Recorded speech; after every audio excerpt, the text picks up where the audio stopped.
annoy me too. It doesn't happen to me nearly as much as it does. I love when they walk by and they go, and like, but they do it quickly. They do it to see if they can get you to look. Do they ever do that? Like, Joey, or no?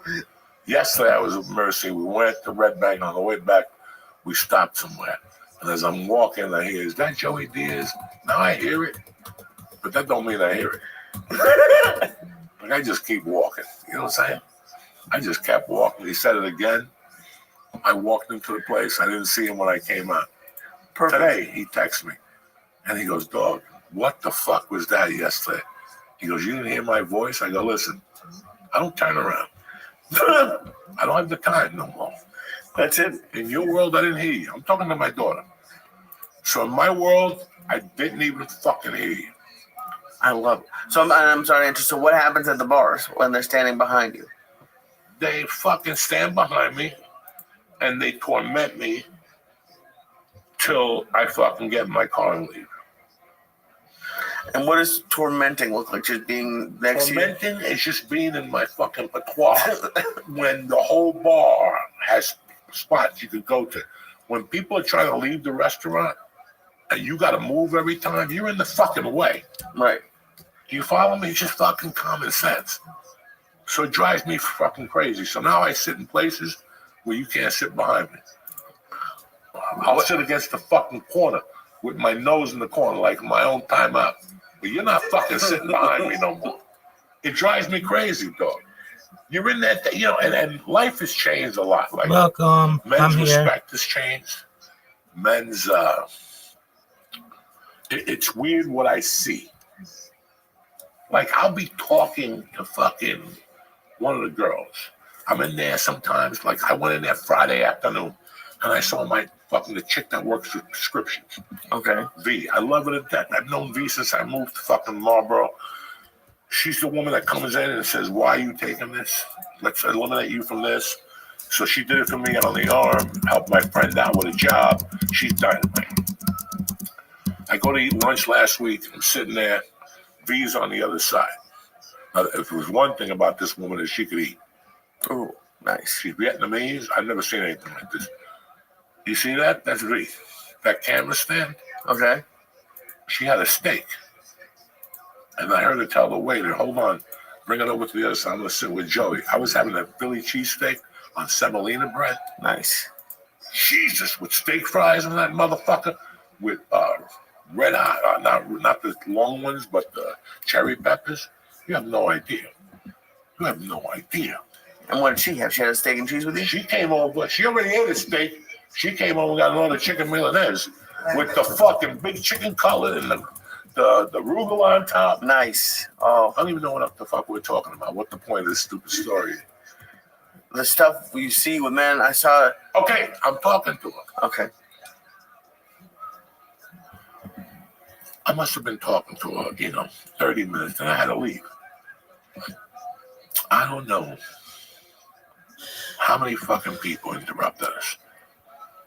Like, I can't tell you. Now, this chick is married, kids. If you go on Instagram, it's her and her kids. She's Vietnamese, and the husband's American, Taiwanese. Right. The kids are beautiful. I met the girls. I know the girls. I see them out. This chick is out every fucking day rocking it with $800 shoes on. She's one of those. And this ain't credit card. This is real. In fact, she bought me lunch that day. Damn. She's like, "I'm coming over here to bother you." But she was like telling me she's happy to see me alive. Dog, I don't know how many times people interrupt this. I don't know how many times a guy sat next to her. And I told her, like, when I went home, she sent me a picture she took. And I go, "It was great seeing you. Thank you for lunch," but Jesus fucking Christ. She goes, "That was annoying." And I'm like, these people have no couth anymore. If I walk into a place and I see Sean, George, Nick, or you talking to a woman, I'm not coming over. Do you understand me? That's the school of thought that we were raised like. If you're talking to a woman, I'm not coming over. Why would I even come over? He's telling her his life story. Right. You ever been to a bar, you're telling the chicken your life story? You need me to come? I just saw you Monday night. It was great. And the chick's like, "Who's this retard?" Why even get into that? Yeah. If you bring her around again and you want to introduce her, that's fine. But if I see you with somebody I've never seen you with, I will refuse to go over there. And that's the way I was all my fucking life. I was gonna say, even like it doesn't have. I mean, a woman obviously, but even a guy, like I don't like interrupting anybody. Almost ever do I go up. They don't give a fuck. It's like nobody raised you, and it's just fucking buck wild. But it's so weird that I could be talking to a woman, and we were just talking about prescriptions, my hospital stay. You know, our daughter fucking won a thing at ballet. I mean, you know, it's not like I'm hitting on her, talking about, you know. Right. And I can't go, you don't know how many guys will stop over there. And I'm like, who fucking raised you? I can look at you and George and know George is telling you a story about Pepe the Chef. I could go over there, but there's something that you guys might be interested in. I'm not going to go over there and interrupt or ask a stupid question. No. And as a waiter, or whatever the fuck I'm doing, I'm not going to do that either. Go to a restaurant with your wife. Try to propose to her. Try to tell her you want to eat her asshole. It takes 3 minutes to do it. The waiter will come and interrupt you with something. Do you want water? Listen, I'm trying to throw water in her asshole. And you want to come over and ask me if I want water. Do you not read the fucking table? Are you not reading the fucking room right? What? Did I even pee yet? I don't think so. All right, we got to take a breather here. Number 2, I got to talk to you about DraftKings. It's Super Bowl weekend. Shit's going off. Crack-a-lacking this weekend. You get invited to a Super Bowl party? No, I don't think so. You? Anybody having a Super Bowl party? You I'm having going one? solo. Are you having one? Really? I got invited to that. The Florentines have one every year. It's huge. I go, oh, that's right. George went to one of them. I fucked him up. And I kept saying to him, George, go tell him a story. He didn't want to say a fucking word that day. There must have been 100 people there. And I made George eat like the strongest fucking edible I could find. And he was fucked up. And there was pizza, food everywhere. And I'm like, George, get in there. He's like, I don't want to move. Anyway, we'll be right back. What's happening, beautiful people? Listen, Uncle Joey's here to tell you it's going to be a huge weekend. You can win a few bucks on the big game on Sunday and get in on UFC 312 action at DraftKings Sportsbook. Listen, when it comes to sports betting, you got to use DraftKings. As far as I'm concerned, the goods. They're the official sports betting partner of the UFC. The men's middleweight and women's strawweight titles will be on the line, so it's time to make your predictions. Don't tell me. Get on DraftKings. Download the app right now. Download the DraftKings Sports app. Don't everybody wants to tell me. I got this, I got that. Don't tell me. Tell DraftKings, all right? Download the DraftKings Sportsbook app and press code Joey, Joey. That's code Joey for new customers to get 200 in bonus bets instantly. When you just bet a fin to get in. Who's better than you? So that's $5, 200 in bonus bets.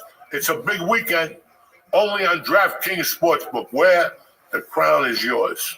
Gambling problem? Call 1-800-GAMBLER. In New York, call 877-8-HOPE-NY or text HOPE-NY 467-369. In Connecticut, help is available for problem gambling. Call 888-789-7777 or visit ccpg.org. Please play responsibly. On behalf of Boot Hill Casino and Resort in Kansas, 21 and over. Age and eligibility varies by jurisdiction. Void in Ontario. New customers only. Bonus bets expire 168 hours after issuance. For additional terms and responsible gaming resources, see dkng.co/audio.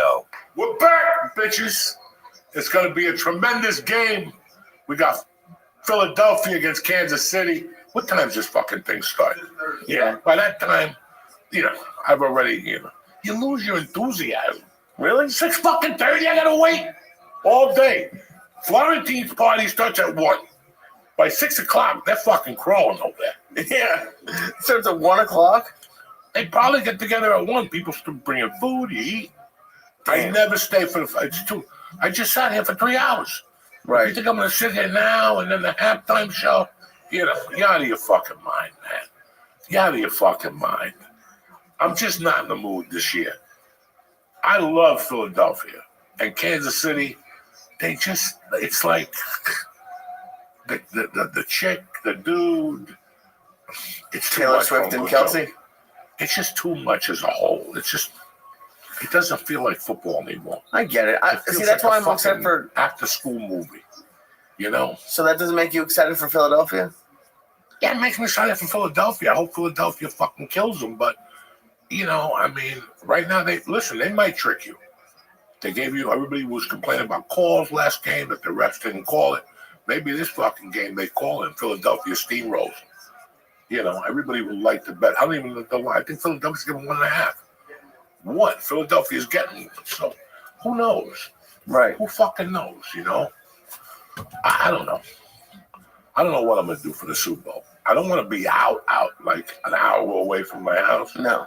Because when this shit starts getting wild, I just want to zip in the car and pew, you don't even know I'm there. And you won't even see me leave. I'll tell you, I got to go upstairs for a can opener. Pew. How long does it take for people to realize you're gone? Like, do you ever get a call like 20 minutes later? Like, where did you go? Where'd you go? Listen, I had to go, all right? When you got to go, you got to go. I'm one of those dudes. And as I get older, this started with me when I was a kid. There's just so much that you could fucking take. Like, I could just sit here for so fucking long. But why don't you say goodbye? You can leave, but... That's another 35 minutes of bullshit. Because they're all drunk and I'm not. What are we getting together? Call me. Listen, I got a house. It's got a yard. I got penguins. You could swim. Bring your kid. And meanwhile, they're doing coke and they're fucking, what the fuck is wrong with you? It's just easier to leave. Before I take that ear beating, right, I make an excuse. I went to this Avila, who was on the podcast a few weeks ago, did a show in Bay Ridge. It's by Seaside Park. It's an hour from my house. How can I not go and not support the kid, right? I'm not there fucking 3 minutes. And I got the whole wait staff on, my guys. There's a band. After the fucking show, on the way out, I'll go into the kitchen. I'll take pictures of all these. All right? All right. I come out. They're being cool, blah, blah, blah, blah. Avila did one set. I sat behind. I talked to a lot of the guys I hadn't seen for years. And then for the second set, I said, let me go over there. I walk over to the bar and I hide. And they're playing, and the Avila's fucking great. I gotta go see him one day. He's fucking great. He's been doing this all his life. So, he's gotta be great at it. And I'm sitting there getting into the music, and all of a sudden, like, high school people come up. I want to take a picture of my son. I go, give it a breather. Let me watch Avila's band. And then they're drunk, so they don't understand what I'm saying to them. If I take a picture of you right here, I'm never going to get out of here. Can you please not take it here? No, we want to take it right now. And I just walk away from them. They have no idea. I just walk away from them. And then one of the kids from North Bergen, who I love, started dancing. And rule number one, when he starts dancing, it's time to go. And it wasn't even late. What kind of dancing is he doing? Let's not even discuss like that disco? No. So as I'm walking out, right, I hear a fucking commotion. I'm like, what the fuck is that? And ba-boom. And I look down, it's one of my friends from high school. He just got knocked the fuck out. I used to run with this guy. We used to smoke coke together. We went to concerts together. And he's on the fucking floor. Like this, like fucking shaking his shit. And listen, I ain't no attorney. And I ain't no fucking whatever. So the ambulance wasn't there yet. They were yelling. I went over and looked at them, and it was like that scene from Friday. You got knocked the fuck out, right? It was that scene from Friday, right? And what am I gonna do? Everybody's involved in that. I'm like, this is my time. I remember in the old days there was a saying, George. Remember when you had to leave, you had a tip. It's time to tip. Tipping doesn't include fucking saying goodbye. Hugging Pierre Cardin and making a scene. Oh, man, we love you. Make sure you come. I don't need that. Right. Let's zip. And that adds to the fucking patois. He was just standing right there. Right. Just saw him smoking a joint. What do you mean he left? I'm still a little bit held up on your buddy getting knocked the fuck out at a concert. So hold on. This wasn't a concert. It was an outdoor event in Jersey and Seaside, which, listen, anybody who knows Jersey knows all those events, it ends when somebody gets knocked out. There's always a good fist fight at the end. A good fist fight. Yeah, so he ends up on the floor, and right away I'm looking, I'm like, yeah, I gotta pee anyway. And I was like, right, I gotta pee. He's there, I gotta pee. It's over. I'm fucking 60. I got no time to stand around. I gotta fucking pee. So as I walk to the back, nobody says a word to me.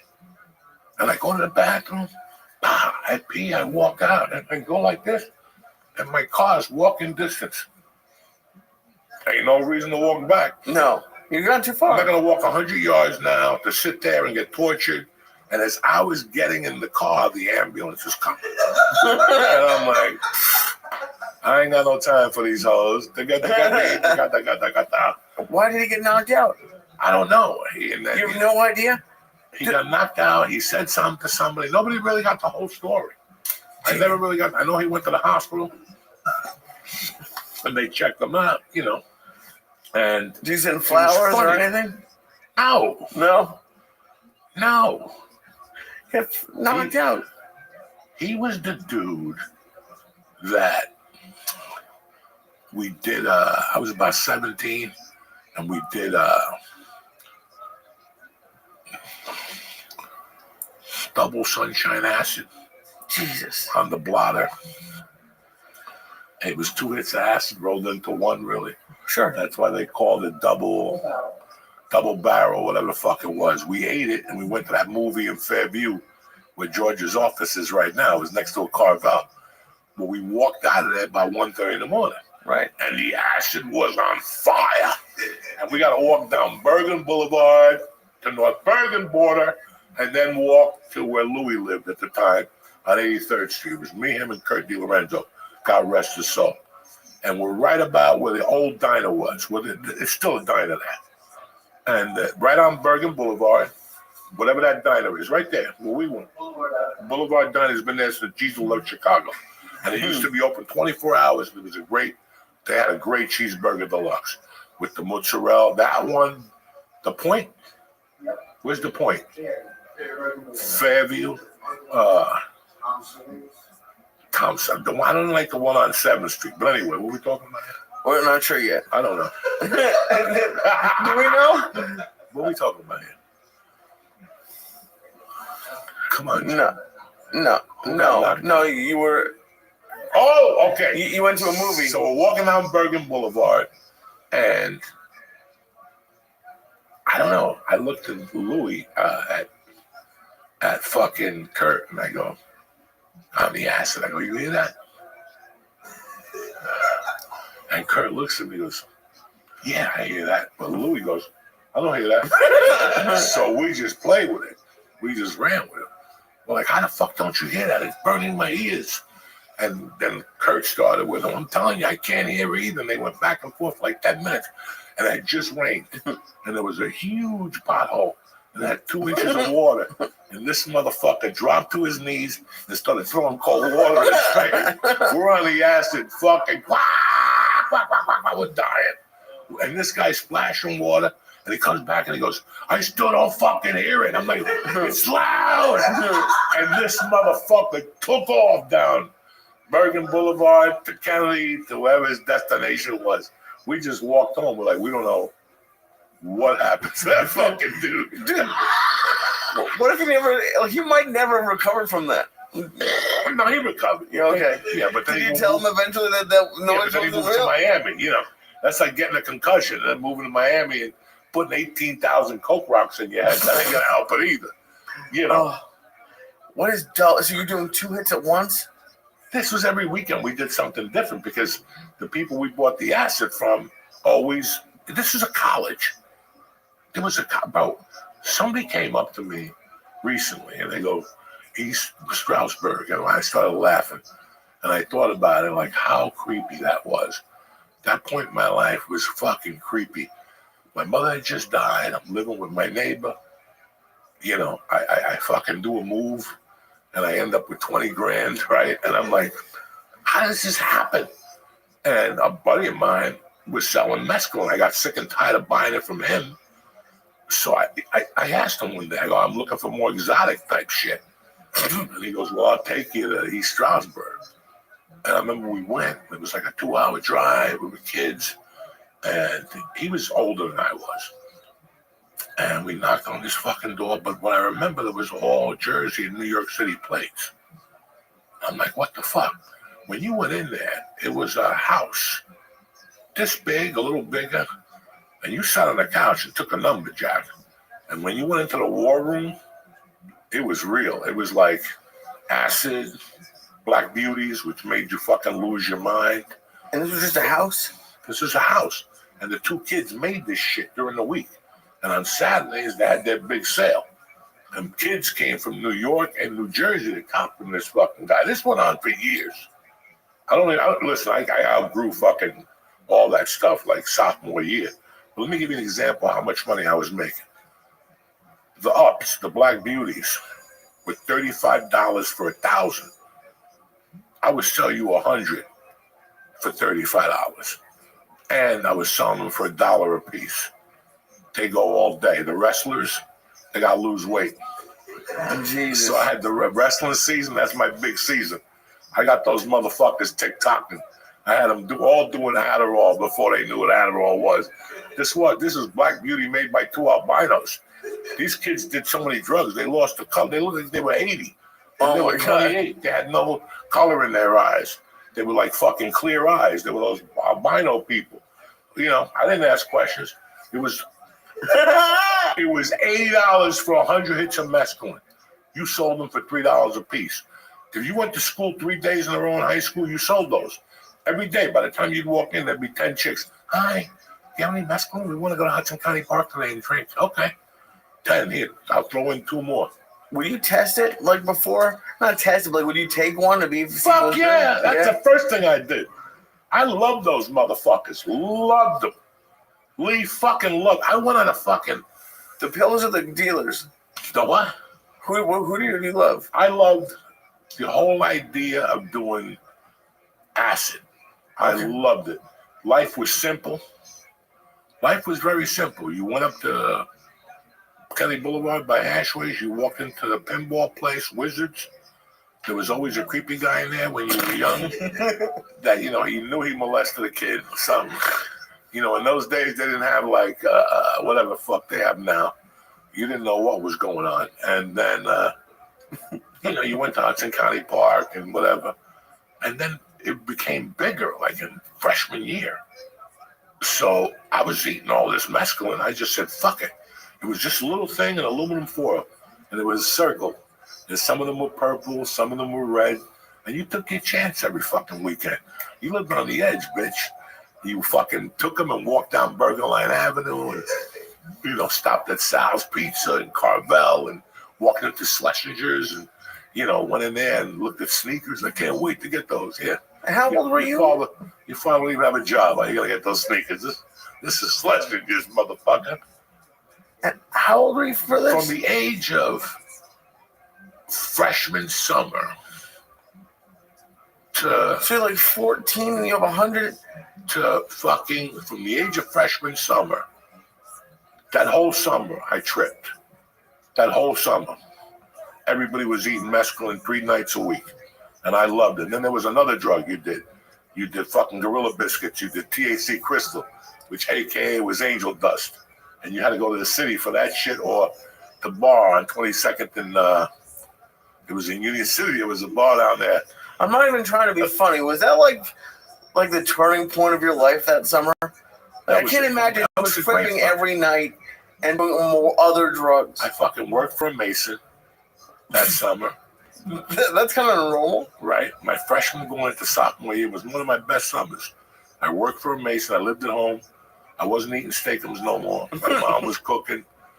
And I would get home at 6. I think I made $75 a day my freshman year. And I would fucking go out at night. I was in great shape. I played basketball. I lifted weights. You walk these fucking hills. And then, I don't know, I liked the music. Then I fucking got into Pink Floyd. And that was it, dog. I'm not going to fuck around with smoking numbers. We're going to go deep into the murky waters of the underworld. At 14, you had graduated from weed. You're like, By 15, I already had a full-fledged up mescaline business, acid business. Okay, and I got rid of everything at the high school.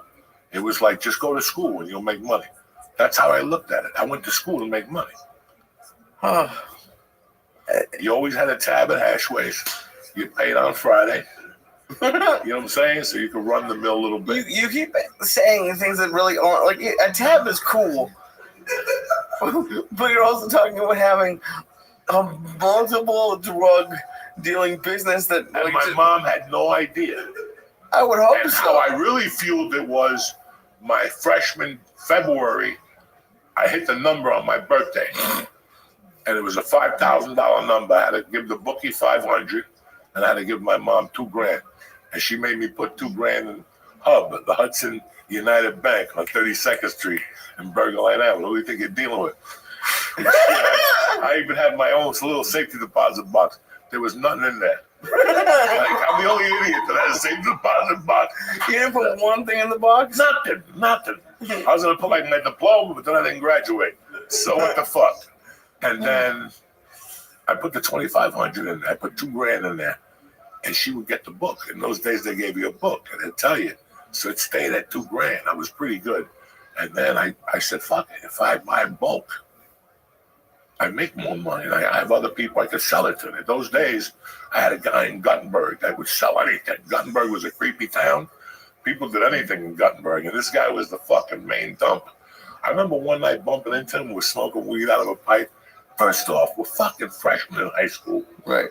It's 90 degrees out. It's 3 in the morning. We're on like one of these corner blocks, and there's 10 of us out. And he's smoking. And he goes, you got any mescaline? I go, yeah. He goes, let me get 3 hits. And he took 2 right in front of me at 3 in the morning. And he was taking the other one, and he was crunching it up. I go, what are you doing with that? He goes, I'm going to put it in the bowl and smoke it. You want a hit? And I'm like, no. I already did like 3 of these motherfuckers. I still got to walk through the cemetery. And we used to put ourselves to the test, too. We weren't these little faggy guys that went to a rave. If you're going to go deep with Uncle Joy, we're going to go deep. We're going to take you to the projects and park and go behind the fence and walk behind that little cemetery for a little hike. On mescaline. Oh, yeah. Woo! When you see, like, devil worshippers and shit. Well, this sounds like fun to you? Fuck yeah, when you're tripping. What is it like on mescaline? Is it just acid? It's acid. It's acid without the roller skates. That explains a lot.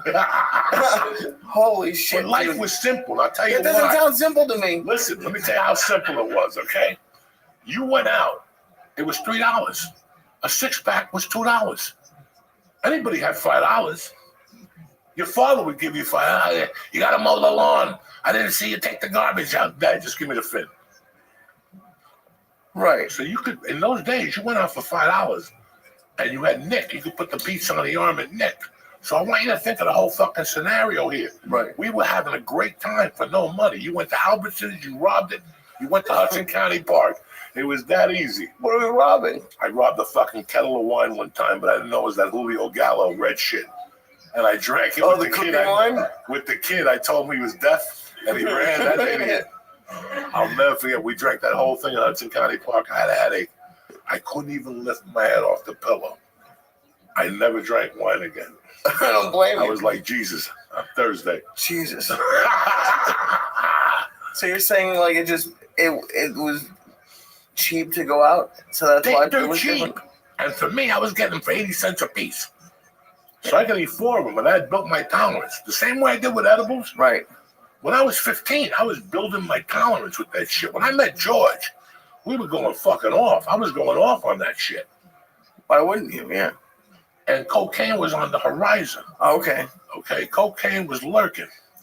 But there was another drug that intercepted in there, and it was called the Quaalude. Okay. And that's when we really went fucking off. How often were Quaaludes happening? Every time you wanted them. But at that time, I would only do them like I would do them on an off night. I wouldn't do them on a Friday or Saturday night because those are busy nights. I didn't want to do a Quaalude around a lot of people. So I would take them like on a Tuesday night, like ladies' night. You know what I'm saying? Not a lot Right. of people. And you take one of those and you drink 2 Alabama Slammers. Bam! Bam! You know what I'm saying? The love drug. Jesus.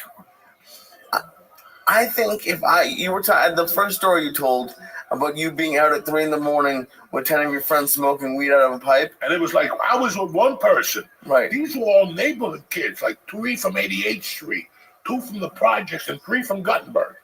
And all of a sudden, we just meet. Right. We just meet. That would be the coolest thing I did in high school, just that. We didn't meet on purpose. We would walk in the streets because if you walked on Kennedy Boulevard, the cops would pull over. Right, because We were you're fucking 13. 14. So you got to walk the side streets of North Bergen. North Bergen had a lot of side streets. Woo! Oh my God. That's 2 years away from how old Mercy is. I know. It scares the shit out of me. You know what I was thinking about the other day? Mercy's 12. I mean, guys, she hears me talking. She hears me on the phone. She knows. We get into deep discussions lately. We got into one the other day about promiscuous women. Yeah. In the car, it was fucking deep. And she kept looking at me like, Dad, you serious? We were just talking shit. And, damn, I was looking at her like, she's fucking 12. When I was 13, I used to walk home with a girl, hold her hand, and I would swap. No, we didn't swap spit. We just kissed and held each other. You know, that shit wasn't even in my mind. But the last day of school, she was supposed to make out with me. But she double-crossed me. God damn it. She left me for a guy on roller skates. That she met at the Paramus roller skate rink. Circa 1977, you know what I'm saying? Wait, she was really skating on the rink and met a guy? Yeah, because that was the cool thing to do then. There was no quaaludes. You had to fucking lure them in on charm, or you had to dance, or you had to fucking, dress nice. And, so why weren't you on the rink? what? Why weren't you skating? I did go there one time, but there was a guy with a wig, and he fell, and the wig came off. And people were skating around him, and he kept trying to put the wig on. And I'm like, you know what? I ain't going there no more. I'd rather go to Atlantic City and stand behind me and a big blackjack and lose all my money. You know what I'm saying? What do you got this weekend, Lee? Talk to me. I'm going to be in Poughkeepsie at Laugh It Up February 8th, 7 p.m. show, I think. It's going to be a great show. Poughkeepsie. Poughkeepsie. Oh, you got a hotel up there? No. You coming right back? I believe so. Because, the Super Bowl's the next day. So I might get one, but I'll probably just come back. Nah, you don't want to watch the Super Bowl in Poughkeepsie. No, I'll come back either way. What are you going to do for Super Bowl Sunday? We're just going to have wings, I think, and not just going to eat some stuff and watch it at home. Just going to have wings? Fuck it. Are you not looking forward to that? You don't have anything food-wise you look forward to for the Super Bowl? Because I don't get to eat wings that much anymore. Who? I don't get to eat wings that much anymore. There's good wings by my house, guys. There's one spot that nobody talks about their wing. First of all, the blue cheese is off the hook in that motherfucker. Nice. It's right next to the Jewish place. But we'll talk about that next time. You know what I'm saying? Love it. So far, so good. I'm alive and kicking. I'm huffing and puffing, but I'll get there. So we're still on for February 12th in Jersey City. And then the 15th in fucking Philadelphia. Jessime Paluso is showing up. She's flying in for the show. Nice. Smoke some weed with that skinny bitch. Take her out to eat a couple nights because she's too skinny. I saw a video she made today. I'm like, Jessime, stop eating the fucking... What's she eating out there? Peanuts and fucking... What's going on in California? It's terrible. And what about... We forgot about the whole fuck... Whoa. I'm sorry. I know we got sponsors. We got to get out of here. But... Did anybody see fucking Will Smith's son? What happened to him? I didn't see anything. Was it at the Grammys? I really should have watched the Grammys. Dog, he wore a house on his head. But listen, once you wear a house and a white chick shows up naked, listen, he must have sat. It's like going to a Jet game. They lose. You got to get back on the train on the way home in your jersey. JUTS. They lost 82-0, and and they're still there with their jersey on. I fucking zip that jersey off and light it on fire at the stadium. So he was wearing like what, like a Barbie, like a dollhouse on his head or something? Dog, it is disturbing that his parents let him out of the house. It's disturbing what people do for attention now. It's disturbing. Like I saw 3 minutes of the Grammys and how they acted like, and you see yourself going, man, I lived in that for 23 fucking years. I felt really bad because when I first moved here, I was angry. I was just angry, and I wasn't angry at California, but it came off like that. I was never angry at California. I was angry in the world that I had lived in for fucking 20 of those years, and how people would never understand that the cut where I come from and that world, they don't mix whatsoever. My world and that world does not mix. For me, it was a job. I'm an idiot. I'm a felon. I had to do something. I picked stand-up. Oh, they want you to audition for a movie. Oh, Jed's a millionaire. I don't fucking know. This could have happened to anybody. You understand what I'm trying to say to you? Right. It just sort of happened. It just sort of happened. Okay. So you come from this, now I got to change my views as a human being. I got to vote for Kamala because if not, I won't be in the cool circle. Well, I always got to say something to get people like wearing that fucking hat. Where's your father? He smacked Chris Rock, but he won't smack this fucking kid. This is the kid that needs to get smacked the shit out of 10 times. Kick, punch, you fucking cocksucker. Get out of this fucking house. But you can't do that to your children today. They'll throw you under the jail. Look at him. I'll be by the door. Where the fuck are you going with that thing on your head? Dad, it's the Grammys. Come here for a second. Please, can you please go down to fucking back mode? Do whatever you need to do. You want to leave? Go. Let me talk to you. And right there, you just start punching them. Like punching them. Like, what the fuck is wrong with you? Half those people that were there. It's really sad because I told my wife, those people will never leave LA. Because it's very hard. They got to take that mask off. Once you put that mask on to live, once you start wearing the glasses, once you start believing you're hype like that, it's over. It's over for you. You buy into everything, dog. Next thing you know, you free Palestine. Dog, I'm over here trying to get my dick sucked. What's it got to do with free Palestine? This is not the time or the place. Do everybody else. Go down to NYU, jump up and down. You know what I'm saying? What are you bothering me for? It's fucking insane. We lived in that league. We saw it. You saw it. Oh my God. You saw it. And I would look at you and go, what the fuck is this? 2 years ago, this guy wouldn't let me in here. Now I'm Jesus Christ. They want to rub your feet and give you, we bought you a gift. 2 years ago, you wouldn't book me. But now you're selling tickets. I saw a ton of those guys. Right. But they had to look me in the face, bro. That was a great show. Oh, it wasn't. You know what I'm saying? So for years, I lived with that. And then I moved here, and it took me about a year to see what the fuck had happened. Even to me for a while. It got me with the videos. I'd get up in the morning to smoke dope at 6 in the morning. Who does that? Who does that? I looked at that one day and I go, my mother didn't hug me. What the fuck happened? And that was it. I love doing the podcast. I love doing this. I just, and it's so weird. Now I see people and how hard they're pushing it. It don't stop. Look at Instagram. How many fucking people post all fucking day? And not just one picture, 22. Them going to a day bagel shop, them petting the dog. You know what I'm saying? Them, another picture of them taking it in the ass. Nothing. Not one good fucking picture. It's just, I don't know. What the fuck is going on? That Grammy really bothered me. I can see and that fucking, because my daughter was watching it. And I don't want her to buy into that shit. What does she think when you say all these things to her? Because I feel like you've said most of this to her. I didn't say it in this manner. She's 12. I can't talk to her like this. I'll scare the fuck out of her. Right. I talk to her like a dad. Like, I keep my fucking thing. She doesn't get snooty with me. She pushes the mom. Oh, yeah? Oh, yeah. She called my wife because my wife took her to a concert. First of all, it was my responsibility to take her. But my wife's like, I'll take her. Okay, take her. My wife took her and some other girl, and they all got dressed up like bears at this concert. And she walked in there. I'm not going to say the concert in Philadelphia. Look, my wife came home was crying. You can't do that to my wife, dog. What?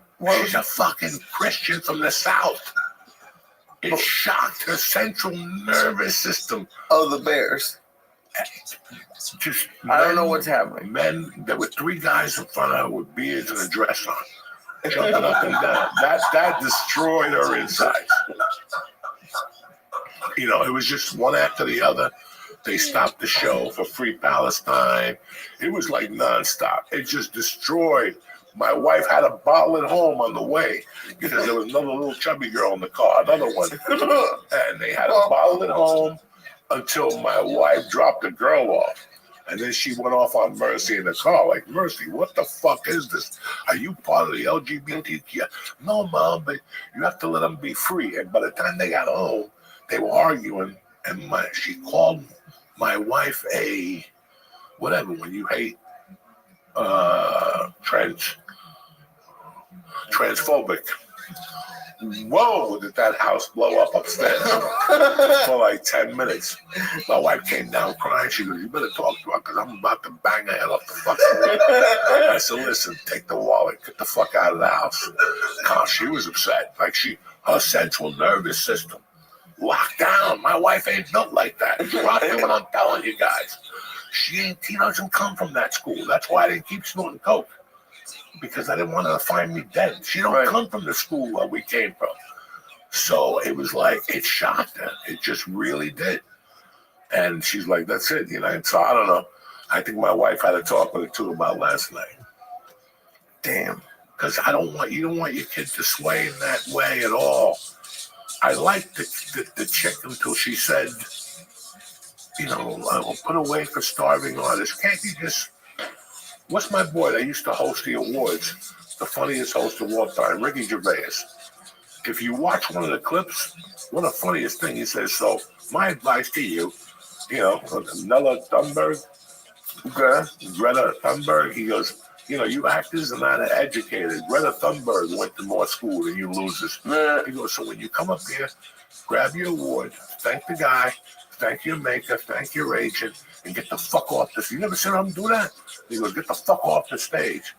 Or something. What the? And then he goes into the bit about that if ISIS starts a streaming service, they would all have their fucking agents on the phone. Oh my God. And it's the truth. At the end of the day, they're just going to go, look at them. Anyway, let's not get political here. I love you motherfuckers with all my fuckers. I don't know nothing about politics. I'm going to stick my... Listen, I know about Quaaludes. I know about Double Barrel Sunshine. You know what I'm saying? We might do... I got some acid at the house. I got 2 hits at the triple X on the blue ones. That's the next episode. All right. I love you guys. I want to thank fucking the Italian princess. She was fucking great last week. I am still blown the fuck away with her. And you know what? She gave me hope for my daughter. I got hope. I got the ending of this podcast has come so many different ways. That's because I'm fucked up, Jack. Monday, Tuesday. Have a great day and a great week. We're done. We're out of here.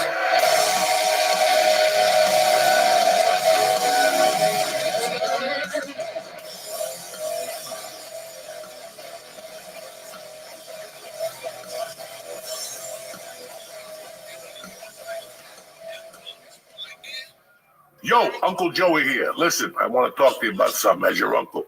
Get your sex life in gear with Blue Chew. They make it easy to be awesome in the sack. I'm talking about little bubbles will be coming out of your muffler. This company delivers ED meds with the same active ingredients as Viagra, Cialis, Vistra, but as a chewable tablet. And here's what's nice. It comes right to your door, discreet packaging. No nosy neighbors won't know nothing. You understand me? Even your wife won't know. Nobody knows. Listen, I love Blue Chew. Why? Because it's convenient. It's right there. It tastes good. And you can pop it with water. You can pop it with spit. You know what I'm saying? You can be under the rock and come out of the rock. Swing it, Jack. So you can take it any time, day and night, and get ready to transform your game. You know what I'm saying? You know what it's like to have a cape on and just walk around your apartment naked? Think about that. Get some Blue Chew. Blue Chew just wants you to have confidence and perform at your best. So discover your options at BlueChew.com. Make life easier by getting harder. Forget about it. Discover your options at BlueChew.com. And we got a special deal for church listeners. The first month of Blue Chew is free. What are you talking about, Joey? Free, cocksuckers. BlueChew.com for more details, important safety information. And we want to thank Blue Chew for sponsoring the church. Again, go to BlueChew.com and let's get the party started here, all right? It's February. You got 2 weeks away from giving out chocolate. Like, forget about that. Show up with a cape, a bow tie, and Blue Chew. Uncle Joey here. If you want sparks to fly in and out of your bedroom, you need Via. Via's High Love Gummy. Strengthen libido, increase blood flow, and intensifies your experience. You know what I'm saying? They got THC and THC-free gummies, vapes, THCA flowers, topicals, and calming drops that are made from the highest quality American source hemp. Whatever you're looking for, Via delivers. Listen, this is my favorite right here. These things will put you on another planet. You follow me? Is that what you want to hear? What do you want to hear? It's mellow. I run through the... No! These are good. You wake up, you're hungry, and when you wake up like that dude from the TV show that would always wake up with drool on his face. Anyway, there's no medical card required, and Via ships legally to almost every state in the United States of America. So if you're over 21, you better be over 21. You better not be 16 doing this stuff. Check out the link to Via in our description and press code Joey, Joey, to receive 15% off. And if you're new to Via, they're going to give you a little gift of your choice. All right, who's better than Via? Nobody. Yo, they'll ask you where you're headed about them. Tell them Uncle Joey sent you. This month of love, elevate your love life with Via. What's happening, you bad motherfuckers? Uncle Joey here. Welcome to the Church, the New Testament. It's Tuesday, January the 28th. Let's get this party started, Jack. Hey, Uncle Joey here. Listen, getting high should not be a guessing game. Choose the type of high you want with Via. Via's THC gummies and vapes and topicals and drops are the next level. Whether you're looking for some energy, better sleep, more intense focus, recovery, Via has the product for you. Me, I'm not looking for focus, recovery. I'm looking to see the devil and relax. You know what I'm saying? And if this is what you're looking for, Via is for you. Via is crafted from the highest quality hemp, sourced from independently owned American farms. That's right. No Chinese were killed to make this video. There's no medical card required, so you get this party started right away. If you're 21 and over, check out the link to Via in our description and press in code Joey, Joey, to receive. You ready? 15% off. If you're new to Via, get a free gift of choice.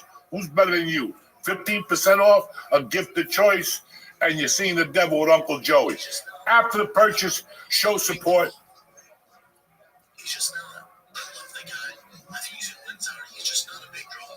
So what you do with the rest of the card are all big draws. Or at least really good matchups you want to see. Not this bullshit. You know Bull's not a big draw. I mean, easy match last night. Our team is fucking red hot going for the playoffs.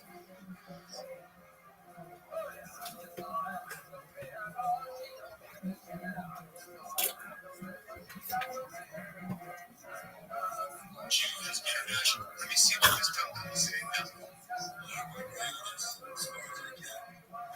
We talk a lot about Jewish supremacy on this program.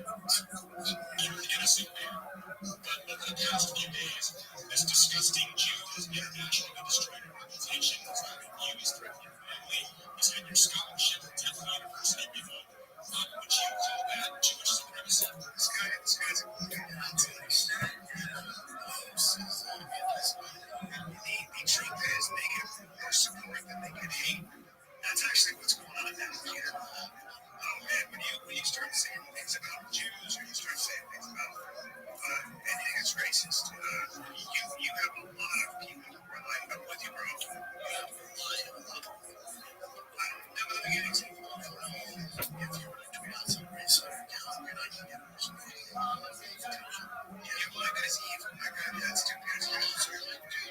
F the Mexican thing to put up, F the whites, F the Muslims package.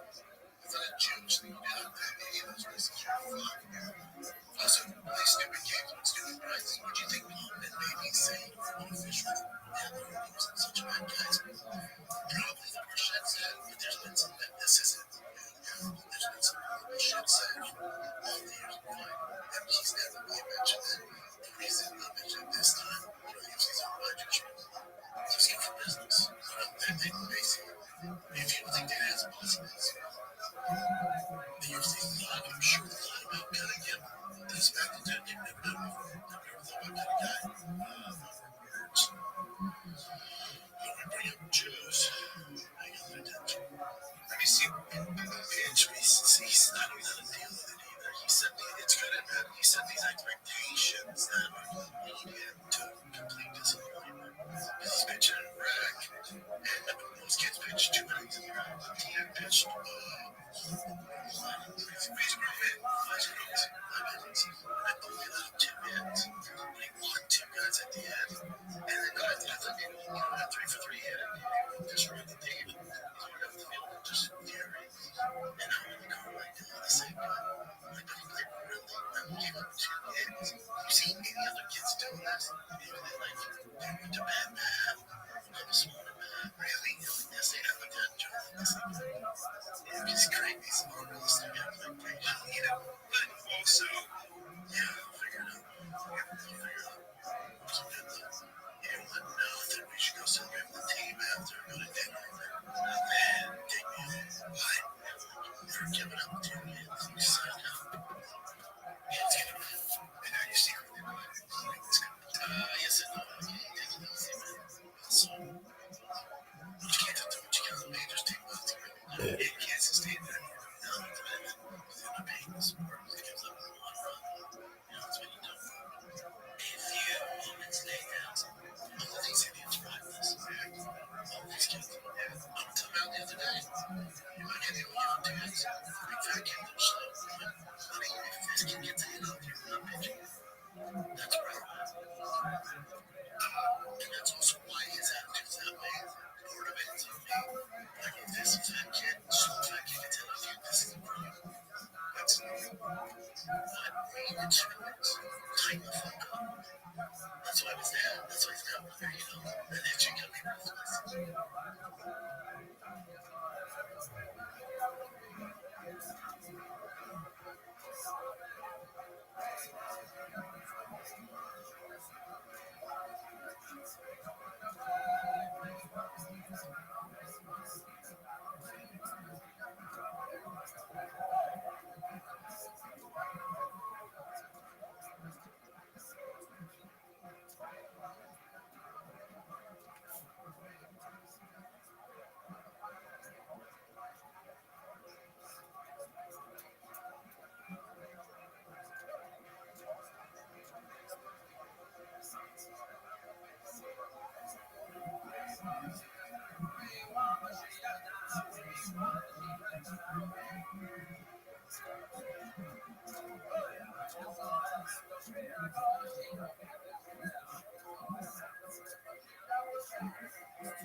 And tell them that we sent you. This year, enhance your everyday with Via. Welcome back. All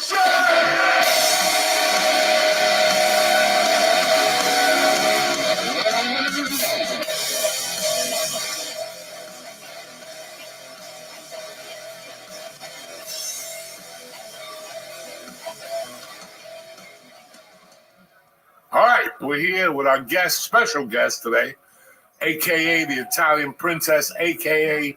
Leanne, a.k.a. fucking hilarities. What's happening, beautiful? Hi, it's Liana. What is it? Liana. Well, just so you know, if Joey knows you and get your name correct, he doesn't like you that much. Okay. if he likes you, your name's not right.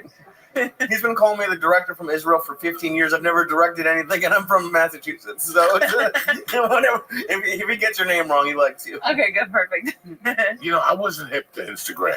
Like, I'm a YouTube type of guy. I go to YouTube and fucking look at videos of concerts and shit. So I didn't really know what was going on Instagram. About 4 years ago, I started looking at Instagram. And, you know, you get the fucking girls with the tattoos, wiggling their ass and all this stupidity. But I'm into the fucking dog videos. People who make cat videos, I like. And I like people who talk about food, right? Because I like fucking food. Hell yeah. And, you know, there's a lot of amateurs on there, a lot of, like, skinny Italians. Well, I'm skinny Italian. No, but trust me, these are, like, skinny, pale Italians. They look Well, like I'm a little pale, too. they have no testosterone. Trust me, you have plenty of testosterone.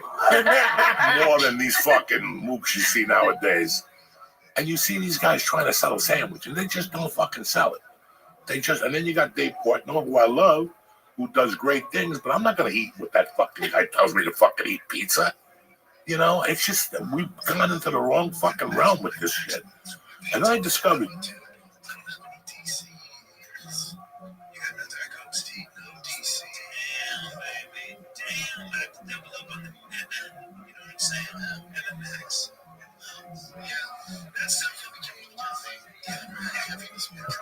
that caffeine is time released. So what they like, jazz over. Yeah, shut my mouth. Yes, too much caffeine. Correct. Get drunk, sleeping next to me. They're sucking on TV. Going in the bed. It's like, give me money, that song is terrible. And I know I only hear who's not getting his night. They might every time you do it, stop signing microphone. Yeah, dude, it was like you're close to me. There's no more to me. You didn't even say anything about an enchilada. There's no chilaquiles. Oh, that's cool. That's chilaquiles. I know the story about the I said the riff was on the board. What's his name? I'm the back of the back now. You said he said it's going to be very bad. You're talking about the guy that wrestled the national team. Actually, I don't do some training, go to gymnastics, go to yoga, have his foot there. Just psychoanalysis. I started with him, right? She was in the station. Professional. There's no belt, he likes that. Excuse me, drinking out coach, excuse me. I love the joke that is not balanced. A joke of like a joke in muscle, exactly like it's I did a great job. It's now, it's not for God, I do very, very good. I love that story of the American Facebook contest. He's like, the guy who sits up, he goes, yeah, things we do, just, that is, we go in second. I have all the traffic counts, I have all the drawers. Go figure funny. Trying to get program, dangerous that is. Tiger Warriors, it's 4,000 years. So I gotta just fucking go to New Balance now for Tiger and wear New Balance today. His breakfast today. And utterly insane. He's making the backbone long-term study of painting this stuff. It's the end of your push. Yeah, it's like a rocket. It's a big time to get into it.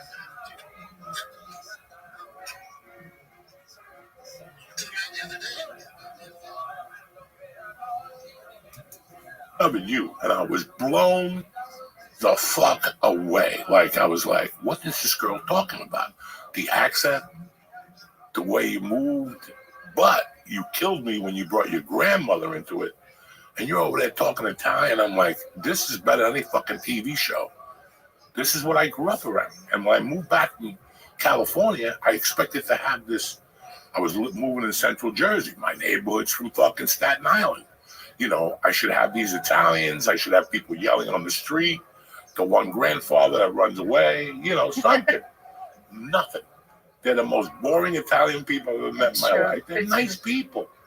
But they eat macaroni and cheese and they, you know, it's just for me, like I'm Cuban and Lee, tell her the rules I have. Even there's a lot. Man, break it down. So like, we were like you so many rules this morning. Oh no! You put that fucking ranch powder on the tuna, and you even said it. I'm still a little American, and that's why I love you still, because you threw the little American from time to time. I can't help it. Because we all got that white trash in it. I know. Like before, we're talking about Manigot, I was thinking of not rice-a-roni. What's the other one with the noodles that your mom used to make? Oh, Hamburger Helper? Hamburger Helper was a motherfucker when I was a kid. I asked my wife to pick it up like 2 years ago. I took one bite.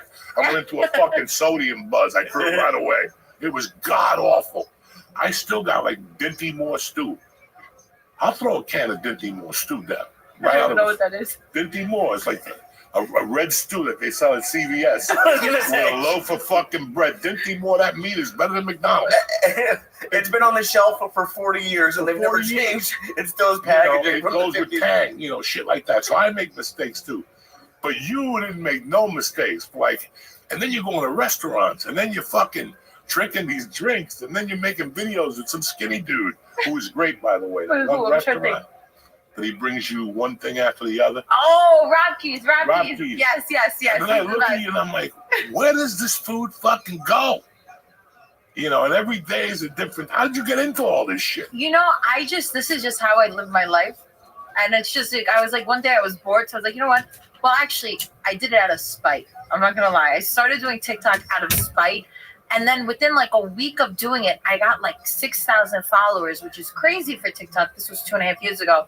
And I was like, you know what? Let me keep doing this because it's working. I got my spite. It worked. That paid off. So I just kept doing it. And I was always going out to eat. I was always going to my nana's house. So I was like, let me just continue this bit and just doing what I usually do. That's why I enjoy doing social media, because it's not like I'm going out looking for content to make. It's just my normal life. Like I wake up, I eat a sandwich at 10 a.m. I eat a plate of pasta at 12, and that's just what I do. But it's like you live this life of like food and restaurants and nice cocktails, and that's all they do. You know, you're always go back to that. You eat a sandwich at 10 and a plate of pasta at 12 every day? Not every day, but when I work, see, my boss, he's the best. He loves me. So I start off my work day with a lobster tail. He always gives me a lobster tail and an espresso. Then, like, after I finish eating that, he gives me my sandwich, which is around, like, 10:30 a.m. What time do you eat the lobster? You mean the pastry lobster tail? Yeah, as soon as I sit down to work, I eat my lobster tail. Then after I finish that, I do my sandwich. And then around, like, 12, 1 o'clock, I do my plate of pasta. He makes me a nice plate of pasta. And 2 o'clock, I leave. So we have the same diet, and we look I love lobster tails. How is that even possible? You know, I work once a year? I work out twice a day. I'm not going to lie. So I work out. I wake up early. I wake up 6 a.m., 5:30 a.m., and I work out. But then also, like, genetics, too. Like, a lot of people always ask me, like, oh, my God, by the time you turn 40, you're going to blah, blah, blah, blah, blah. But nobody in my family is, I don't want to jinx myself. I'm doing the Malokia. Nobody's, like, overweight in my family. So genetics plays a part in it, too. I'm not going to lie. Like, we're all, like, skinny Italians. So, like, I get away with what I do by my genetics and working out, but... Oh, man, I gotta tell you something, no disrespect. Your mom ain't bad looking.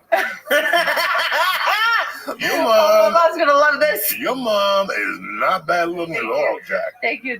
I mean, that shit runs deep in your family. And you could tell Nona was a freak back in 1940. You know what I'm saying? You could tell. Nona's got a sense of humor. She don't say much. Yeah, my Nona's a real one. She's OG right on that. But your mom is not a pushover, my Thank friend. you. You know. And it's just really weird to see you in this. Look, I didn't have a family like that. So it's like a couple of years ago, Duck Dynasty got big. I don't know if you remember that show. A bunch of rednecks, they go hunting ducks or whatever the fuck they sold. But at the end, they did something. They sat and said a prayer and ate. And that's something this country forgot. I grew up on the Waltons, dog, okay? The Waltons, at the end of the show, he would always go, good night, John Boy. Good night, Priscilla. Good night, fucko. The whole fucko. We don't have that in this country no more. We don't have that. If it is, it's got to be played out. I got to have a gay cousin, or a cousin who's a tranny, or this guy is fucking allergic to fucking life. You know, it just can't be normal. And that's why I've seen videos of you with your family eating. And you're like, my uncles don't want to be on tape. You know what I'm saying? Like, my uncles don't play around. It's so funny because like last year I did a video on one of my uncle's houses, and that was big too, to like let me like do a video like that. And like his friends didn't know that I did social media. So like one of his friends was like scrolling through Instagram. He's looking. He goes, is that Carlo's kitchen? So now he's calling his other friend. He's like, wait a minute, why is this girl in Carlo's kitchen? And he's like, oh, that's his niece. Like nobody knew who my uncles were, who like, and then my uncles have to explain, oh, that's my mom. Like nobody knew because I like kept it so like low key to me and my nonna. Even my brothers, like I don't really put my brothers on. My mom, she's on like once in a while. Like my family, they're not like looking to be like social media famous. Like they don't want to be like in that. My nonna, for like the longest time, I used to say, nonna, please come do this with me, because even her, like she didn't want to do it. Now she likes it because like we have like this little deal where like when companies send me like olive oil and like food, I give it to her and she loves it because she loves that kind of stuff. So like, Nana, do this, they're gonna send me olive oil, and she doesn't want a smile on her face. How crazy is it that people send you stuff now? Oh, I love it. I it's the best. That's like you get home and there's like a box of food with ice like, around it. It's like Christmas every day. And you're like, what the hell? I just got something Friday. I got chocolate, those Italian things. Chocolate from Long Island. The kids from Long Island. Wow. My God, they were delicious. I took one bite. I'm like, this is too rich. Like, it was just too rich. And I thought it had edible juice in it. Because it just had... You said something like that. This is what your normal life is. Did you ever try to, like, force it or, like, make content out of something that didn't work? And, like, or have you always just been doing your normal life? I've always just been doing my normal life. Yeah, I go through like phases in my life. So like nobody knows, like they always ask me, oh, did you go to college? Did you go to college? But like, yeah, I went to college. Like I have a bachelor's degree, but I don't put on Instagram, oh, I have a bachelor. Like, cause like, I don't know, to me, that doesn't really mean anything. Like, it's just a piece of paper. Like, I don't flaunt like, oh, she doesn't even have a degree. And I'm like, no, I do. But that's not what I'm playing off my Instagram over. So my uncle's an attorney. One of my uncles is an attorney. I was going to become a lawyer. Worked with him. My uncle's like a Nazi. Working with I love my uncle. My uncle's like the best thing in the world. He's like but when it came to work, oh my God, it was like horrible working with him because we're both very like headstrong. So like he would tell me to do something, but if it was something stupid, I wasn't gonna do it. He would fire me. I would call my nonna like on the train home from the city, like, nonna, he fired me. She'd call him like, oh, why would you fire her? Then like that following Monday, I had my job back. I would go back to work. So we did this for a little bit. Then I was like, you know what? This is not for me. Then I was like personal training, which was fun. But I was like, you know what? I don't want to do this either. And then I was just, like I said, eating, and that blew up. So I was like, let me just do this now. I'm working in a deli, sitting in a deli. But I've always done food. I've always done just food content. And like, go ahead. I'm sorry, guys. No, it's interesting. Like, there are, like Joey said, there's a lot of people doing food. Why do you think people like gravitated to you more than other people? I think because I don't force it. Like, I see like other like content I say I'm like the Joker of content creators, like of influencers. Like I'm like the evil villain. But it's not because I want to be like, I don't want to collaborate with anyone. Like I used to do that, but then like, I don't know, like collaborating with people, like when you see what other influencers are about, it's like, oh, like this is ridiculous. Like I don't want to do this. Like I do all my videos in one shot. Like it's like, boo boo. I don't care how I look. I don't care what's going on. Like one shot. Like doing it with other people. Oh, I don't like how I look. We need to reshoot this, and then it's like, oh, I'm not doing this ever again. 10 minutes turns into 2 hours. Oh, and it's the worst thing. You. I've sat at dinners with like other influencers where the food gets cold because like, oh no, we gotta redo this. Oh no, we gotta redo. I never do that. When I'm at the dinner with people, one shot.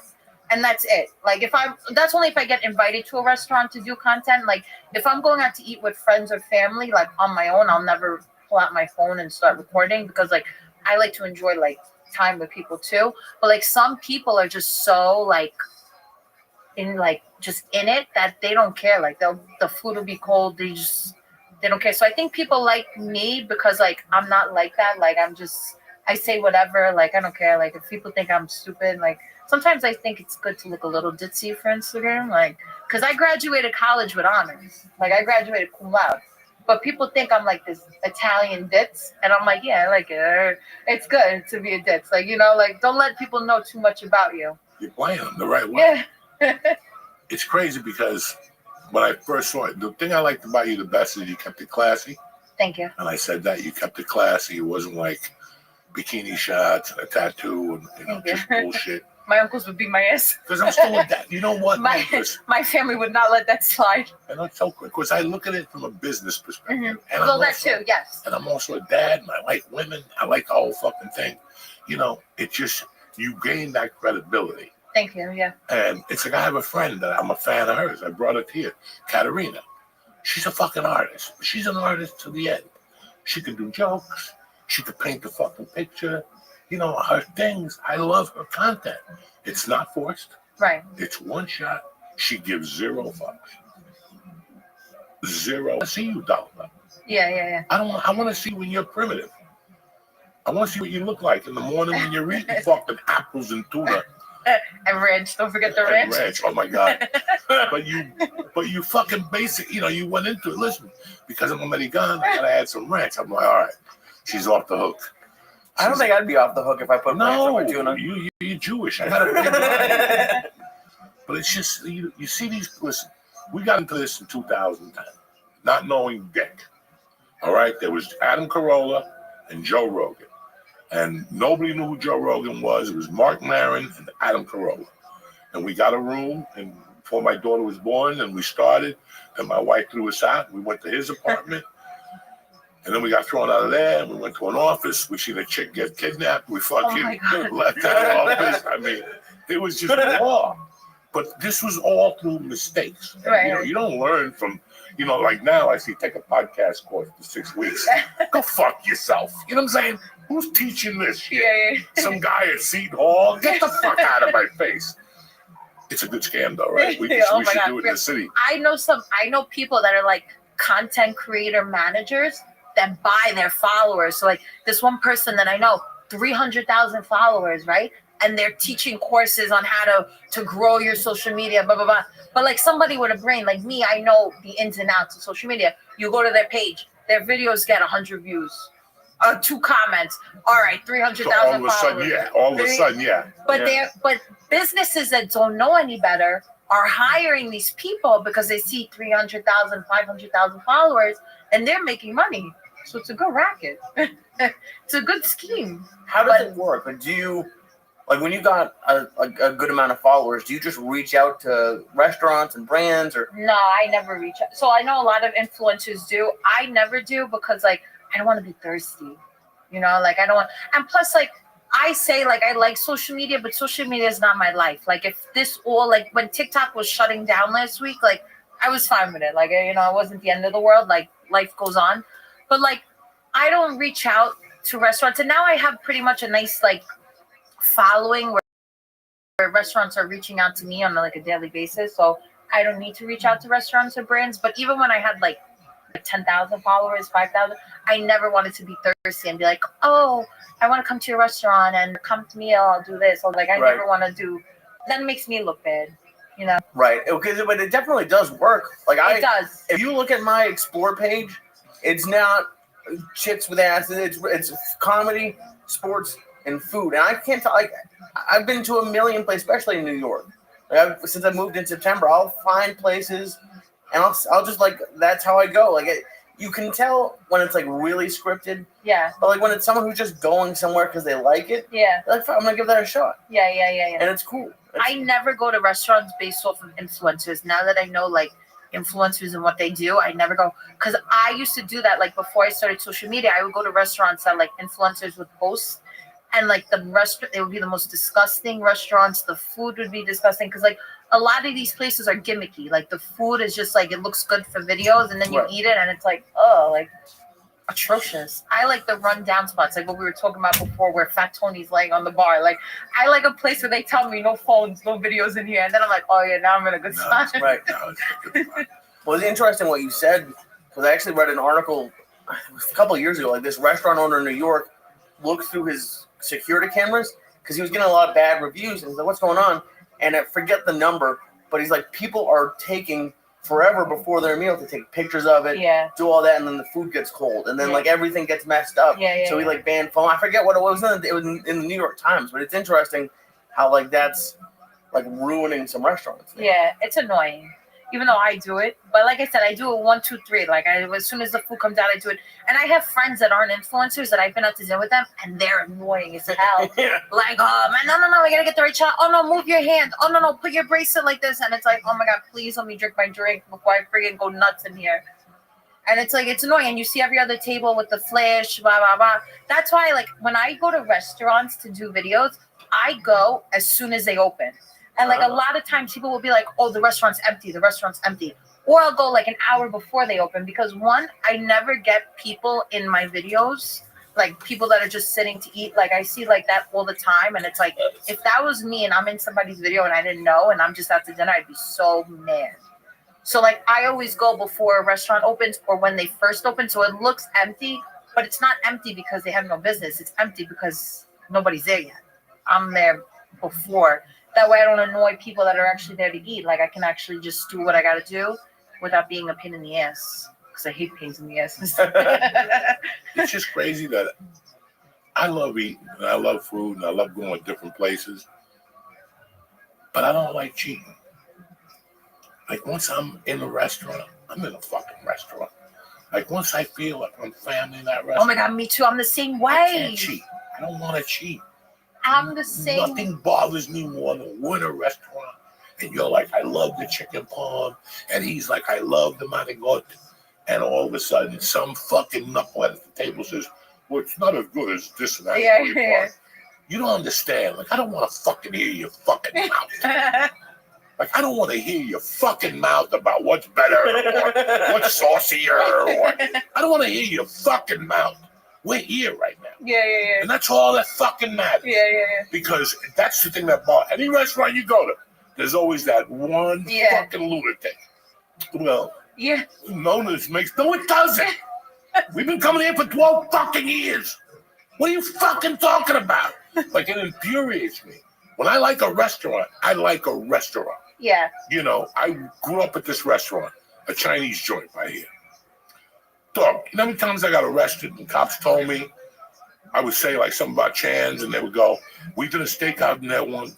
Fucking rats were moving the walls. That's how big they were. Did I not go there the next day? I went there the next day. You know, because I've been going there for 20 years. And when it was over, it was over. Like when it was over, it was over. It's not going to come back. Nobody's going to put it together again. Right. It's time to find a new place. That's the problem I have. We live in a fucking, what, if we really look at the numbers, 65% Italian restaurant dominated areas between Louis Pizza, Nick's Pizza, Domino's Pizza. Think about how much fucking pizza. Now think about Italian food. So I like chicken franchise. Yeah. With a little side of pasta or something like that. I could go get it at Rudy's, which I really like, with Osteria, which is fucking great too. But I know some dickhead's gonna go, oh, you have to go to Zombo in Brooklyn. You know, I don't want to hear your fucking mouth. You know what I'm saying? There's So for me, when I fall in love with a restaurant, I can't cheat no more. Yeah, I like shit from this restaurant. Yeah. Like I used to go by me and Marlboro. There's two restaurants. One's more towards the seafood thing, but it's too Brooklyn-y. You know, Thursday night, it's all these divorced women. Oh, I hate restaurants like that. I know exactly. And they got the DJ. I'm in Long Island. Long Island is the mecca for those restaurants. Are you kidding me? Thursday night and Saturday nights at some of these restaurants. There's a restaurant that I really like on Saturdays. They have that, and it's like I can't even go there because it's like the DJ's going, and it's like you have all these like middle-aged people that are like acting like they're 20 Savages. years old, like animals. And then Savages. me and my friends who are in our 20s will be sitting at the table looking at these older people, 60 years old, acting like animals, and we're like, oh my god, like these people are freaking crazy. We went to one on mushrooms, and they were having like 3 birthday parties, and they had like the sparklers going off and going to the table at like 7 o'clock. It was still kind of light out. 22 sparklers.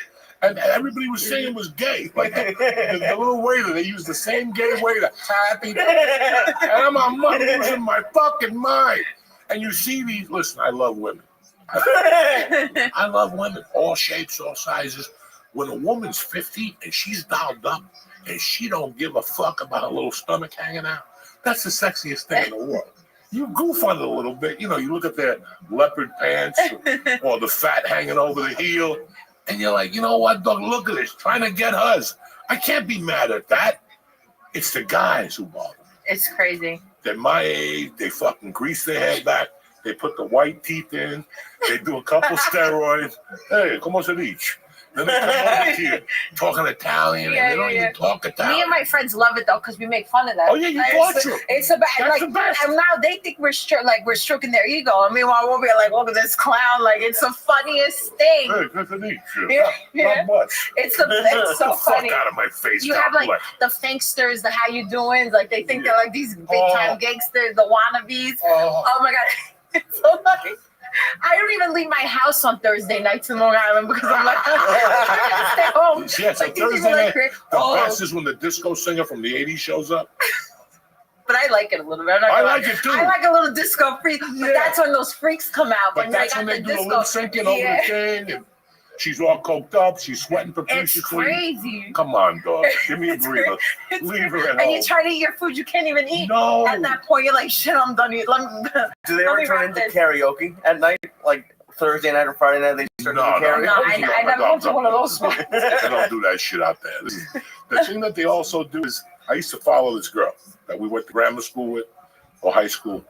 Her husband left it, and up in Rudy's or something. You know who I'm talking about.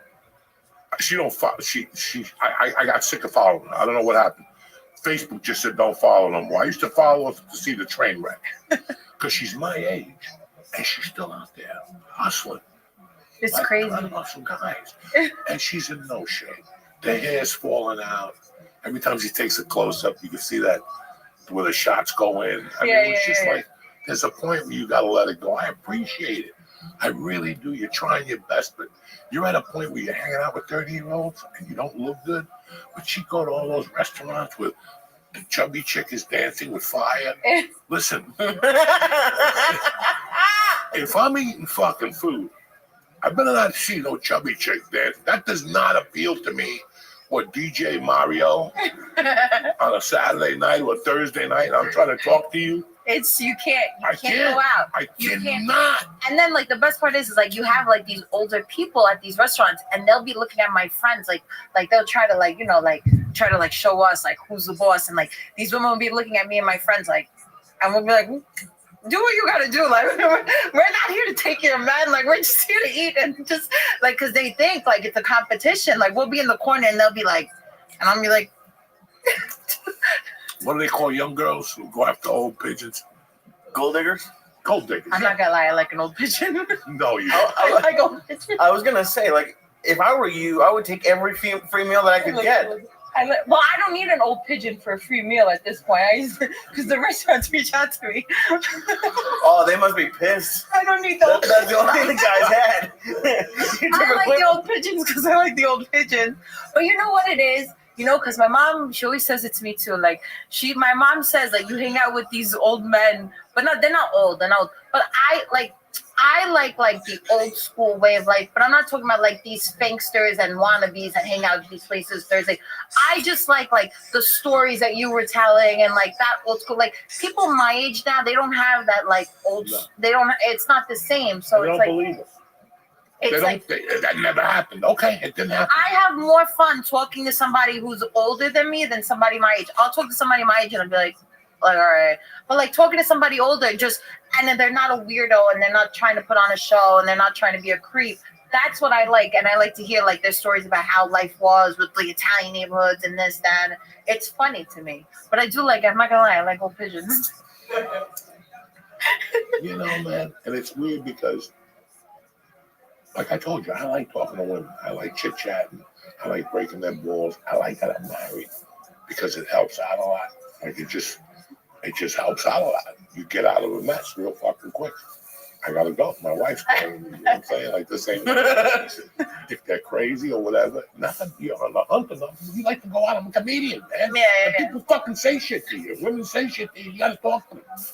But I look at them and I look at them like a kid. Like, yeah, it would be fun, but not really. Shh, don't talk too much, because if I have my old pigeon watching this, it's gonna be like, I know. Don't say too I was much. reading a book today. I went to the hospital. I started this book. I like to reread books every 2 years. And I was reading a book about Jose Battle. This motherfucker was 72 in the hospital. And the feds finally came in one day and were like, he goes for dialysis twice a week. But on Thursdays, it takes him an hour longer. He was fucking his 24-year-old wife. That's crazy. He posed her as a nurse. And she... I was like, at 72... That's extreme. Listen, That's a little extreme. I'm 62 next month. And I don't want to show my balls to anybody. Like, I don't care what you're selling. You know, we can do anything else, but I don't want to show you my dick or my balls or my fungi toenail because I know it's going to fuck a woman up for the rest of her life.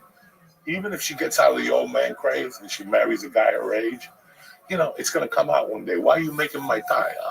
I used to date a guy that was 80. You know what I'm saying? Yeah, but I wasn't going for 80-year-olds. I'm talking about like 50. 50s, yeah. 50, okay. No, and I can see it because you're very mature. Like Thank this you. conversation with us today, I've learned more about social media than I thought I did just talking to you. And now, like, I want to ask you something. Again, none of my business. I'm going to go fuck myself. I noticed something. Like, I go to a boxing gym, and there's two girls like you there. Young, innocent. They love breaking my balls. They just love it. And I love them. You know, they Joey, what are you doing, Uncle Joey? Come over here and punch me in the head. You know, whatever the fuck they want me to do. You know, because young girls are fucking nuts. So the one girl came up to me, she's like, Uncle Joey, you don't follow. And it's like my daughter came downstairs with 5 other girlfriends. They're like, Uncle Joey, follow us on Instagram. I'm like, listen, you 5 little dirty bitches. I am not fucking, because that's how they throw you in jail. They're 12. I'm not going to follow you 5 dirty bitches, okay? So get out of my face. They all went upstairs with long faces. Like, no, I didn't call them bitches, but I ain't following you. And especially that. Like, I don't know who I'm following. So I followed her. And it's really weird. Like, I see, she's a fitness chick. She trains Pilates and she does this. No, man. In that whole fucking thing of hers, there's not one man. And this girl could have any man she wants. No bikini shots, nothing like that. But I've noticed a couple girls that age now, no men. Why? I don't know. I think with me, because I have such a big following on social media, I think people get intimidated. You know, even if like, let's say like they're like, you know, they're established and they have this, like I went out with one person who's like the love of my life. So she's watching this. Okay. And like we went out to eat and he's like very established, like in Long Island. We went out to eat.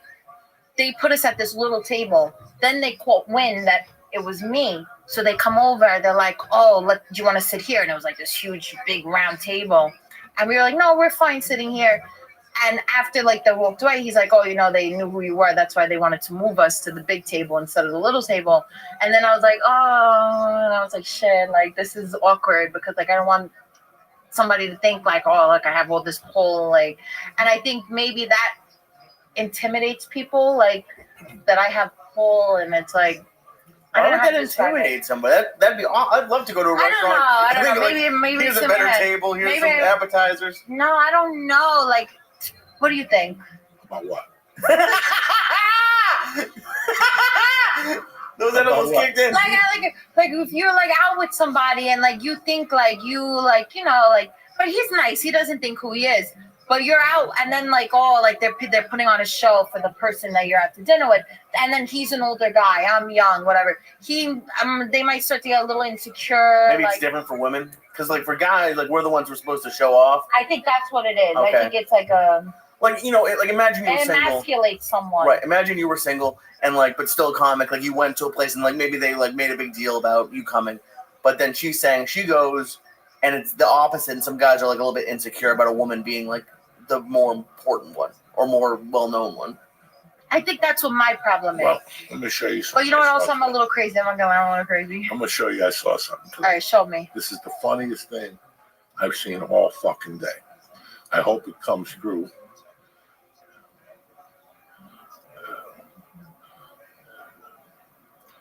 I saw this and I fucking died this morning. It was fucking Ali Wong. Okay. I don't know Ali that is. Wong is a Chinese comic who is fucking nuts, and I love it with all my heart. And she goes, "You'll never have the idea what it feels like a woman with more money than you sucking your dick." That was on after your reel this morning, and I'm like, God damn, Allie. And she went at it. She was like, I'm trying to find it.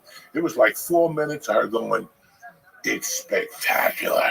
I talk because she's a nasty bitch. Yeah. So she was just ratting shit out. And I'm sitting there going, wow, that's a fucking pretty interesting thing. Right. If your wife made that much more money than you, what would the dynamic be in your house? Like, what would the dynamic be? Like, if your wife obviously made $10 million. Like, it's expected for the guy to be like a professional sports guy, and he makes $85 million a year, and his wife would be a housemaker. But flip that around. Well, that's what they call them, right? Homemakers, right? I want to be a homemaker. You do? You do. Really? I do. I go through like phases. So like I'm done with like social media. I always say like I'm gonna I'll get married tomorrow, arranged marriage, delete all my social media, do homemaker for a little bit, and then I have my next phase after that. But like I want to do like a homemaker. I don't know. But you know why? I grew up, my mom was a homemaker, my nonna was a homemaker, her mom. That's just what I know. Homemakers. Well, when we're talking about homemakers, as you know, from like an older man, I gotta pee. So we'll be back after DraftKings and everybody else we're talking about today. Yo, if you want your nicotine fix without all the smoke and tobacco, nicotine pouches are the way to go. They're made with natural coconut fiber filling and all natural flavor. It's cleaner, it's more authentic, and you're gonna love it. They're so slim, they're basically invisible. So when you pop one, nobody knows nothing about it. Listen, I tried them. I was jiggling up and down. I liked it. They got 10 different flavors, so you can keep switching it up and not get used to the same flavor. I don't know what you're doing with your life, but make the switch to nicotine pouches today. You're going to love these things. And right now, the church family gets 35% off when you order through our exclusive link. Look at the link, our exclusive link, nickpouches.com/church. nickpouches.com/church. This isn't just for your first purchase. Use it up to 3 times. That's right. 3 times, 35% off. That's 5%. nickpouches.com/church. That's nykdpouches.com/church. Nick products are only for adults of legal age, and every order is age verified. Warning, this product contains nicotine, and as you know, nicotine is an addictive chemical. What's up, you savages? Uncle Joey here to talk to you about the Super Bowl. This ain't the Tiny Bowl. This is the Super Bowl. It's time to get on the action with DraftKings Sportsbook, an official sports betting partner of Super Bowl 59. Wow, 59. I'm 62. New DraftKings customers can get $5. Just bet $5 to get 200 in bonus bets instantly. Listen, $5 to get 200 in bonus bets instantly, and now's the best time to get started. Pop in the popcorn, fry up some wings, put your money where your mouth is. You know all about football. Let's see what you got. The DraftKings Sportsbook app, code Joey. That's Joey. That's code Joey for new customers only to get 200 in bonus bets instantly when you bet just $5 only on DraftKings Sportsbook, where the crown is yours. Now download the app and let's get this Super Bowl party started, Jack. Gambling problem? Call 1-800-GAMBLER. In New York, call 877-8-HOPE-NY or text HOPE-NY 467-369. In Connecticut, help is available for problem gambling. Call 888-789-7777 or visit ccpg.org. Please play responsibly. On behalf of Boot Hill Casino and Resort in Kansas, 21 and over, age and eligibility varies by jurisdiction. Void in Ontario. New customers only. Bonus bets expire 168 hours after issuance. For additional terms and responsible gaming resources, see dkng.co/audio. We're back, bitches. Don't forget, Super Bowl's coming. 2 weeks. Download that app. So anyway, back to you. Because it's getting interesting now. Talk to me about your dad. Oh, so my dad passed away when I was young. How old? 9. Wow.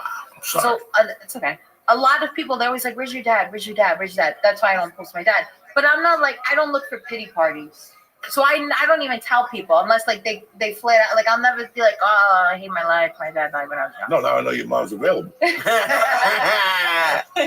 mom's gonna eat this up. And you know what's so funny? Going back to what we were saying about like the older people on Thursday nights, like my mom makes fun of those people, even though that's her demographic. She always says like she would never be one of those people like desperate. And she's like, I'd rather be at home. We were talking about my 5 German Shepherds. I'd rather be at home with the babies than be out like these people like just desperate. It does make you look, but again, like I like women, so I get it. Like the first time I moved back to Jersey, I went on a Thursday night, and I saw 8 women, all of them 200 plus pounds, seductive clothing on, and I'm like, what? And I go, stop, Joey, stop. Look at them. They're fucking beautiful. God bless them. God, what am I gonna do? God bless them. They're not your type, and maybe you're not their fucking type. But at least they're out there slinging. You know, a lot of these freaks, not to cut you off, freaks. They're swingers. Okay. So there's one. We need swingers. Like there's swingers. Like there's a restaurant that we were at, me and my friends, and we got that like, oh, don't look at these people. Like it was an older couple, don't look at them because they're swingers. They a lot of these older people that look like disgusting but also seductive.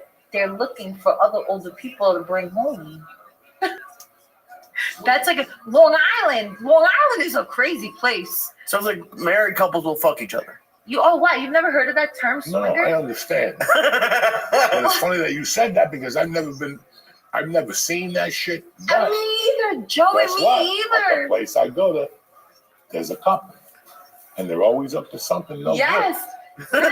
Always up to something. Every time I go to this restaurant on a Saturday night, there's a couple there looking to pick people up, and I'm like, oh my god, these people are sick. And they say, don't look their way, do not look their way. Something ain't right with these They'll people. try to like inch over a little bit, and it's like, I'm looking at you because you're a friggin' freak, like freak in a weird way, not like a freak that I want to join you guys. Like, but Long Island, it's a freaky place. Thursday and Saturday nights, Long Island, no matter what restaurant. If a restaurant has a DJ in Long Island on a Thursday or Saturday night, do not go because it's a freaky spot. The one place is really like big money by me, and there's a woman at the gym saying, she told me those women have sex in the bathroom. On Thursday, and they drive up in fucking Lexuses, and Mercedes. It's sick. They're banging in the bathrooms at those restaurants. Yeah, it's sick. And the one place where I go to, the girl, the waitress we were talking one night, she goes, I hate Thursday nights here. She goes, you gotta look at the women's bathroom. It's disgusting. She goes, the men's bathroom is okay. The women's bathroom look like a fucking bomb. It's in their puke and fucking stockings ripped and shit. It's crazy. It's crazy. It's really crazy. How do you have a lot of friends your age who are more like you, or are a lot of your friends like the party type? No, I have no friends that are the party type. All my friends are like me. They're like that OG, like old school ways that they have like the same kind of families that they were brought up. Like, so they're not, I don't have friends that are like, let's go to the club. Like, you'll never find me in the club. I'd rather be in these freaky restaurants, looking at these weirdos than actually be in like you don't go to these clubs with like VIP bottles. No. Not even when I was younger. Like, maybe I went once or twice, and it's like, it's just that you stand there like this. Like, I had to explain that to my mom the other day because she doesn't go out. So she thinks nightclubs are like how it was back in the day when she was going out, like in the 80s and the 90s. And I'm like, Mom, nightclubs are not like that. Like, you go to with the VIP bottles and people just stand there. and they're all on drugs. Like it's crazy. Like going out in the city, would never. I just never understood that whole. Like It's we just grew- to show off. no, that's all it is. Yeah. Basically. Like when we grew up, there was you stood at the door like an idiot. The dude either knew you had a hookup, a cousin, you got in there, and you went in, and the drinks were like whatever, $8, never be drank, and But now you got to go sit in the back, and while Yeah. you're in there, hold on, Yeah. security fucking Yeah. here from Oh my fucking. god. That's it. We're gonna cut this part out. The guy's name that I'm dating is What the like, fuck? see, my husband is. There you go, see? Here, step aside. And he walks in with like fucking 8 other guys that you could mug them. Like I would have taken that money 10 years ago right off the bat, like without even thinking, like where they sitting. Let's go over there and take that cocaine, whatever the fuck they got. That's what it is now. And you walk in, I used to go to Vegas. I would get sick to my fucking stomach. After the UFC fights, they'd take me out and I go, I'm not doing this. And you go, and I'll tell you what else has died about the club life. Half of these motherfuckers shouldn't be in a club. Let's get to that. They're not that attractive. Yeah, but the lights are dark, so you don't know. Neither am I. But I go to Vegas, like when I'm walking back to my room, I see these people waiting online. And you got to start tapping them. Listen, you'd have a better time with that tomato and cheese soup in your room. Because they have that on the menu in Vegas, right? Remember, I always tell you, you can always get a cup of fucking tomato soup with cheese instead of putting yourself through. That's a bunch of young people. Like, listen, when I was fucking 19, if there was a guy in a bar that was 27 talking to my friends, the girls I was with, I would have a fucking heart attack. Okay? I would have a fucking heart attack to the point where we either rob them, get into a fight with them. There was always something. So as I was getting older, I always thought the same way. Like, Joey, you're just too fucking old to be there. You're just too old to be there. Like, even in my last 10 years of doing drugs, I was not out. I would get that package and run home by myself. Lock my wife would be knocking. What's going on in there? Nothing. I'm fixing the toilet. Whatever the fuck. I didn't like it. I did not like it. And now, like, I find myself going out one night a week to a bar. I don't drink. I go, I eat mushrooms. And I sit there and I fucking giggle. And that's the last thing I was going to tell you that. Last time I went out, I bumped into swingers. I didn't know there were swingers till I gave them the mushrooms. And the chick goes, why don't you eat some too? And me, you, and my boyfriend go back to my place. And I'm like, That's sick. she's hotter than fuck. She's an Arab chick. I was like, nah, I'm out of that shit. Well, like, Nah. not to get back to social media, but like, I would love to like see what your DMs are like. Oh my god, my DMs are Oh crazy. my God. they must My just be. DMs there's some of the DMs that I blocked. If they're like really perverted, because I get real perverted ones, I block them because but like some of them are just desperate or they're funny, like whatever, like but like real perverted, disgusting ones, block. I don't want you on my page. Like even comments I get, like I'm like, these people are commenting this disgusting, perverted stuff on my videos, and like you see their picture, they have their names. Like you're not embarrassed, like somebody seeing you say that.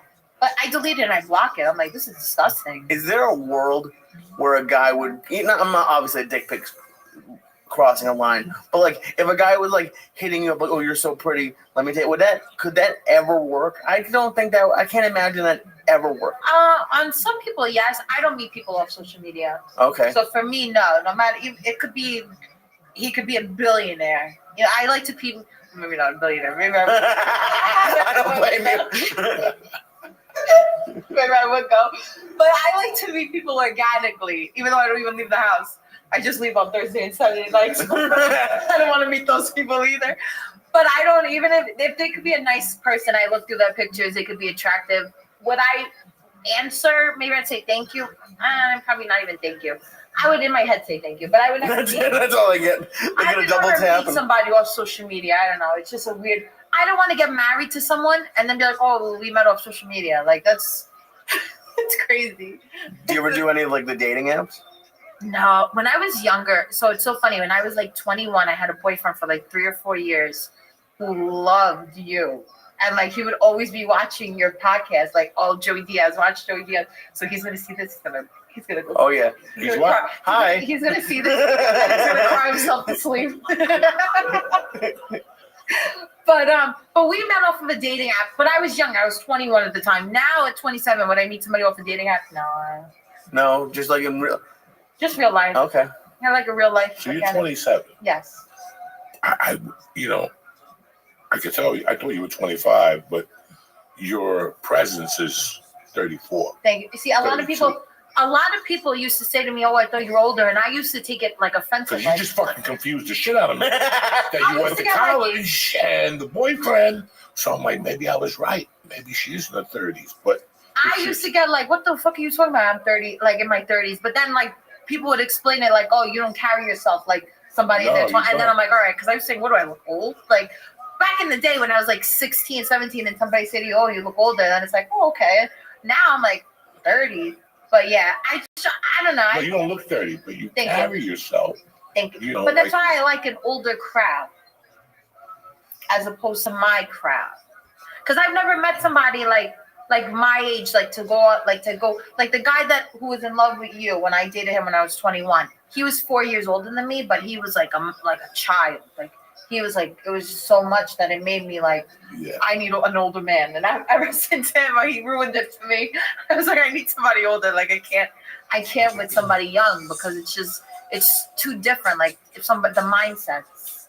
Were you the same growing up? Because like even taking dating out of the thing, like in high school or whatever, like my best friend in LA is sitting right there. It's just I've always connected more with people who are a little bit older. Me too. Yeah. Me too. Growing up, I always hung around my family too. Like I don't have any cousins. I don't have any young people like besides my brothers and my family. So like I always was around like older people. Even like when I was little, and like I'd be sitting at like the grown-ups table with my nonna and their sisters and everyone like all like 78-year-olds, and I'd be like 5 years old and I'd be sitting there like having the time of my life around these older people. But I've always gravitated towards older people, and that's why I love working at the deli that I'm at. It's because it's all like 60, 70, 80-year-old Italians, like those old school Italians. And it's like, oh, I can relate to these people. Like, it's funny, like the shit they say, like you don't hear that anywhere else. But that little store, I'm like, this is the Twilight Zone. Like, that all these freaks come in, and it's the best thing. But I've always gravitated. I gotta tell you something, man. You're the first woman I've met in a long time that I have to go home and hug my daughter tonight. You give me fucking faith. Thank you. I meet women, I gotta go home and hug my daughter 2 times and go, yeah, what the fuck, man? What the fuck? But you're a different type of fucking egg, my friend. Thank you. And it's so funny, going back to my dad passing away when I was younger, like I always see like fatherless, I don't know if you've ever seen, you've probably seen it because you're younger, like fatherless activities. Like it's like a joke, like girls that grew up without fathers, like they're like these monsters, like pigs, like, you know. So I'm like, shit, I'm fatherless. They're pigs. Did your mom remarry? She did. So I grew up with a stepfather in the house. So that's why. Cool. Yeah. So and then I had my like, it wasn't, you know, growing up with a stepfather is never good. He was like kind of like a fankster, like a wannabe gangster. So like I didn't pay him any mind, but a fankster. Oh my God. When they're like the wannabe gangsters, they're fanksters. Like he was like a fankster. So, but growing up, I had my uncles. So like I always say, like I grew up, like my father passed away, but I had my uncles. So like my uncle Carlo, who I'm very close with, he's my godfather. Every weekend he would come over to my nana's house. He'd be taking us on vacation. He'd be taking us to Six Flags. He'd be taking us here. So it was never like we grew up without a father, even though we didn't have, we like always had somebody like showing us love and like attention. You know, it's funny today. I was talking to a friend of mine that you probably know, and we were talking about Catholicism. You know, I want to do a show about Barnabas, you know, the guy that Jesus forgave on the cross. And, we want to talk about St. Michael and fucking all these fucking religious Mary Magdalene. You know, we're all going to put them together. I forgot what I was going to fucking tell you. I can't be smoking pot. Catholicism, no. But I was trying to talk more about old school, like how we were raised. Like, I had a godfather who, my father died when I was 3. My godfather was there every fucking Saturday. Yeah, that's and we'd walk from 88th Street to 42nd Street. They'd take me to one of those fucking kid movies. And then he told me, he goes, I'm not going to go to those pussy movies no more. He took me to see the world's greatest athlete. I'll never forget him, the Love Bug. And he's like, I can't tolerate these things. If you want me to take you to the movies, I got to take you to big boy movies. And for the next 3 years, he took me to see every fucking movie, never porn on 42nd Street, just, people getting shot, naked titties, shit like that, And you forget that. Like a godfather, what a godfather's job is. Yeah. People, like my daughter's godfather, we haven't talked in 2 fucking years. He hasn't sent a card. Yeah. God knows. It's like so weird how the godfather thing has disappeared from this country. Like when I was a kid, my godfather were divorced. I wasn't allowed to see my godmother. My mother would send me down to Miami. She was fucking gorgeous. And she would fucking cook for me and give me clothes all week. Oh, wow. That was a godmother and a godfather, Now all those things have disappeared. Now it's just a name. They just name godfathers and godmothers just because I just don't understand all these things, like when in the last 30 years. That's why I was so, I wanted to meet you because you brought it back to me. Like just the people yelling on the streets. There's a place that just opened by my house, Faella's, and people were pissed. They're like, why would Faella's open if Lavotti's is around the corner? Lavotti's like a big chain. Uh-huh. And I went into Faella's and I'm like, I get it. Because I can talk to the butcher. Because I can talk to this woman about the rice pudding. I could talk. He's going to bring me chocolate bread from Staten Island. I love that shit. And that's what we're missing again. Yes. Now it's my favorite place. Friday, I was home from the hospital. I went out to get the mail. He left me a fucking meatball sandwich with rice pudding. You understand me? Yeah, they don't have places like that. That shit has disappeared. Mm-hmm. I mean, you went to one. Because my brother George goes to a meatball place. What's the name of it? What, Cuomo's Deli? Almost only him a special too. I don't think I went to that one. I went to Cuomo's. Yeah. He said a couple of days later he went to Cuomo's. Like that devil. Yeah. I'm Cuban. And they're Cubans over there. Not the guy, not the owner, but all the workers over there are Cuban. I'm Cuban. But nothing pisses me off when a motherfucker walks into Jersey Mike's. Mm-hmm. Because somebody's grandmother came over on a boat to make Coca-Cola sandwiches. And here you are going to Jersey Mike's. Like, where's the fucking tradition?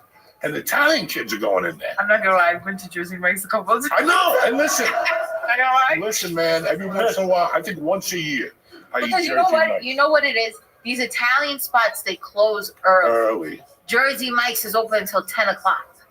So sometimes at 8 o'clock, I gotta hang for it. Fucking wait. Then Then fucking wait, okay? If you can't have it from the man himself, then fucking wait. Sometimes you get a hangering for some Coca-Cola, not a fucking night. It's not the same, but. Well, because I was thinking about when you were asking me some of your rules, I want to get your opinion on this. If you went to like the deli that you work at and someone ordered a turkey sandwich. We don't even have turkey. What the fuck? Okay. I went to there was this place, what was the name of the restaurant? Rabbi talked about in Van Nuys, wherever the fuck in California. The Dominic, Steve loved it. Oh. Vicente's, whatever the fuck it Something was. like that. All right. I went up there one day. It was okay. They spoke. I don't even know if they spoke it. What was the name? Remember the one that Steve Simone? No. I remember the pizza place, the pizza from Brooklyn, but that's not the place. That place sucked dick too. But the deli, like they were. Oh, yeah, I do remember the deli. There was 2 of them. There was that one and Piccolo's in Burbank. Right. Piccolo's, just if Italians are out there, burn it. That place, the food was beyond bad. The meatballs were beyond bad. In California, the only good place to get good Italian food is up north. Santa Barbara. That motherfucker. There's a place up there that makes lasagna with a meatball in the middle. Holy shit. Holy shit. But down in the city, all that, I went in there one day. I was like maybe in a bad mood. Going in there already, you know what I'm saying? Like, who am I going to bump into? And some motherfucker came in there with sandals and ordered a turkey sandwich on like fucking white bread. I thought I had to do everything and then he started complaining. Like, there's not enough salt on here. Listen. I hate that. Listen, get the fuck out of here. Go to ShopRite, all right? You're going to come in. Domingos. I was trying to, yeah. Domingos. It's a good that place shit for drives LA. me fucking insane. You have no idea how fucking like little things at restaurants, like all of a sudden waiters became really fucking annoying. the last 4 years. They stand by you. Stand by me. Go away. Give me 5. You know, you tell the guy, give me 5 minutes, but he only goes where George is. And you're like... Now, do you think they do that to you because you're you? Because I've had restaurants do that to me because of social media. Okay. Which is annoying. I know what you mean. It's annoying. Listen, sometimes it's because of me. They think, I don't know. But if anybody knows me, I slept on the fucking park.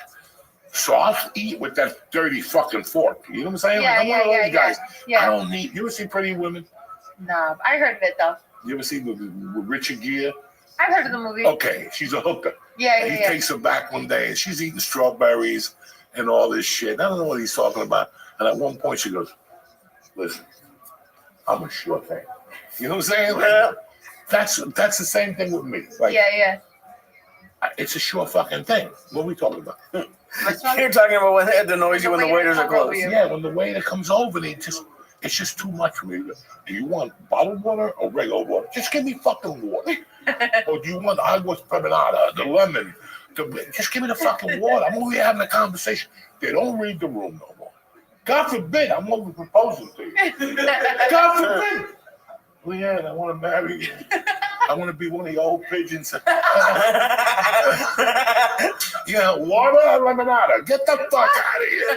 They just don't know anymore. They just can't read the fucking room. You know, my daughter told me about a month ago. She's like, I don't want to go to a restaurant no more. I go, why not? She goes, the waiters drive me fucking crazy. So if I take it at my restaurant, I take it to the bar in the daytime. She loves the chicken parm from there, or she takes it to go. Dad, bring it for me to go. I don't want to deal with the waiters. She fucking hates it. My daughter's the only fucking kid that won't go for breakfast. Hates it. It's too much drama for her in the morning. Too much. Too many questions. That's cute. I asked her again the other day, I go, where do you want to go for breakfast? Just too much drama. Too many questions. And I'm like, you know what? You're fucking right. You're fucking right. But all that stuff went away. I like to be left alone. Yeah. I'll call you. Leanne, what's up? I'm sorry, I know you're with the other table. Leanne, can you bring me the Monagot? You know, whatever the fuck it is. My favorite thing is because after the podcast, we've been going out to eat. I know Joey well enough where I can see when he's getting frustrated. And when like a server, you don't like when they're close, but when they disappeared and the food's taking too long, you With like olive bread. You get so upset, and when you try so hard, I can see you like talking yourself off of a ledge in your head. Listen, bro, I like the Chinese led this country in service for a reason. You ever go to a Chinese restaurant? You sit, they come over, they give you that fucking menu, and you go, "I don't even need it. Give me number 3. Hot sour soup in there." That motherfucker ain't coming back out unless he's got the soup, the water, and the chips. Don't come back out empty-handed. Yeah. Now people come out empty-handed. Like, where do you go? Where's my soup? You just go in there and go like this. That's the shit that drives me fucking crazy. Like, there's no more thought. Right. You know, there's no more. I went to one restaurant, like, great steak place, but they have the best hamburger in Jersey, supposedly. And it is a good fucking burger. And I asked the guy, I go, how do you have a burger and a steak? He goes, we'll get 2 hamburgers and get a steak and just chop it up, you know.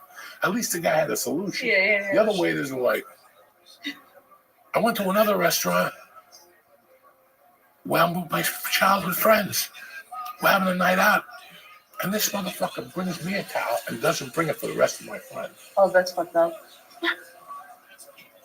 Then he brings my neighbor to the table that didn't even know I was there. I was on the other side of the restaurant.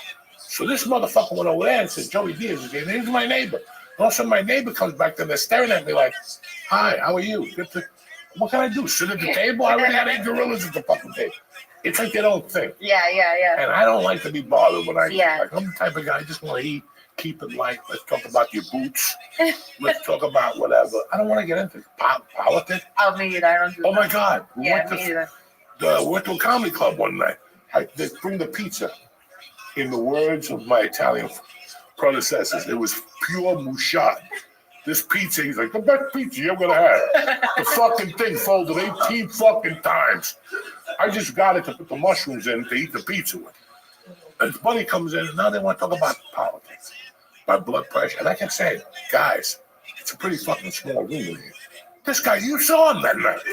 Wouldn't shut the fuck up. I finally go, don't. No politics. Get the fuck out. And he ran out of there because all those things, when I eat, I like to eat it fucking. Right. But today's world, you can't eat in peace. No. Who wants to take a fucking picture? Yeah.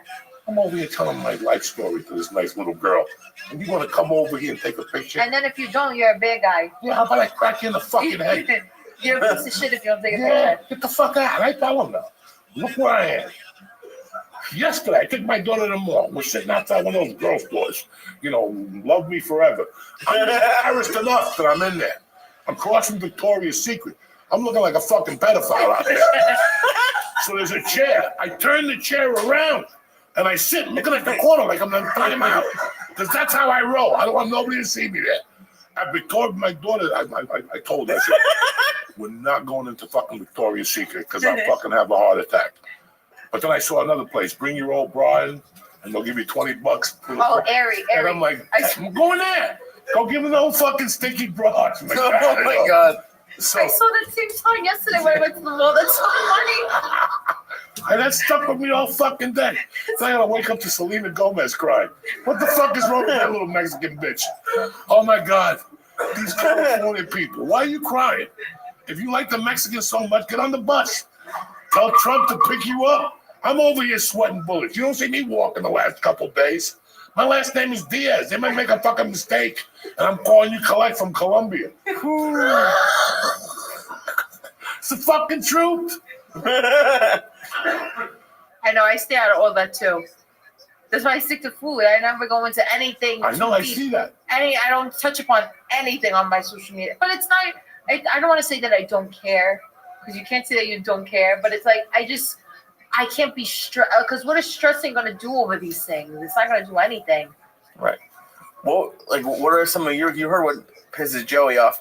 Like, what are 3 things that if you're going to a restaurant that's like hired you to go out, or even if they didn't hire you, like what are the 3 things that piss you off? I hate when people come up to me and ask me for pictures. And so, like, now I'll take pictures with women. I don't take pictures with men. Because men are creepy. You know, some of them was taking pictures. Like, one time I had a guy come into the deli, and I already enforced this policy where I don't take pictures with men. He goes, can we take a picture? I was like, no, I'm sorry. He's like, come on, I want to make my Sicilian wife mad. Well, so you're going to use me to make your wife jealous? So then she's going to hate me for no reason. I didn't do anything. But you want to, like, so I don't take pictures with men. I was at a feast over the summer in Brooklyn, and I was around, like, all other content creators, and there was, like, these guys. They're a little bit older than me, like, maybe, like, 10, 15 years, like, early 40s. We're having a conversation. I've always, like, have been friendly with them. This kid comes up to me, and he was, like, 20 years old. He was with his mother. He was a boy. A man, he was 20 years old. He's like, can I take a picture with you? Now I'm like, I just didn't feel like taking pictures. I was like, no, I'm sorry. Like, it was fine. Like, I didn't want to take a picture. I saw these motherfuckers the next week are on a podcast with somebody else that I know talking about, oh, these influencers, they let it get to their head. Remember where you came from. We were at a feast, and one of them said no to this child and his mother. And I'm watching this, and we're thinking we're friends. And I'm like, these motherfuckers are talking shit about me. And then the other guy, oh, I saw it with my own eyes. Can you believe how these people are to their fans? And they're talking to other people I know. I called the other people I know. I'm like, these motherfuckers, they're saying X, Y, and Z about me. Now, the other people they were talking to, they know me. So they're like, I can't believe they were saying that. So then I unfollowed them. Like, I didn't want problems. I unfollowed them. Not too long, this was over the summer. Not too long ago, he messages me, hi, Liana. Why did you unfollow me? I thought we were cool. I thought we were friends. I said, excuse me. I said, I saw that podcast and I didn't appreciate that you were talking about me. Even though you didn't name me in name, you guys, after I had walked away, were talking shit. Oh, can you believe she said no? Like, if I don't want to take a picture with somebody, what the fuck? I don't want to take a picture with them. Like, it's like, I got to take pictures with people. I came to the point where it was starting to bother me when I did comedy. So I stopped doing comedy. That's how much it got to me. Yeah. And especially when I moved back here. Because when I was growing up, there's no cameras allowed. Yeah. I don't know what you're doing with that camera. There's cocaine, there's naked people here. Yeah. Put that camera away, or we're going to break it on you. We're going to ask you one time. Right. And that's how I was raised. That's why when I put the book out a couple of years ago, people are like, you have no pictures. We weren't allowed cameras. Right. You don't like these fucking cameras. When I did the documentary. Yeah. What did I say to you? Keep that camera low. Yeah. And what happened on Charles Court? A guy told us to put the camera away. Put the camera. We don't come from that society. So put the fucking camera away. But I do think, because like it's different with comics, because I think a lot of comics take pictures after the show, and I've seen you take down. No. And I think that's the time point. and the place. Exactly my point. To take a fucking picture. Right. But and not during the show. Not during the show. Like I can't go to see you perform because if you're singing and I come, 3 motherfuckers are gonna go. Can we take a picture? That's disrespectful to Leanne. Right. That's disrespectful. After the show, when you're supposed to take pictures. No, it's fucking her night tonight. Right. Yeah. That's disrespectful. So get the fuck out of here with the camera. There's so many situations where I love people and I love women and I love men. I don't mind taking a picture, but there's a time and a fucking place for it. Right. Friday night. I was in the hospital last Friday night. Not this past Friday. The one before, so I said, you know what? I'm just going to go for a ride Friday night. I went, I picked up my drunk brother. I dropped him off, listened to his bullshit for fucking about the 10 families and the mob, you know, the fish company. I know. I dropped him off. And I stopped by my place. Now it's dead, and I'm fucking happy. It's dead. Now I just got out of the hospital. I don't drink, but I like their pistachio martini. Is fucking badass in there. I didn't get it. I just got a water, and I was talking to the owner's wife. There's 2 people over here. 2 people. It's a bar like goes circular.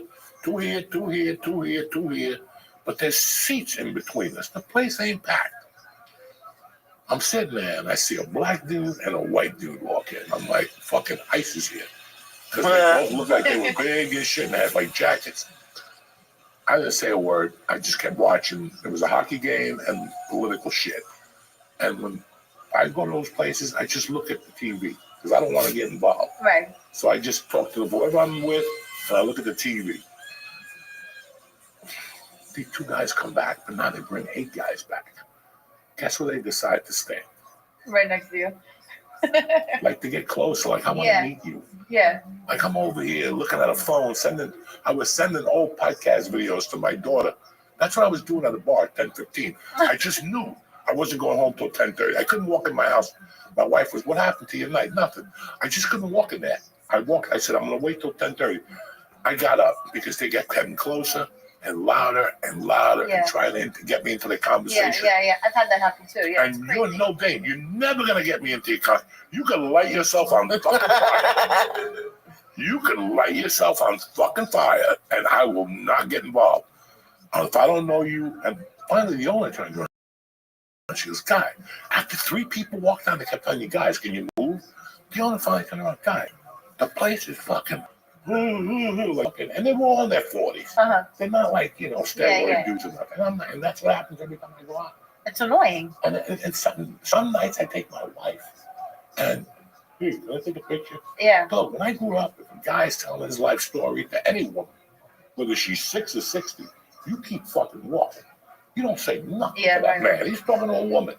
And the same goes on. If I know you on, I see you talking to some old bird. You think I'm going to come up to you? Hey, no. I just look at you, you give me a wink, and we just go our separate things, But no, and people have no idea that when you take a picture, you're going to get everybody else started. Right. Yeah. Now people who don't even know you are going to come over. Oh, go take a picture. So guess what happened? 20 minutes of your night, 20 minutes that you're going to spend with Nona and your mother talking, just went out the window. But people don't realize that because they say their rationale even for you. Oh, but you do this. You chose this, so you got to do it. It's like, I'm a real person. I'm a human being. I'm the same way. I'm the same way. If I don't want to do it, I'm not going to do it. I'm the same way. Thanksgiving night, we did a show somewhere. Did we not? We did a show. Parks in Philly. I went to my bar. Place is packed. I walked in. I'm in the corner. Mushrooms are on fire. I'm in the mood to talk to nobody. I'm looking straight ahead of an NBA game. I don't even know who's playing. And sure enough, a fucking 12 guys came over from the ages of 25 to 30. I'm like, men are worse than women. And I'm like, when it comes to that. It's Friday night. I suggest you go get some pussy. They looked at me like I called them a fucking. They looked at me like pussy. What? The bar is filled with pussy, and you guys want to take a picture with a 60-year-old fat fucking felon. Get your fucking priorities together. Get the fuck. Thank you, sir. They walked away pissed. I don't got time for that. Yeah. Because at that age, I'd be mugging that celebrity. Anybody who knows me, I saw Richard Gere out one night. I almost killed that motherfucker. Because when we were young, every woman wanted to be Richard Gere. How would you feel if any time you want to be with a man, they go, "Oh, I want to be with Isabella." You're like, "Fuck Isabella, that dirty bitch." Now, when did the jewelry line come on? Because you're involved in a couple different things. Oh my God! So the jewelry I do. So it's so funny. The girl that I do it with, she's like a social media. She's the best. I love her. I've known her since I like first got started. Like she's like the one who like taught me like, oh, you need to monetize this. You need to make it a business. Like, because I was just doing it for fun. Like I wasn't doing it to be famous or to make money. She's like always been from the beginning, like the nicest girl. And I'm the worst. Like I decline or I won't answer like 95% of the things I get invited to. It's because I just like to live in my own like bubble, and like I like to do social media from my like house, and that's it. Like I don't want to go outside my bubble. So like there's so many things that I could go to, and like everybody that knows me personally gets so mad at me because I decline like big things. But I'm like, oh, like I don't want to do it. Like unless I really want to do it, like this I really want to do. So like this I came to do. But like she, like in the beginning when I was like really in that, like I just wouldn't answer, like she never would stop. Like, oh, you go do this, go do that, go do this. Like trying to help me and like make this into a business for me. So I appreciate that. And then she has this like really nice jewelry line. So she's like, you want to do a collaboration with it? I was like, yeah, sure. Fuck it. Let's do it. We'll split the proceeds. So now we have that jewelry line and it's like really fun. Like she would hire like a photographer to come and take pictures. It was like a lot of fun, like to do something like that. I like to work with nice people. I won't just work with anybody because like if I put my name behind something, I like to actually like the people that I'm working with. Like the same thing with restaurants. Like I won't go to a restaurant if the staff is like or like fucked up or like some restaurants. Like there's this one restaurant that I go to. Like I don't know. Like the girls that work there, like they are like the biggest bitches I've ever met in my life. Like I'll walk into the restaurant like this. They'll look at me and I'm like, fuck, like shit. Like I'll never come back here again. Like it's simple. Like, you know, like, well, excuse me. Like I hate that. And like I like to be friends with everybody. So like when I see that, like I'm not the type, like I have girlfriends that like they'll see that and they'll be like, all right, let's do something. Like me, like I don't want to, like I just will never come back. So like there's a restaurant, like I just will never come back there because like the girls that work there make me feel so uncomfortable for no reason. I don't know how I started talking about this. But all right, so going back to restaurants. So like that restaurant, I probably would never post again because like there's no need for that. I like restaurants where like they're really nice, like the staff is friendly. How did we start talking about this? I'm rambling.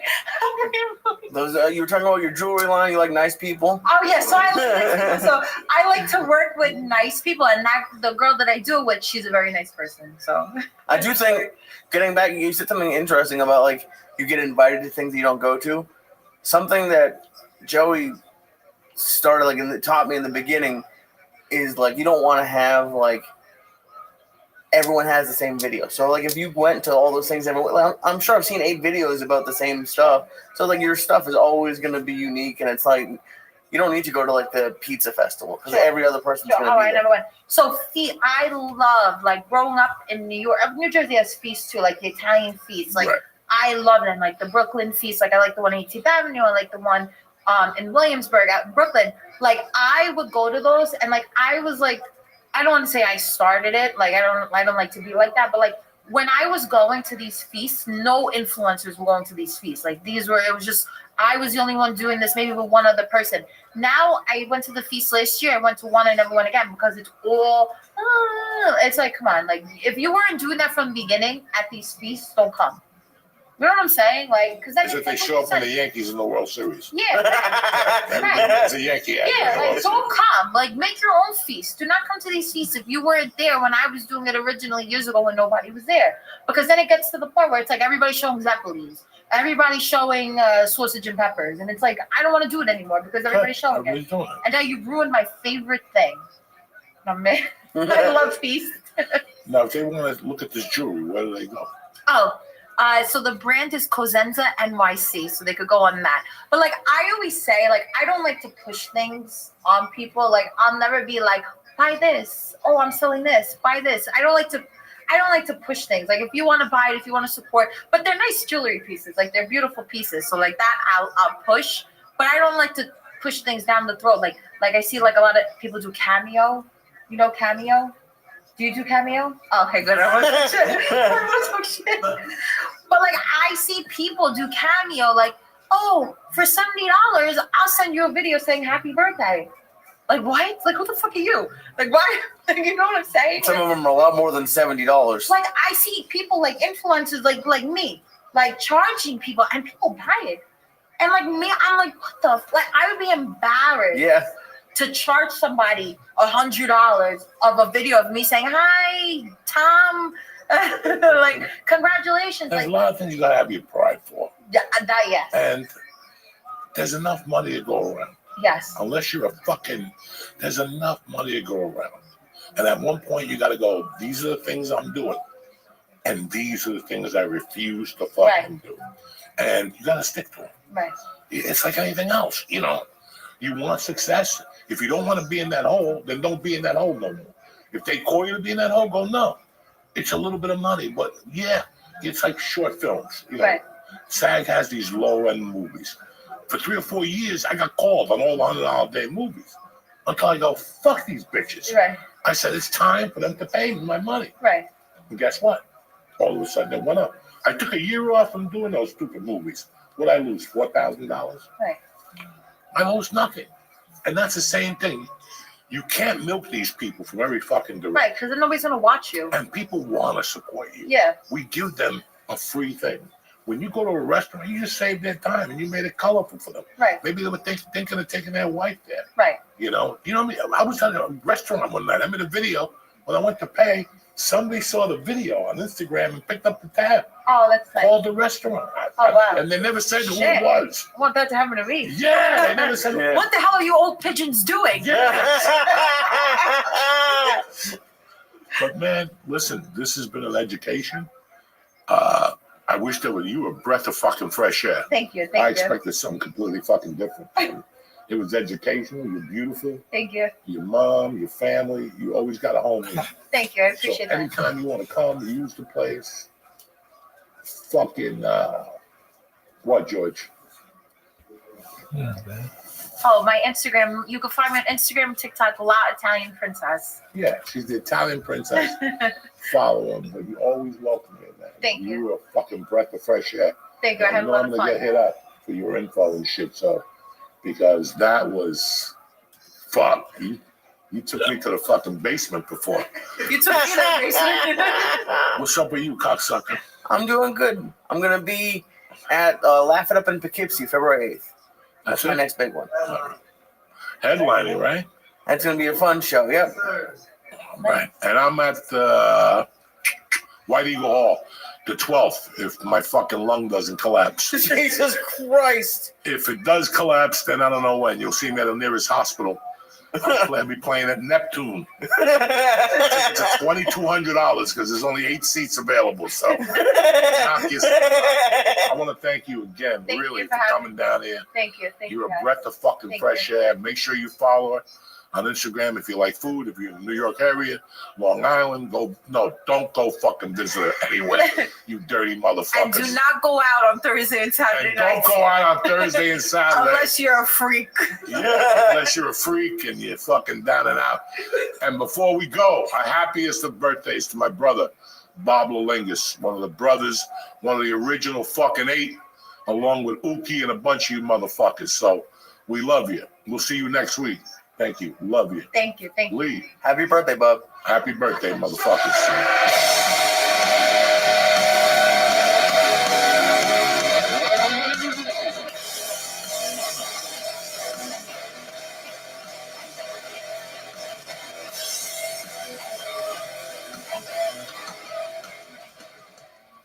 Hey, Uncle Joey here. Listen, getting high should not be a guessing game.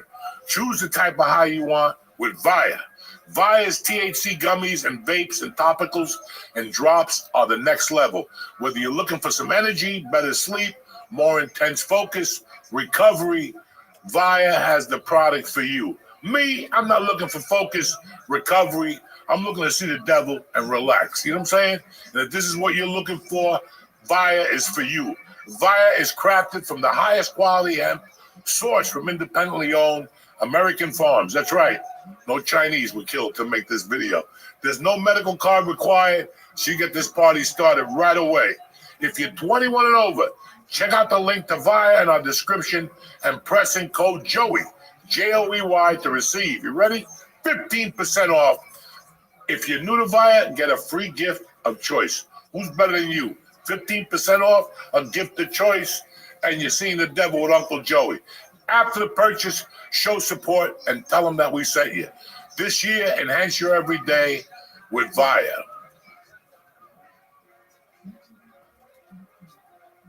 What's happening, you savages? Uncle Joey, Lee Syat here. The Church of What's Happening Now, the new edition, Thursday, the 23rd of January. Without further ado, let's get this party started. Uncle Joey here from Magic Spoon. Listen, if you're an adult but you still want to eat like a kid, Magic Spoon is a total game changer. Magic Spoon cereal tastes just like your old favorites, but with a lot of protein and without the sugar. So Magic Spoon actually fills you up with nostalgic flavors like cocoa, cinnamon roll, and birthday cake. It's got 13 grams of protein, 0 grams of sugar, and 4 grams of net carbs. Listen, you know me, I like the cocoa flavor. It's chocolatey, it's got some kick to it, and you have it. I have it with 2 eggs. So the 14 and the 2 eggs at 7, that's 28. So listen, Magic Spoon has on-the-go treats that taste just like classic cereal bars, so you can snack whatever you want. Do yourself a favor.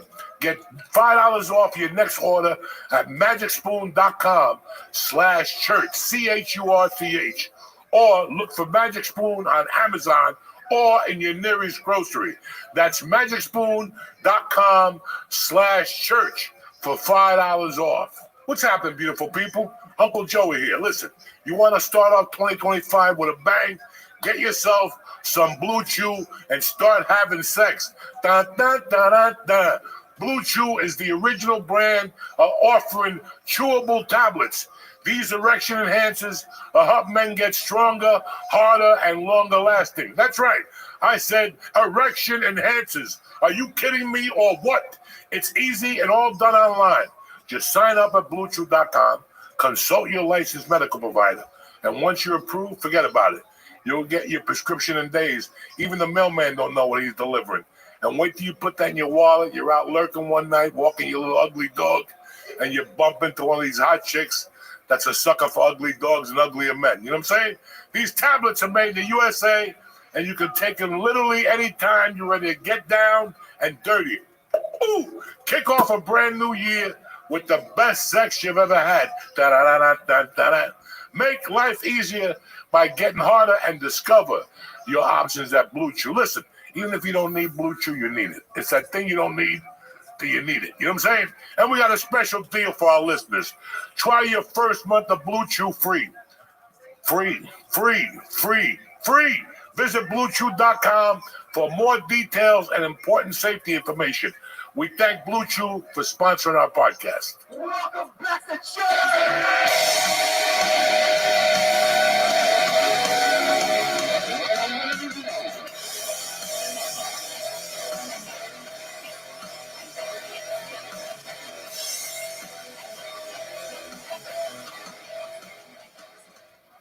What's happened, you bad motherfuckers? Uncle Joey here. What's up, dog? Good to see you, buddy. Good to be here, man. I'm not gonna come out here and be like Jamie Foxx, you know. You're not gonna dance for the first 10 minutes? No, I'm not gonna dance. And it was nothing fucking serious.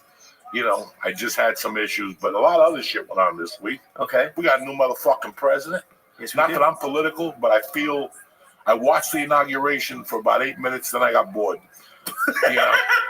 And then I saw all the celebrities, and I'm like, oh, they fucked this shit up too. You know what I'm saying? Oh my God! You see Theo Von, his chair broke. I saw that afterward online. Right. Oh, yeah, it I wasn't didn't on know TV. Theo was there. I just thought, I was sitting there going, I wonder all those suckers that were going for Kamala Harris, if they invited them, if they would go. They wouldn't give a fuck. They'd walk over Kamala Harris just to be in the spotlight. That's how those people are. They don't give a fuck. They weren't serious. Their lives are still going. Their houses burnt down. They're happy. You know what I'm saying? Their lives are still going. They don't give a fuck. But it's a new week. It's a new president. I can't vote. I'm a felon. I have a felon mind. But sometimes, bro, it's like a new start for you. You hope, like, that's as much as upset as a lot of people are, you gotta hope that it goes well. What upset? A lot of people What are really upset? upset. I know. Somebody told me that a friend of theirs' kids were like fucking traumatized. They had to go to a psychiatrist. When I was 18, all I worried about was crabs, and eating somebody with a yeast infection or something. What am I going to worry about the bread? You know what I'm saying? Like, Right. It's so weird how priorities and politics have really eaten up into our society. Something that I never saw till about 15 years ago. It wasn't like, because I think you're right. It seems like that's all, like, it's all people care about. Like, it's their whole identities being, like, on either side, Republican or Democrat. Like, it's all they care about now. I have friends that blame their lives on the party they belong to. Right. Or the other party. And when I started hearing that, when I moved back, I couldn't fucking tolerate it. No. That just wasn't for me. But, it's funny because man, I got a good memory and shit like that, but I can't forget 1 year for the inauguration, which was January 20th, I was going to court that day. Like, tomorrow is probably, tomorrow is like 40-something years from my first pinch.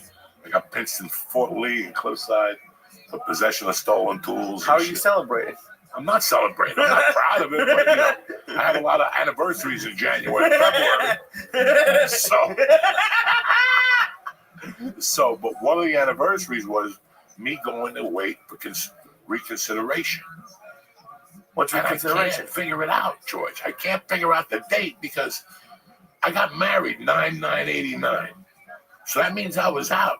Nobody got elected in 89. No. Well, they might have been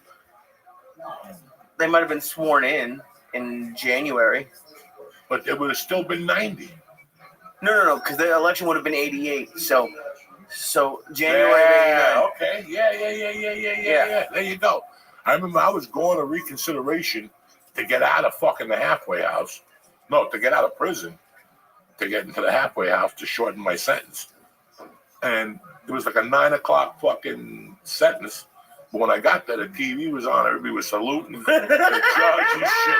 I'm like, what the fuck is going on? And they're like, your trial got pushed back to 3 o'clock. I was pissed like a motherfucker.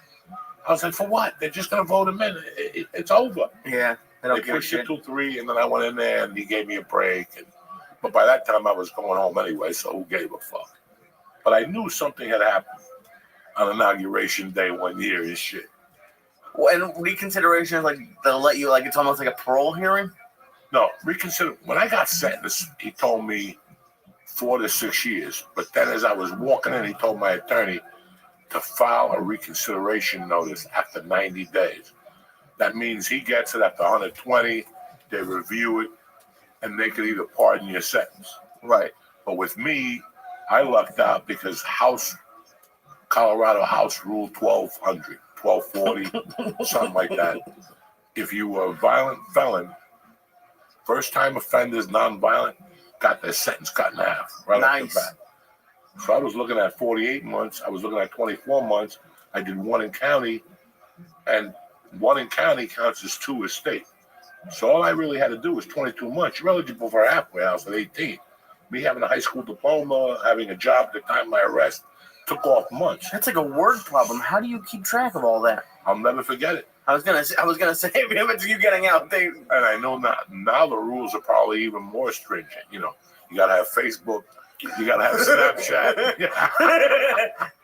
I mean, that's the whole thing with politics. It's like, and I think that's like the perfect example. I'm sure stuff is changing for a lot of people. Some people it's good, some people not so good. But like life doesn't really change that much, and you're still all that made like you're still in prison or you're still going to court. It's not. Only the seasons change. You know what I'm saying? Like, only the fucking seasons change. And if you want your life to change, you have to make a fucking move. But if you're waiting around for a president to come and send you a fucking check, you got problems. And you know what, Lee? From 30 fucking years of experience, I will tell you that there's people, and we each know a person that is waiting for the blue bird of happiness to knock on that fucking door. Yeah. Whether it's with a lottery ticket, whether it's with, you just, and I was there. I know what it's like to go, look at my debt. There's only 2 ways I'm getting out of that. Killing somebody, taking everything, or hitting the number. Let's be honest. Right. At one point in your life, when you're about 30, you're partying, you're down the shore, you're jumping up and down, you're going to Mamma Mia's restaurant in New York. Everything is beautiful. At some point, you don't look at your life and go, wow, I want to get married. I want to buy a fucking house. I owe 90 grand in credit cards. How am I going to get out of this? And that's any American today that went through the fucking pandemic. How are you going to get out of this? So you got what? 2 ways. Getting a gun, right? That always works. But that don't guarantee any, Works is a little bit. You got to get the right mule, you know what I'm saying? Or fucking hitting the lottery or selling your grandmother's fucking house or something, Dude, because we talked about it, but when we left LA, I went back and I lived with my mom for off and on for about 4 years. And yeah, like 30, whatever I was, it's not exactly like where I thought I was going to be. But I can't imagine if you got in March of 2020, you lost your job and maybe you didn't get one until end of 21, early 22. Ton of people. You're fucked. And they gave out unemployment and they gave out But it those was loans. $400 a week. That's $1,600 a month. What's in New York? It's just enough to be fucking homeless. I know, but if you're fucking collecting unemployment in New York, I don't know what to tell you. That's why every woman went on OnlyFans. I don't blame them. The broads were the smartest ones in the world. Yeah. They said, you know what? It's time to show this pussy. Not really. I could show it with a silhouette. I could just show titties. That's it. We got freedom to win. But I heard that OnlyFans is starting to fuck up women now. What are they doing? Like, I don't know, they're psychologically falling apart. Some chick fucked 1,000 guys in 12 hours. Did you see that? I didn't see it. I saw her picture on fucking Twitter, and you could tell, everybody had a payday with her when their family tree. Her first fuck was her uncle and his brother. If you're taking 1,000 dicks in a day, something went wrong. A lot of stuff went wrong, guys. 1,000 dicks. She went into a Burger King. The black kid scared. She's scared. That's me. Like, some chick comes up and goes, is there some way you go so I can suck your dick? Listen, if you're asking me, it's never going to happen. I got to ask you. I got to pick you up and take you on my shoulder. You know what I'm saying? But for a woman to come into a Burger King and say to you, listen, I want to suck your dick and light you on fire, I'm going to take a pass on that for right now. I'm going to finish my chicken sandwich. Because when you say it now, I'm like, I would do it. But yeah, if you're working, or I don't know if he was working or a customer, but if someone just randomly comes, I'm going to think it's like a scam or like a setup or she has AIDS. Or I don't know if I'd do it either. Yeah, there's a lot of problems there. There's a lot of thinking. But, dude, I was... She got AIDS? Dude, I get scared about everything. Eat that little monkey with AIDS soup. AIDS soup? Yeah, you'll be perfect. No, I'll be dead. What are you talking about? AIDS? I don't have... Again. What? You'll never get COVID again. Look at it that way. You know what I'm saying? Yeah, because I'll be dead in 3 weeks. AIDS soup? Dog, there's a lot of men living with AIDS right now. Yeah, Magic Johnson has $1 billion. I don't have $1 billion. Listen, trust me, there's a lot of men living with AIDS right now. They've come up with vitamins and minerals that'll change. I don't want to take vitamins and minerals. I didn't say you did. I'm just saying if you don't want COVID, you get AIDS. Oh my! But, dude, when I was in Texas at the end of last year, you can't watch porn. So and I swear to, it was the first time in my life that I paid for porn. I signed up for I did 3 OnlyFans. It was one of the stupidest. First of all, 2 of them were $3 a month. $3, and then but they fuck you because you can't see it. So when you pay the $3, then you got to go in and pay $80 for one picture. But I think I found probably the best. I love our podcast. It's probably the best podcast in the world. It's this dude, it's this porn star and his wife who's a porn star, and they have like half an hour where they talk, and they're like, "Hey, how did you get into porn?" And then they just take their clothes off and they fuck on the podcast. That's not a bad idea. It's a pretty good podcast, but it's on the porno site. It's on OnlyFans. You have to pay. It was like 20. I paid like I think it was like $20. But they're married. The porn stars, yeah, but they fuck everybody. Oh, so other people come in. Oh yeah. Okay. Yeah, other porn stars come in, and I didn't watch 1 second of the podcast. I fast forwarded right until they were naked, and then, but I can't even imagine. Holy shit! Can you imagine? Like when we started podcasting, do you ever think there'd be like a live couple fucking on the podcast? Not really, but dog, things are going. The world is in a different fucking place, and listen, I like my computer. I've been in trouble all my life. I just want peace. Right. I get people who pull me aside and tell me to go here and VPN. I won't do it. Like, I don't want to see the dark side. I've already lived it. Right. So for me to go into the dark side now, you go on VPN and buy guns and fucking, you can buy any. That was one of the guys that Trump and all that shit. I don't need that in my life right now. I don't need some guy knocking on my door and fucking my wife's upstairs. Did you try to buy fucking shoes from Russia or some shit? I just don't need it. The worst thing I've ever done on that computer is order Chinese shirts from communist country. What?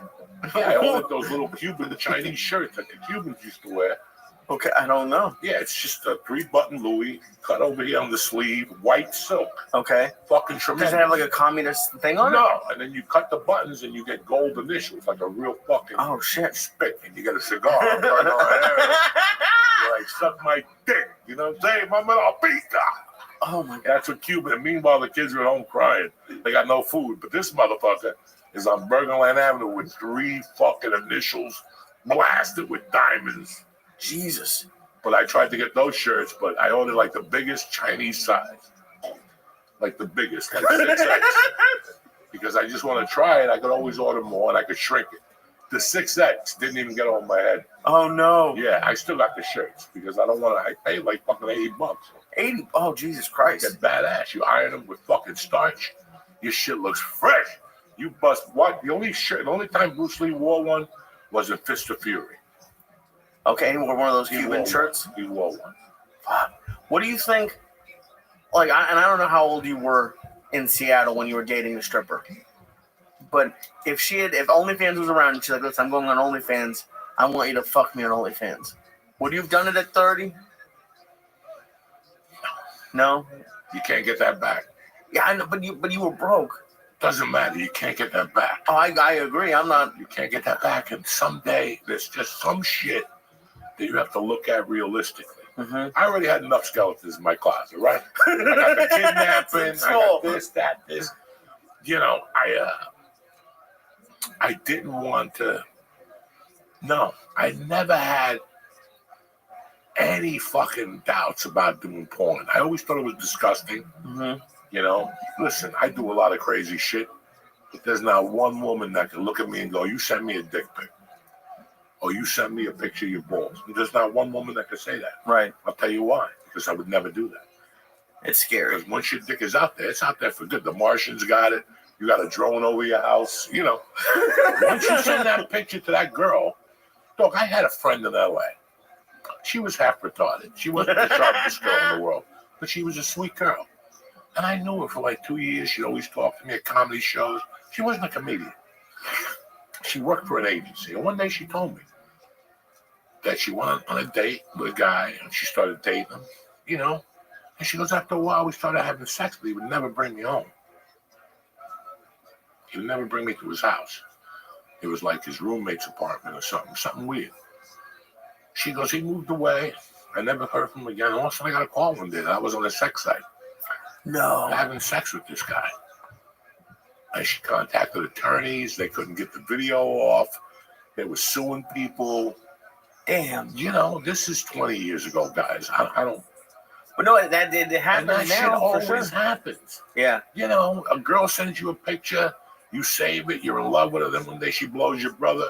you're gonna put it on fucking YouTube. You know what I'm saying? You're gonna put it on YouTube. You're gonna do something stupid. Yeah. You know. So it's like I always said, I stole a lot of things in my life, but I never stole a car. Why? Because they got you. I can't get out of it. You're in the fucking car. You're not running with the bag and you let it go. You know what I'm saying? That's not mine. You're in the car. Right. That's it. You got me. There's no way you can go. All that sex shit, it's you know, and listen, I've always wanted women to be independent. Okay. I mean, let's be honest with you. If I was 24 right now and I had a great body and I looked good, I would be on OnlyFans. I wouldn't show my dick and balls. It'd be me swinging kettlebells, rubbing fucking orange juice on myself, jumping up and down the YMCA. That's what I'd be doing. I would be, you know, right. If you want that, there's a $15,000. And that takes that whole thing away. People won't even look at you for that. But there's a lot of chicks. Bro, there's people who buy socks. Yeah. Snip socks and whack off. There's people who look at your picture and bang one out. For example, I'm in the hospital the other day and Weird Science is on. Anybody remember Weird Science except for George? Weird Science has one of the hottest women of all time, Kelly LeBrock, and that motherfucker. She takes a shower with those two little boys. How many times did I bang my dick out just to the silhouette? I didn't even know what the knee with a pussy looked like. I just imagined it was dark with a lot of hair. It's 1983. Where you going? And then she did the woman in red. And in the woman in red, she shows a pussy. When Gene Wilder knocks on the door, she goes like this. Dog, I had that motherfucker on freeze in Snowmass Village. Banging one out. Yeah. On freeze, dog. On freeze. It's like shaking a little bit. Yeah. When you were a kid, when we were 18, Tunley Avenue had those porno hotels. And if you went to Channel 9, you could see like a dick crooked because they would send, you had to call the Arab. Hello. Hello, Channel 9, you want this sex package? Yes, I do. And he would put it on, and then, you know, it was even more disgusting, you know. But I never really been, I look at my dick and I go, oh, you know. But always? When I was 21 and 24, I'd take it out and show it to you. That's the first thing. Hello. Bam! There you go. The Cuban egg roll front and center. I can't believe you did it on stage. At the Comedy Store. That is ball. I'll do almost anything on stage. Telling me to take my dick out, and I told the chick, "You want me to take my dick out? Take that little monkey out." And this bitch said, "Done." And I couldn't go backwards after that. No, that's how you fail. You gave the lady your word. But in those days, not everybody had a phone with a camera on it. I did that shit before the phone with the camera. Oh well, yeah, that makes it. But even like, there's something weird about. I'll say anything to anybody on stage. I really will. But I don't think I'd take my dick out. I don't. Even if every camera was locked up, that's a baller move. That's a lot of confidence. That was the only time I took it out, like in the hole with cock balls. Bobby Lee was going nuts. Rogan was going nuts. Chewy was going nuts. I was a Friday night at the store. The place was fucking packed, and it was on. I remember one time I looked at the glass, and everybody was looking through the fucking glass. I'm like, God damn, this is how I rock the fucking Comedy Store. That's the night I got on stage and some guy comes up to me. Hello, Mr. B. I'm like, how you doing? You know, he's like, I'd like to book you. And I'm like, where? And he goes, I'll have you next Friday in Rotterdam, Saturday in Amsterdam, and fucking Sunday in Birmingham. You know what I'm saying? Like, and I'm like, are you serious? He goes, I should get you a passport and everything. And I'm like, get the fuck out of here. He goes, next week. He goes, Monday, call this number. It's on Wilshire. He gave me a fucking money order for $250 or cash. He gave me something. He goes, go down there, put everything in. I'll expedite it. You'll be in fucking, by Thursday, I got to Kennedy Airport. And I went. The dude was Spanish or something. I started talking to him and her about Puerto Rico or some shit. And the chick looked at him and they looked at each other. And she said, can I talk to you for a minute? She goes, if I process you, somewhere along the line, you're going to get stopped. And they're going to bring you back against their terms or hold you. There was a loop with my visa at the time. I didn't have a visa. This guy got me one of those quick fucking, at that time a visa was $10. So if you gave him $300, they give it to you that day. It's 300 times profit. The guy goes, if I put you through that, he goes, I don't know what's going on. They're going to flag you. He goes, you're going to get through me, but I don't want you to get flagged in fucking Austria. Right. And I was like, throw this away. And I Uh, just walked back. And I damn. took that flight from all the way, because there's another airline up in, there's another airport in Long Island, not just Kennedy, all the way at the tip that Southwest flies out of. Oh, yeah. So Islip or something? Islip. Islip. So I had to take fucking Southwest from there. That's the tip of the other side of the earth. Oh, That's like an extra hour to that flight. And I think if you take that flight from Islip to fucking California, it's 3 stops. 3? I think so. And you didn't have a phone to call the guy who booked you, I would imagine. No, I had a pager those days. That's all you need. You don't need my number, just page me. Holy It shit. was a fucking nightmare. But hey, listen, I got out of it. I wouldn't want to, who knows? I would have been in Austria fucking doing comedy like Arnold and shit like that. No. I just saw a clip today. Gary Owen, he put up, he had a story that he filed for divorce in Ohio and his wife filed in California, and he was doing a show in Florida, and his lawyer called him and was like, you got to cancel your second show. You're about to get served, and if they serve you, your divorce is going to happen in California, and it's a 50-50 state. So it's crazy, like to cancel a show because that process server is going to come. Did you ever get, no one ever fucked with you at a show? Like no. Early on, when I first got into comedy, I owed every credit card. I would get to a fucking club. Like, I get to Comedy Works for the open mic on Tuesday. Fuck you, Rabbi And they come to me Rothschild. and go, oh, you got a phone call. I'm like, Amazing. fucking HBO. And it was a 1-800 number. And I called back, like, I Discover card. No. I'm like, holy shit. Anywhere I would go, at one point, the phone would ring from a creditor when you got there. That's how scary my life got, dog. That And you shit weren't is even the putting best. stuff up online then. So there was no online back then. So how did they No. find you? Dog, I don't know. Holy shit. Fucking No, love no, it. it was fucking crazy. When I first went AWOL on the cars Fuck after I you, got Rabbi divorced for like a Fuck year, they didn't stop. And I didn't stop either. Once they started playing hardball, I started playing hardball. How do you play hardball with Visa? All of them. Discover, Amex, Visa at the time. I just started doing, like, I had those Discover checks in my drawer. In the 90s, Discover sent you a card for $500, but they also wrote you 3 blank checks. Right. And you could use those motherfuckers, towards that $500. Okay. So one night, that account was closed. And I just took a check and went to the bank for $1,000. I put it in there, and the lady gave me the, all right, how do you want your money? 20s. And you I didn't. couldn't believe she gave it to me on a Saturday night at 11 o'clock at night. Boulder was open 24 fucking hours, that bank, on 30th Street. Let me tell you what else happened at that fucking bank. I took the money, I got high, I did whatever. I lived like a doctor on Sunday. Monday morning, 9:01, they paid me. And they said, bring your car in. We're going to repo it, and you better have that money by 3 o'clock when the bank closes, or they're going to press charges. I couldn't get the $1,000, so the lady worked out a fucking deal where the Discover loan got tagged on to my bank loan for the car. I had an Acura at the time, an Integra. Mm-hmm. That's the same bank. Like in 1995, some motherfucker took, what are those things they put down? Those cones? Okay. He put down cones in all the lanes in Boulder, the smartest city in the world. He put lanes down. He goes, the tellers are not working. Leave your deposit in the box. You can't believe how many people left their deposit in the box.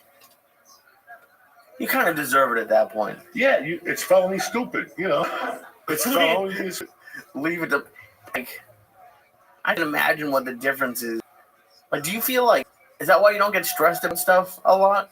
Because I can't imagine the stress you had back then, writing fake check or whatever, and then now, like, I never wrote a fake check. Not a fake check.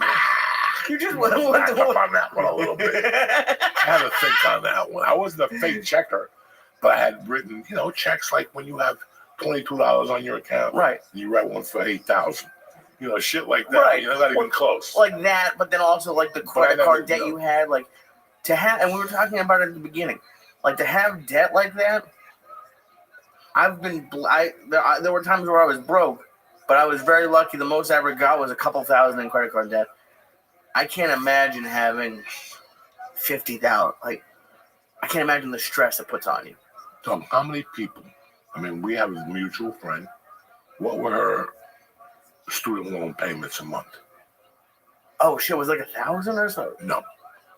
The Mexican. Oh Jesus. Remember, you had a number. You were concerned if something ever happened.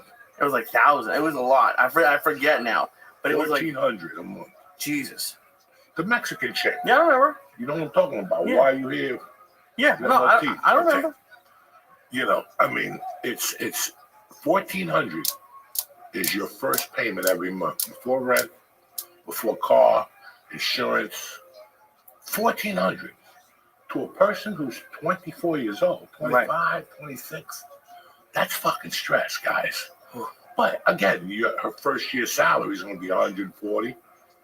Okay, but still, But that's it was 10 years. Mm-hmm. Remember, it was a long sentence. It wasn't one of these 3-year, 24 month, No, it's like longer than 9% that. APR. You know what I'm saying? Remember, we had towards the end of the LA podcast, we had someone come on, and she was brand new to LA, and she had like a Mercedes for like $900 a month. $900 a month. Oh, dude. $900 a month. You know, and again, you look at something, and I understand you have to have some type of image, but you know what? I'd rather eat and snort Yeah. blow and show up on Holy a shit. fucking scooter. You know what I'm saying? I'd rather show up with a little Chinese guy. I'm whipping him than fucking show up with that, and I'm living like a fucking pauper.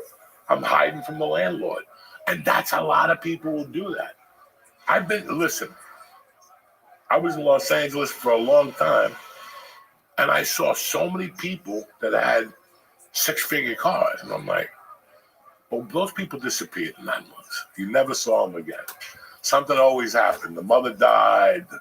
They had to go back. You know, they just disappeared. Yeah. You know, there's a lot of people that were just trying to set up shop and be big shots. They'll take their whole credit card, go buy a couple of Armani suits and shoes, and that's how they'll play it. They'll rent the house and tell you they own it. Right. Up in Malibu or whatever. Well, there's nothing left. I mean, I'm sorry to say that. But now you know the line for sure. Yeah, but you know what I'm saying? Right, They'll oh, go yeah, up in the 100%. Hollywood Hills. They'll rent the house. It's $29,000 a month. I mean, my buddy was renting a house 3 blocks from me for $10,000 a month. Huh. $10,000 a month. Nice house. They had no furniture. You walk in there was a table and that's it, and a TV and a couch. $10,000 a month. Wow. If you want to pay it, they'll take your money. You can live just like Tony Montana. You can have the exact same house like fucking Tony. It's amazing. You know it. Yeah. You saw it. You could just move to LA and play the role. That's it. Havana Productions. How you doing, Joey Diaz? Havana Productions. I'm thinking of doing an 8-part series on the Spanish-American influence. The fuck out of here. Yeah. The fuck do you know? And those motherfuckers piss me off, and I'll tell you why. Why? Because they always fuck with people when they're most vulnerable. And that's why I've always hated those people. I've done a lot of bad shit, okay? But I don't fuck with people's talent. I know what it feels like when you're fucking not eating for 3 days and some motherfucker bumps into you and says, I can make you a star. And you're like, really? I just want a steak sandwich. You know what I'm saying? That's all I need is a steak sandwich and a little bag of fries. Give me a fucking gram of blow, and you won't hear from me for a week. That's all I needed. Right. You know, but there's people who come up to you and they fucking like, I'm going to do this for you, and then you realize that this guy's a fucking bum. Like, and it continues in LA and it continues in New York. Mm-hmm. You're always going to bump into those people that come in with a bullshit story. I used to work for this guy. I want to help you. And you're sitting there and you're vulnerable and you go, you know what? Let me do some work with this guy. And he takes you into a deeper hole of depression. And I love it because because of you. And I'd like to think I'm not the most retarded person, but like I was at an open mic this week and this dude was there and he had like 8 jackets on, a bunch of scarves, and it was like, hey, do you want to be my documentary? And the people were saying yes. And I looked at his phone. He was filming it A on his phone. B, he wasn't even on their face. He was just on their shoulder. there's people who are just crazy, and I think it's like we want it so bad that we're willing anything that we can do to go viral or to like. That's because we're vulnerable. Mm-hmm. We're hungry. We want what our friends want. You know, it looks nice on paper. You know, dog. I get this once a month on Instagram, like how to become famous. Like people actually go out of their way and say them. I just look at, you know that you have like those things on Instagram of people that are your friends, and every once in a while you slide it over, and it's a bunch of people you don't know. The messages? You got to read those messages. They're not good. Those things are not good. Dude, I had this guy, I'm sure it happens to you all the time. There was this one dude who on like every money platform was sending me like requests like on a daily basis. Like I don't know what kind of money people think I have. I'm not doing bad, but I don't have give random people money kind of money. And this dude and I asked a couple comics like who I was opening for, and like, oh yeah, I get that same guy. And, like it's just every day a message on a different app. It's a crazy world, the internet. We're gonna take a breather real quick, talk to you about BetterHelp, about DraftKings, the Super Bowl, NBA. We got it all. We'll be right back. What's happening, beautiful people? Uncle Joey for BetterHelp. As a matter of fact, this episode is brought to you by BetterHelp. Listen, I'm sure you're like everybody else. You have huge goals for 2025, and you need some help reaching them. BetterHelp is your answer. BetterHelp's online therapy is affordable, convenient, and you'll get access to a network of over 30,000 therapists with a huge range of specialties, whether you're working through struggles with your career, your kids, your family, self-esteem, or being a mook like Uncle Joey. BetterHelp's therapists can get you on the right track like they did with me. Listen, I was with BetterHelp for about 6, 7, 8 months. They were tremendous. They spoke to me. They gave me exercises to do to calm myself down. My anxiety's been cut in half ever since. And let's say you don't like your therapist, you could switch it for free, just with a click of a button. Make 2025 the year you get into therapy and change your life for the better. Write your story with BetterHelp. Visit BetterHelp.com/Diaz, D-I-A-Z. Today, I'm going to get you 10% off. 10% off. 10% off your first month.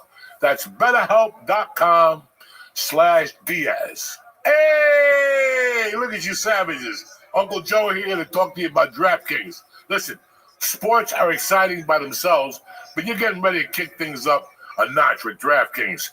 DraftKings Sportsbook, an official sports betting partner of the NFL, they're ready to take that game day to the next level. Ready to place your first bet? Come on now, let's take a chance. Columbus did.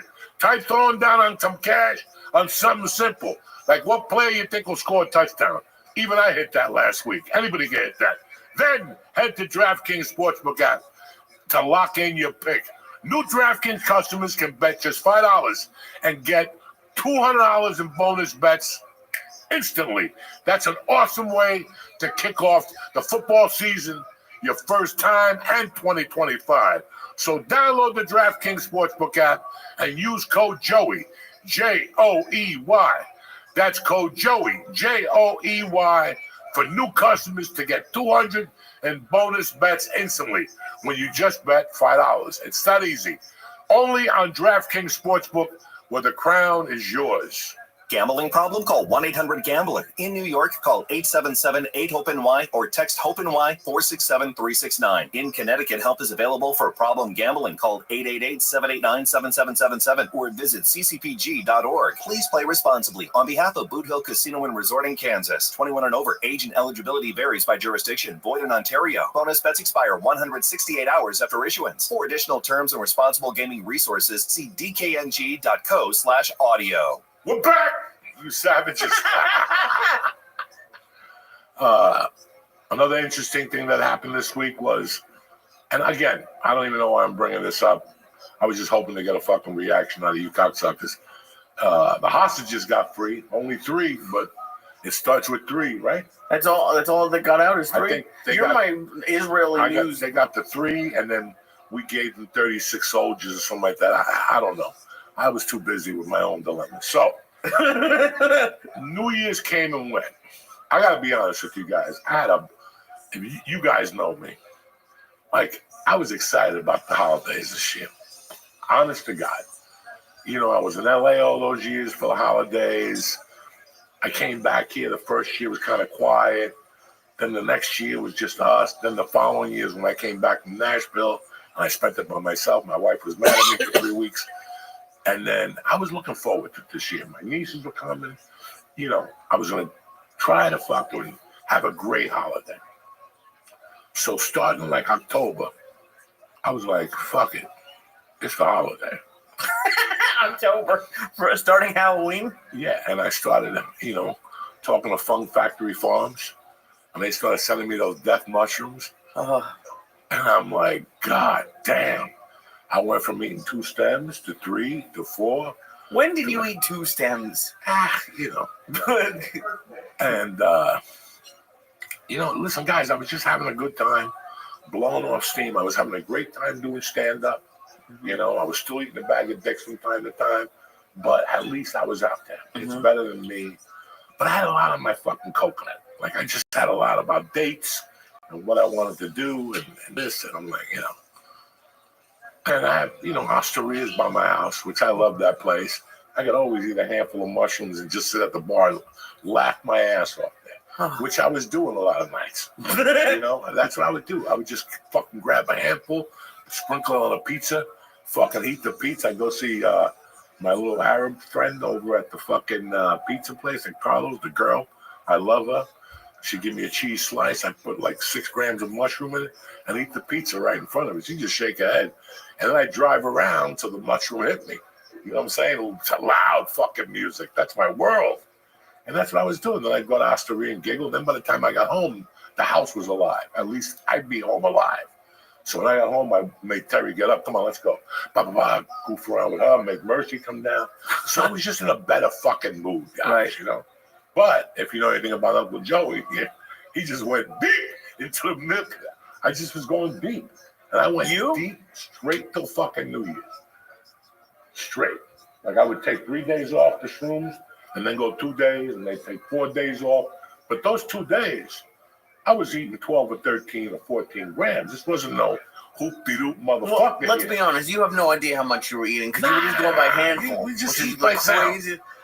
Because I like that euphoria when it first hits you. You know, that's what everybody likes about getting high. The euphoria, whether it's, you know, whatever the fuck you're doing, you're going to get fucking high. So that euphoria, you know, later on with the mushrooms, I would take them to keep up. And it's like reefer. I need that first.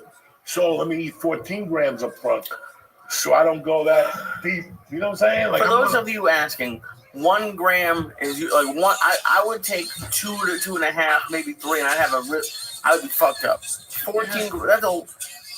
Doesn't matter. What do you mean it doesn't matter? Doesn't fucking matter. All right. You know, and it was like, all right. It's just a number, motherfucker. So, it's just a number. Okay. So it's just weird. Like I started feeling shitty on the 3rd. The 3rd. The first was on Thursday. Friday was the 2nd. That 3rd, I remember going, everything caught up with me. I was done. I hadn't been smoking. I was like, something's wrong with my chest. And then Sunday, I didn't feel good. Then Monday, I woke up sick. Tuesday, I was sick. And Wednesday was Mercy's birthday. And I finally went to the doctor. And he goes, I think you should fucking go to the hospital. But they gave me a couple treatments of the albuterol. And I felt better, but it was just a Band-Aid. Right. Like when I got outside, one time when you go outside and the air was cold, it would just lock me up, guys. It would just lock me up like it would anybody, you know. So that Thursday I woke up and I was like, I could do this. And then we had a Villa on that Monday. And then the Tuesday was the open mic. Right, and you were okay-ish. And I was the open, No? No. When Because I remember at the open mic, you said you weren't feeling good, but you went up. What's that? You went up and... No, I got there. I was closing the show, so I didn't want to cancel, so I went down there but I noticed it after 5 minutes that I started sweating profusely. Yeah, you did say that after you got off And I did not sweat like that since my cocaine days. Not that I would do coke before I went on stage, but I would sweat, not do coke before I went on stage. If I did coke the night before, that night, even if I went on stage 11:45, it could be freezing out, and I'd break into a sweat. And that's how you knew I was doing coke the night before. I always sweat in that show. So when I got on that stage, and after 4 or 5 minutes, I could feel sweat dripping down my back. There's one thing to get a little sweat over here, but when you feel it, and then my breathing started getting elevated when I was up there. And I had the bag of mushrooms. Yes, you did. Because I did feel good when I left the house. Thank God I didn't eat it. Because once I got off stage, I'm like, this is done. My back, I could feel the wrist. My shirt was wet in the back.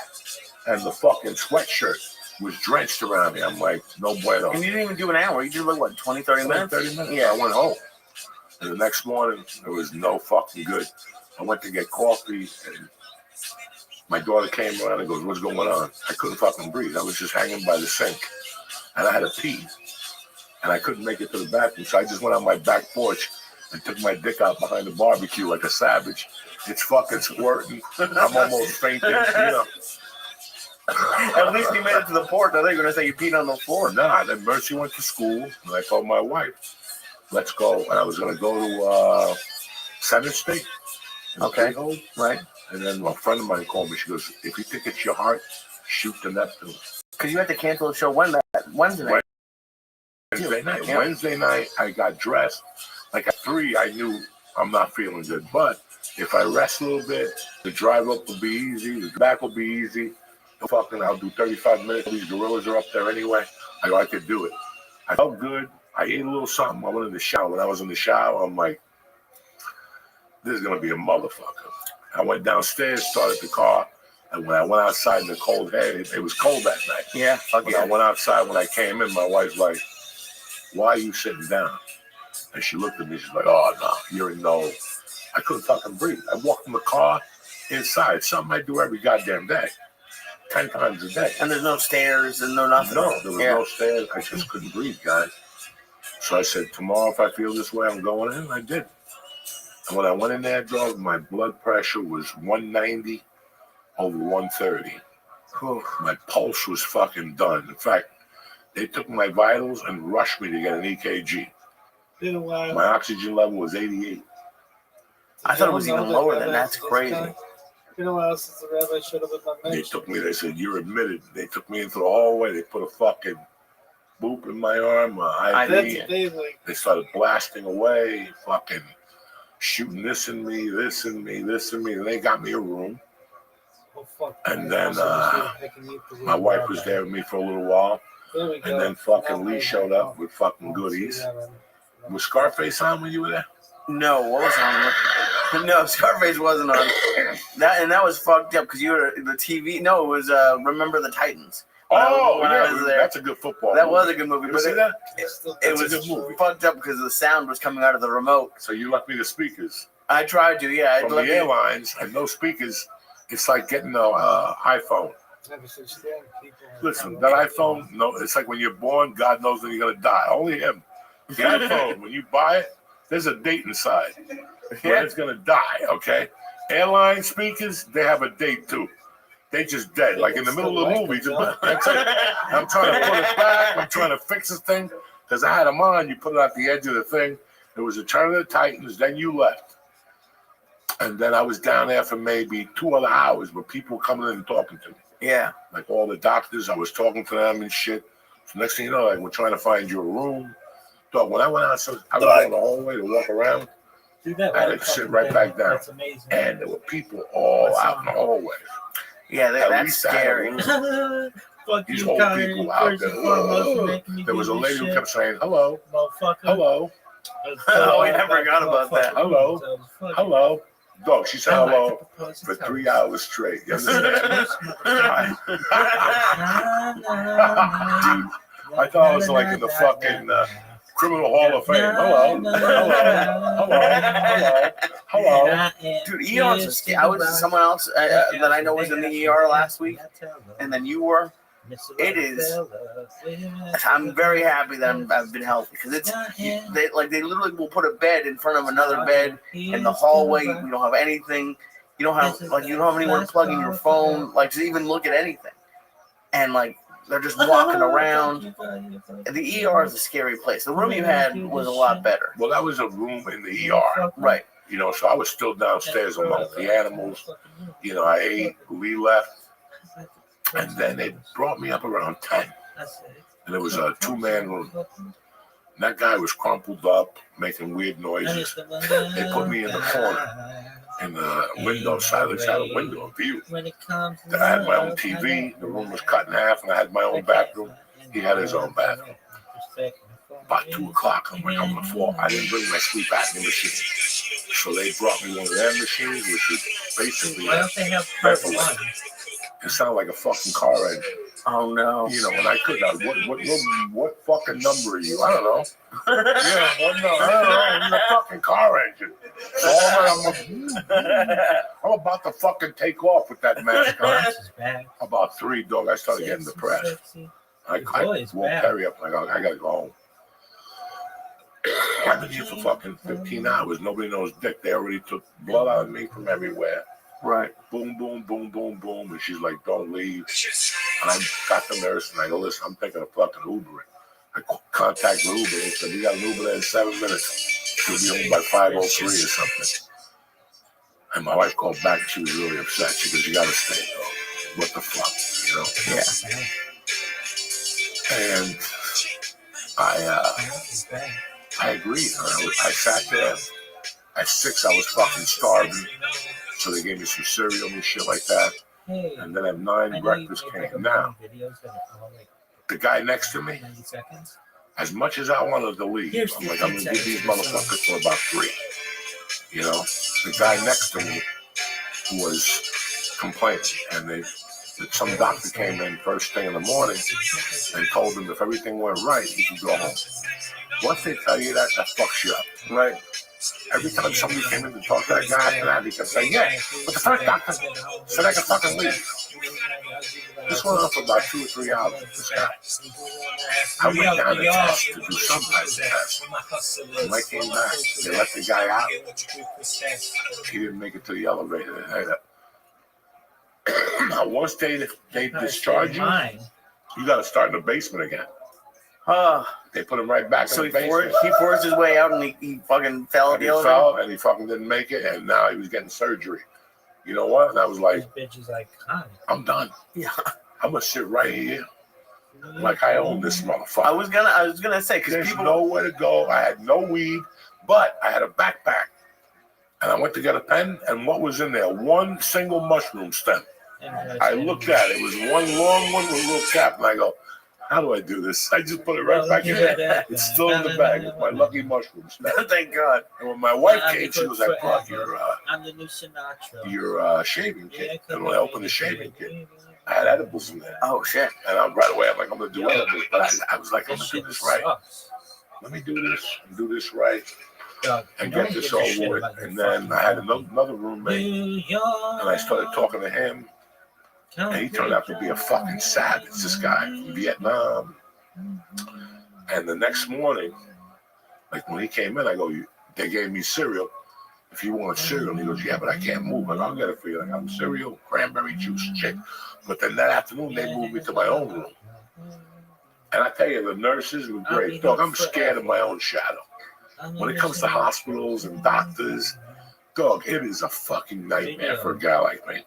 They gave me 10 shots just in this arm. If I show you my arm, it's just bruised up over here from the fucking the blood clot. Oh no! So I wouldn't get a blood clot. Thank God. That's why I walked every hour in the hour. Because you're sitting there all day. I wouldn't even lay in the bed. I would sit in the chair and read. I was reading the fucking book. But I would walk every hour on the hour. And sometimes they'd make me walk with the oxygen on my finger. And it would show that my fingerprints are gone. If I was ever going to be a burglar, this is the fucking week. Because they came up every fucking hour and took blood out of each finger. I swear to God, they took so much blood out of this finger. It was out of blood.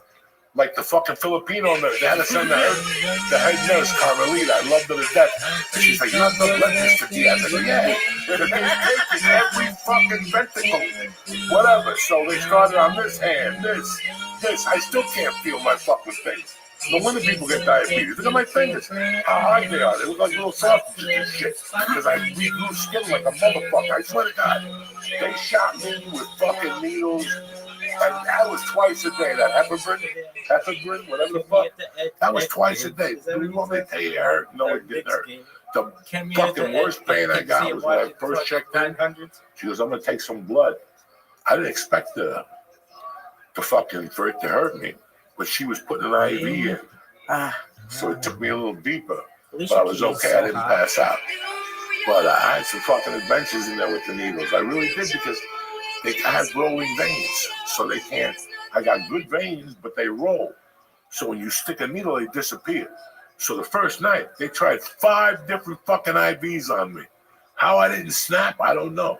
I was going to say, because people were checking in with me, and at first I didn't know what you wanted me to say, and then when I could tell people, a few people what I said, like, because some people are like, how mad is he? I'm like, you know what? So I will say the Thursday when I was there the first time, you did say you had a couple 50s to try to bribe you out of there. I showed up with 800. I had fucking money stashed, and I fucking took it all. And I went down, I had like $600 bills.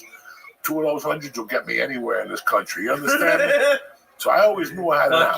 I always knew if things got dangerous, somebody give me a run. I'll ride home to the small 200. But you handled it pretty well. I had no choice. You were just listening to that? Every once in a while, I got to come to terms with what's going on. Right. Because what's worse? You ever try going to the doctor nowadays, guy? Okay. It's impossible. Your piss hurts. You got to go to your main doctor. That's a small 50. You got to drive the morning, and then you got to go to your fucking. Now you got to set up an appointment with this douchebag, and now your emails are going off because checking in. Are you checking in for your appointment next Thursday? It's next Thursday. You know what I'm saying? They fucking torture the fuck out of you. But even that, like if you were sick today, you couldn't probably get into your regular doctor. No, guess what? For 3 fucking months, I couldn't get into my regular doctor. On the drive up here today, she called. You have an appointment tomorrow, 11:30. Can you fucking believe that?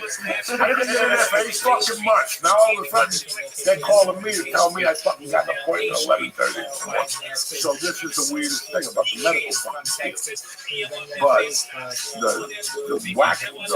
the craziest event I had, guys, was okay. So they did a bunch of X-rays, they did a bunch of tests, they took a bunch of blood. They were taking 3 to 4 tubes a day of blood. First thing in the morning, needle in the vein with the fucking leg. I see your mother. Where's the leg? I don't know what the air pump and it moves up 3 tubes, like you know. I don't know. I don't look. So, after the dude says this to me on Friday, he goes, listen, Joey, we got one test we're going to give you. What they do is they slit your wrist, and they put this up your wrist, and it goes into your heart. And if you need a stent or a balloon, it does it right on the spot. And he goes, it can cause a stroke, it can do this, it can do that. I said, listen, let's just fucking do this shit, right? Okay. So Monday comes, and they're going to do this test on me. It's supposed to be at like 9, maybe 10 o'clock. They're like, you can't eat after midnight. And I'm like, that's not going to work. That's if I'm going to see you at 7 for blood. But if you're going to take me somewhere at 7 and not feed me. So I got up at 5, and I had 2 boxes of Rice Krispies and an apple or something in a fruit bowl. Right, just to fill me up a little bit. And then sure enough, they didn't come get me till 10 o'clock. I was prepared. At least I wouldn't go insane. Right, when I get down 10, they're like, oh, you're not even going in for another hour. The guy's still in front of you, and they got to clean the room. So I knew I was fucking prepared. But in the meanwhile, they came over to me and they go, you know exactly what you're going to do? And I'm like, not really. And they're like, all right, we'll break it down for you. We'll take you in there. Hold on.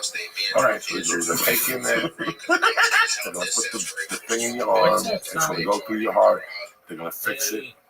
If it's not fixable, if there's nothing going on, we won't do nothing. But if there is going on and it's not the balloon and the stent, we're on the wire with a heart doctor. a whole team, and we decide what we're going to do with you. That if we're going to continue to surge.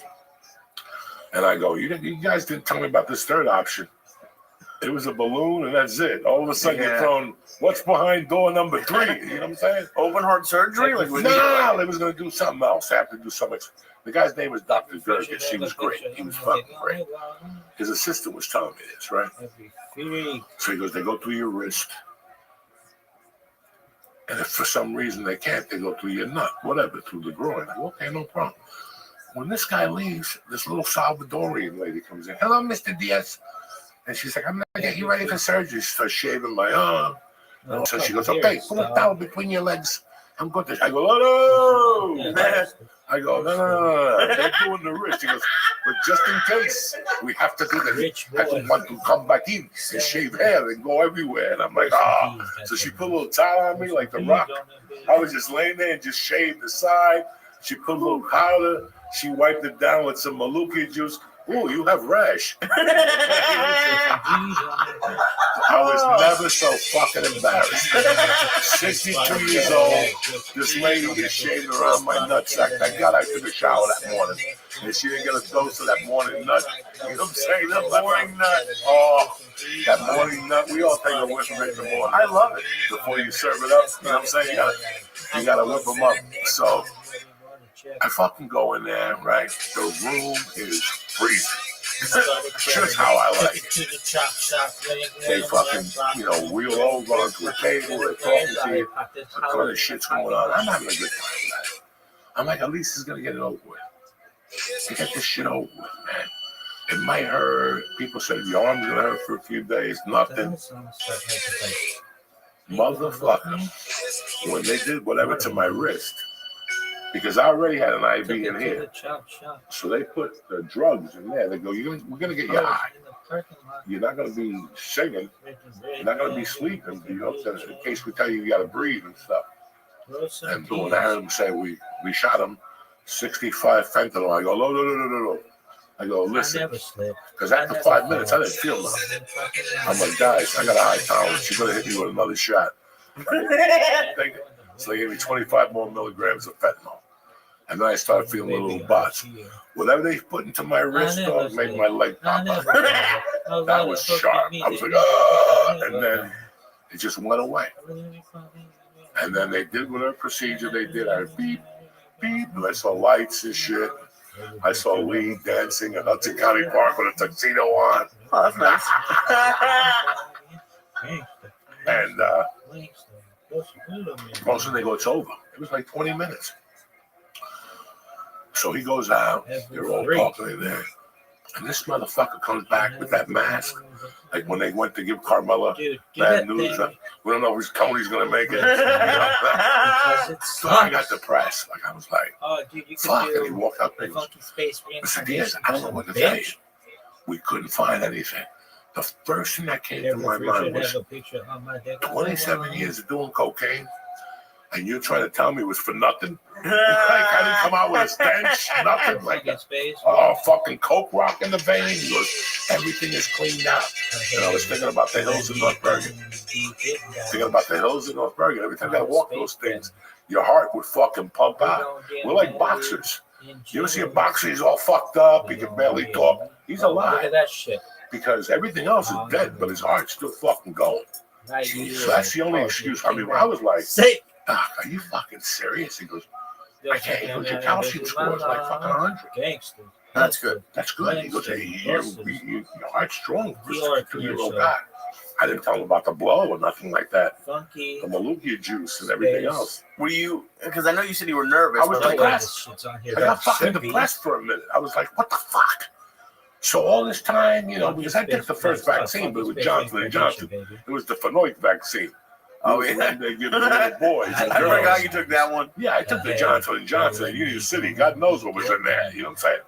So I was always concerned about my heart. I always have palpitation. They put a heart thing on me 2 years ago for a week, for 10 days. I had a heart monitor on me. And I went back expecting the worst news. They're like, sorry, just fucking do it. You're so I'm cleared than Marvin Gaye. Then the next morning they gave me the thing for my lungs. Okay. And I'm still waiting on that, and I'm waiting on the blood test, the last blood test they gave me. So I'll get the results tomorrow for that, and they'll follow me up you were next looking week. for a funky space. I feel good. The doctors don't want me to do shit till February, second week of February. So Betty I still Blanco, got Philly on the Selena books. They're trying Gomez, to move Cowboy, Jersey which City no on one Wednesday fucking night. about, which no one fucking cares. And Funky space. that's it. I slept, I've been out of the hospital for 2 days, and I feel a little sluggish, but I'm good. I got to make it up here today, and I know this is going to be like a little process. Right. But I'll tell you, man, and I'm going to tell a lot of people, I'm going to tell my brother George, the doctor was telling me, not the doctor, this other guy that was coming to talk to you about contagious diseases. It was an interesting chit chat I had with him the one night. He goes, you guys got to remember. And I go, he goes, my father did it. He goes, after 55, the flu You and me is completely don't be different. getting down. He goes, after you turn 55, 56, the flu is completely different. He goes, when you were a kid, you could have the fever and then you still have the flu, and your fever goes away, and you can go out and throw snowballs and shit. Do that shit when you're your age now. He goes, you end up in the fucking hospital. And let me tell you something, guys. Even when I was in the ER, I would walk around. I was taking 5 steps to the shot, and I had to hold on to the fucking thing. I was listening to those people. They were all there for shortness of breath. All of them. And they were all, they were older people, man. So, and I'm not the type of guy who's going to sit here. I feel so young. Go fuck yourself, man. I know I'm 62. I don't feel it. But that's what kills you, that you don't feel it. So you still do things that you think when you were 30. And I don't do a lot. Like, I know I can't go, like, if you don't see me going to movie fight Mike Tyson, that's not happening. Even though he just bought a new house in fucking Florida with 18 bedrooms. Did you see that? Yeah, I did see that. Whatever. It doesn't matter. I mean, there's things you can do and there's things you can't do. Like that, but I didn't know the flu was that serious for as you get older. And I'm cool with it now. Like, now I'll respect it. So I'm doing this podcast tonight, and I'm pretty much in the next 3 or 4 days, just relaxing. This morning I woke up and go, I can't wait to go box tomorrow. Shit. When I woke up this morning, I knew I wasn't doing much. I was like, I don't even think I'll make it to the fucking podcast. But throughout the day, I felt better. I went and got a hairdo just to put some whatever in my life and get out of the house and breathe. So I want to thank the people who left the notes and for you guys for having my back and shit. Of course, dude. It goes down, man. But, you're not young anymore. You guys know I'm not over here trying to put makeup on and fingers and try to be, fingers. Those people that put rings on like Keith Richards. The older they get, the creepier they get to be young. And you're like, knock it off. Just be fucking old and accept it. Right. But, you learn. You have to accept that you're a certain age. It's a big difference between 45 and 25. Okay. What? Because I know you said you were scared or depressed when the doctor came in after they checked your heart. You didn't seem... You weren't feeling well, but you didn't seem like scared. Were you scared when you went into the hospital? Yes. When I walked in that day, I had some, it's not, I had some moments. I had some moments for about a week. I'm just doing the shit I would do. Think of doing shit every day. Oh, that was sick You do the as fuck. same thing. You grab a slice of pizza, the phone's over there, right? You come over here, you get a slice, the phone rings. You're like, God damn it. You run to the fucking phone. You do that 20 times a day. I would do that and almost die. Like, I'd be on my one leg, fucking drinking that, the albuterol. That's no way to live. No, I couldn't make it upstairs. So one night I peed 3 times and I had to walk from my bedroom to the kitchen just to make coffee. Well, I was making coffee. Every movement I would do would stress me out so much that I have to run outside the balcony and piss and run back in. That's about all I cared. Damn. So it was fucking like I can't breathe. I went to the gym last Monday. That's good. I did about 8 minutes on the bike. Even better shit. And then I put the lightest weight on. And I tried to just do pulls and shit like that. 3 minutes I lasted. The next day, I went back to the gym and I lasted about 5 minutes. And I had to sit down. That was it. I was done. The next day, I didn't ride the bike, but I went to see Tom at Fifth Light. And that day, we did about 30 minutes of lifting. I got into a pace. He slowed it down. But I think that night, going to do comedy and then Tom, and then I think he just put me on a different planet. All right, so, I mean, I know you don't fully know what it was. And I know you said, like, you're going to respect the flu and stuff. Dude, are you making like, any other changes? I got to do a lot of changes. I got to lose some more weight. Yeah? Yeah, I got to drop some more pounds.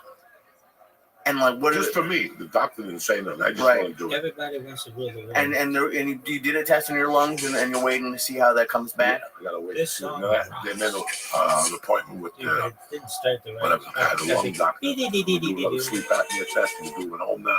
Oh, nice. You know, go down there. It's a bunch of wires. Yeah, no, this one. You know, have you seen the one where they can implant it in you? Yeah, but that's if you have like light sleep So apnea. sick. Fat fucks like us, This that is little so device sick. ain't gonna work. That's the, by the way, they get you is This to call shit them up. sucks. Really? Yeah, and then you What call the down bitch? there and they're like, nah, that's for people who are normal human beings, not fucking gorillas like you two. Gorilla biscuits. Dude, before I lost the weight, I for sure had it. I never got the test, but I'd wake up that night on the choking. stitch when you were fucking blinking and shit. Well, yeah, I was 300 pounds. Yeah, oh shit. But yeah, it was. I'm happy you're out, dude. That was. Dog, I'm happy that I had the fucking balls to stay in there for 5 days and take care of it and just put it to bed. I mean, I'm not out of the fucking woods, but I feel great. I'm optimistic. You I can got walk. you motherfuckers. I'm walking around the walk down here. It was spring. But again, once that cold air, that shit fucks with you anywhere you put it. Oh, never mind if you have whatever fucking. But you just try to be healthier and better. I'm going to be 62 next year. We never thought we'd make it to 62. Are you fucking serious? You really think I was thinking about, I can't wait to retire? I never said that. What retire? I could do it, you know, so I'm fortunate about that. I still get to do the podcast with you guys. I still get to do a little comedy. I'm not looking at taking over the world. I just don't want to be fucking bored. I want to keep my mind cracking. You sit at home, nothing's gonna happen. Right, nothing's gonna happen in your life when you sit at home. I'm not looking for something to happen, but I'm not gonna sit at home either. I ain't no punk bitch. You know what I'm saying? I ain't no punk bitch. You can't go out that way.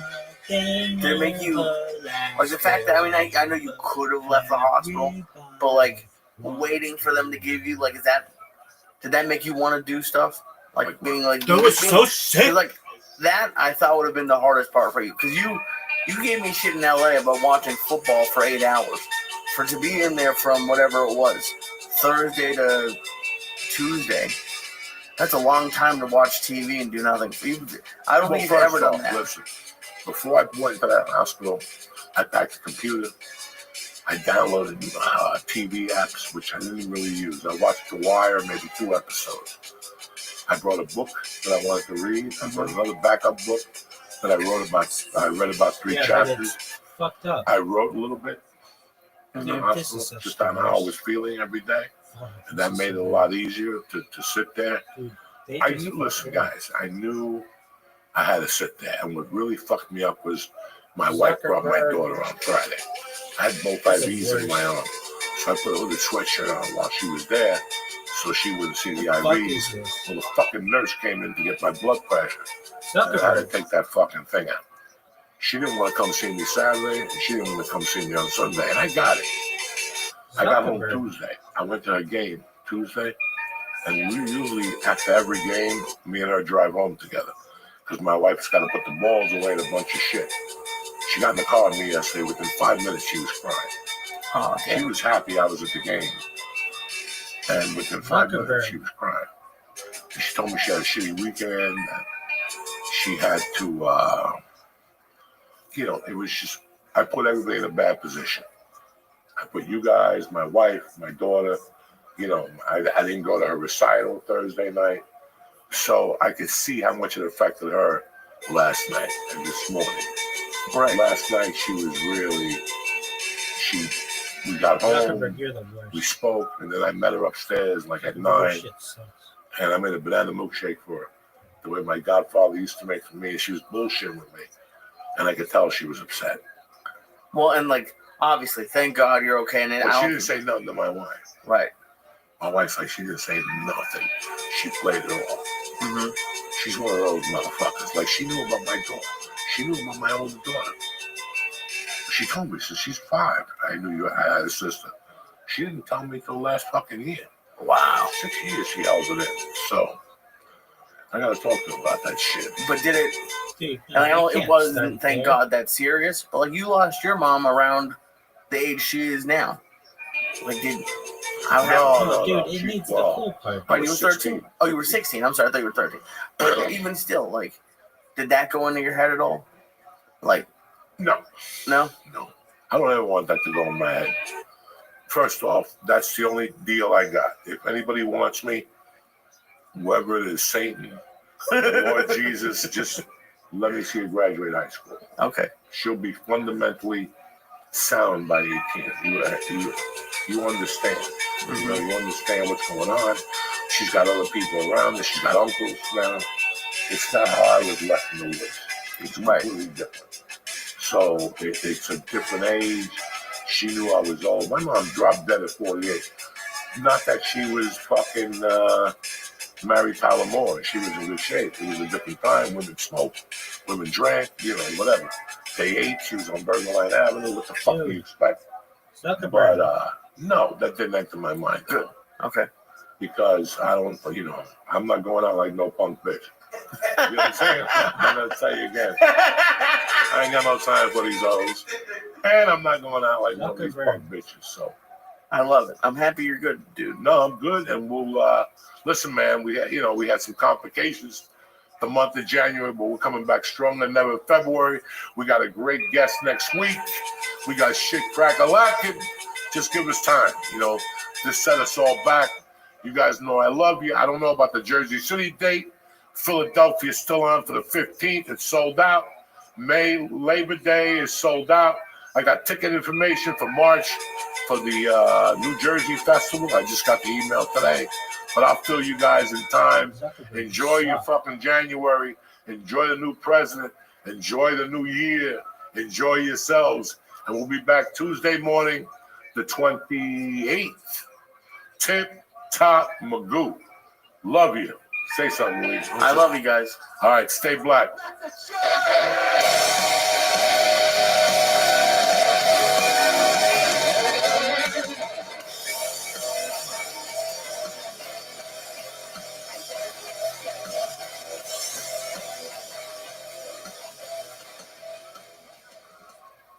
Uncle Joey here from Magic Spoon. Listen, if you're an adult but you still want to eat like a kid, Magic Spoon is a total game changer. Magic Spoon cereal tastes just like your old favorites, but with a lot of protein and without the sugar. So Magic Spoon actually fills you up with nostalgic flavors like cocoa, cinnamon roll, and birthday cake. It's got 13 grams of protein, 0 grams of sugar, and 4 grams of net carbs. Listen, you know me, I like the cocoa flavor. It's chocolatey, it's got some kick to it, and you have it. I have it with 2 eggs. So the 14 and the 2 eggs at 7, that's 28. So listen, Magic Spoon has on-the-go treats that taste just like classic cereal bars. So you can snack whatever you want. Do yourself a favor. Get $5 off your next order at magicspoon.com/church, CHURCH, or look for Magic Spoon on Amazon or in your nearest grocery. That's magicspoon.com/church for $5 off. What's happening, beautiful people? Uncle Joey here. Listen, you want to start off 2025 with a bang? Get yourself some Blue Chew and start having sex. Dun, dun, dun, dun, dun. Blue Chew is the original brand offering chewable tablets. These erection enhancers help men get stronger, harder, and longer lasting. That's right. I said erection enhancers. Are you kidding me or what? It's easy and all done online. Just sign up at BlueChew.com, consult your licensed medical provider, and once you're approved, forget about it. You'll get your prescription in days. Even the mailman don't know what he's delivering. And wait till you put that in your wallet. You're out lurking one night, walking your little ugly dog, and you bump into one of these hot chicks that's a sucker for ugly dogs and uglier men. You know what I'm saying? These tablets are made in the USA, and you can take them literally anytime you're ready to get down and dirty. Ooh, kick off a brand new year with the best sex you've ever had. Da-da-da-da-da-da. Make life easier by getting harder and discover your options at Blue Chew. Listen, even if you don't need Blue Chew, you need it. It's that thing you don't need till you need it. You know what I'm saying? And we got a special deal for our listeners. Try your first month of Blue Chew free. Free. Visit BlueChew.com for more details and important safety information. We thank Blue Chew for sponsoring our podcast. What's happening, you bad savages? We're back. Happy New Year. The Church New Testament is here. We missed you. We've been busy, you know what I'm saying? Things are busy. Things have been going on. I was sick last week. My apologies about that. Lee couldn't handle it by himself. You know, I was going to do a Zoom, but who wants a Zoom? The hell with Zooms. Anyway, before we get this started today, I want to, me and Lee want to extend our hearts to the fire department, the people, California, everybody who lost a house, whether you didn't lose a house, whatever. I know it's tough, but this too will pass. Trust me. It always does. We haven't donated yet because, you know, Blue Cross takes like $23 and this and that. So I'm trying to find a pigeon that can send a couple grand to. And so it benefits the people, you know what I'm saying? If not, you just send an envelope out and everybody jumps up and down and the people who need it the most get like a chopstick. So that's not going to happen in my world. But anyway, we're back. Perfect. Hey, what's the story, dog? I'm good. You don't send it to Blue Cross. That's the health insurance company. Whatever, Blue Cross, Red Cross, I don't know. They always show up with coffee and a dog, you know. It was a good week, man. We're back. What's been going on in your world, Tarzan? Oh, I'm finally back, like in New York. I've been gone for so long jump up that it's just like I love you. I'm still waiting for it to wear off. How much I love it here. Wonderful. I don't know. I've been loving it. Wait till you get hit in the head with a stick. Why do you keep putting that out there? People keep sending me messages. Wait until you get stabbed. What? Yeah, someone's gonna do it, and they're like, Joey's gonna be so happy. I'm really liking New York. I like fuck it. Keep saying that, walking around with that hood on and shit. What hood? A hood in the fucking head. You look like a pigeon. They're gonna just hit you and take everything from you. You didn't see that. What? New York City. You can't be dicking around. Who's dicking around? Looking like the fucking, you know, all bundled up. It's fucking 8,000. First of all, it's been like 12 degrees there. It's not 12. It has not been 12 degrees here at all. Yes, it has. The low has been 23. The faggy windshield, whatever. That's no, you know, come see me when it's real, cocksuckers. This is not cold. Yes, first of all, and then there's 8,000. There's a wind tunnel. So yeah, and I lost that thing, which is annoying. That neck thing, which really fucking did help, by the way. Thank God you lost it, because you look like a fucking geek with it. I look like a geek with everything. Only Jewish fucking gold chains, which is the fucking that doesn't help with it. I'm gonna get robbed with a gold chain for sure. No, because you're hiding under the fucking split. So how's that gonna help with cold? Well, because you got the Jew in you. You know what I'm saying? You got the Jew necklace that brings warmth to the neck. Oh my God, Dude, I can't. There's no way I can win at all. I love it. I get texts now. Someone texted me last night, like, you and Joey broke up. I'm like, I don't. You have like an army of people. What would I say? Listen, people get stupid when you don't put the podcast up. Mm-hmm. We didn't really say nothing. I was like, fuck it. You know, they'll figure it out. I gotta write you a note to figure out there's no podcast. If you look at 3 places, there's no podcast. There's no podcast. You move the fuck on it. Right. Trust me, I was getting tortured too, but I didn't answer one email. I didn't give a friend fuck. Go find something to do. Go play in traffic. Knock it off with the phone, George. Knock it off, please. For Christ's fucking sake. But I'm doing good, dude. I saw our buddy Doc. He came in this week, which has been great. Hopefully we'll see him tomorrow night. Yeah, we are gonna see him tomorrow night. Doc Willis from the store. It's been cool, dude. What else has been going on? I've just been I've been trying to write, trying to do. I don't know.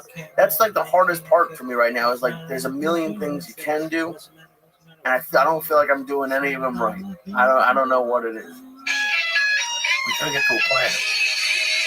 When you're in a position like you gotta make a plan. Oh, What dude, nights wait, you're wait, gonna go off, what nights No. you're gonna hang. It's a fucking struggle. It's not gonna happen because you write 3 fucking jokes and go to the stand and pop 3 jokes. I mean, Mississippi Queen. it's an insane hustle, man. And I tell you all the time, I like, love this song. I don't have the effort right now She's the queen to of put into a Mississippi. good set anymore. Like, I just don't have it. Really? It requires She's 6 the only nights a person week. I've ever met from Mississippi. Spitting, living, chewing, you know, that's it. That's what it requires. So, you know, it's tough. It's tough for a lot of people right now, stand-up wise. I'm seeing a lot of people fucking stuck. Right. And it is what it is. You just keep fucking throwing touchdown passes until you're not stuck. And I'm Is like, she? Yeah. the she's a KLP. biggest part I'm struggling with right now, and I She's talked to you a great little bit too, about it, so was far. like the hanging out part. Because I've been doing it, and it did work. I got up at a club, and it but I feel like such a fucking loser just hanging out at a club, like I buy a drink, so I'm not a cheapskate. But I know the managers don't want to talk to me. They have 8 million things going on. Listen, Fuck. it's a process. If you told me at 8 o'clock Dog. that you get dressed Quit and go sucking. to the comedy cell and hang out all night looking around, then I would be mad at you. Right. You go out, Zuckerberg, you you're do an your sets, and then ass. you And I'm hang for a telling little you, while. I don't think I Let have them anything see with, you. in common with Let them talk to Kardashians people and with you, everything. you know, and in time, But I think we you both figure out. It's just so weird how somebody will state come that to you and your go, I app can't get into sucks. this club. And I can't believe And that you it's try, like, you send tapes, you do a bunch of isn't. shit, amongst the and then losers. you give up. And one day George calls you and goes, hey, Why'd you pick I'm that bitch? headlining there. You want to come feature? And you're like, Shit all right. the time. Yeah, but the guy hasn't booked me. Give Don't it worry about it. away. You're like, all that shit for fucking nothing. Right. All that drama for fucking nothing. But it's better than not doing anything. You know, Oh, like yeah. not doing the spots and not writing and not reaching out to your fucking friends and bookers every week, whatever the fuck it is. Little commitments become big commitments. And especially with comedy, especially with anything in life, little commitments become big fucking commitments. And it just keeps blowing up. But if you're gonna get momentum and then leave for 6 weeks to go on the road, right, you defeated all that. Yeah. So you really have to start looking at your time, what's going on, you know. And it's a fucking struggle. Nobody's gonna give you dick in this life, guys. You know, you're gonna have to put the fucking work in. Even if it sticks to hanging out till 2 and they put you up at 10 to 2, that's a fucking kick to the stomach. I've done that shit. That's a kick to your stomach, but at least you got the fuck up. Yeah. Oh, I would love a 2 a.m. spot.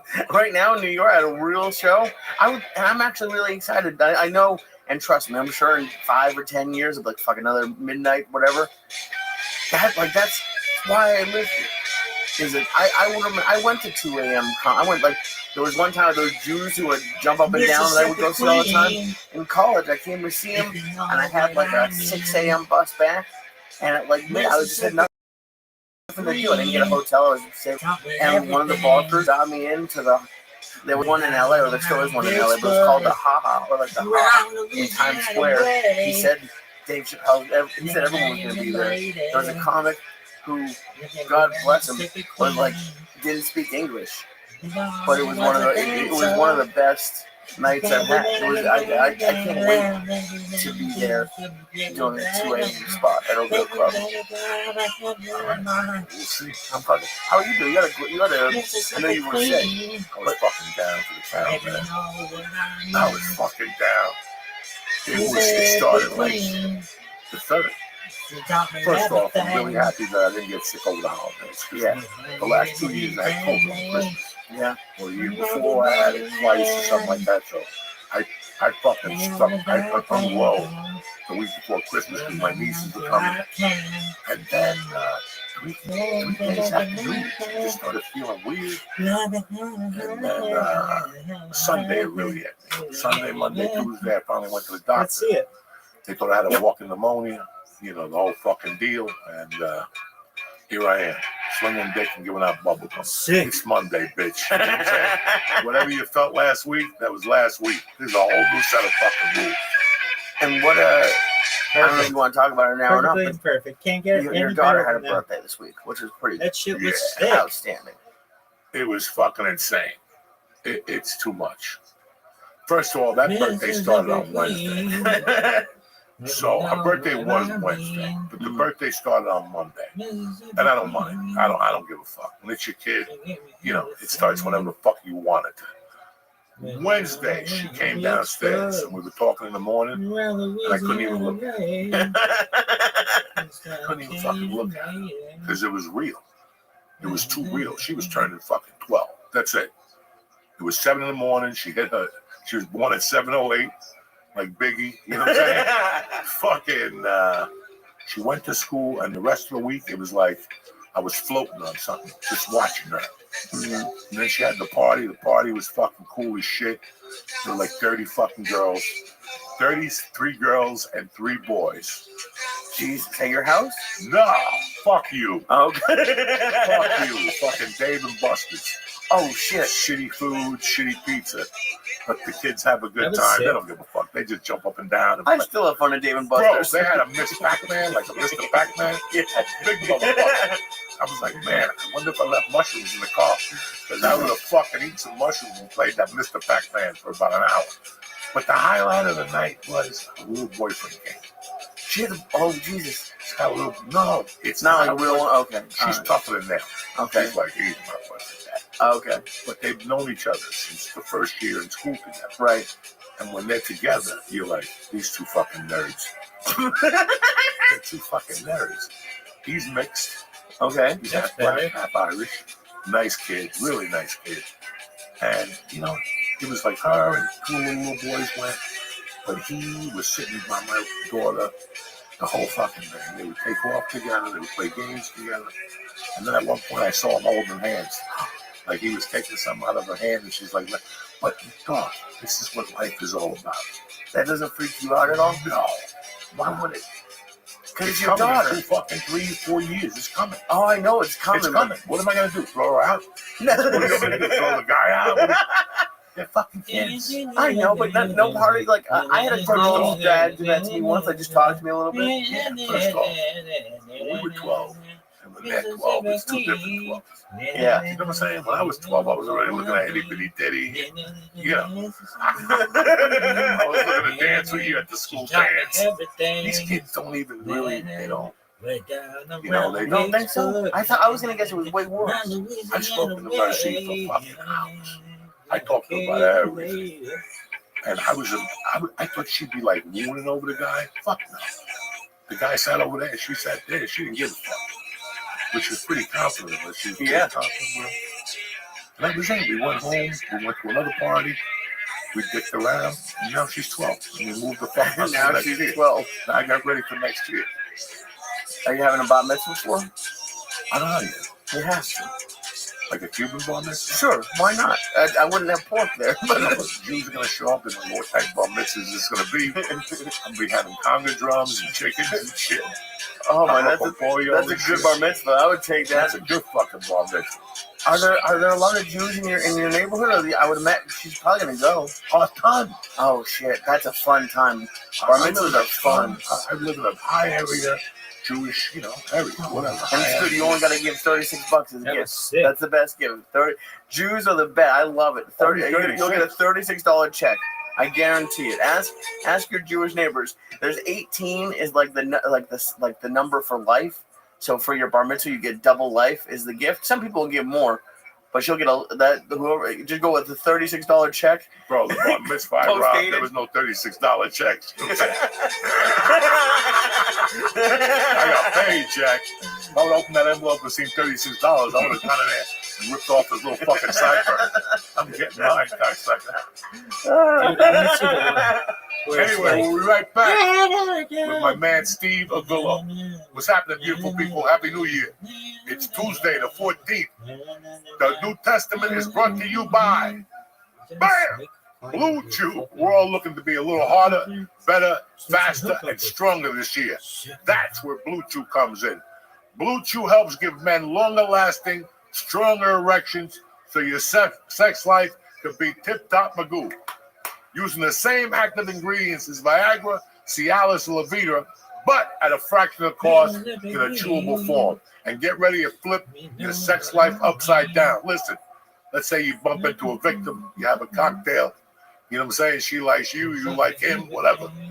And next thing you know, you want to get the party started, but it's the first time you've been with this certain person, and you don't want to just get the party started. You want one of the eyeballs to pop out of it.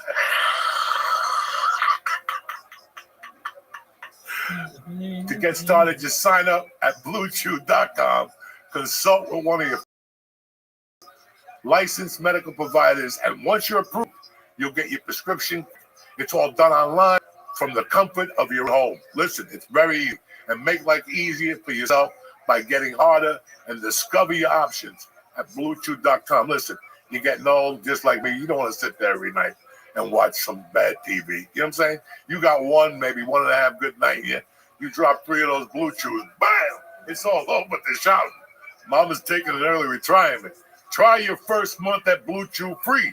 Visit BlueChew.com for more details and important safety information. We thank Blue Chew for sponsoring the church. Welcome back to church!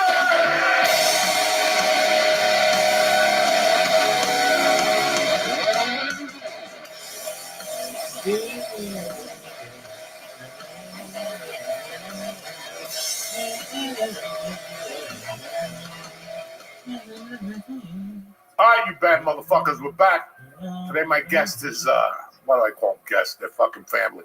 Today the family member is a guy I've known for a long fucking time. He'll tell you we talk every fucking week about music or something stupid.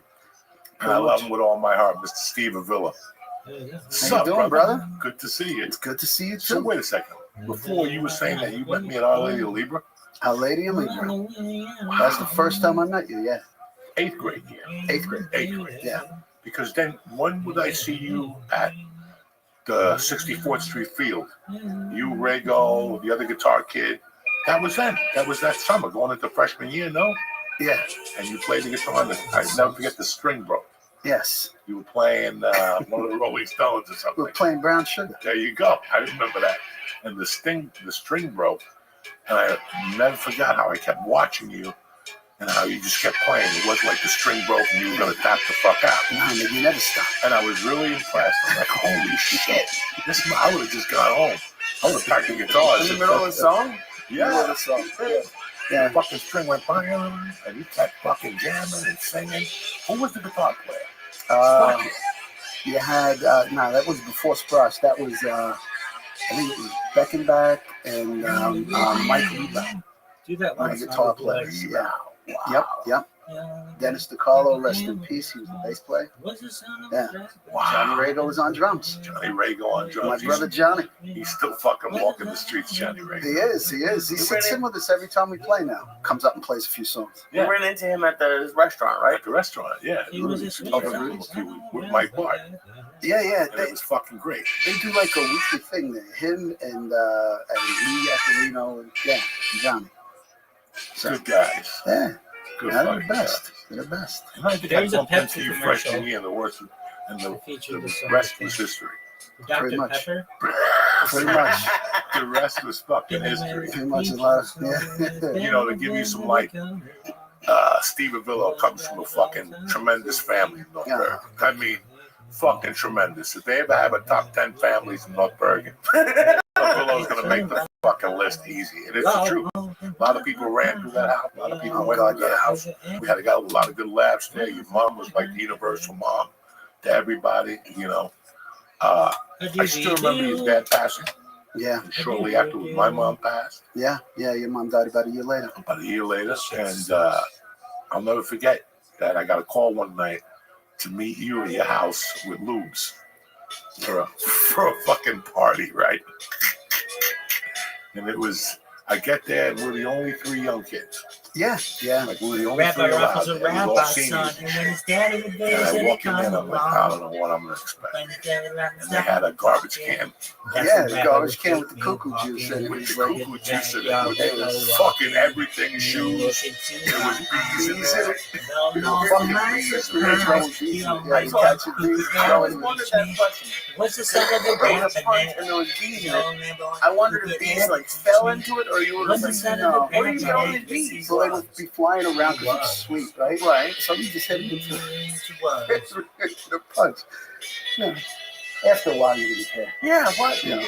And every time I was scared to go close to it, because every time you came close to that tub, one of the older guys would grab you, fall me in the chest, and scoop out of the garbage can and go, here, you have a fucking drink.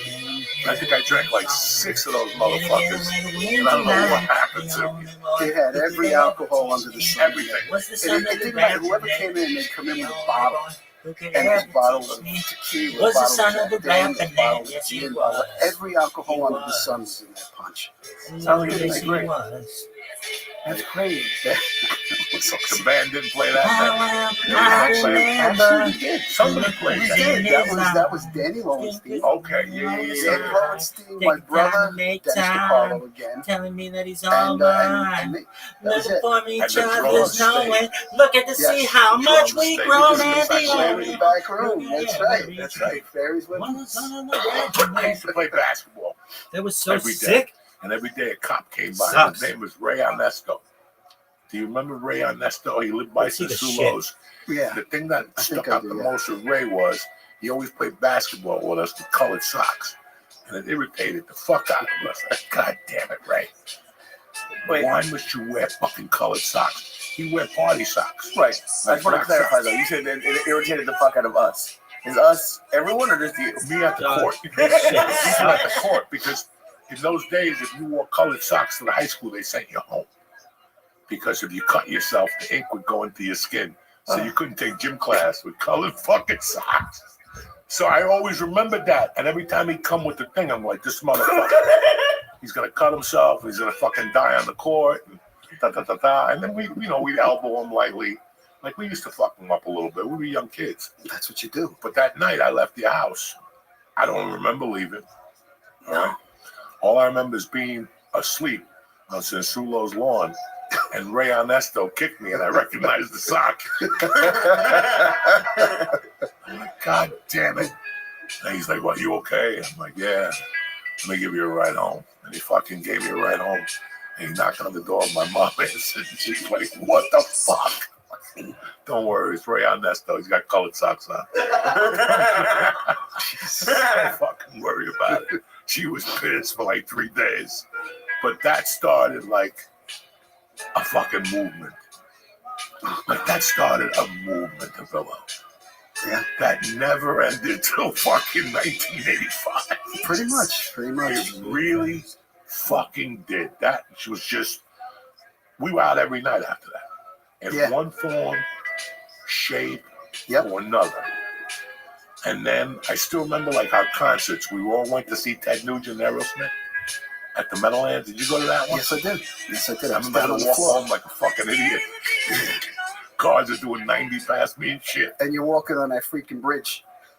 Why were you walking home? Because that's what we That's did. how you got there. That's how you got there. That's a great answer. You think mom gave you a ride in the wagon? Not the Yeah, car. but they have buses here. Buses? You don't talk about being on the bus. You don't have time for I don't buses. remember buses going out to Giant No, Stadium. not the Giant Stadium. We walked, Jack. Yeah. How far away is that? From my house to Nodillo's house, an hour and a half. Yeah. I still remember walking home from the track with no money. And cars doing 90 next year. And I'm yelling at Ronnie, we had $80. What the fuck is wrong with you? Fucking cars are doing 100 past us now. But that was one of our first like all North Bergen concerts. You saw a lot of people. Hell yeah. And the second concert I went to where the whole fucking place was North Bergen was AC/DC Highway to Hell with Ted Nugent. Ted Nugent was At the headline. fucking Garden. Yep. And I still remember like the creepy details from getting on the bus and 20 kids would be on the, because that's New York, Lee. Okay. Big difference. So we would get the Kennedy Boulevard bus. We would just walk to Union City with liquor and drink and then take the bus by the post office and go right into the fucking city, the Garden, and then walk to the Garden like we owned those streets. And we were fucking 13. Yeah, pretty much. What were you drinking at 13? I know that's normal now, but what you're drinking like vodka? Or you're drinking like Back in the day, it was probably just a lot of beer. Jesus? I think beer sometimes. You know, They used to show up with a case of nips, which looks like a fucking delivery box now. 64 bottles, right? It looked like a fucking box. Like when you walk into somebody's house with a case of nips, you're like, what the fuck are they doing? That's 64 beers, right? Yeah. Right off the bat, that's 64 fucking beers. I don't think I've drank 64 And beers. you got like my 8 entire life. animals. pretty much. You got like 8 fucking animals. And that was it. We started with me by my house. You know, I always drank at my mother's bar, like little shots, so I knew. But I started from scratch. I started with the Boom Swarm. You do the strawberry Boom Swarm when you get a fucking miserable headache. That was a Larry thing. Larry used to drink the Boone's Farm because he didn't think his mother and father could smell it on his breath. I'm like, yeah, okay. Hysterical.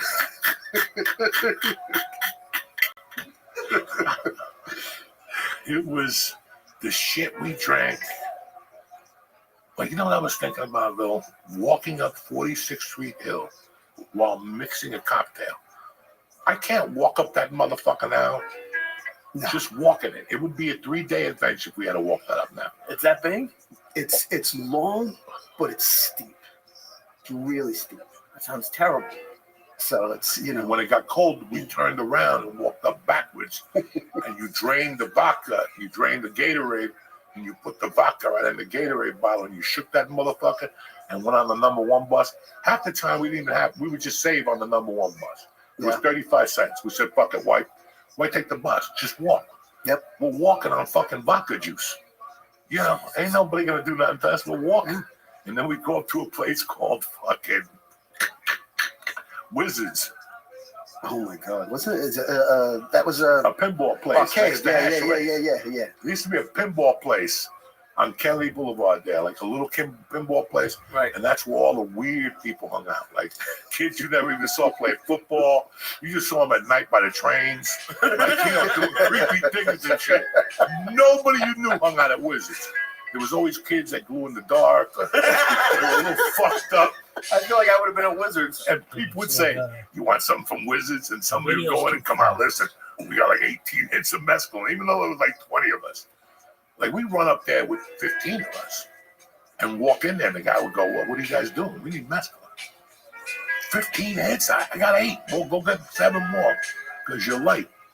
It was fucking insane. Still too fast. Did you ever play pinball? I can't imagine you playing like pinball. I play cockball. What pinball? I play with my balls. I do like Mr. Pac-Man. Yeah. I like Pac-Man and shit, but I was never really like a pinball guy. You know? It was the pinball machine at Souls. When we were like 13 years old, like you're in 8th grade in grammar school, you still playing pinball. That's all they had. They didn't have those things until Wizards. No race Until cars. Wizards, that's when you had all the, I guess what kids would laugh at now, but what we thought was great. I like pinball. Pinball is fun. Mr. Pac-Man, Miss Pac-Man. Miss Pac-Man. You know, my mom had the bowling thing. And you had to spray the thing on, and then, and they shoot the metal thing, and the pins go up and stuff. That's what she had at the bar. No pinball machine. You just reminded me of one of the first shows I played with the past masters. We were playing in this dive bar down in Union, New Jersey, and on the side of it, in this like alley that was still a bar, had one of those things, and there was like 4 people in the place listening to us play with about 3 teeth between them all. It was hysterical. It was hysterical. But these are the gigs we used to get from our booking agent at the time, you know, affectionately known as Nick the Dick.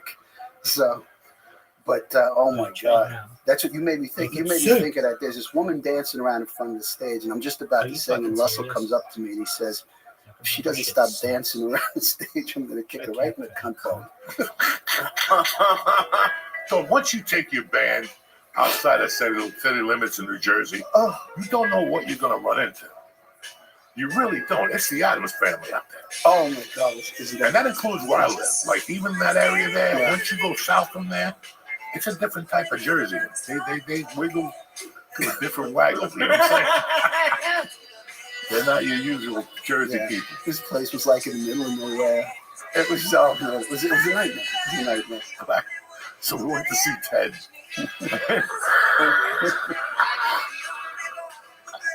Now, was that the garden when we started ripping the chairs out? Yes. Yeah.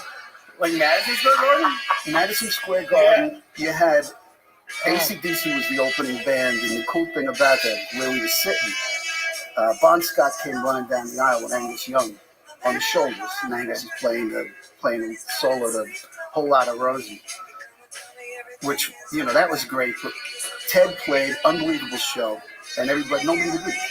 Everybody's calling him back for an encore. He comes out and plays an old Chuck Berry song, Old Carol, right?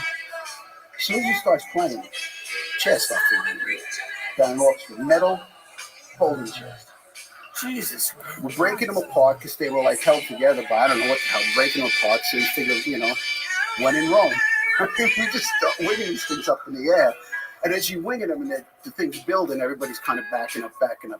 By the time the song was over, there was a mountain of chairs in that one section of orchestra. Makes Conor McGregor seem not so bad. They're throwing metal chairs. Yeah. I remember whipping one and looking at it. Like, in your mind, you hear like, and you're like, oh shit. And then somebody's like, hey, who threw that? I don't know. Some guy up there. Like, I was all scared. Yeah, I don't know how it started, but we just all joined in. Everybody joined in, and you just saw these things flying up everywhere. That was a fun show. They don't do that anymore. Oh man, you can't get away with that shit anymore. And then the second show I went to see with you sick. guys was it was an outrage because I knew nothing about them. All I knew was the Stones, some girls, was fucking tremendous.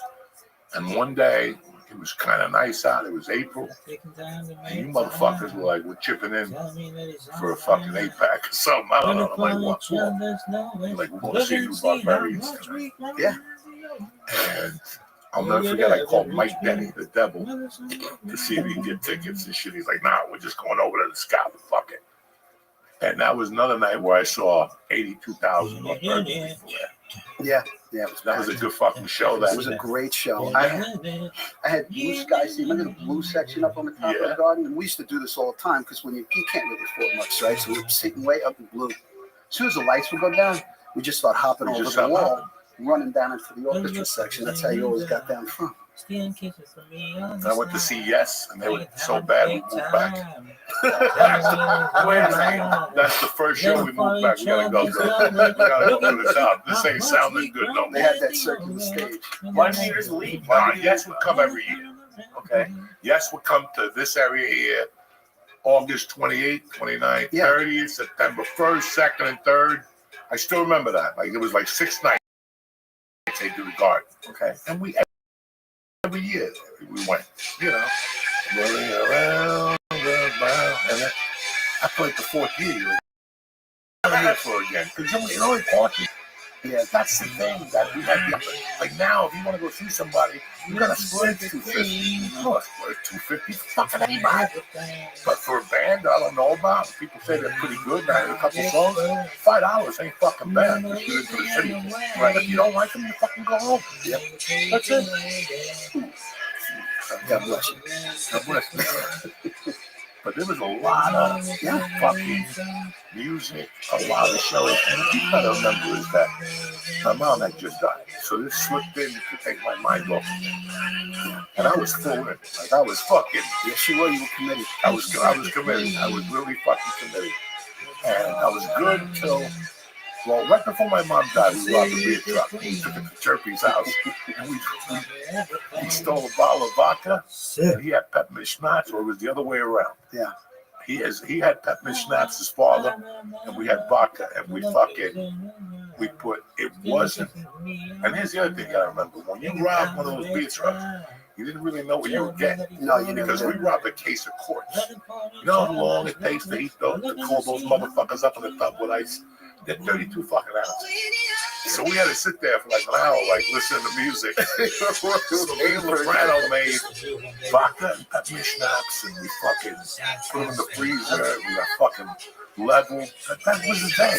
And then we sit there till 3 and walk in the house like nothing happened. Why don't they get Hey, how you doing? Good. I was school today. Tremendous. Hey, this is the What'd best you learn? lip syncing Like, the how do you best not know what you listening get? Isn't it of in the a, year or You the just Remember pull these Rothschild? boxes out of Rothschild. and there's no labels on run back then? No, Like, there's now, labels like Budweiser, baby. Miller, whatever. okay. But you pull it out and run.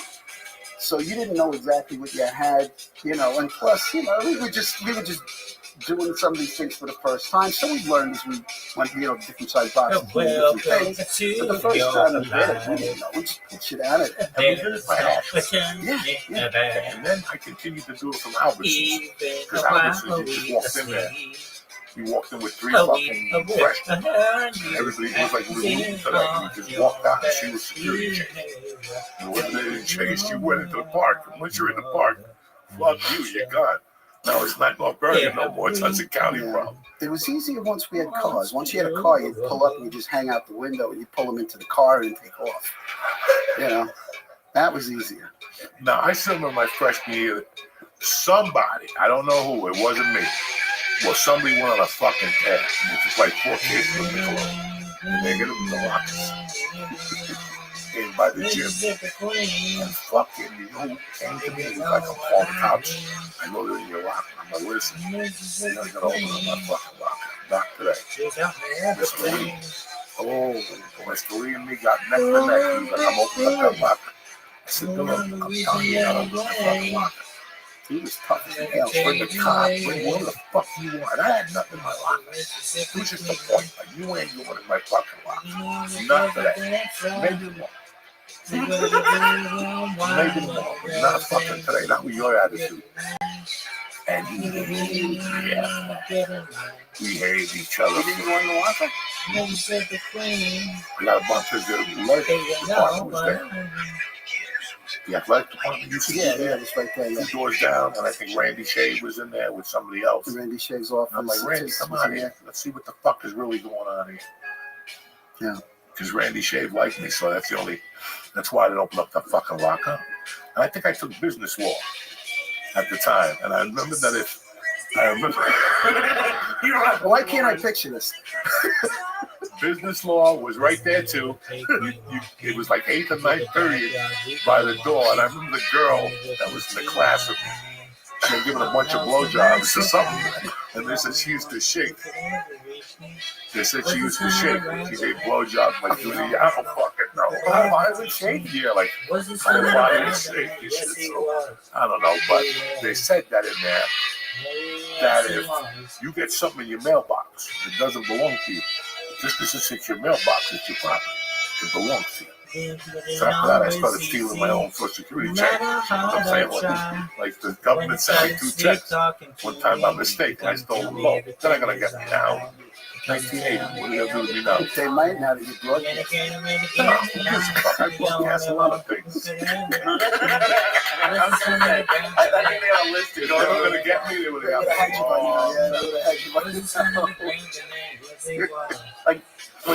How many people, Steve, were like Joey back then? Like, or was he like as unique as he is now? No, there's something in the water in that time. Something in the water. There's a lot of crazy. Some crazy, there's some, some special. Looking to see how much we've grown in the There's old definitely everybody. man. And the thing is about the same thing about that town with the stuff that's in the water, so to speak. Right. You run into people you haven't seen in 20 years, and it's like, it's as my cousin actually said it. He called it. He goes, "It's my daughter's called North Bergen a cult." They call it a cult. He says, "You're not a cult, you're a tribe." Now that makes sense to me. It's a very weird thing, but I have been. I've studied 2 things in my life really hard. And one is the Comedy Store. Yeah. And I finally came to the conclusion that the skies had like a little beam coming down and put all those funny people together at one time, And then I had my thoughts about North Bergen. And I think, and it's been like a 50-year struggle when I learned things without learning. When I watched the Sinatra documentary on HBO years ago, they told you that at that time, the Irish didn't let the Italian go up past 9th Street. And that stuck with those people. when you, and I said this when the loan was on, when you look at the core of the Rothschild family, they're all hobos. They all had a rough hobo. Take your time to They make just didn't pop time. up in Rothschild. Telling me that he's 60% alright. of those people walk Learning the from fucking each hobo. other's knowing. Look at you see how much we're growing. The only So we one had who these could short, ever small be. Italian guys. What's the son Yeah, of and a they're brother pushing man? these black The guys only around, boy these who fucking could white ever kids, like teach me. they were nothing. What's the son of a And I'm brother like, man? there's Yes, something he was. here. I He don't know what was. it is. And then my mother died, and it opened up a complete different treasure chest. What's the That sweet was right colors here in gonna look like North in Jersey. the neck? You know what I'm saying? The only boy So when who you look could at North ever Jersey, teach this me is what's where the we're fucking sweet going. color of black and neck. But The only it boy had who everything could at that ever time. teach me. It raised Papa son us. of the We black learned and it. neck. We The learned to only raise boy who ourselves. could ever teach We me. were out till 2 in the She's the morning. son I of the mean, black and this neck. comedian read us. It does a joke about when you live in Jersey, and all you gotta do is go out after midnight, and there's always one motherfucker out. Hey, how you doing? But don't you have a house? No. Perhaps. No, there was I 8 just kids saw- like that in North Bergen. Every There's water park all over this had fucking a thing. kid that would, if you just walk past, you hear, psst. And you're like, what's going on? We got a party here. There's a chick behind the weed. We gotta eat it. Like, I didn't even know this existed. You know, you didn't even know. You thought you were going home. You told your mom, I'm coming home. And next thing you know, you get to your block, the car picks you up. You know, we're going to the city. You're coming. I was going home. I got homework. Come on. Let's go. We're going to go eat or something. And next thing you know, you come home at 2 in the morning. And on the way there, something happened. You hit somebody with a car. Something happened. You know. So you got a story. I mean, it was just superb. Like, I was walking around those hills wounded. Wounded. You know. I was an orphan. I'm walking those hills wounded. And those are hills, motherfuckers. Okay? Those are fucking hills. And I still always had somewhere to be, somewhere to go. Yeah, you do. Special place. Why do you think New Jersey has such a bad rap, like outside of New Jersey? Like, do you agree with it, or does it make you feel bad? Listen, there's been bad rap between everybody for 30 fucking years, and at the end, we're all the same. Mm-hmm. It's all the same kind of mentalities, just wrapped up. Just, you know, it's an East Coast mentality. They have this in Philly, right? When you go to Philadelphia, it's pretty. Those people fucking out of their minds too. They really. I just feel like, especially like in New York, I feel like New Jersey has a, like, everyone's like, ooh, Jersey. I don't know. Maybe you guys don't feel that way. Fuck them. I've never had a problem being from Jersey. Me either. Because I knew what I got out of here. I knew what I got out of here was a master's degree in fucking political science, crime, how to wake up in the morning with no money and have $50 by lunchtime. This is an education. How to call somebody and say, I need a job, and a day later you're fucking working. You know, this is an education when we're growing up. It really was. You know, I look at his family. He's my brother, man. Like, he's my brother. You know, he's blood. Like, we know each other that long. We breathed each other's air that long. What we're doing now, we did in his backyard 40 years ago. And there was no fucking heat. No. There was no fucking heat. We come back there, there's no heat, a set of drums, some fucking curtain, beer, and some guy rolling fucking joints, and that's it. And everybody got along. We've been doing this for fucking years. This nothing changed. The only thing we did was put our jackets on and go to a diner or something. To go to the one on Collins Diner. That's it. Nothing's changed. These streets are the same. I love when I bitch about where I grew up in Given that Terrace, because they haven't done a fucking thing down there since my mother died. But then I go up Coney Avenue, and I see Sal's, and I see the old the biker place, which is Vienna's hamburger joint now. It used to be the old mill. The old mill, all that shit. That was a weird neighborhood when we were fucking kids. Oh, hell yeah. That was a weird little fucking neighborhood. There was a bank there, a drive-through bank. There was Fisher, whatever, a stereo spot. And across the street were these buildings. And they had little trees. All right? Now, when I discovered those buildings in 78 mine, I used to buy drugs in there. I still remember the kid's name. And then he moved up to cocaine. And then he got thrown out of there. But it doesn't matter. We've been lurking in those apartment buildings for years. You know which ones I'm talking about, right? Yeah. And I remember one night, it's got to be 3 in the fucking morning. Again, another Nutberger story. 3 in the fucking morning, I'm walking home, and who do I see under the tree? But Didi Quintero and Kruger. Because it was light raining out. And they're drinking a beer, and they got a 8-pack on the floor. It's 2:30 in the morning. Both of them are in high school. Okay, both of them in high school. I walk up to them, what's up, guys? Nothing, you want a beer, coach? Yeah, blah, blah, blah. All of a sudden, out of nowhere, it started fucking raining hard. And we had to go under the building, and the guy had a bathroom window there, right? And 10 minutes in, the guy's got to raise his hand. Excuse me, can you go away from my window? You guys are laughing too hard out there. And we're like, fuck you. And they slammed the window. And Kruger just put his hand through the fucking window. And we ran away. That's it. 3 in the morning, like nothing happened. But that little neighborhood used to be a hopping neighborhood. And I had a way. I only lived, even after my mom died, I only lived, 7 minutes from the house. Yeah. And there's times I would pass out in the garage and Steve was leaving out there. Oh, God. I remember one night walking home all fucked up, and there was a possum. It had to be this fucking big. He jumped from one tree to another, and he was hanging like a gorilla. And I just shot down that fucking street. I'm like, this motherfucker's gonna kill me. He's gonna fucking kill me. And you would come out in the morning, he'd just be there, or you knew he'd pass out? No, we'd leave. Like, he'd say something. I've had enough. He'd leave us out there with 3 people or something like that. Yeah. He had enough. It's 11:30. All I would do is I was an A student. I'd basically go Yeah, and we got him out upstairs, there. go to bed. A bunch of losers. Get them Guys, out keep there. it down. What would your parents say? Oh, my dad died when I was young. My mom was happy to know that we weren't out somewhere else. I don't think that exists anymore. No, because now, people drinking in your house, you get arrested. Right. So, don't get me I started. still remember walking into your shed one day, and there was like 4 fucking knuckleheads, and they were breaking glass and shit to eat it. Yeah.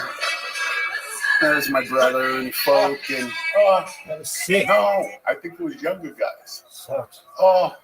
nah, it was them. Because there was a time in North Bergen where people wanted to eat shit. Yeah, mice, Glass, metal. Cloudy and those guys used to bob for crabs. They put crabs in a bowl, pot, whatever the hell you want to do. They used to bob for crabs. Come up with a crab hanging on their lip, their ear, their nose. I mean, talk about crazy. I was in until this part. What are you eating glass? How many pieces of glass can you eat? I never did. You never ate Somebody went on Dave Letterman and ate a bicycle. And these motherfuckers thought they could do it. It only takes a Jersey guy to go, you know what? I could do that. And it was in our neighborhood. So it was somebody around here that started eating metal. But I strictly remember one night towards the holidays, they were fucking a table and they're breaking things. And they're like eating little things. And Uptown was eating fucking mice and glass. They would bite the top of the bottle off. That's what they would do. Look how serious you are. I still remember that. They'd bite the top. That was folk. With my brothers. You know what made us special? Like, you know what we're like? All right, we had a bunch of characters. We had your brother's characters. We had Dee, we had Lubes. We had fucking heavyweight. We had Darren Rainbow, God bless his soul. Yeah, that dude, I still want to do crazy shit with him freshman year. But I always think about it. Like, people go, we should take that was really funny. And I go, oh, everybody was funny. Okay, at that time. But the people who made it funny were the people that were around us as satellites. Like, Joey, I don't get it. How you eat Nick's pizza? How you eat Phil Sims, the cop, the football coach? Yep. Fucking, in high school, we had certain teachers that it was always a fucking party when you saw. Mr. Palmisano would jump up and down. Well, Jordan or something. And you go, what the fuck? It was, we had, what did we have downtown? We had somebody. Then we would bust his balls downtown. We always had some Sal, obviously, with the liquor store Sal. Yeah. And said, no, you're not. You know, all that. Yeah, it was Sal and Vito. Vito break his balls. It was the characters around us that really brought, like, when I think of childhood, if I would have got a TV show, I would have wrote Nick in. You have to write Nick. Nick was the most craziest pizza place you could have close to a high school ever. Like, that should not have been allowed because not only was it Nick's, but I still remember Corky's being next door. And as a kid, you shouldn't be seeing that shit. Well, was it allowed or did people just not know? What was what allowed? Well, I mean, Yeah, I so don't the two things I know about Nick's, or the two stories that come to mind, are the flies lying in it, The Sicilian pie. and then you would both sell him jewelry and then steal it back to sell to him again. And then sell it to him. I don't think that was in the menu that he bought stolen jewelry. In 1979, these fucking knuckleheads decide to go on a. We're drinking every night while the hostages are in captivity. Oh, that was nice of you. Iran. You remember that shit? Yeah. And the big topic was Khomeini or something like that. And I guess Yeah. So for football season, I wound up, I grew a beard, and it was like a beard mostly under here, you know, that you can grow at like 16 years old. I shaved my head, and I come walking into the pizzeria, and he goes, "Holy shit, it's fucking Khomeini. He couldn't say the K. It's fucking Khomeini." So it's a funny thing is, you know, I was married with kids. I went back in there again. This is before he sold it. I walked back in just to see if he was there. And I was there with my wife and my kids. And I walk in. In the last 10 minutes. Swear to God, he picked me out like that. what a good dude. Oh, he was the best. He's the best. I was there the night when he started yelling at somebody, and they opened up the cheese and the pepper. They threw it at him and shit. He was pissed. He's like, go look at these animals. And then about shortly later, I went in there to Quaalude one night. I had puke all over me and shit. They were trying to feed me. And the next day he would see me and go, Belushi. You call me Belushi. So that was my name for fucking forever. Belushi. You fucked up. And then one night I saw him outside of, he was smoking hash. Outside of Bernie's car, God rest his soul. He was smoking, I'm in the front seat. Hey, what's going on? He's like, nothing, quiet. I go, Nick, come here. He comes over to the car and was smoking. I go, Nick, you know, he goes, and then he looks around, he goes, give me one. And that was it. I didn't see him after that. About a week later, I saw him. Belushi, what the fuck you give me? I smoke a lot of hash growing up, but that shit. Dog, he used to torture us. We used to lay into him, too. My favorite was Veneeri. Because the iced tea, Oh, God, yeah. was 5 cents cheaper at Hashways. So Veneeri would cross the street, and Nick would be talking to you, like having a great conversation. Like, yeah, Nick, your grandfather wants me to let fucking Veneeri. And we go. He went across the street, dog. He would throw that counter up and go out there, and Veneeri just be making the corner and go, Veneeri, you fucking Jew. And he Oh, God. But you remember, you suck. You suck, Jew. He would yell that in broad daylight. And then you had a fucking bar next to it that was owned by a car salesman. One of the best in the city, what people don't know. He was like known in the city for selling cars. He was like the top salesman. Yeah, I had no idea. Manhattan Honda going there now. They still have a wall of fucking Porky. That motherfucker. Did he have like a crazy eye or something? You looked at him, it looked like his one eye was never focusing on He you. had crazy everything. You know, I still remember being like 15 Come on, you little and being there at 3 and people coming out of there with blood on them. Yeah. People hammering, people fucking eating Quaaludes, like people fucking on cars, and you're like, man, I can't wait to go in there. That place was a bucket of blood for sure. That Man. was, I'm telling you, The pool table in there. That's where all the fights came from. People breaking cues over people's heads. It was like nutty place. insane. And then by the time we got there, like once we started getting older, they changed it from common Corky's to the best, to Gregory's. Yeah. 7-day weekend. Who the fuck was Gregory? Porky. And It he was upscale now. Oh, okay. And he would answer the fucking phone. Corky's the best bar in northern New Jersey. And he had the loudest, the jukebox. That was his pride and joy. Yeah. That he was really fucking loud in there. And we go in there, dog, and it was just like, he didn't let us in till we were 18. Yeah. Like, he held us to the fucking letter. Wasn't he supposed to make you wait till you're 21? No, it was 18 then. Oh, it was? Okay. Yeah. It was 18. Then a year later, it jumped to 19. And then 2 years later, it was 21. Fuck. Yeah. Do you know I still laugh about of those that people would never understand? What's that? The dude up the corner from the cemetery by my house, they used to sell the coldest beer in North Bergen. And used to bang on the door and he'd be sleeping on the pool table. That beer was fucking cold, though. Huh? That beer was fucking cold, though. I remember we drank it all the way down the shore one time. It was still fucking frozen. You could knock on his door at 4 a.m. 4 a.m. What was his fucking name? Oh, God, I don't remember. Jesus Christ. I'm sorry. He had a little bar there. It was just a little bar. Yeah. And he was the people from the projects. Creepy people. Yeah. Like, at least Puerto Ricans go out into Union City. These people just glared at those projects there. And they would only go to that bar. There were some creepy bars in North Bergen. That was that one. You had the Cove with the owner who had the bad wig by Fernie's house, the strip club. It smelled so bad in there. I remember I fingered a woman in there once. I had to wash my hand for 3 days straight. It was fucking horrible. It was fucking horrible. And this was a strip club that A smelled strip bad? club right down the corner from McGuire Chevrolet. So if you're on, this is McGuire Chevrolet, and you can take it all the way down. If you hit Bergen Line, you went too far. That was 70th Street. Yeah. 2 blocks in, like in the corner there. It was only open Thursdays, Fridays, and Saturdays. And the owner had a horrible fucking wig. And you went in there and he'd come over like a gangster. Listen, this is my place. Listen, get out of here. I think somebody said something to him once, Roger. What was that other real slimy place on the boulevard downtown?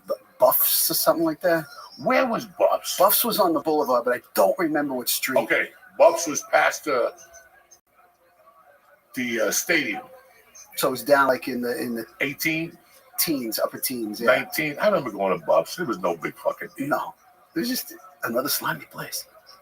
I didn't, at that time, I don't know. We weren't even into strippers. Yeah. That was not our fucking thing. We were into drinking, getting fucked up, listening to fucking Listening good to music. music. That was it. Yeah. He turned me on to the Who, Quadrophenia. He turned me on to some fucking good albums, man. The Kinks, Lola versus Superman. Power Man. Power Man. whatever Get the it fuck straight, is. brother. Get it straight. I was hanging with you when Low Budget came out. Yeah. You turned me on to Jay Giggles. Band. Jay Giggles. That was our war always growing up. Fuck you and Jay Giggles. You don't like Jay? Let me tell you something. I saw them years and years later. They reunited for a tour, and I saw them at the Art Center. Had third row, 2.5 hours, nonstop. They were unbelievable. And he giggled the whole time. Look at me. He was married to Faye Dunaway? No. Yeah. Was he? The singer. Peter Wolf? Peter Wolf was married to somebody for a while. Faye Dunaway. Who would have thunk? Do you think you would have liked music without Steve? Did he like it at all, or where I were love you before? music. I love music. Okay. But I come from a heavy Led Zeppelin, Rolling Stone, and Steve.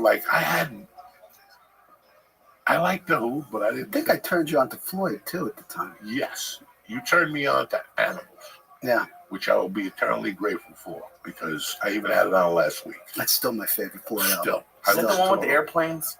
No, that's the one with the No, dogs. They used to It's say, the "Why is one he?" with if you look at it, it's got a factory and a pig flying over it on the cover. And what's the one where it's like airplanes and they shoot guns? He used to put it The on. Wall. Give me. That's the wall. Oh, that's okay. Jesus Yeah. Christ. Before we get into that story, real quick, when it comes to you, we got a couple of ads to read. Give us 3 minutes. We'll be back, and then we'll finish up this fucking masterpiece of the story here. We'll be right back. What's happening? Uncle Joey here for DraftKings. I got together with DraftKings again. Listen, make the most of the playoffs with DraftKings Sportsbook, an official sports betting partner of the NFL. It's easy, and it's a fun way to get started with sports betting, even if you've never done it before. Listen, you got to jump off the cliff once. You know what I'm saying? New DraftKings customers can even bet $5 to get ready. 200 in bonus bets instantly. Now that's a good deal. Have fun watching a big game and even make a buck or two with DraftKings. Listen, next weekend we got everything. We got football, we got college, everything's going down. If it's going to go down, it's going to go down this weekend. Then the president is on Monday. So download the DraftKings Sportsbook app, press in code Joey, Joey. Again, that's code Joey for new customers to get 200 in bonus bets instantly when you bet $5. That's it. Only on DraftKings Sportsbook, where you're the king, Jack. Gambling problem? Call 1-800-GAMBLER. In New York, call 877-8-HOPE-NY or text HOPE-NY 467-369. In Connecticut, help is available for problem gambling. Call 888-789-7777 or visit ccpg.org. Please play responsibly. On behalf of Boot Hill Casino and Resort in Kansas, 21 and over, age and eligibility varies by jurisdiction. Void in Ontario. Bonus bets expire 168 hours after issuance. For additional terms and responsible gaming resources, see dkng.co/audio. Uncle Joey here. I want to talk to you about something. Nick, when you need a nicotine break, which you all do, make it worth it with Nick nicotine pouches. Nick is made with natural coconut fiber filling instead of that old chip wood like the other guys. And the flavors will knock your socks off. You ready? They got crisp mint, tremendous. Berry lemon ice, tremendous. Strawberry, tremendous. Watermelon ice will put a pep in your step, and a bunch of other ones. Listen. You know me, I don't chew a lot, but when I chew, I'm with Nick, Jack. I put it under my tongue. He comes in 3, 6s, or 12. I started with 3 just to, make my shoulders wiggle a little bit. So you can decide if you want a little kick or a little kick in the face. Kick it, mule. Make the switch to nicotine pouches today. Right now, Church Family gets 35% off. What I say? 35% off. What I say? 35% off. When you order nickpouches.com/church, CHURCH. Use that code up to 3 times. Who's rolling like Uncle Joey? Nobody. Don't wait. Get 35% off your first pre-orders at nickpouches.com/church. That's Nick, NYKD. Bam! Pouches.com/church. Nick products are only for adults of legal age. So if you're under 18, under 21, I don't know, go drink some tea. You know what I'm saying? Warning, the product contains nicotine. Nicotine is an addictive chemical. We're back, bitches. Nice and warm down here in the fucking the dungeon of death. Talking to Lee. You all right, Lee? I'm great. All right, those edibles hit you? A little bit, they're starting. A little bit, okay. What do you mean? You can't give them to me and then make fun of me for I'm not making fun of you. it. Really? Just been sitting there a little fucking crazy look. A Yeah. little bit of loops in him, you know that? What happened? A little bit of loops in him. You hear that? Oh, I was please. been I saying that for see it. years. I say it. I see it. God. So one thing that I wanted to talk to you about that's important to music that you saw, and I learned it from you. We were there to watch it. You, your brothers, you all got tickets to go see Ted and Leonard Skinner. Leonard Skinner, actually, that was right. The crash happened right before. Right before, but you had tickets, all you guys. Yeah. You and your brothers had tickets. And the crash happened, and Leonard Skinner was on top of their fucking world at the time. Yeah. And I always said this. Leonard Skinner was on top of the world, but by a fucking margin. They had just cleared the field. They were like, you know what? Fuck you motherfuckers. They died. We were freshmen that year. Yeah, I think it was 70. It was either, it was 77, 78. 78. We were freshmen. Maybe. Yeah. Maybe. You got me So, again.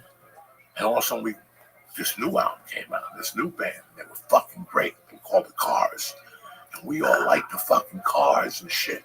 And then another band came out that now I'm too high to even think of the name, but like 3 bands came out. And I've always said to myself, if Leonard Skinner wouldn't have died, all that shit they would have, first off, Southern rock. Like at that time we had Molly Hatchet. Yeah. We had a bunch of savages. Like Yeah, not Southern this rock shit, was good big. looking, no. We had guys missing teeth, fucking liver problems, But these motherfuckers are dropping it on you. They weren't the best looking guys in the world, you know, Leonard Skinner, never won a beauty contest. You know what I'm saying? Like, I was, For the listeners who don't know what they look like, how would you describe what Leonard Skinner looked like? it doesn't really fucking matter. What I'm Okay. trying It to doesn't say is really that now fucking country matter. music, you got bows, you got curls, you got muscles. You know, those dudes didn't have muscle only in their finger. Okay, that's it. To shoot heroin and to It trickle the doesn't fucking really guitar. fucking That's it. matter. And to open the fucking Budweiser can. So, you know, It doesn't could you really imagine fucking matter. if Yeah. Leonard Skinner wouldn't have died, there wouldn't that comeback to metal that came back in '80. wouldn't have happened. That wouldn't have happened. Probably not. Probably not. That's fucking crazy. Yeah. And then, thank God, the cars lasted. They came out with a banger in fucking '79. Candy, the second album. Yes. But we were all gearing up for something. And it was, I I never saw anything like this in my life. You know, I had been turned on to everybody else, like Pink Floyd, Dark Side of the Moon. And you buy the album, you bring it home, you do it with acid, you trip, you wake up with bubblegum on your shoulder, and you go, that was fucking fun. You know, that was it. And I loved Money and all that shit. And then I think the second album I got into was Wish You Were Here. Yeah. And then one day in your shed, you started playing animals and pigs. And I remember the first time I heard Dogs, I just cried. It's a story of life. We used to say it all the time. It is. Whenever I get confused, I put Dogs on, and it sets me the fuck straight. You got to be crazy. You got to have a real need. You got to sleep on your toes when you're on the street. You got to be able to pick out the easy meat with your eyes closed. End the fucking story on a daily.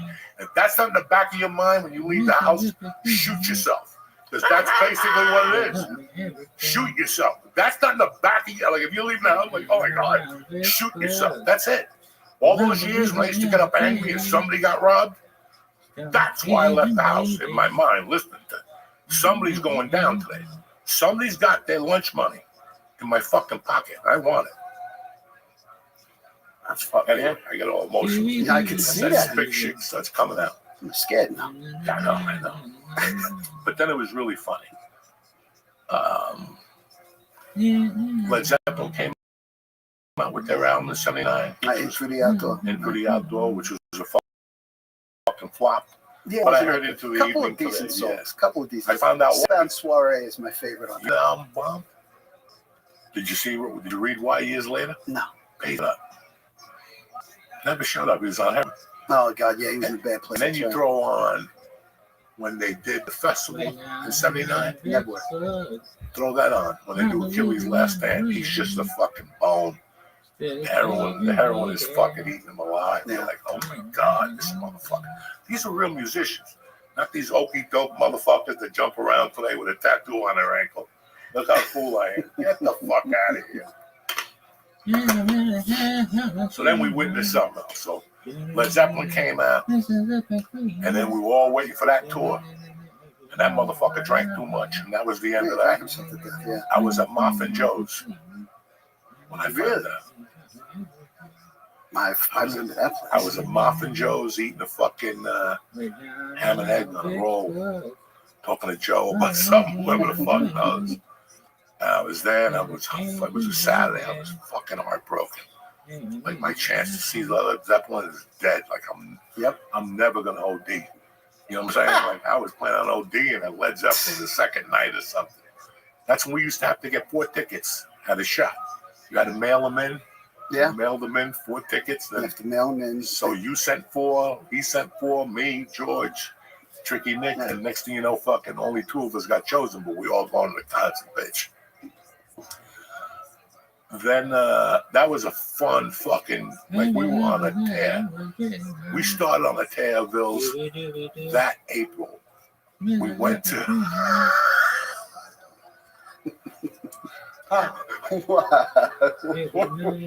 there was a group in school that was the Gourmet Club. Yeah. And on Sundays, one Sunday a month, they took you somewhere to eat, and you had to act like, and they were supposed to be like juniors and seniors, but I don't know how we got on the bus, right? And we got on the bus, it rained, we went to Chinatown or something, and they took us back to Mr. Palut's house. Oh, God rest his soul. And all of a sudden, we're like, Palut, what's going on downstairs? He's like, nothing, it's just the basement. Go look, there's something.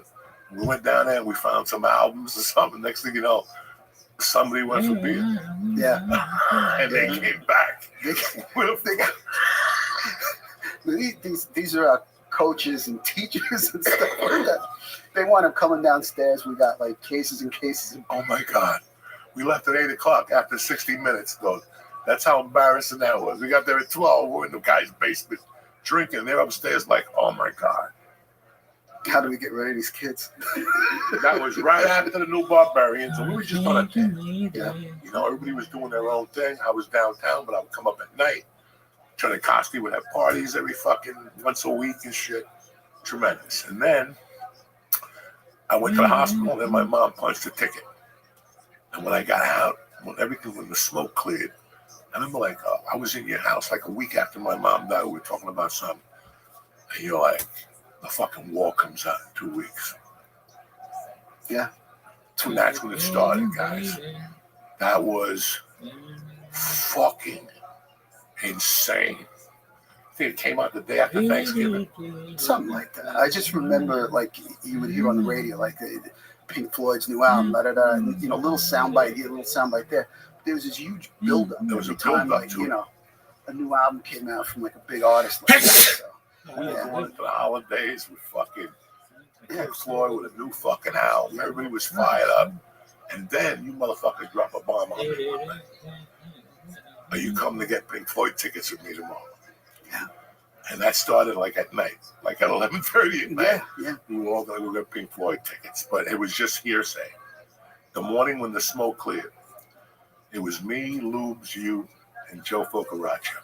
In the Green Monster. In the Green Monster, okay?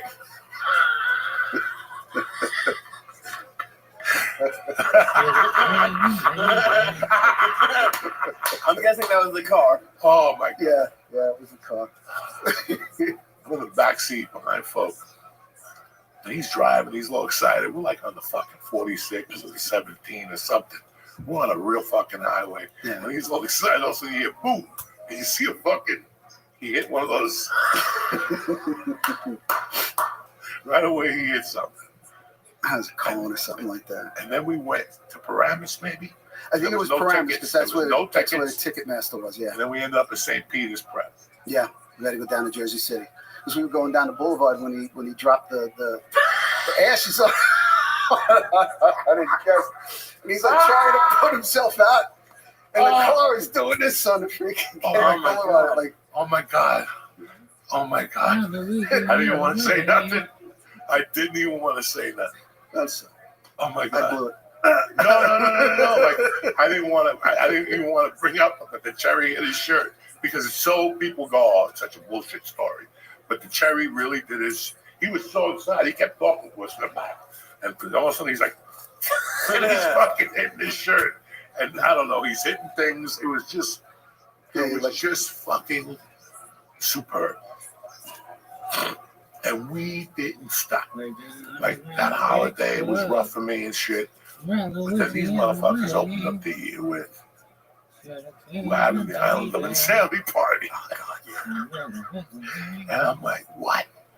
And they're like, yeah, we go to Hudson County, it freezes over, and we walk over the puddle and we fucking have a party on the island. I'm like, I'm not going for this shit. And it was cold. Yeah, it was cold. Cold didn't bother us back then. It was cold. Didn't bother us. And I had a Quaalude. Well, maybe it bothered you. I had a Quaalude with lubes and folk. And we had to get off the island. And we ended up walking to the Wing Fong Chinese restaurant. Yeah, I remember the Wing Fong. And we sitting there. And it's me and Luz on this side. And Focus over here. I think I know this one. We were too high to dine and dash. Like they were waiting for us to dine and dash. I kept telling them, no. We paid tonight, no running. Ain't no running tonight. I'll never forget, me and Lubes having a conversation, and folk just falls asleep with the pork fried rice. Oh no! You're breathing, you can see the fucking thing, and we're like trying to fucking. At that point, we don't even give a fuck. And Chirpy's like, Lubes, folk, get up. And when he got up, he looked up, and a bunch of rice came out of his mouth. And we were like, yes. Oh my God. Yeah, I remember that story.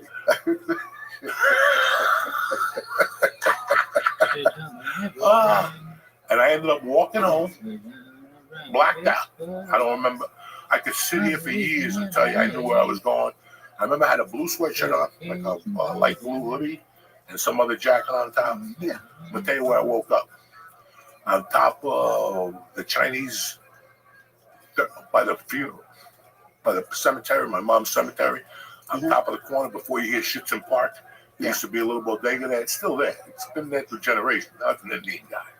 But back then, it was. Now it's an Indian guy. I go in there to check up on my neighborhood.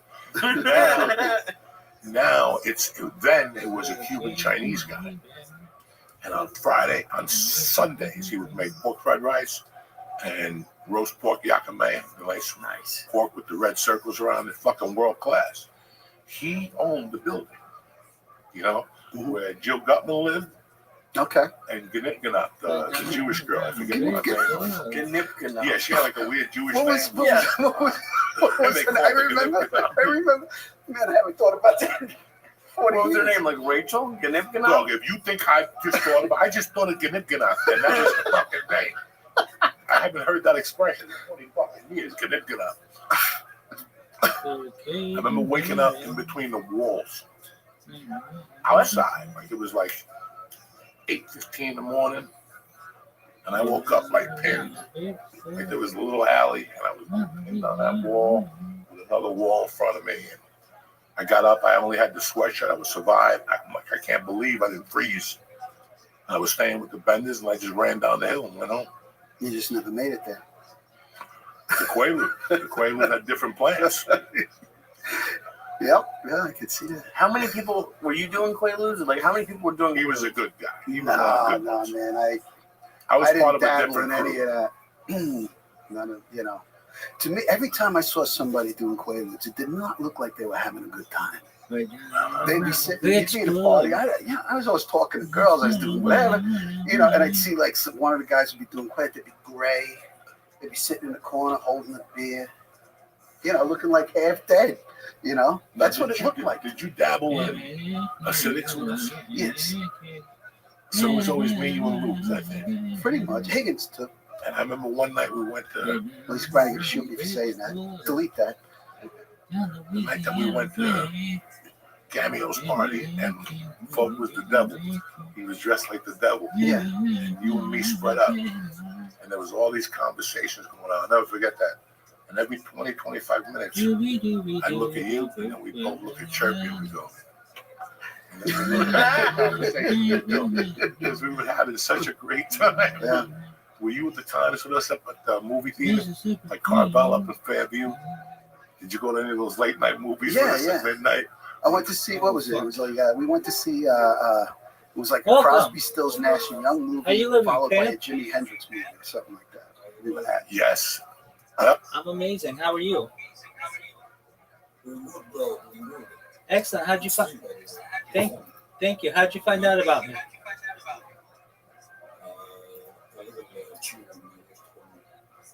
How'd you find out about me? A little Jew in your ear told you. Okay, very well.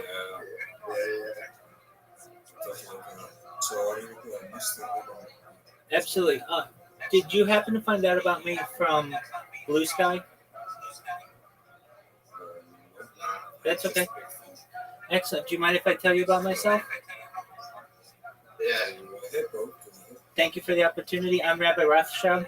I stream my life 24 hours a day, 7 days a week, 365 days a year for world peace. I don't want war anywhere in the world anymore. I have been streaming since the pandemic. That's 24/7, 365 from 18 different streams. I have more data archived on the internet than any person in global history. If you didn't know, The Economist magazine in 2018 stated that data was Earth's #1 resource, more valuable than food, water, gold, air, petroleum. And that may make me an influential person someday. And if that happens, I'm going to make you very wealthy. I want you to be able to start charities of your own and philanthropic organizations. I want you to be able to help your friends and your family. I talk about things like ending world hunger through the use of technology such as agricultural drones, floating greenhouses, saltwater greenhouses, hydroponics, vertical farming, and cloud seeding.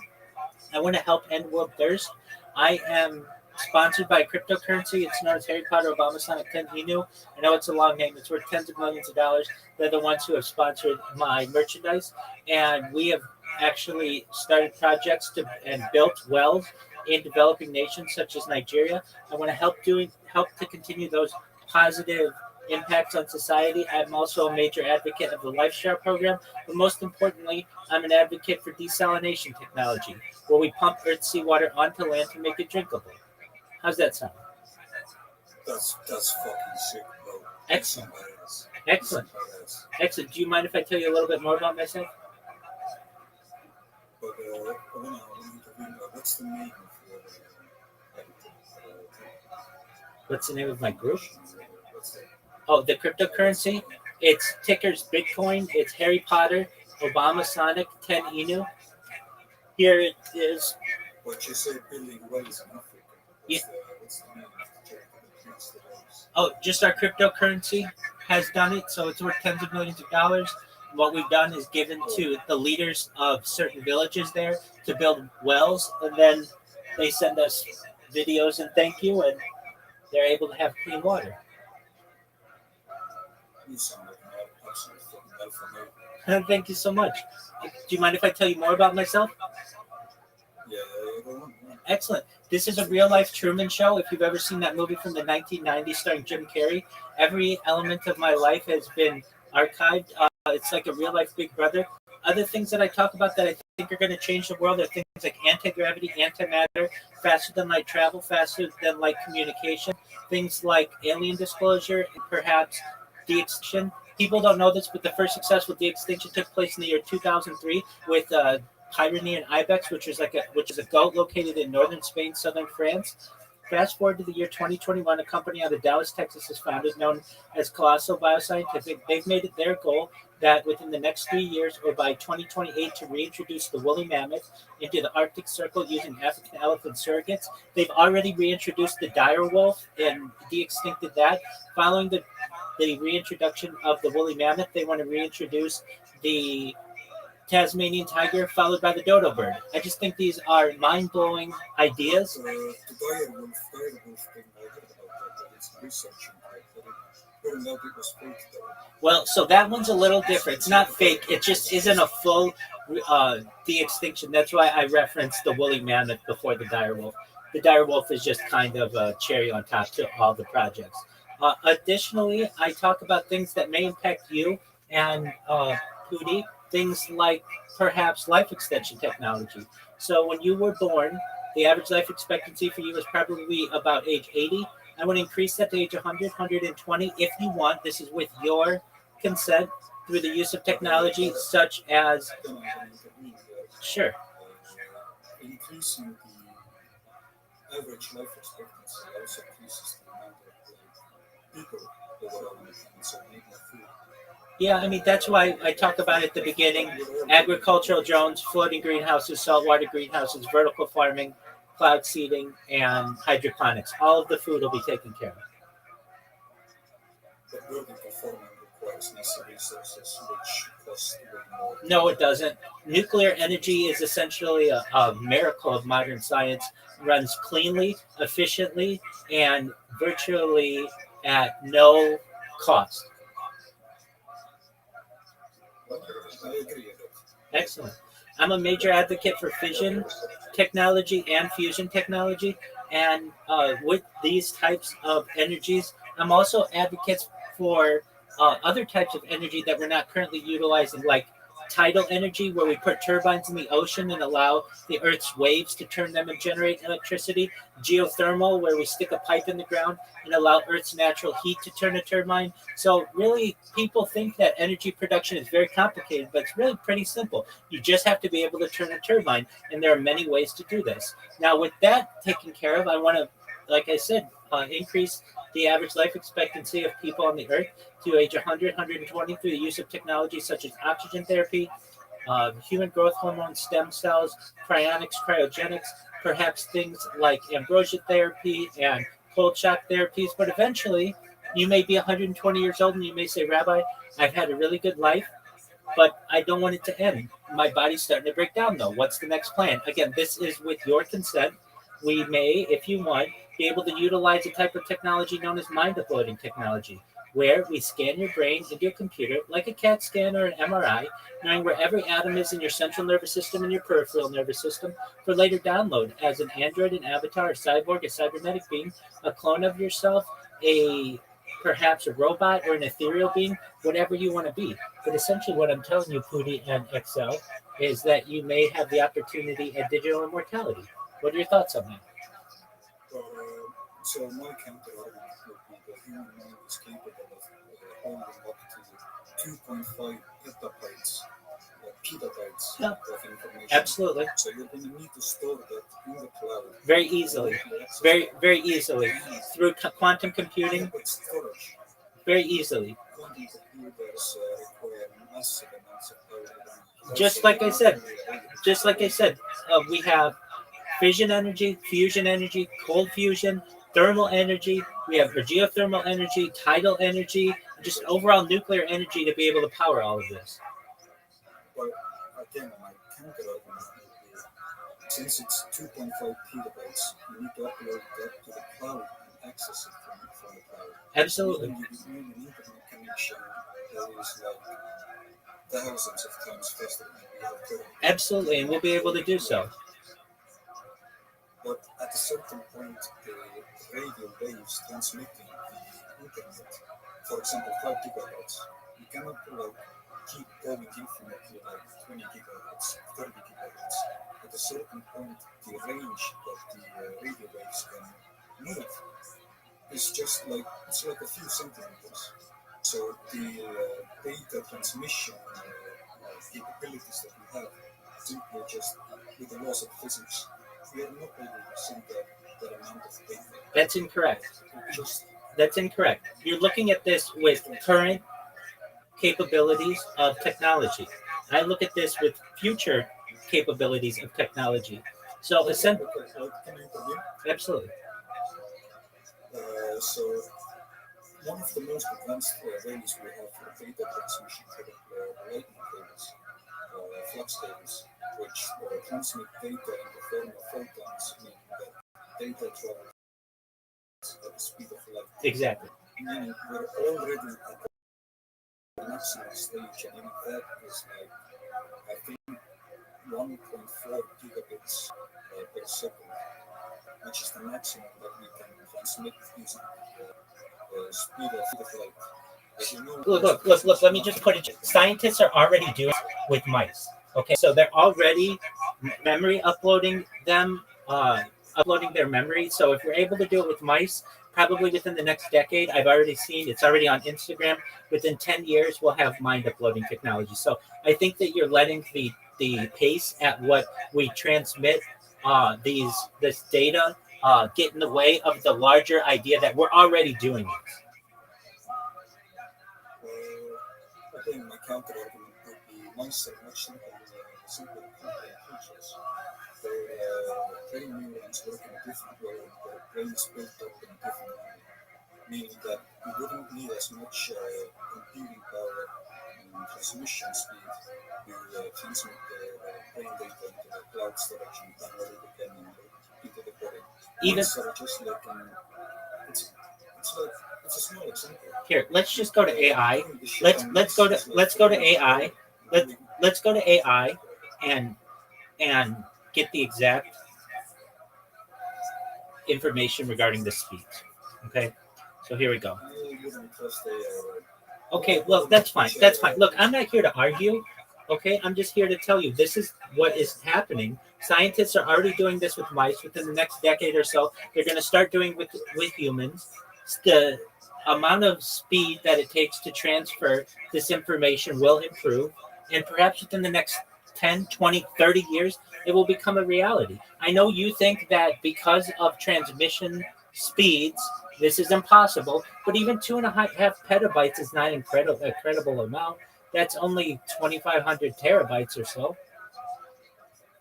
But how many people are there? Hold on, we're not saying that it's going to be done of all the people immediately at once. This is going to be for a select amount of people who are able to afford this type of technology. But wouldn't that create the class subdivision of the rich and poor? We already live in that. We already live in that. That affects the heightened. So what it's going to do is create a two-tier system, those between transhumanists and humanists. But doesn't usually when you so as a historian I said, if two groups of people that are like technologically different playing field usually meet, the people with the higher technological level always end up in wars. It always like ends up in riots. For example, if we take genetic engineering, mind uploading, and life extension, those are all things that are mainly used for the rich. Therefore, there are going to be a surplus of poor people that are going to be really angry that they don't have access to it and the knowledge. That's Therefore, correct. I think that will like increase riots, restlessness. It's going to be chaos. Well, we currently have that kind of system now with people who have private planes and opportunities at surrogacy and opportunities already at life extension technology. And there aren't riots over that. What will happen is the people in power will continue to create divisions amongst the lower classes of people and keep interfighting. And eventually we'll have two types of people on this earth, if we don't already, those who are transhumanists and those who are humanists. We already have a transhumanist class who has access to space travel, who's already working on space tourism, who already has opportunities at surrogacy and genetic engineering and the CRISPR system. This is already apparent on this earth. But we are not technologically there to like make people's world, make people's lives work. We're not at the stage where we can make someone have a strong message. Yes, we are. Yes, we are. Yes, we are. So the use of testosterone replacement therapy is something that's very common where I am, and it's available really to just the wealthy people. But I'm talking about like manipulating DNA within your genetics. Wait, we are. It's known as CRISPR, CRISPR. I know what you're talking about.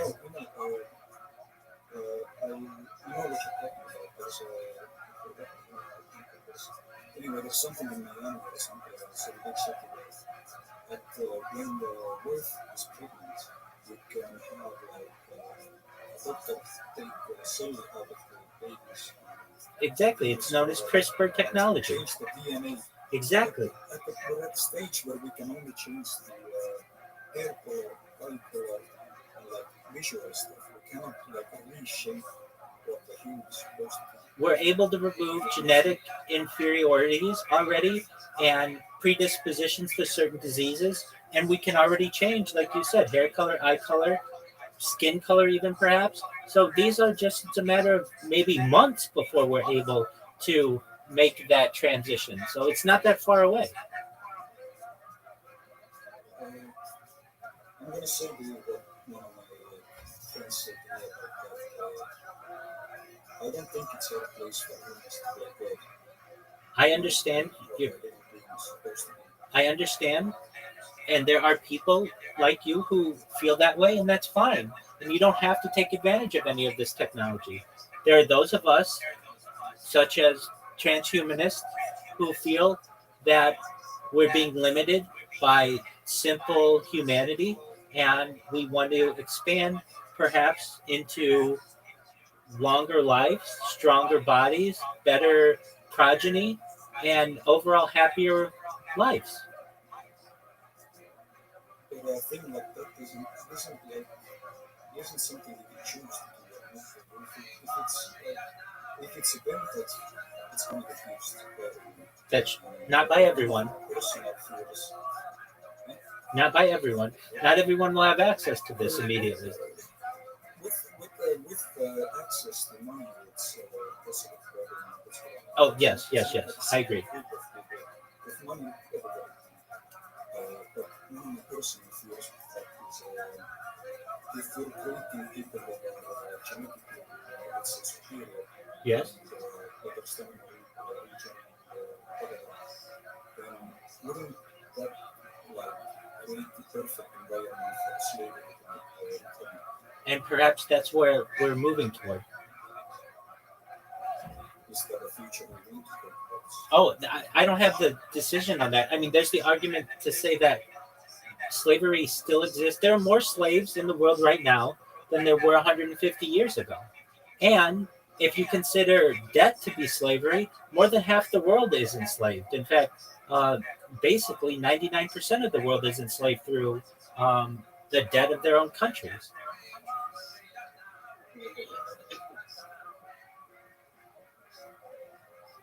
One second. Okay, you're right. In the 1790s to 1880s, the average there were thought to be 700,000 slaves in the U.S. But that's in the U.S.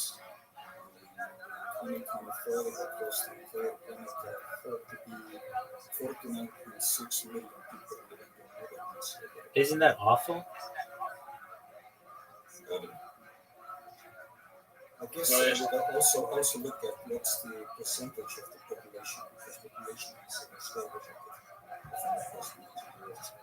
Sure. Some of the laws might be like 10%, 20%, 30% of the black population, whereas today it might be 5%. Most slaves today are not black. Yeah, they're Asian, most likely. Most likely, exactly. And I would even make the argument that 99% of the world is enslaved through debt. Well, that's a different kind of enslavement. That is, But yet, nevertheless, it is enslavement. I wouldn't go as far to say that. Debt is slavery. We're still having the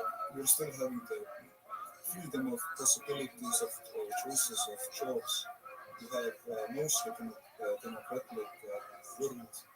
You have private corporations like slavery, as we understood it in history.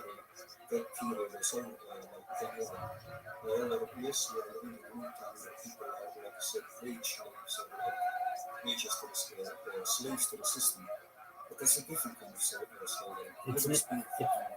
It's nevertheless slavery, and there are arguments to be made that it is a worse type of slavery. If anything, 150 years ago, a slave master had to make sure that his slaves were fed, and that his slaves had housing, and that his slaves had some type of medical care so that they could continue to produce. In today's day and age, if you don't go to work, eventually the sheriff's going to come to your house and take it, and you're going to be homeless, and nobody's going to be there to help you, especially in many developing nations.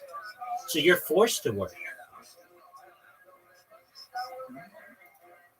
Well, again, I wouldn't exactly classify that as slavery, but I do agree with you that it's not for that. I mean, these are semantics. Debt is slavery, though. Debt is more often than not it is brought to people by themselves. It's by lack of education. No, I disagree with you. I disagree with you. Whatever country you're in and whatever country I'm in had debt that went back perhaps decades or hundreds of years. And now we are paying for it. I can tell you, at least in the United States, that we are paying on approximately $40 trillion of debt. A newborn in the United States today has to pay their taxes over the course of their life to pay back that debt that they never accumulated.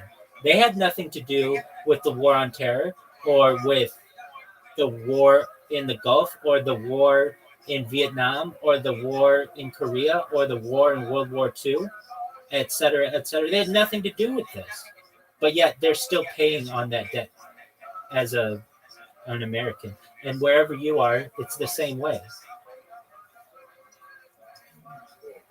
So to change the topic a little bit, how much money have you gathered throughout streaming donations and cryptocurrency? Enough. How much have you guys been able to change?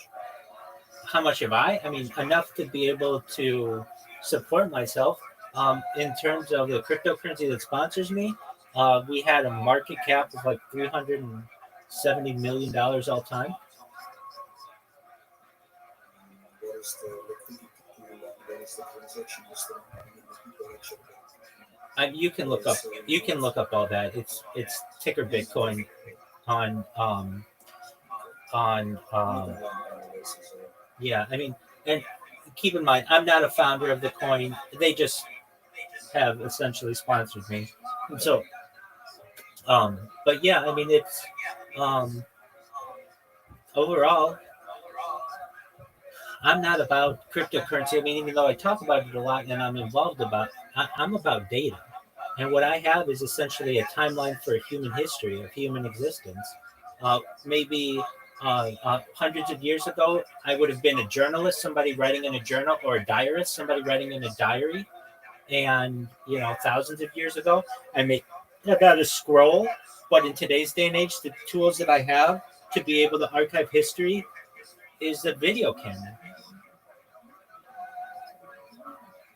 But when you say archive this history, then it's like footage of your live streams. Well, it is the story of a human. Sure, it is the story of a human, meaning my life. But I've watched every major motion picture on this stream, every Oscar winner going back to 1927. Listen to every major music album. Listen to every major audio book. I 24/7 have a radio going in the background that has the news going. So it's essentially, you can go back to any one of my day, any up to the minute, and know what was going on at any part of my day on my videos. We've watched every major sporting event of the last 3.5 years, including 3 Super Bowls, 3 World Cups, 3 World Series, 3 NBA championships. We've seen the men's World Cup, the women's World Cup, the Little League World Series, everything that has to do with sport. And then on top of that, we've seen the death of a queen, the birth of AI, the coronation of a king, and everything in between.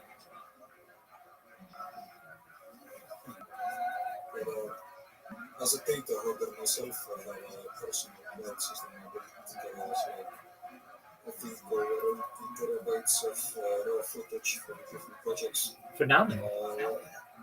What are you planning on using that? How do you think the future civilizations will learn? I guess what's the goal with the footage? Well, my goal is world peace. I know that's a big lift, but somebody has to be a leader in it. What is the goal of the footage that I have? It is the largest repository of human data ever available to mankind. We'll be able to learn everything about human biology, human social interactions, the human circadian rhythms during sleep cycles. We'll be able to learn perhaps and train AI models based on this data. It's essentially this incredible amount of raw footage that's available to the world. It'll be studied at an academic level. Be studied in academia at a university level, perhaps within over the course of the next few centuries, and even longer. I don't want to be negative about it. Without saying that cancel the Alzheimer's, I don't think they will. Okay, you're entitled to your opinion. Yeah. I'm not trying to say this like as an answer, but I think there are a bunch of projects that do the same thing that I guess professionals. Yeah, but they don't do it from 18 different angles simultaneously. They may do it from one angle, but not 18. What is the camera quality that you use with this Yeah, it really doesn't matter because in the future, we already have this, they're essentially video enhancers. So they'll be able to increase the video resolution to 8K, which is better than what the human eye can perceive. And so all I need to do is get the basic raw footage, and in the future, AI will be able to enhance it. But like you said, the footage that you have, I think you said that it will be used in AI training, right? Absolutely. Okay, so in AI training, in order to train that data, you need like clean, like No, you don't. You cannot have No, you don't. data change. Yes, yes, you can. Computers work on basic zeros and ones. It takes in data, sees Hold on, that's just binary.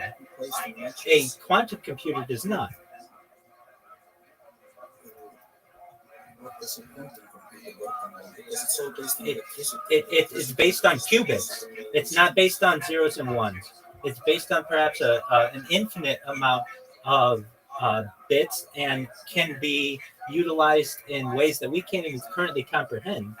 Right now, I mean, it's essentially like if I had a picture, just like we took a picture from 1812, that's a little blurry.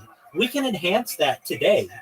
And, or not 1812, but 1912. We can enhance that today and get much clearer opportunities to be able to see what was captured. In the future, we'll be able to do the same with video. I'm really sure we can move it but But we'll be able to do it in a much better way in the future. Right now, you're just seeing me on a two-dimensional field. In the future, people will be able to interact with me from 3 dimensions. They'll be able to use augmented reality to remove my clothing, to change my clothing, to be able to remove my skin layers, see what my muscular my skeletal frame looks like. They'll be able to even remove what covers my brain, my cranium, and be able to perhaps see the exact words that I'm saying to you right now. it feels like you're explaining calculus to augmented reality, virtual reality. To some extent, yes. And people will, in fact, probably in the future, want to live my life virtually, and they probably would be able to do so. From the public sentiment that I've seen, I don't think anybody's excited to live in a world where It's because it's because the technology isn't where it needs to be. But people would have said the same with video games. They would say nobody's going to want to play video games at home. They're only barely playing them in arcades. But now people play them all the time at home. People's entire lives are made up of video games. We're just in the very primitive era of augmented reality and virtual reality. And as it continues to have growth, there will be more opportunities for people. And really, we need leaders in the field to be able to make it quote unquote cool for people to be able to use it. It's just a matter of time, though. We're just currently in the primitive era of augmented reality and virtual reality, but that will change. Just like there was early adopters of television didn't necessarily always feel like their investment in a television was that impactful because not everybody had one. But once everybody has one and they're able to have discussions about what they do and have interactions with each other, people will essentially perhaps have entire relationships completely digital. Especially with haptics, so where you're able to feel and communicate to people using feeling, especially when it comes to sexual encounters, where people on opposite sides of the world can bring each other to orgasm using haptic suits. These are all opportunities that are already available to some people, and it will just become more mainstreamed over the course of the next few decades.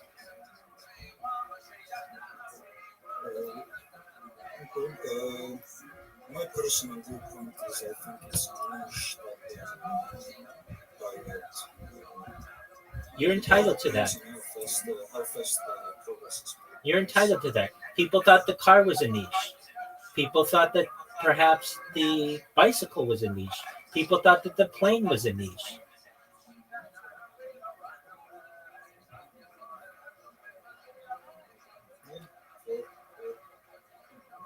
I mean, if you look at interviews from people from the 1970s, they would say that there's no reason anybody would ever. There are some that are published. There is no reason that anyone would need a personal computer. There's no need for someone to be able to have a computer at home. That was only 50 years ago. We're all using computers. And so perhaps in 50 years, we'll all be living in a virtual world.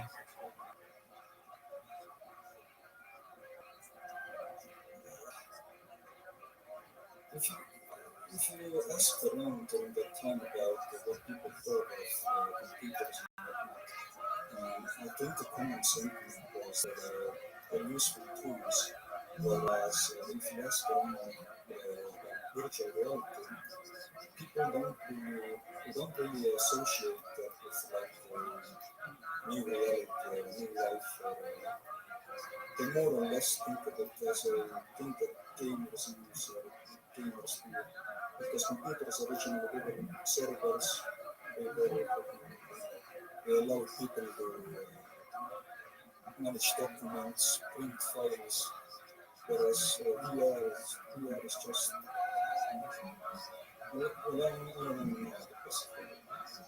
I recognize what you're saying. There are some limitations. The headset is bulky, battery times are low, the transfer of information is slow, but eventually we'll have smart contacts where you just put a contact in. You can have augmented reality, you can live your life in a virtual world and not have any of the constraints of virtual reality. If you remember, I mean, or at least I do, virtual reality really started within the in the 80s and didn't really take on any kind of steam until most recently. It was available in the 90s. It was even available in the noughts and the teens, but people didn't really use it until most recently. It's just been a slow growth. It's just had slow growth. But we've seen other things like personal computing have slow growth. That took 50 years to be mainstream. Even the computer took 50 years to be mainstream. Prior to that, television took 50 years, and so did radio. If you give virtual reality 50 years of current capability, it will revolutionize society to the point where people won't leave their houses, to the point where people have complete relationships completely virtually and be very happy with that. I'm more leaning towards this scenario. I think being able to manipulate cursor, keyboard, being able to communicate with servers, download data, all with the use of your brain. I think that's the I agree to some extent for some people. That's brain computer interface. But I'm more of an advocate, perhaps, of a global mind using a neural network where you don't need any wires, you don't need any batteries, everything's transferred wirelessly.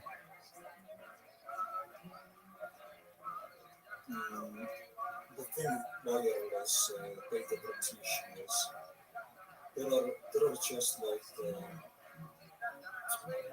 there are laws of physics that you cannot break. Yes, you can. Yes, you can. Even with faster than light communication, there's perhaps ways that we can create wormholes to be able to transfer data faster than the speed of light.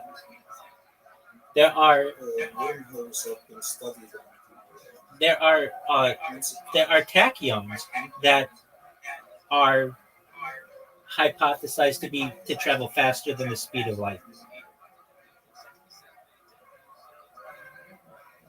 Tachyons are particles that always travel faster than the speed of light in a vacuum, according to special relativity. Speed tachyons move at speeds greater than 300 million meters per second. They are uh, theorized to have mass, which could lead to strange mathematical properties. So that's just one kind. And I'm not an expert in this. And, you know, but I can just tell you that tachyons have been hypothesized to move faster than the speed of light. So there are potential opportunities to move faster than the speed of light. And you may say that that violates the laws of physics. And I would say that perhaps the laws of physics are incorrect. well, I'm looking at this from the perspective of an IT student. So at school, I'm learning IT, everything has to do with networking, servers, computing power, everything like that. And in my brain, from what I've learned and stuff like that, everything that you are explaining, it sounds like science fiction, like something that might be possible, but not in the near future. 10 years ago, I think it's 10 years ago, Neuralink seemed like science fiction. 10 years ago, the automated car sounded like science fiction. We're advancing very quickly. Okay, yeah, but I've had this some relative and what we came across was a law called Moore's law. Sure, I know Moore's law very well, and it's not really a law So in the same idea of a law of physics. it's like It's a principle. analysis. It's a principle. It's a principle. Yeah, it's like what has been going on. We can see steep decline in like the processing power of processors. Granted, nowadays I'm pretty sure there's a new company trying to figure out how to make computer CPUs not work with electricity but with photons. Absolutely. So it's the same technology that you use in lightning cables. You use that same power in like a microscopic level inside of microchips. Absolutely. But that's like 40 years away.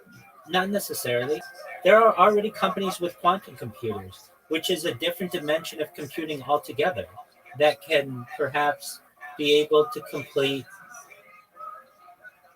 nth degree speed, essentially exponentially faster production of data than traditional binary computers. And that's what the future is. Israel has one, at least one that is made public. Amazon has one that's public. Google has one that's public. The United States government has one that's public. Quantum computing is the future. So when we're looking at speeds, binary is the past. If we look at Moore's law, that's based on binary, not quantum computing. And there are even levels faster than quantum computing, including holographic computers and plasma computers. There are all kinds of computers that can eventually be created. Now, I know that it may seem like science fiction, but 10 years ago, quantum computing seemed like science fiction. 30 years ago, cryptocurrency seemed like science fiction. Just to be clear, I do agree with a lot of stuff that you say. I'm just like trying to argue with you, like test your It's healthy. It's healthy. And that's excellent. That's good.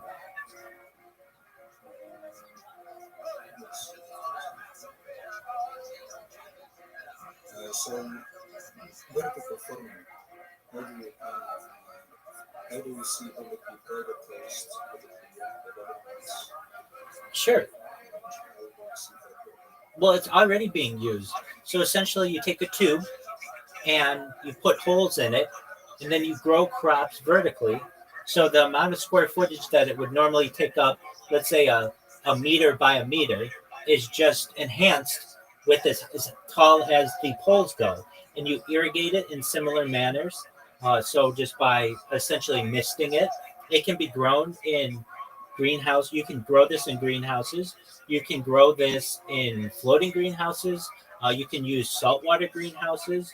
And limitations are generally about 3 meters or so high, but that's just on a small scale.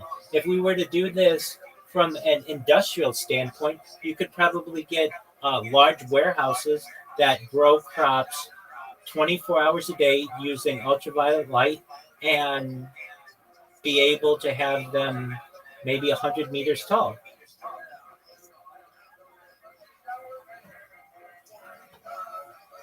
I mean, I could show you vertical farms right now.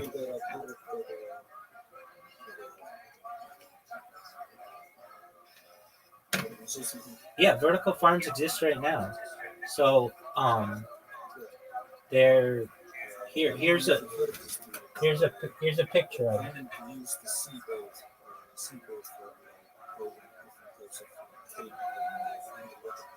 Yeah, absolutely, and that can be utilized as well. Yeah, I mean that really gets into floating greenhouses and saltwater greenhouses. I'm an advocate of those as well, certainly. But in terms of growing your traditional produce and vegetables that people eat, instead of laying things flat, if you grow vertically, you can grow much more in a much faster and more condensed version, compact version, and be able to just have more overall agricultural output faster.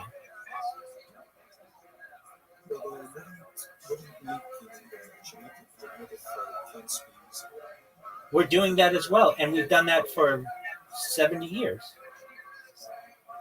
So wouldn't make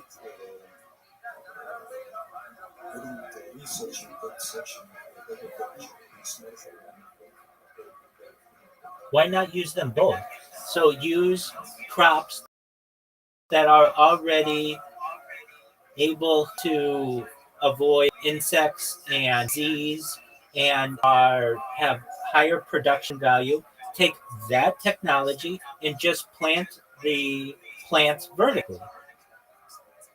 They don't have to be separate from each other. Take the genetically modified organisms, the plants, and just instead of growing them in the ground, grow them vertically.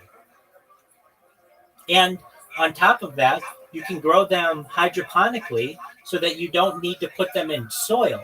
You put them in water or some type of neutral medium, and then you can put, with proper pH and nutrients, you can essentially have exposed root systems that are able to absorb nutrients at a much more efficient rate and use less insecticides and pesticides, perhaps none at all, if grown in the right environment.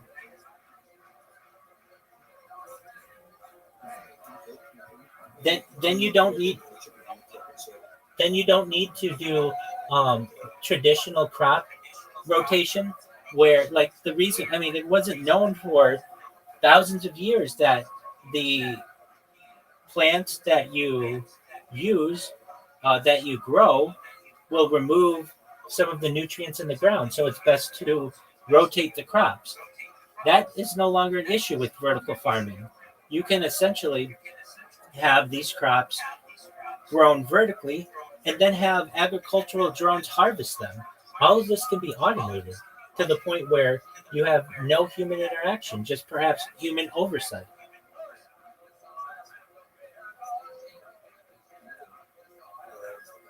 So again, new topic is mentioned.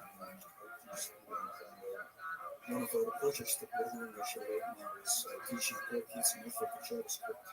Okay. And helping them create their own companies, their own enterprises, their own basically making money. Sure.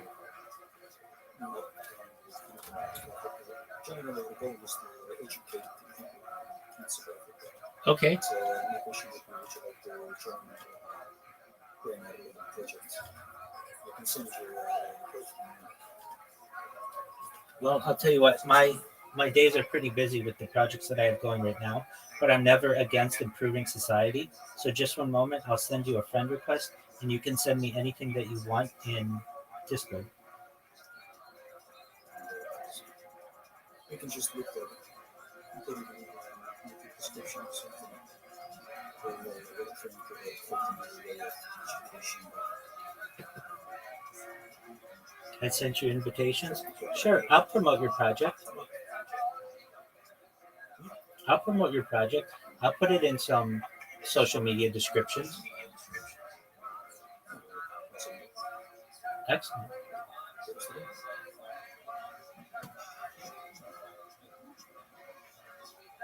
Very well. And it's not like crazy, we just need something within the syllabus. Very well.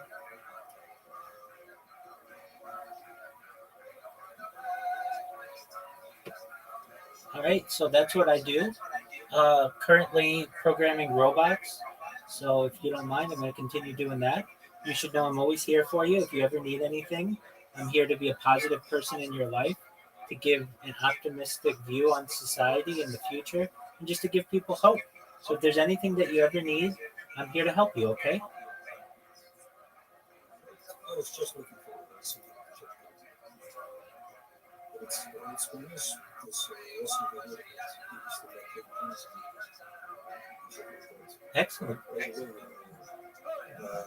a boy like our friend was talking about how regular people pay parents over the kids. So what he was thinking is I have a friend who is technically related to the Turkish royal family. Okay. It's like technically there to whatever simplifies. So in the room of Scotland, where we had a entire island, a small tiny continent of the coast of United Kingdoms that is looking at Very cool. So the country named Nova Francia or Nova Scotia or something like that. And we were discussing the possibility of putting dogs and cats living in the ground and generate Certainly. So the most efficient way to do this is not to force the animals to be on a single treadmill. The best way, there are several ways to do it. There's a suit that the animal can wear where it generates what's known as energy through microgravity. So essentially, its movements generate power, and those can be stored in a battery. And then those batteries can be collected and then swapped if needed. There are other ways to do it using a system. I've seen this done in like airports and such, where there's a floor, and with every transfer of weight in the floor, it pushes down, essentially generating a type of power. That way, animals have the freedom to be able to move about as they wish, and aren't forced to be on a single uh, dimension of movement. But really, that's not a very efficient way to generate power. If anything, your friend should just put a turbine in the North Sea or wherever his uh, island is, and just allow the Earth's waves to turn the turbine. The amount of power that one turbine in the ocean would generate is probably more than all of the animals that you could put on that island.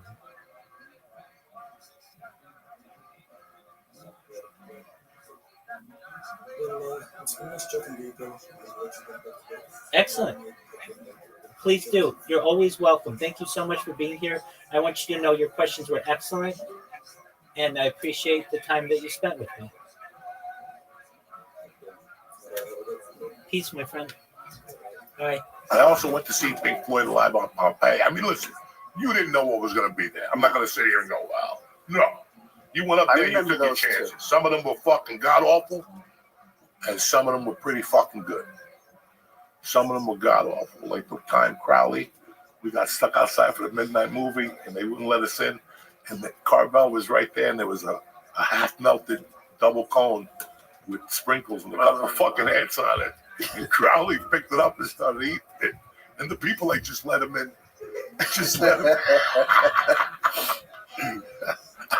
Special kind of crazy, that guy. Special kind of crazy. We used to go to movies and rage. We used to do so many fucking things as kids that kids don't even think of today. Nah, it was so much. Everything you did was outside of where, you didn't stay home. You were never home. I'd go home, I'd sleep, and it was it, and shower, thank God. But, you'd be out all the time.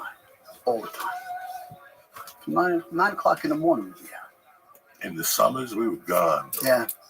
Gone. I look at my daughter in the summers, I'm like, what, this is it? This is fucking it? If they don't take you to a camp, I'm dead. Like, this is it. But then again, I don't want to with another kid down the fucking shore. That's scary enough. The shore, the ocean's fucking bad. Not for us. Again, we went down there in different fucking. Listen, I swam. I'm fucking the real deal. I swam the Hudson, the fucking North Bergen Lake, and the Jersey Shore, bitch. And Hackensack. We used to go fishing down on the piers in the Hudson. We'd skip school, put cases of beer down there, and we would catch eels and throw them back. But when it got hot, you'd want to jump in, but the thing you had to remember is you had to throw like a stick or something in to see where the current was, because the current would pull you right out. So you had to find part of the current that was going to take you back to the pier so you could grab a piling and climb back up. But we used to do this half in the bag. And I like how, like, in your mind, you're like, listen, I'll throw the stick, and then I'll know where the. Did anyone ever drown? No, because Dang, you watch the stick. I could watch 18 sticks. I'm definitely gonna drown. See, it's that type you're of not an attitude. Arianic type of Jew. You know what I'm saying? Yeah. I can You're swim. not like a floating type of Jew. No, I don't float at all. You never studied in Israel with those motherfuckers. They float underwater. You know. Now let me know again how you got involved in the band business. You always had a band. The first time I saw there was a band on 51st Street that Johnny Rago was in when I was like 12 years old, maybe 11. And I remember watching them play on his porch.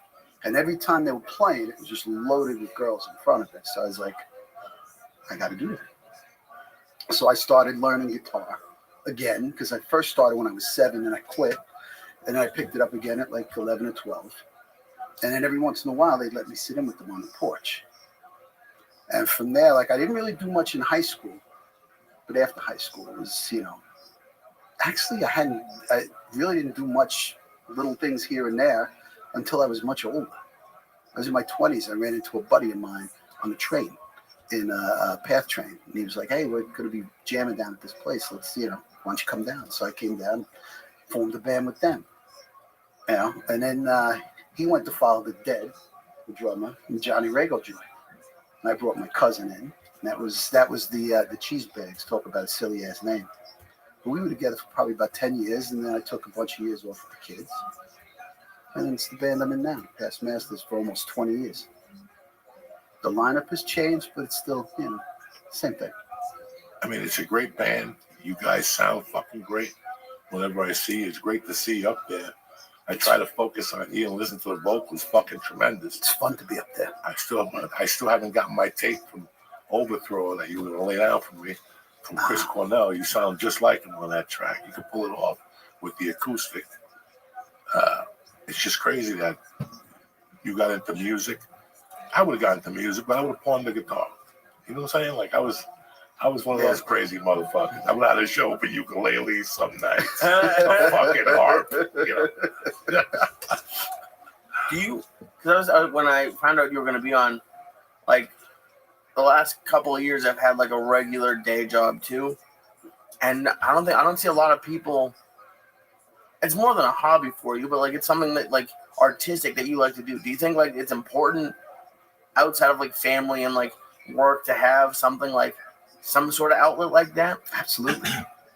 Absolutely. It keeps me sane. And it just, I love music. There's nothing like playing with a group of guys and like hitting. Like, I mean, you're just in the pocket. It's almost as good as sex. There's no other way to describe it. It's one of the best feelings ever. And like, why do you think? I mean, it could just be that's the reason, but I mean, to keep it going for as long as you have, what kept you in it? Just like it's like fun.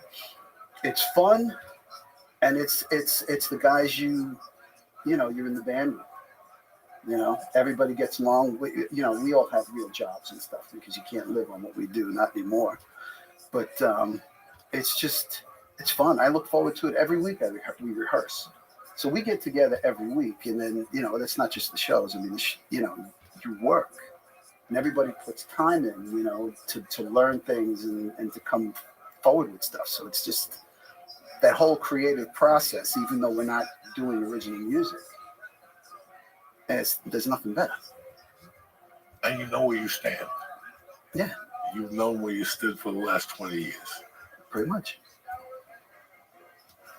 Pretty fucking cool. I noticed that too. And I spoke to Lee that there's different types of comedy you can do. As long as you're trying, as long as you're thinking, it's better than fucking sitting there watching Jeopardy. Yeah.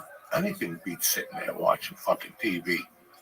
I get depressed some nights, like at 9. Like, what am I doing in my life?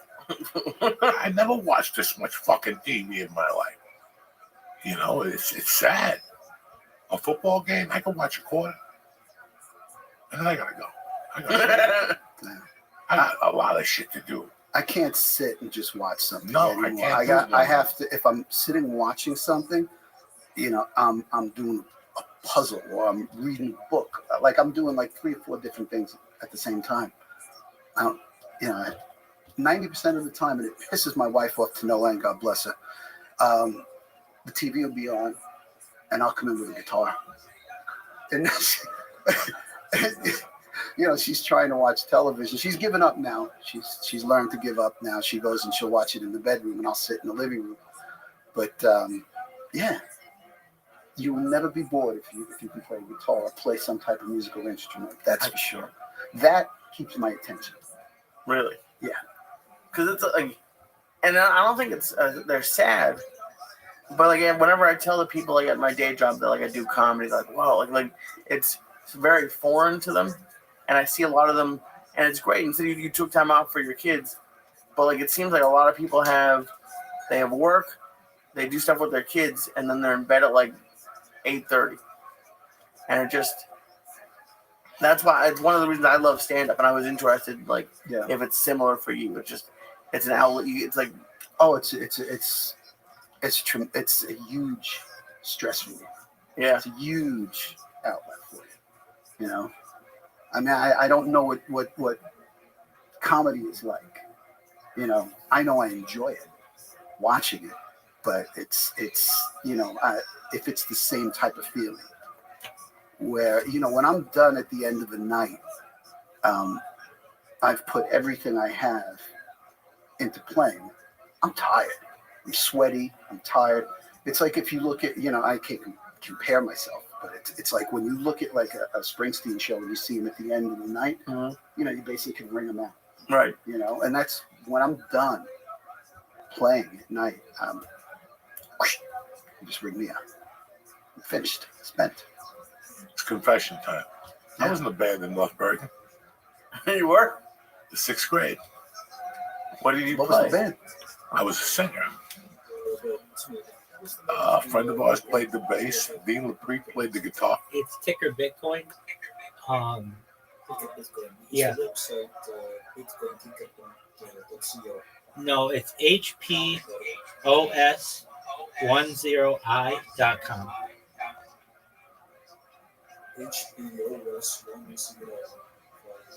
No, HPOS10i.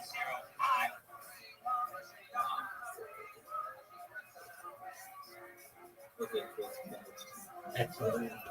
Take care, man.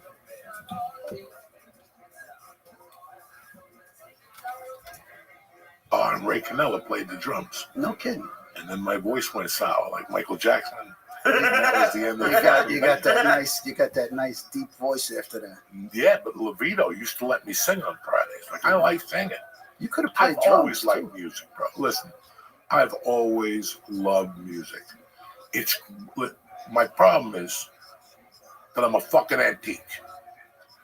So 20% of the stuff I listen to came out the last 10 years, maybe if I'm lucky. Tyler Kennedy, whatever, and Slash and those guys. I like the jam that we like by Contraband. Mm-hmm. Velvet Revolver. I like this Billie Irish shit, believe it or not. My daughter listens to it. It's okay in the car. It's somebody not yelling, and I can hear the lady with the directions. You know what I'm saying? That's the most important lady I listen to. Make a left turn at 150 feet. Now I got to do the math in my head. 150 feet. But come on, man. 80% of the shit that's on is the shit I grew up with. Whether it's Spanish, rock, black music, soul music. It really is. You can't get away from it. Yeah. And listen, it was such a, I listened to a lot. So when I revisit something, I haven't listened to it in 2 years.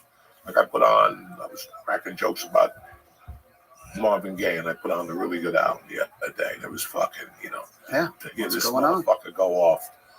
And then I'll put on, what else? I was listening to, because that's why I brought it up to you the other day. God damn it. I can't remember either. Yes, Fragile. Okay. Yes. Even that shit. I'm doing shit. I got to listen to something. Yeah. When I'm doing shit and I'm involved, I'm trying to clean something out, you gotta have some type of fucking music on, or you'll lose your mind. That's what my wife got me, a foot massager for Christmas. I go, listen, you got me another fucking gadget, because my wife loves fucking gadgets. Last week, the gadget she had, I had no temperature until I got to the doctor. He's like, you're 102. I go, well, my wife taking the fucking gadget, you know, the thing that you roll on your head. They roll it. It's 98. No, I can feel the fucking heat in my eyes. I'm not gonna argue. My wife, if she don't have a gadget, life's not working for her. She loves gadgets. I wake up in the morning, there she is in the morning, trembling because she's sitting on something for her neck. Would you just go to the fucking gym? You know what I'm saying? Like, it aggravates the fuck out of me. So for Christmas, I wake up and, oh, I got you a foot massager for your calves. I go, I'm going to use that once. Then it's going to sit over there and collect dust. I go, why don't you trade that in for a fucking tremendous? I'm talking about, I want to hear it come up through the walls. What do you call it? A Bluetooth speaker? Oh, like a. So I'm going to get me a Sonos. fucking Bose. You know, Bose. that's what I miss. You want me to tell you what I miss at 6:30 in the morning? My fucking neighbor on Giving That Paris, me blasting fucking In the Evening by Zeppelin, and the Jehovah's Witnesses hitting on my door. Oh, please close the door. And my mom passed out the night before. She can't even hear the fucking music. And I'm like, yeah. You know what I still have in my basement? What? I still have my stereo from college with the big speakers. I got them all like surrounding the four walls, all pointing in. I still have a dual cassette deck, CD, and a turntable. You could be a DJ now, too, part-time. DJ. Part-time. 2 turntables with a mic. Steve, it's been great to have you on. It's been great being here. It's great to have you as a friend for fucking 50 years. Absolutely, man. Thank you for opening your home up to me and with your other crazy brothers. Yeah, they're nuts. And the music and the shed and the fucking stories and the people eating fucking cinder blocks when I walked in. What is going on? You know.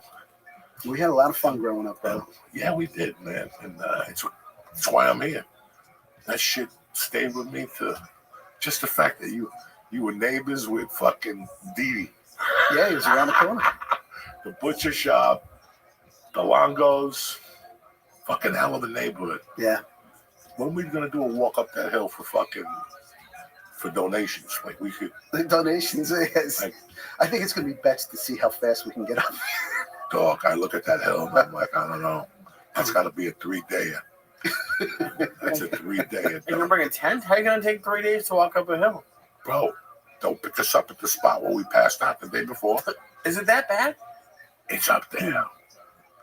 Because you forget that we were young. We had fucking HGH, baby leech. You had sperm in your toes. You had sperm coming out of you. Think about it. Every day I went for a run, I would run up that freaking hill.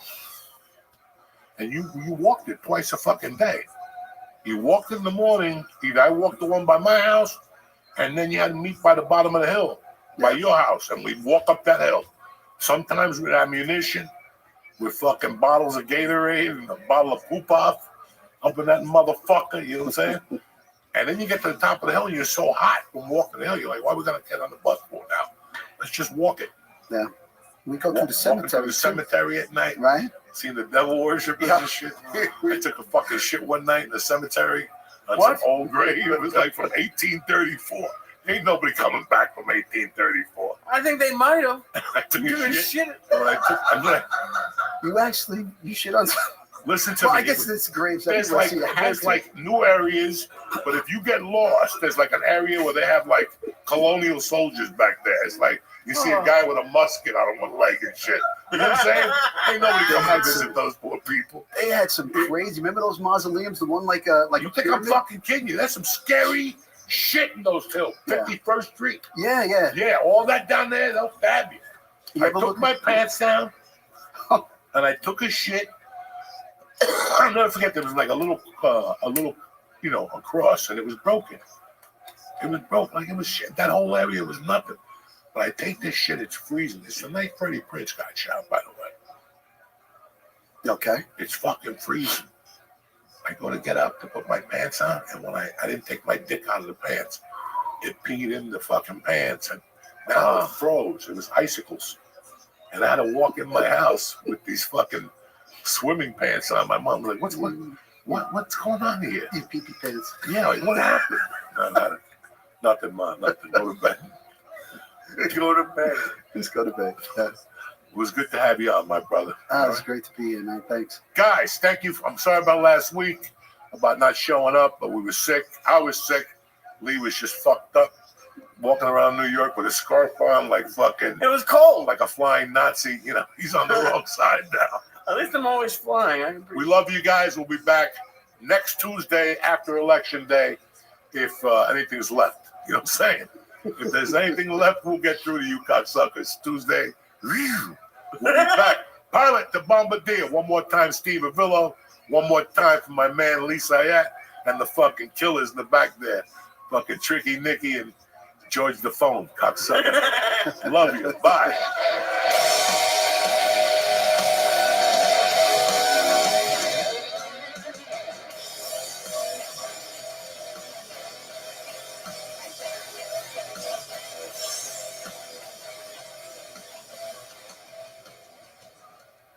We're all looking to be a little harder, better, faster, and stronger this year. That's where Blue Chew comes in. Blue Chew helps give men longer lasting, stronger erections so your sex life could be tip-top magoo. Using the same active ingredients as Viagra, Cialis, and Levitra, but at a fraction of the cost in a chewable form. And get ready to flip your sex life upside down. Listen, let's say you bump into a victim, you have a cocktail, you know what I'm saying? She likes you, you like him, whatever. And next thing you know, you want to get the party started, but it's the first time you've been with this certain person, and you don't want to just get the party started. You want one of the eyeballs to pop out of it.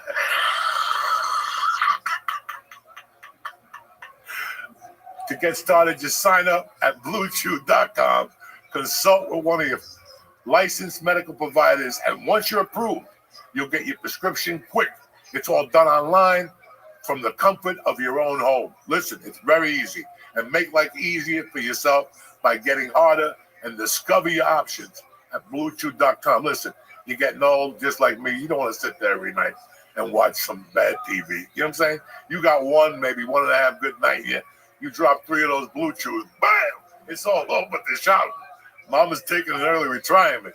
Try your first month at Blue Chew free. Visit BlueChew.com for more details and important safety information. We thank Blue Chew for sponsoring the church.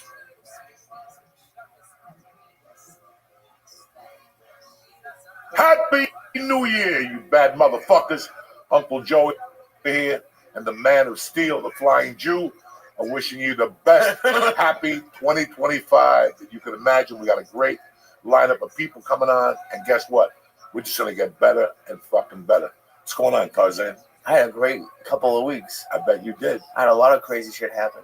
I bet you did. I was at Mohegan, and I got to the hotel room, and there was just a kid next door that some guy came to Mohegan, left in like a 4-year-old, left in the room, and he was out in the hallway asking for his dad. We had to call the cops. He got arrested. Can you imagine? I can't imagine leaving a 4-year-old in a hotel room with a phone for Paw Patrol, and then he was just out in the hallway. So people getting crazier and crazier with their kids. Me, Oh, yeah. You got to keep your eye on them. In fact, my daughter's running the board today. You know what I'm saying? Oh, Just yeah. like keep my eye on her. Make sure nothing's going on. She's learning something. Dog, it's crazy out there, and it's going to get crazier. I had an interesting couple of weeks myself. Very interesting. We'll talk about it when we come back on the 7th or the 8th or whenever the fuck we're coming back. The 6th, I don't know. No, we'll be back the 7th, I think. Yeah. We'll be back the 7th, but man, it's hard out there for a pimp. And these people are not playing. And the funny thing about people lately, again, like this has happened to me in LA. And now it's starting to happen to me now the last 3 or 4 months that they have no fucking idea that I see them coming. Like you see people coming now and you go, Right. oh, okay. And they try to feed you a line of shit. You go, you know what, man? Not anymore. I'm too old for this stuff. I'm really fucking too old. I had some good shows. Last Thursday's show was a fucking nightmare at the Vogel Theater. I was off my game, but at least I noticed it. I'm getting rid of some old fucking material. I'm only keeping 2 jokes. That's it. Getting rid of everything else. That's it. Yeah, because I want to make it I got some new stuff I want to write about now. No one gets bored with their material quicker than you. If it don't work, get rid of it. What the But fuck? even when it works, you get rid of it. Huh? Even when it works, you get Because rid you of got to it. move on to the next material. What do you can't mean get- you gotta can't move fall on? in love with that fucking joke and use it for 10 years. You got to use it. I'm not saying 10 years, but See- the same night would be nice. Sometimes a joke works, but it don't fit into my agenda. Right. And I'll just write it, and a year from now, I'll be going, what can I add to that joke? And I go, fuck, that's what I can add to that joke. Oh, yeah, I love when that happens. So that happens, man. But I want to give a shout out to the people who keep us on the board, and that's DraftKings and BetterHelp and Blue Chew and Freeze pipe, Freeze Pipe and the edible company, Nuvia, Via. fucking tremendous edibles. You wake up hungover as a motherfucker, and you get hungry as shit. This week I ate salami. I had Gouda cheese at night with water crackers, tremendous. And then George brought me some Cuban crackers. Oh, How much of the Gouda cheese did you eat? Like the whole thing? the Gouda? No, I break it into sections. Oh, that's what you called me about. I don't know if the chicken cutlets. The ones on my mom, oh, the ones that the lady made on Christmas Eve. Oh, I ate the whole thing. I ate the whole goddamn thing. And we went to a Christmas Eve party that was just off the chain. And on the way home, they packed macaroni and cheese for us. That was fucking astonishing. And they packed chicken cutlets. And I knew all night the chicken cutlets were upstairs. You ever have that? Like, it's like having cocaine in your house. It calls you after 11 o'clock at night. We're up here. Don't forget about me. I went up and had one chicken cutlet. It was so fucking good. There was a tray of them, and I would not leave until I ate the whole goddamn tray. I think I And you ate it cold, you said. like a motherfucker. Not even salt and pepper. That's how good these chicken cutlets were. You ever, when you're really high and you're eating, like not even take enough bites, like you swallow it and it hurts because it's too big? It doesn't matter. It just goes down. At that, there's a point in the night where the reefer takes over. You let it yourself go. You just go, you know what? For all the fucking diets and, you know, it's just not going to work. It's not going to hold back. Yeah, you fuck around. You try a fruit or you try like an apple. But after a while, you're like, this shit ain't going to stick. And, man, some nights I can't stop myself. Like, it just goes in your mouth constantly. Some nights I'm putting 3 different things. Like last night I woke up at 3 in the morning. I went upstairs, I drank some iced tea, and I opened up the cabinet and there's fucking yodels. Ooh, and I just did like 3 bong hits. Who fucking puts yodels in the refrigerator? So I ate 2 of them that were disgusting. Oh, wait, you woke up at 3 a.m. and then had bong hits? I just woke up in the middle of the night. Just woke up in the middle of the night. I'm walking around. What am I going to do? Last night I woke up because I was thirsty as a motherfucker. So I drank like 2 big glasses of ice. Water with ice. Mm-hmm. I said, well, I didn't want to put the TV on. So I went downstairs. I pulled out a book about fucking Louis Tiant. I love Louis Tiant. Fuck yeah. Louis Tiant last night. A Bob Lalinga special. If it wasn't for Bob Lalinga, I wouldn't have interesting books. And I read that like 2 when he came from Cuba. He tried out for Cincinnati. And they put him on the farm team. And when you read it, right, for people who have insomnia, just get a book. Just get a book, something that interests you, something that makes you want to go home and read it. And when you get home, you know, find a corner spot or something like that, roll a number, and get into the book. And you'll be asleep in 20 minutes. Even if it's a good book, you'll be asleep? Yeah, well, if it's a good book, then you can't put it down. You're going to sleep at some point in the night because your eyes are going to get tired. Okay. So I always try to read something. But when I was living in LA, I read a book a week. You did read a lot. All the time because you're on a fucking plane. You know, have you been on a plane lately? There ain't much to do. Most people watch. Like, maybe I should stop watching like the movies and shit. Okay, you know, every once in a while they have a good movie. Besides that, you're right. Sometimes you get on the plane, there's no fucking internet. A book is always there for you. And I'm not talking about a Kindle, like a real fucking book. Yeah. You know? Like, did you feel it? I like all that shit. They used to have it. I remember going to the airport and being excited about getting magazines. I haven't bought a magazine in 20 years. I used to love buying magazines. What kind of magazines would you buy? Sports Illustrated. That was a good one. There was like a Game to One Game Pro, I think was the name of it, which I'm sure you read a lot of. Sure. Game Pro. They have news about video games. That's about video games. You never like to know about the new PlayStation games that are coming out? No, not really. I did do one thing that was pretty good the other day. I threw out the shit in my drawers. Man, when was the last time you looked at your drawers? I found shit in those drawers. I threw out 2 big garbage bags, notebooks, podcast schedules from 2015. How did you move with that stuff? You always, you want to save it for tax purposes. I don't fucking know. If somebody says, was George on your podcast September 14th of 2015? Yeah, it's in my book right there. He wasn't on the video evidence. He wasn't fucking helping illegals to cross the border. No. He was on my podcast. Not that day, at least. So I threw all that shit out. I had so much junk in this one drawer. Knives. I had 10 knives in the one drawer. I kept the 007, right? And I kept the Rambo one, but everything else was in the garbage. I gave away the vaporizer that the company sent me to a fucking hippie around the corner.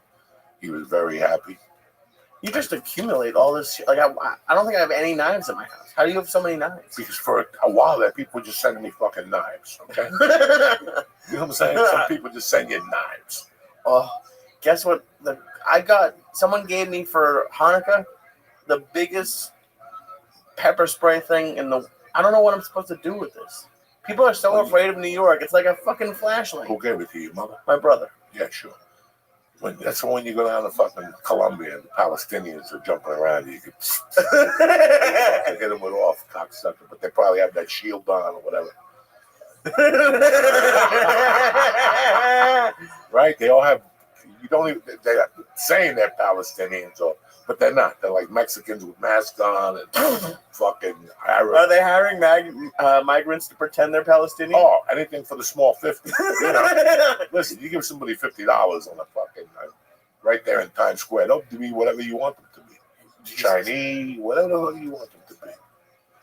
That's why I'm not scared. I gotta be honest. I'm really not scared. Wait till you get lit on fire. Wait till you're on the train. You see that? I don't sleep on the train. I think that's bullshit because the lady was just standing there. I know if I'm on fire, I'm running like a motherfucker. You know what I'm saying? I'm running up and down those fucking subways.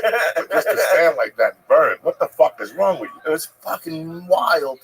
And people just watched her burn. And the guy, his excuse was I was drunk. I don't remember. Who fucking lights someone on fire? Don't look at me like that. You've attempted to light me on fire, not on fire. No, I lit a bum on fire, but it was unintentional. I just threw the cigarette out the window. He was sleeping below me with a fucking polyester blanket, and the fucking thing caught on flames like he was up running. That's what I don't understand. Right. How was this lady just holding on to the thing, holding on and burning? You gotta run. You gotta run. Or you gotta drop and roll. Drop and roll. What the fuck? There's gotta be pee down there. Oh. You could have rolled around and pee and saved your life. Can you imagine if the guy lit her on fire and then peed on her? No. What happened here? It would blow a fuse, I'm guessing. Are the cameras still on? All right, cameras on. But anyway, we just wanted to get on here to tell you we didn't forget about you. Just a short YouTube video before we go eat and stuff. And we're going to just wish you a happy new year. Thank you for supporting the last couple episodes. Thank you for supporting us the last few years. And we're coming back really fucking strong in 2025. All right? So I love you guys. Lee, say something. Don't just fucking sit there. Merry Christmas, Happy Hanukkah, and don't forget Kwanzaa. That's right. I want to thank all my sponsors. Hopefully I'll see you cocksuckers again next year. You're all fantastic. Stay black, and we'll see you guys next Tuesday morning. Tip top of good.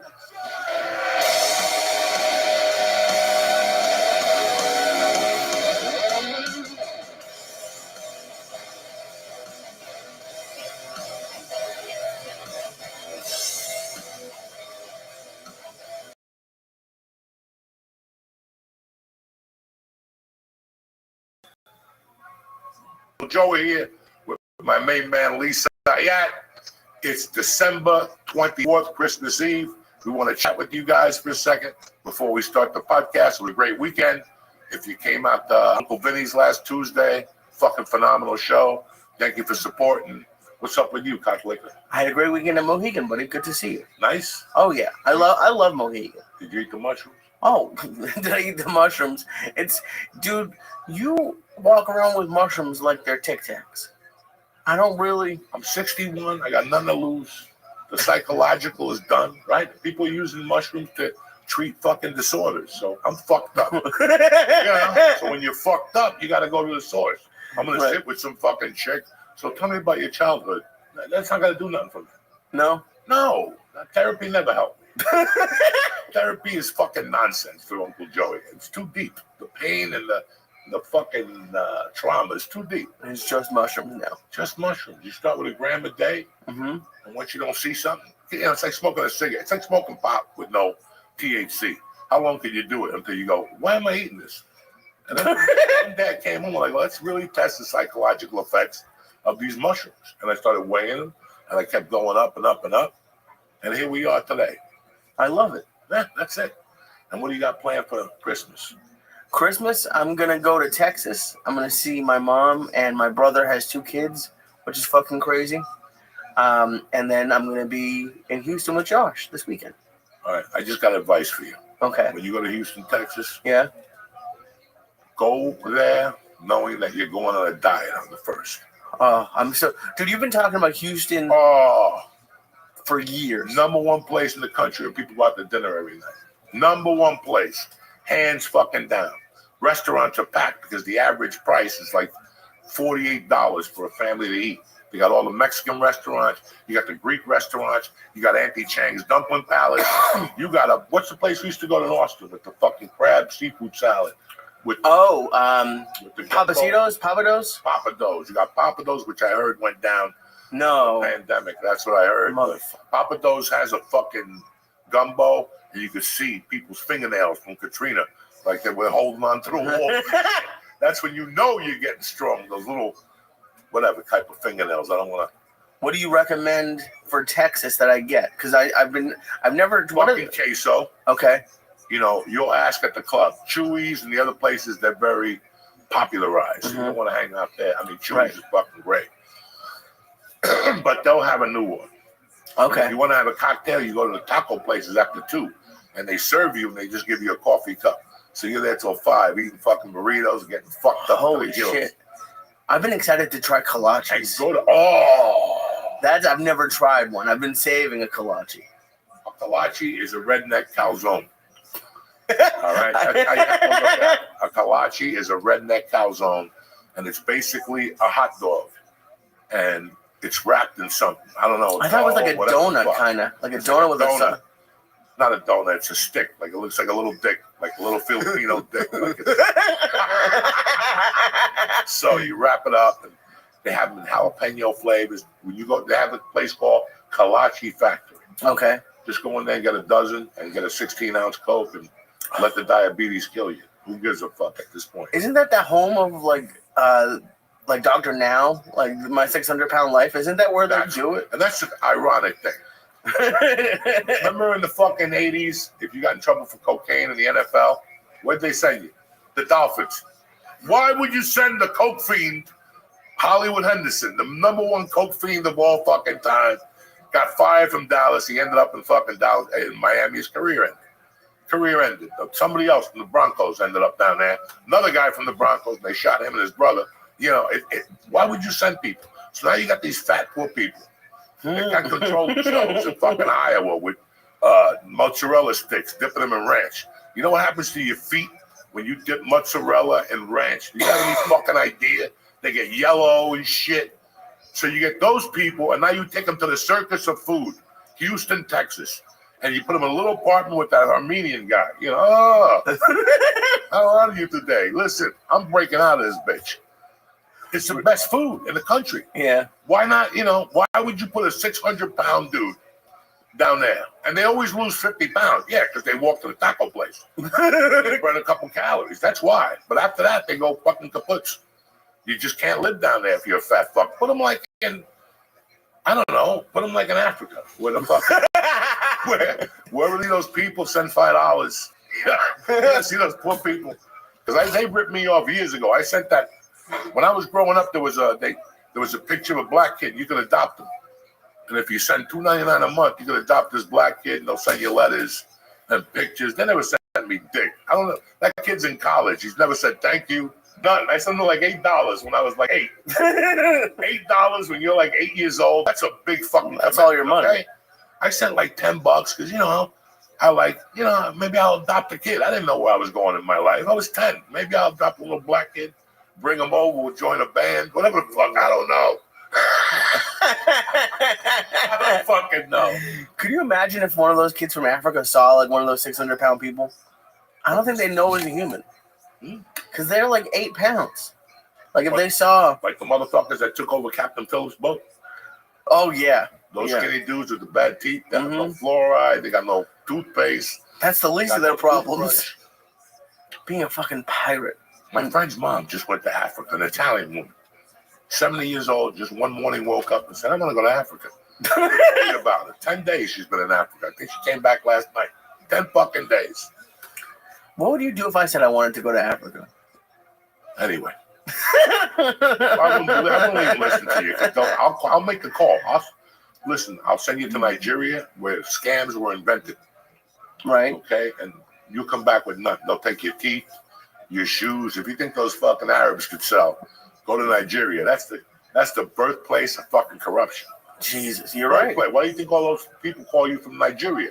And they say that your uncle left you $40 million. Where do you think they calling you from? They call you from those stations over there. Scamming motherfuckers, pickpockets.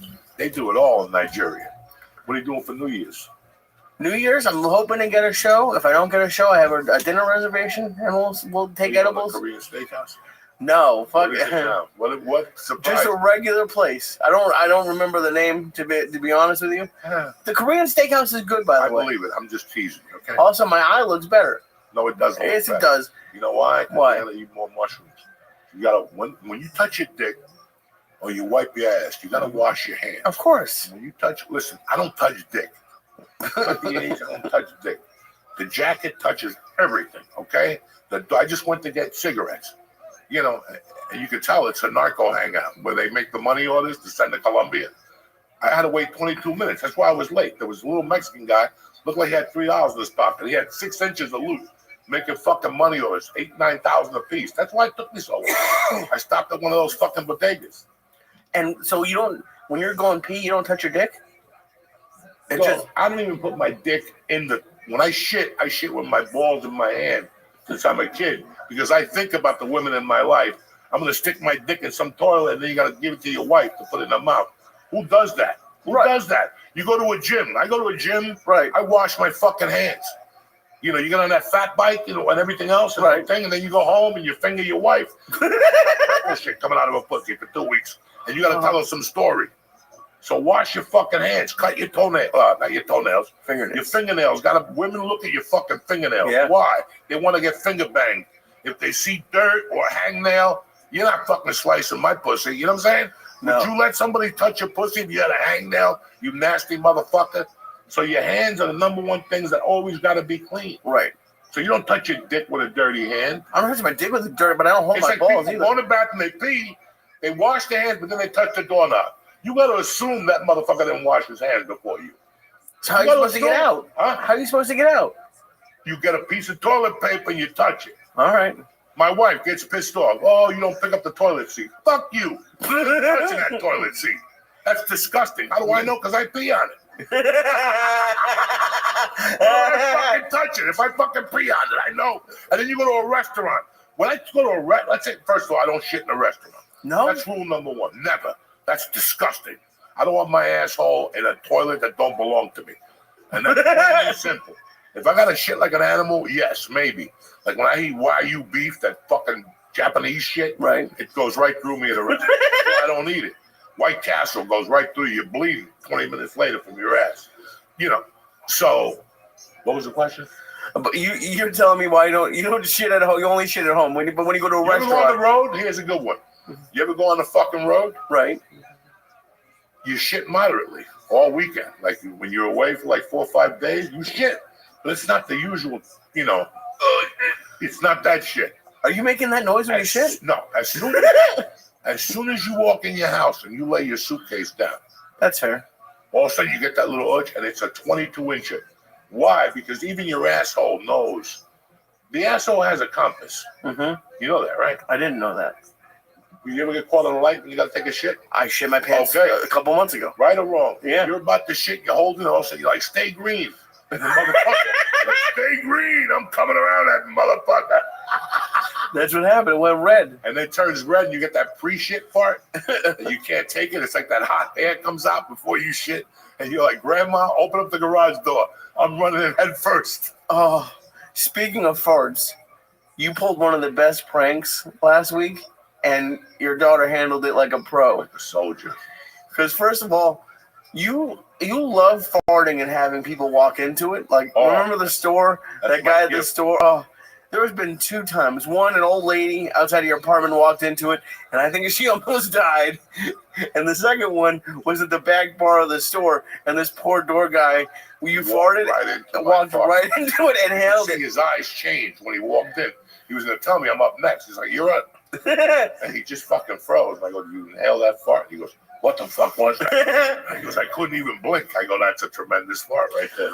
But then last week you were at Uncle Vinny's, and you were just talking about farts, and you just started playing with Mercy, like, oh, it was you who farted.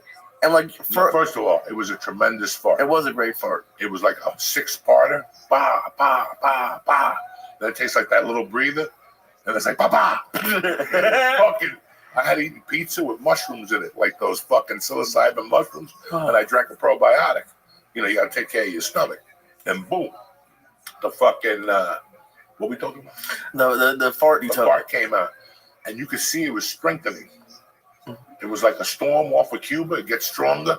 Like it was cut. And all of a sudden the whole room was like a fog. And I told her, it's like Thai weed in the 70s. When you bought Thai weed, you take a little hit. And all of a sudden it would expand in your lungs. And you would cough a fucking tooth out. And I said to her, it's like a Thai fart. You said that to your fucking 70s. Your 11-year-old daughter. She didn't know what I was talking about. She's just looking at me giggling. But it was a good fart. You got to let them know from time to time. But then you said on stage that it was her, and she handled it like she didn't get upset. Said my daughter she didn't get mad. I thought she was going to kill me afterwards. No, she loved. It's so cool that she's coming to these now. I love it. And so fucking cool. Happy?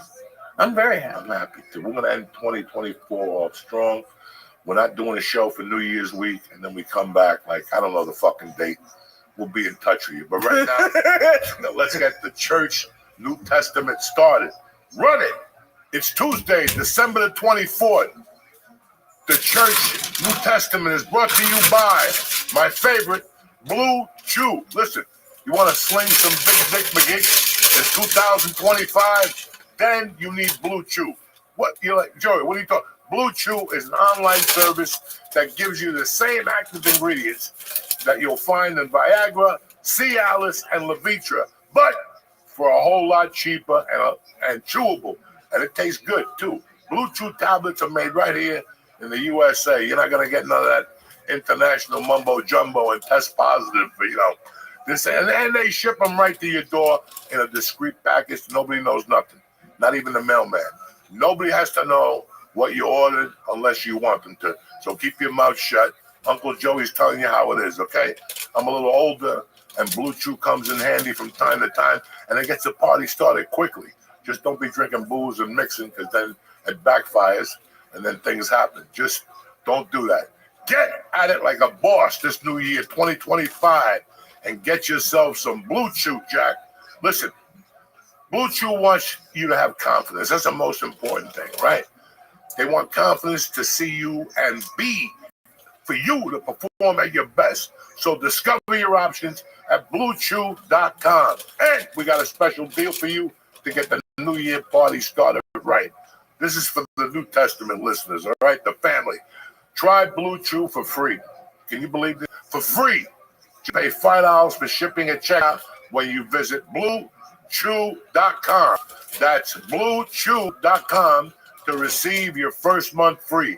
Visit BlueChew.com for more details and important safety information. And thanks to Blue Chew for sponsoring the show. Merry Christmas. Turn off your TVs, run for your lives. It's over. They didn't put you on this planet just to give up. If Uncle Joey could do it, I can the world. That's what you got to be thinking. Welcome back.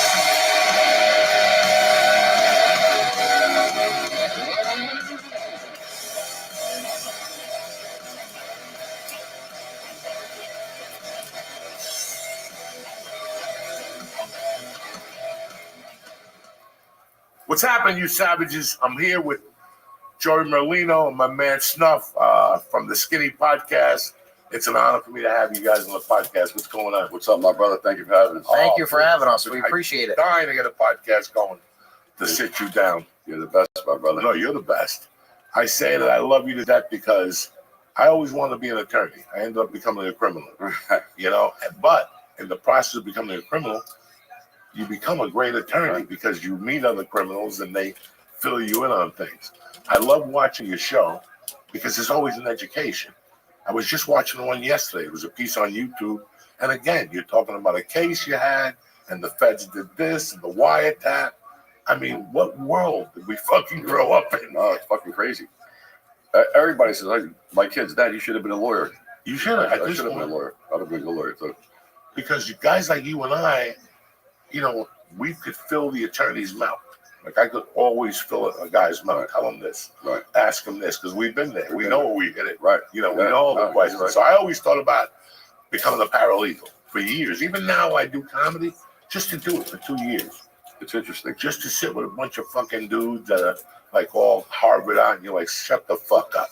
This is the way we're doing this, okay? Never opened a law firm, man. You.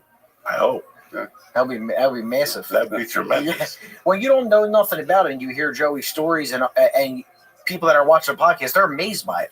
Like they can't believe how crazy the government are, or even the corruption that goes along with it. It's crazy.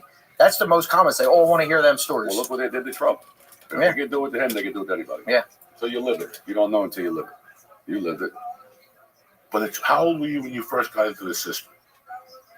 I went away with my first case. No, not even going away. The first time they just said, you're taking it down for misdemeanor. I used to get locked Or up. did you start with a felony? No, 13. Like shoplifting, robbing spray paint. Yeah. All the come beat the shit out of me. Right. No, they didn't pay back, pay for it, whatever they did. My first, I got pinched to, I think it was 19, 20. I got 7 years. Right off the bat.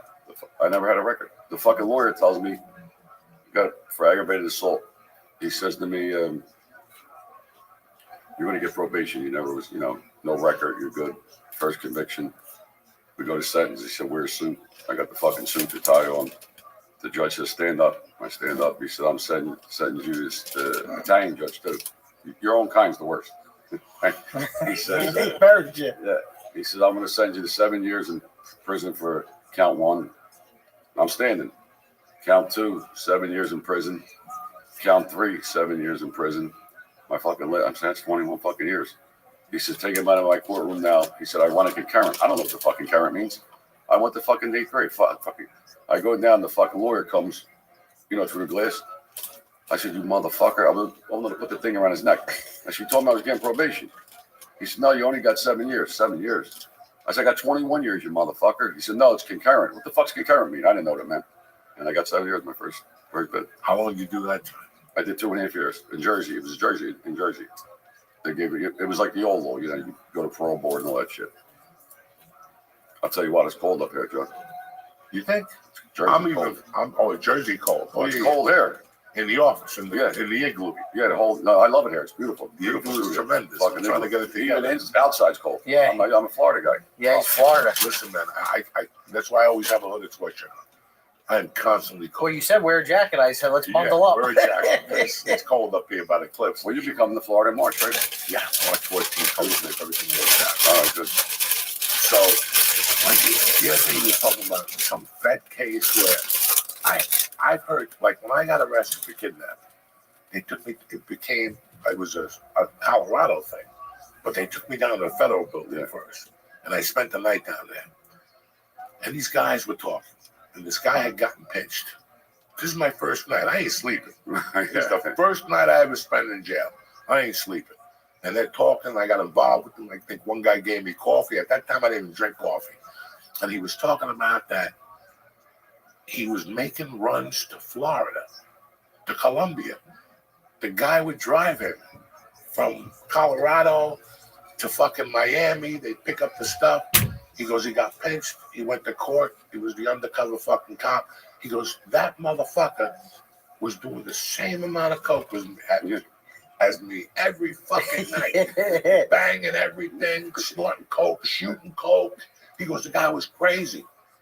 And he goes, awesome. They take him, they pull him out, they put him to rehab. They fucking clean him out, and you don't have a trial for a year. They come in looking completely different. Yeah. It's fucking insane. No, He was telling us this shit, and I'm like, Yeah, it's crazy. you have no idea how they do it. Well, they got uncountable money. They could give them all the money, let them party, do whatever they want. It's insane. There was a case out of Philly. It was a black kid, drug case. They had an undercover FBI agent. You know, he didn't know. He thought it was his girl. And she fucked him. They ain't allowed. They ain't supposed to have sex. She fucked him, and they threw the case out. Wow. Yeah. They threw the whole case out just because she had sex with him? Yeah, you're not allowed. They're not supposed to. Well, you know, That's they lie. Yeah, but awesome. so they threw the case out. That's awesome. Yeah. He must be really fucking smooth if he got a agent in sleep with him. Yeah. That's James Bond type shit. Yeah. Bitches come over to kill him. Next Yeah. thing you know, they come to kill James. Yeah. Remember all those movies? They come a hot blonde, Oh, come to kill him, gorgeous. and 2 minutes later he's fucking her in the ass. And then he's like, Fucking classic.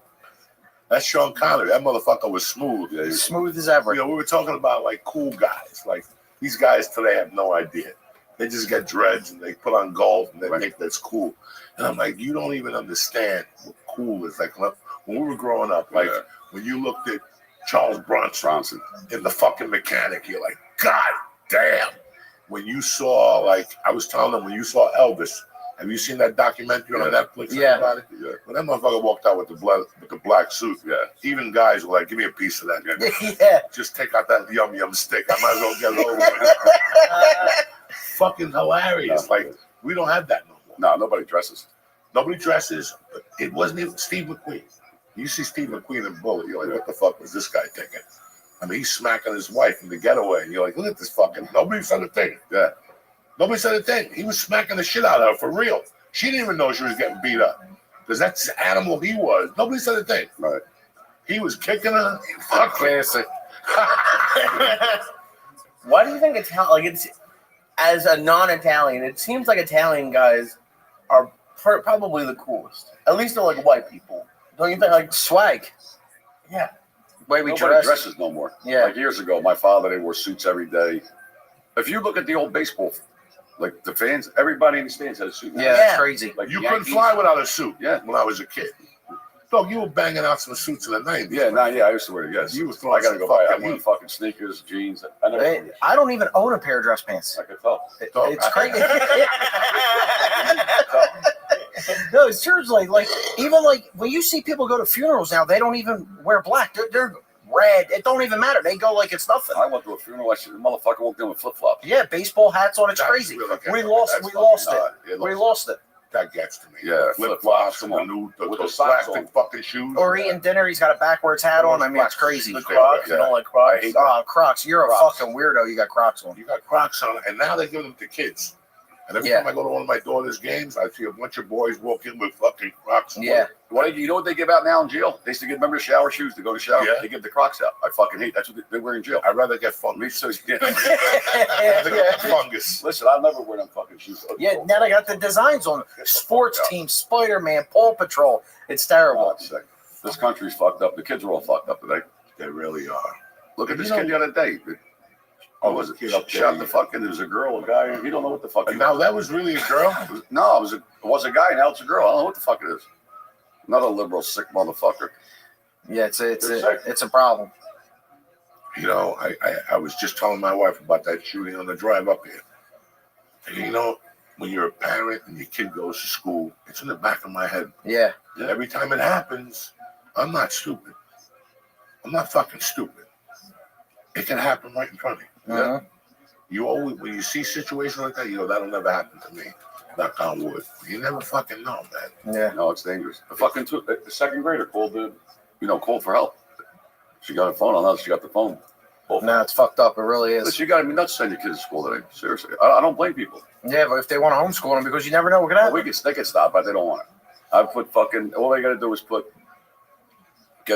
we got 1 million veterans out of work.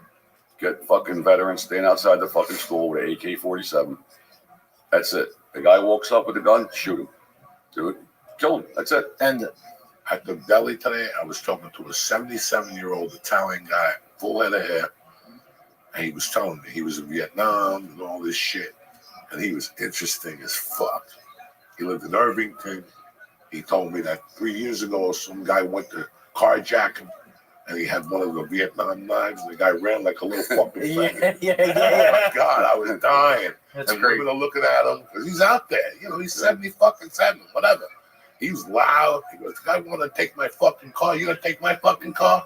Come here, you little cocksucker." Yeah. He goes, "I have a bayonet in the car. It's the one I gave to Rambo." He was just dropping knowledge. I'm like, He's ready to go at all times. when he said fucking Vietnam, I'm like, "Oh, this is one of those dementia guys." You know? No, he was good, right? Like, I was sharp as a fucking Yeah. tack, guys. Yeah. Sharp. And then we were talking, that's what he said. He goes, "I don't go to New Jersey doctors. I only go to New York City doctors. And my doctor told me to smoke pot. So I started about 8 years ago and it changed my life." Oh, with the pot? Yeah, he said the doctor in New York told me, the Jewish doctor told me to smoke pot. I went home, I told my kids. My kids started bringing me pot. My life changed. Wow. He goes, "I live stress-free now."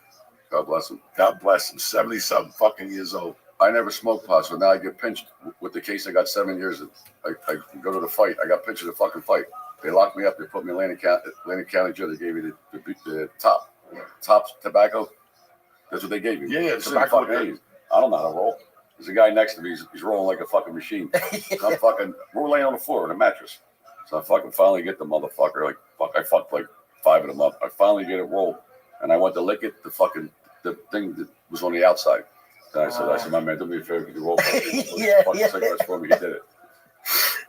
Remember when they give you that? Yeah, they used to give you tops. It was a yellow pouch. Yellow, With the rolling papers the inside. rolling papers inside. And they give it to you at orientation in county. Yeah, they used to give it to you in the county. It's Atlantic County Jail. This is a funny fucking thing. When I first got arrested for the kidnapping, they put me in Boulder County Jail. It was rated the number 2 jail in the country. We worked there. They had fucking carpets. Carpets. You had HBO and Showtime. You were allowed to stay until 2. It was fucking insane. Was it cells or dorms? It was a big cell like this with your own little private room. You had a TV in your room. County. What the fuck? Let's go there. Let's go skiing. Yeah. Let's go skiing. You want to Colorado? Oh, no. Now you can't. Need a vacation. Now it's like, they're liberal out there now, so I can't imagine how those prisons are. They'll let you fuck. Yeah. Those people let you fuck, let you do fashion shows. Who the fuck? How long did you do for the kidnapping? 2 years. 2 years? It's like 2.5 years out of my life. You know Yeah. what I'm saying? Solid time, about 8 months. Yeah. And I loved it. I really did. You needed a break. Looking back now, it slowed me down. It opened my eyes. I didn't smoke pot in there. I didn't do coke in there. I did a couple hits of acid. Which is fucking crazy.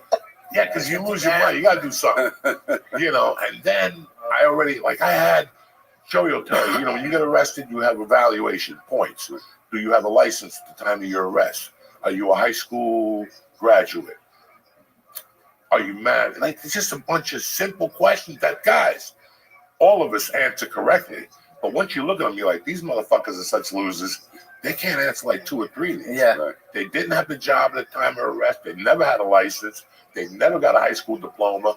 You're 0-9. Yeah. You're getting 17 points. Yeah. Minus 17 already. Right off the rip. From the walk-in. But I had a job at the time of my arrest. I told them I had a high school diploma. I didn't have a GED, which I had to get later. And there was something else I had.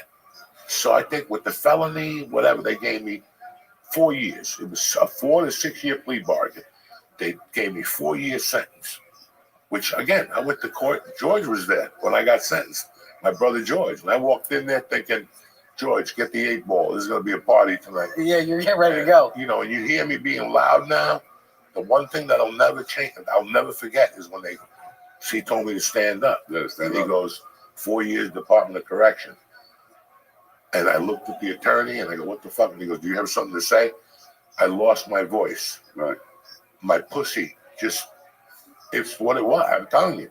It was like my central nervous system shocked because I walked in there thinking one thing, but I knew it was leading because they called me that Friday and said community corrections didn't accept me because of the machine gun. Right. When there's a weapon. Yeah, the machine gun probably would have did it. Yeah. In Jersey, I would have got off. In Jersey, I would have got 8 years halfway house or whatever the fuck. and then they would have thrown me out after 3 years. But in Colorado, they had to give me something. Right. You know, a machine gun? Joey, come on. Probably the only one with a machine gun in Colorado. Yeah. No, there's a lot of Rambos out there. Yeah, they're ready to go. That's why they send the Vietnam vets in the hills. Right. They keep them up there. That's what they send. Well, that's what the lawyer told me. I'm getting probation. I had the suit on. I'm telling my friends, oh, we're going to go out tonight after I come home. Go to Well, saloon. celebrate. Yeah. Motherfucker put the handcuffs on me, drug me right out of the courtroom. Did you get probation when you got out in a couple years, in 4 years? Yeah, I had probation. I heard that's worse than Parole. being in jail. Parole, probation, parole, yeah. Isn't it? Is it harder? It's a fucking, the state, not bad. The feds, the worst. Every time I was on federal parole, I got violated fucking 10 times. You're not allowed to talk to a felon. So me and you could be in a cell for 10 years together. We come home, you're on supervisor release, they call it. I'm on supervisor release. I see you in a restaurant. I just got away. I can't say hello to you. How you doing? How's That's your family? crazy. How's your kids? Association, they call it. No, I Fuck know. out of association. That's the Association, tool. but It's a revolving door. I mean, how could you be in a cell with somebody for 10 years and see them out with their family and you can't say nothing?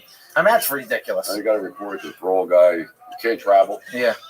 I couldn't leave the state. I couldn't leave the Eastern District of Pennsylvania. I don't even know where the fuck that's at.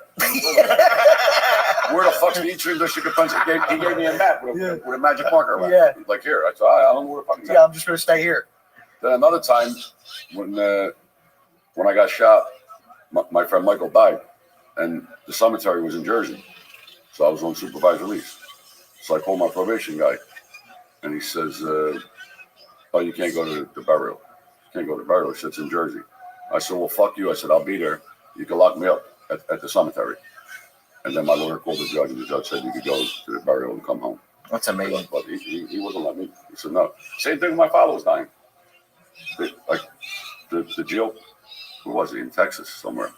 They called my mother to counsel. She was nice. She said, "You got to come. You ain't going to make it any, whatever." So I was on probation.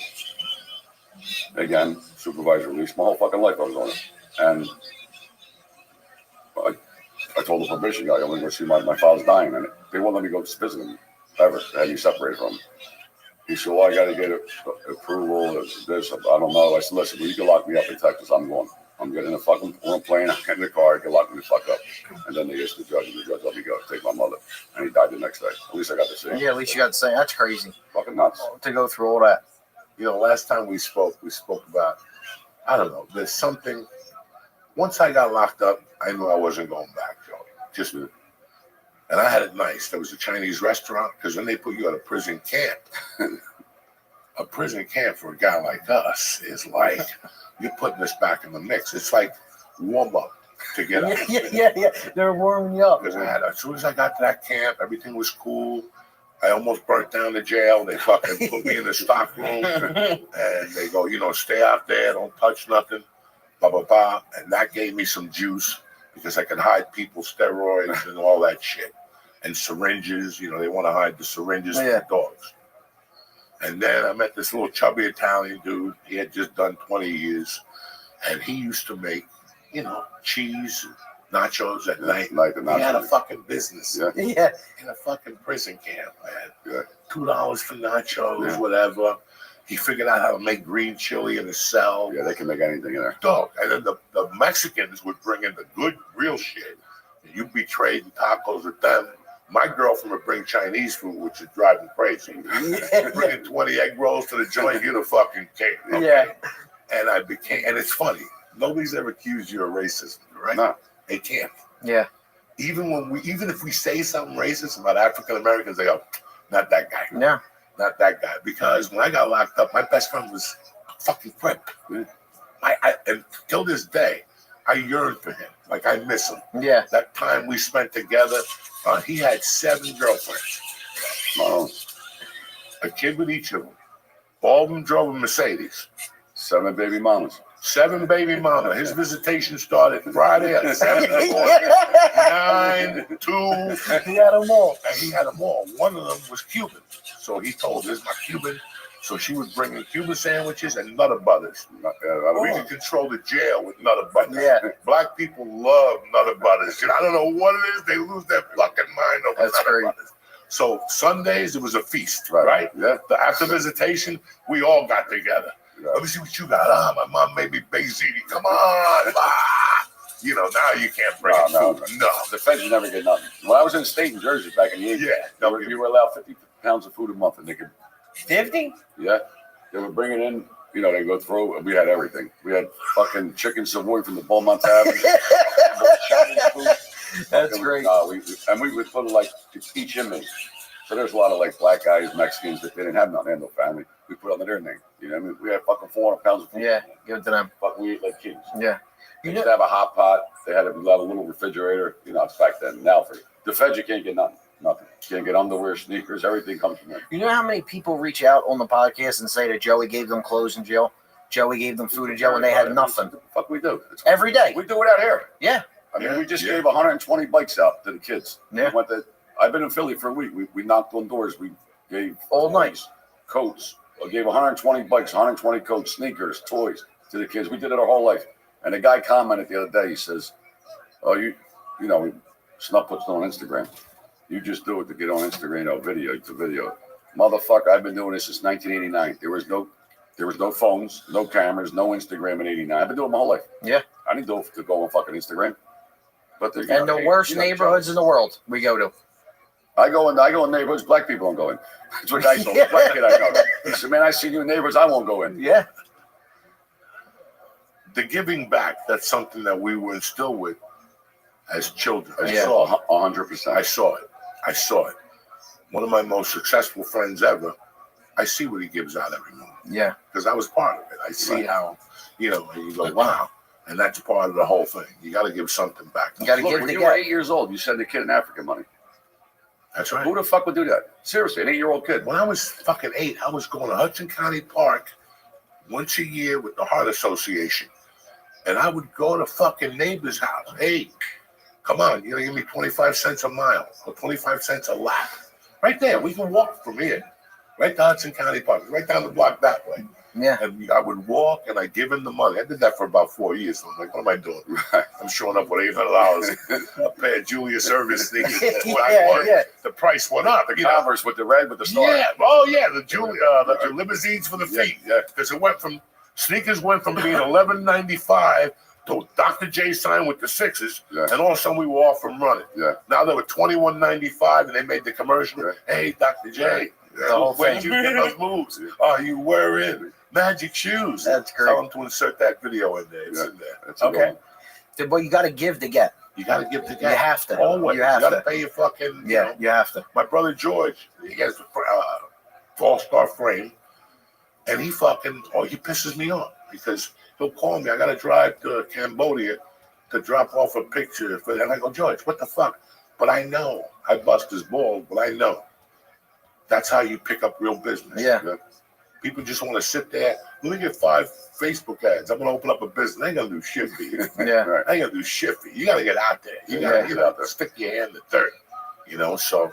Every night you go out, you got to market yourself. You always say that. You got to get out.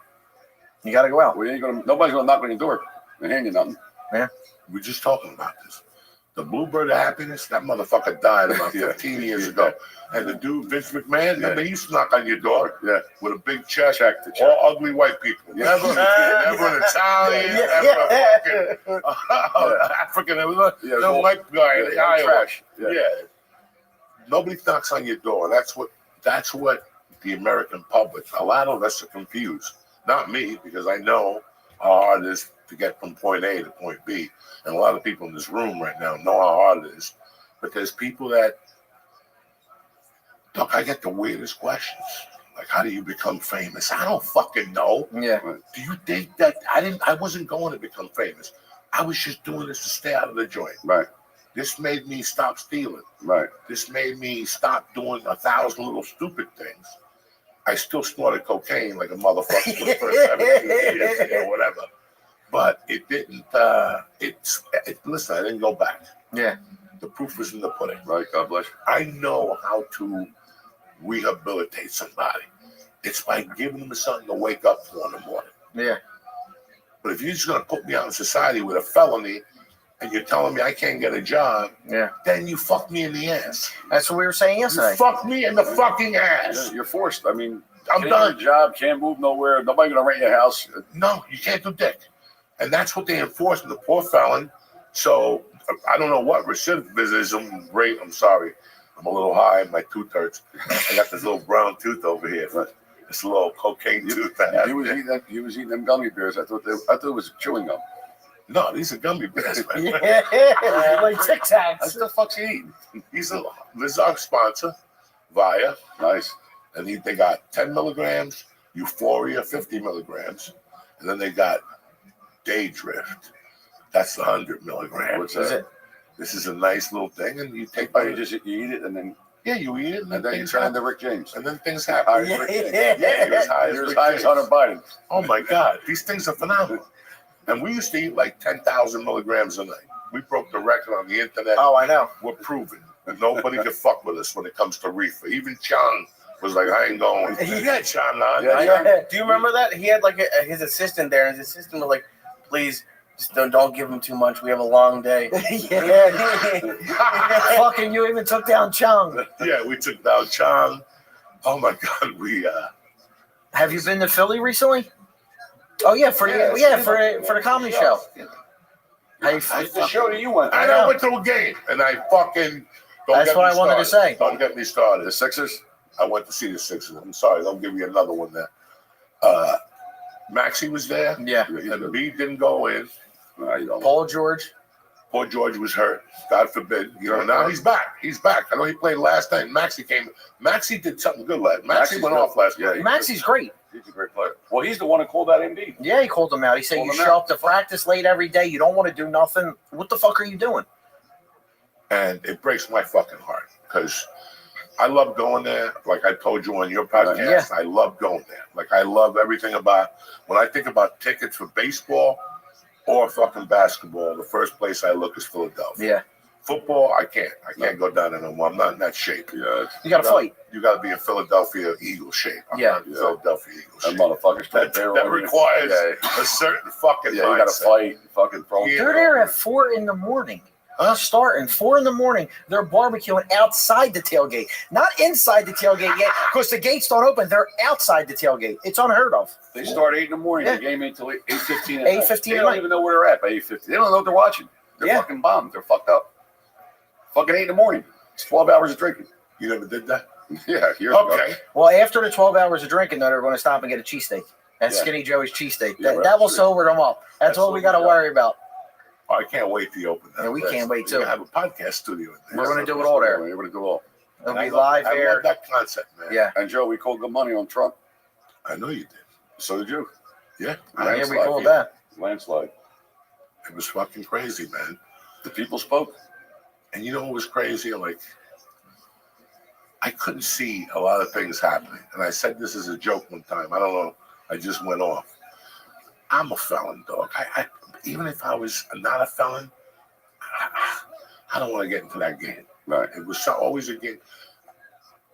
Your buddy here, my fucking old brother there, Mr. Charlie there, we grew up in a town where we got exposed to it.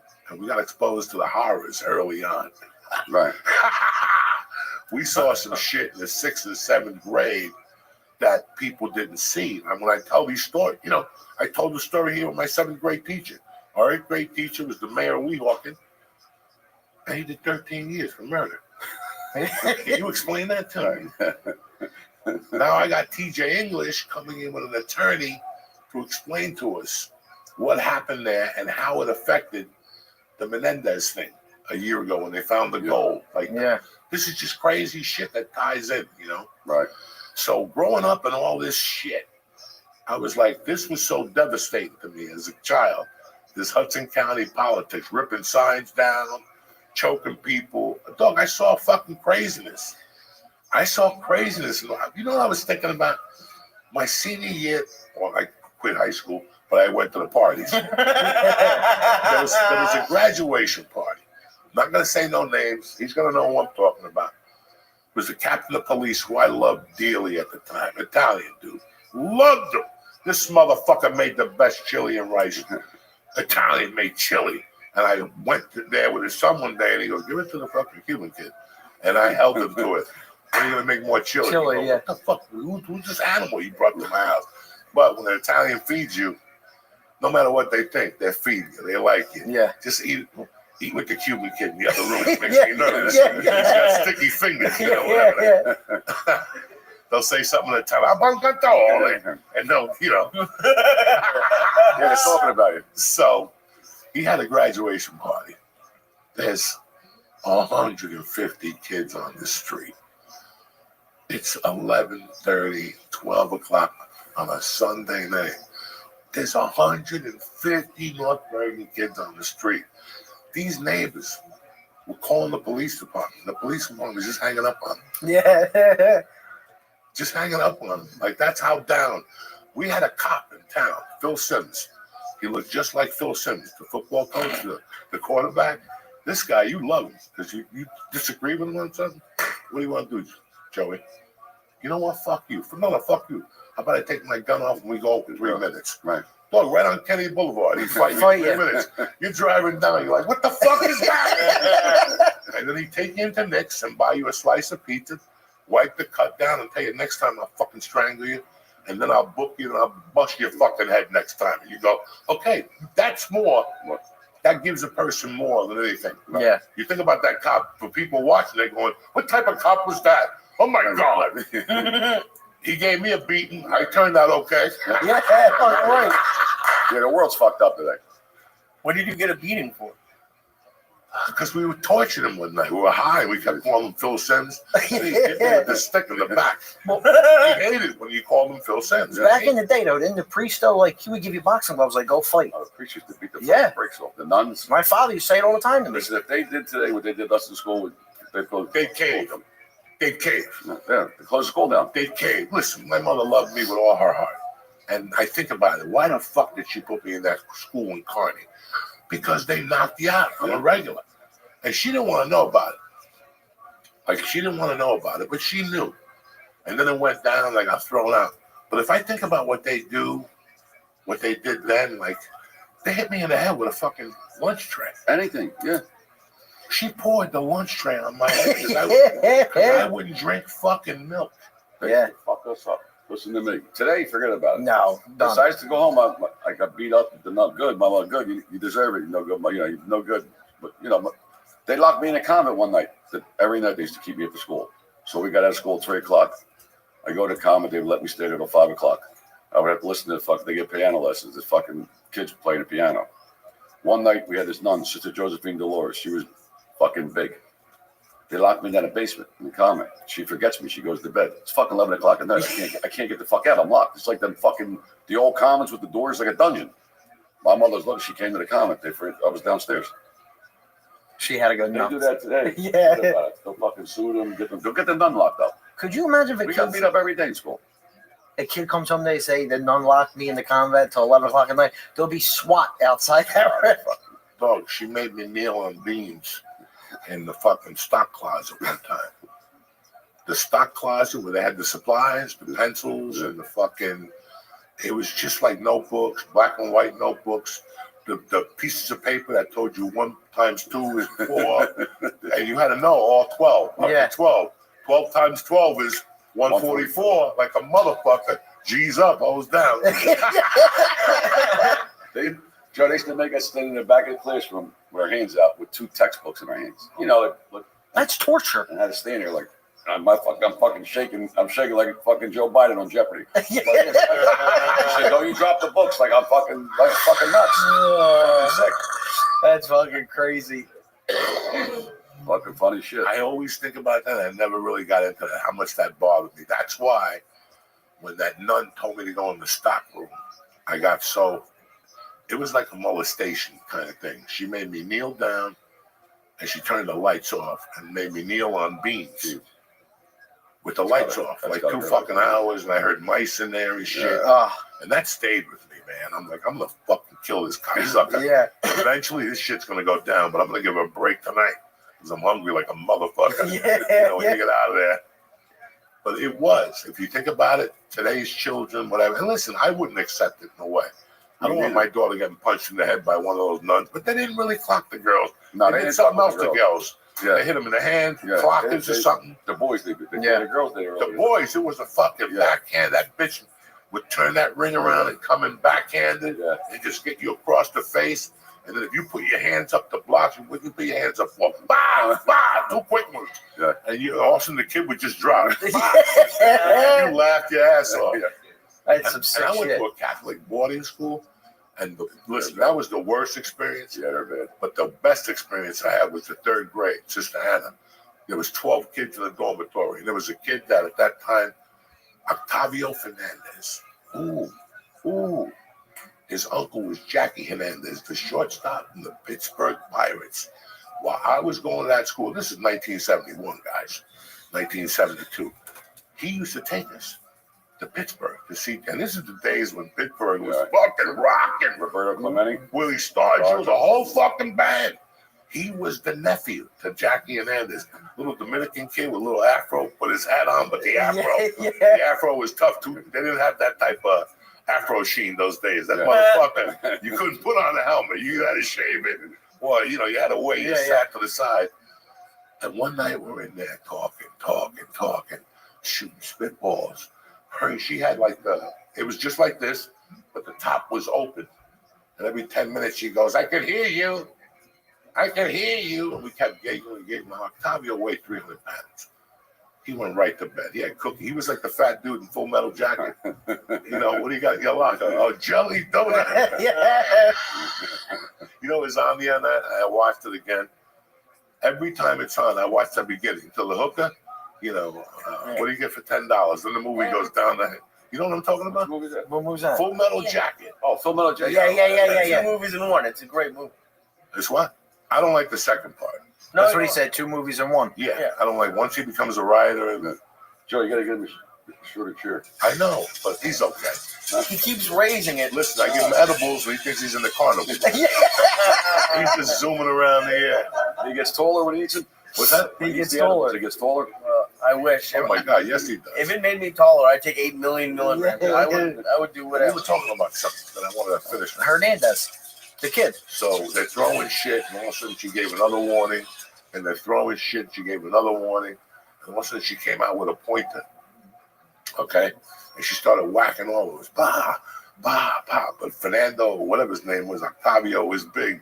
And by the time she got to Octavio, she hit him, and the stick broke. Now, Octavio had been sleeping for 2 hours already. Yeah. Poor Octavio. He got hit so hard, the stick broke. And she got so mad that she kind of stabbed him with the stick. So we're like, oh, shit. And that Benny and the Jets was the song that was the hot song. Right. That's how old I am. Benny and the Jets are played every 20 minutes on WABC. I had the button. So if you bumped into them in New York City, they gave you 25 grand on the street. I had like 1,000 buttons on it. I'd be walking all over Broadway with the little radio with the fucking one thing. And I'm over here on 44th Street. I run to 44th Street. My mom's like, enough. Yeah, they Go have. home.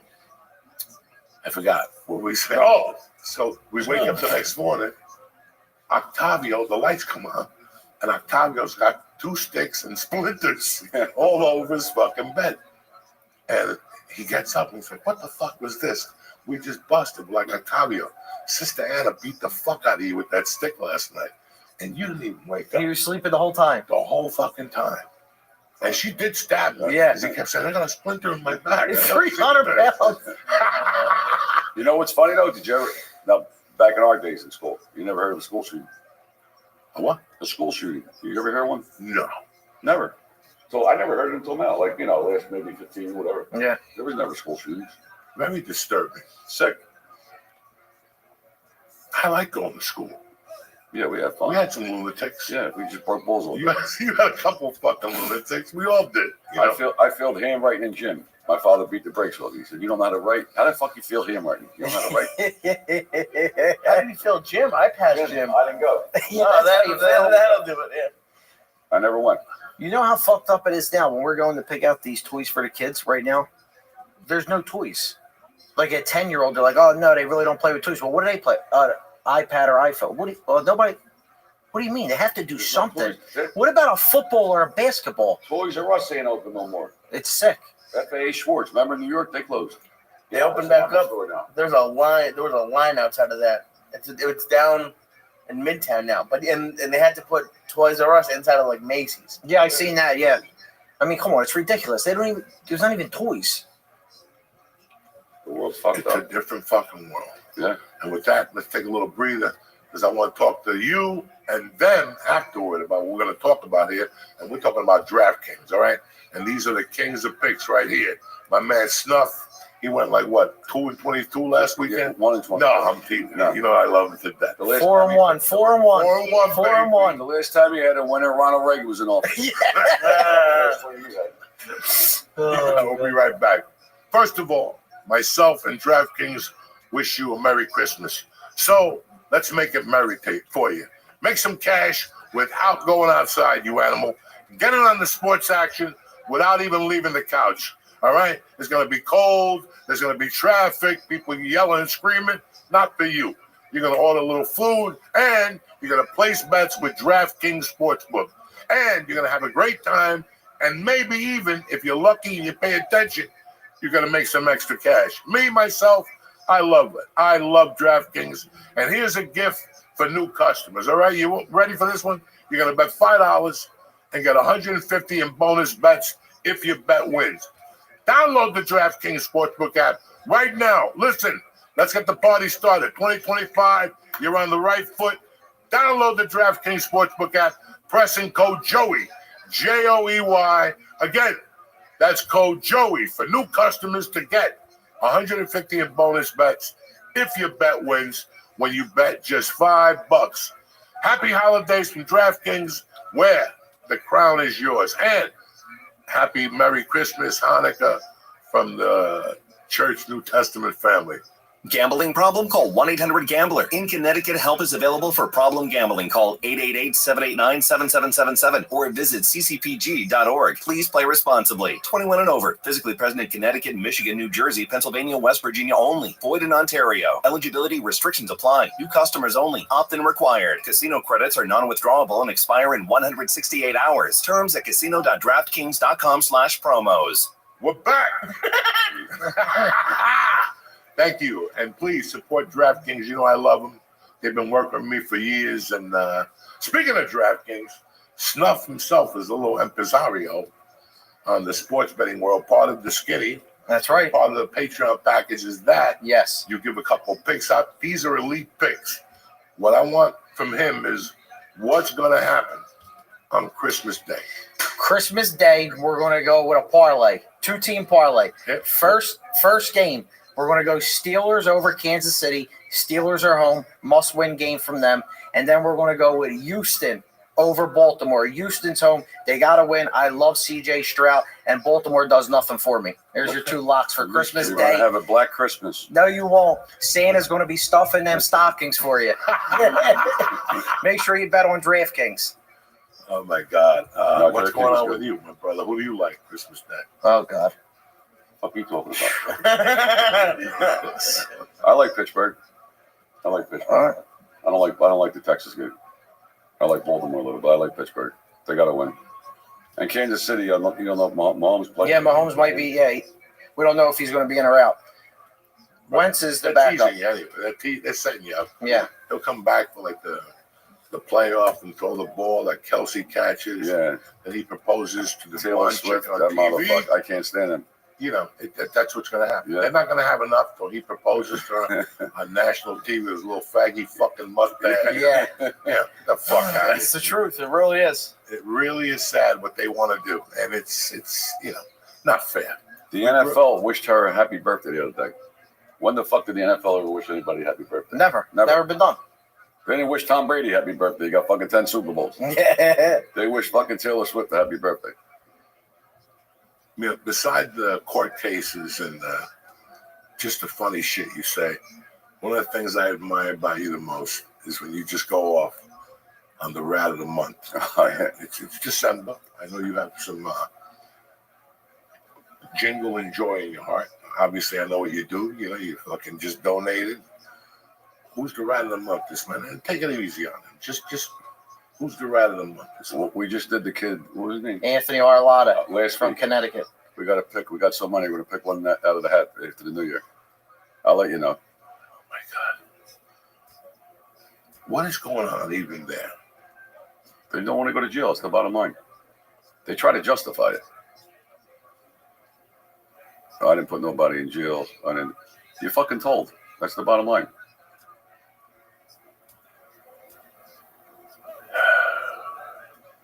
I just never understood that whole thing. I just never understood it. You know, They get in trouble. They got no way to get out. They all fucking lie. I mean, every one of my cases, we caught them lying. Like, that's what helped us. That helped us. We won by them lying. They lied. Everybody who told on me never got locked up with me. It ain't like me and you robbed the bank, and you told on me. They got caught doing their own thing. Like the guy Ralph Natali. He was his fourth conviction for selling meth. He was getting life with no parole. I didn't get locked up with him. He was a drug dealer. And then he came in and said, I did this, I did that, I did that. And the government let him go. He got fucking 8, 10 years, whatever he got, instead of life. And he went home, and I had to fight for my life. Sad, ain't it? it's a fucking different world out there. Yeah. But what's always intrigued me is the witness relocation plan. Like how you have to move your kids, your wife, everybody's got to pick up and fucking go. And everything's got to change. Now you got to live, with somebody watching. Usually they, a lot of them live, right? But you know what's funny? They don't tell the people. No, they don't tell you a lot. They don't tell the, like Sammy the Bull. He can move next door to you. You don't know. They tell you his name's fucking Vinny Vito. Oh, nice neighbor, Vinny. You don't know he's a fucking serial killer. You got a fucking serial killer next door to you. They don't tell the people. Yeah. Why don't they move him next to the FBI agents? Yeah, make them live next door to them. Let them be their neighbors. If you, I know you wouldn't rat, but let's say you had some really good information. How much could you get from the government? Could you get them to put you in a mansion? Can you get they buy them houses. Houses, they pay for them. The one guy was making how much a month, They Joe? gave a guy in my case $1 million in cash. He said, I got to be paid cash. Yeah, $1 million. My lawyer said, why'd you put put him me in paid jail? cash? He said, well, I didn't want to get a check in case I went to the bank. They knew it was from the government. They would know I was an informant. So they paid him $1 million cash to give him. My lawyer said, Previty, that fat motherfucker. Yeah. My lawyer said, you pay taxes?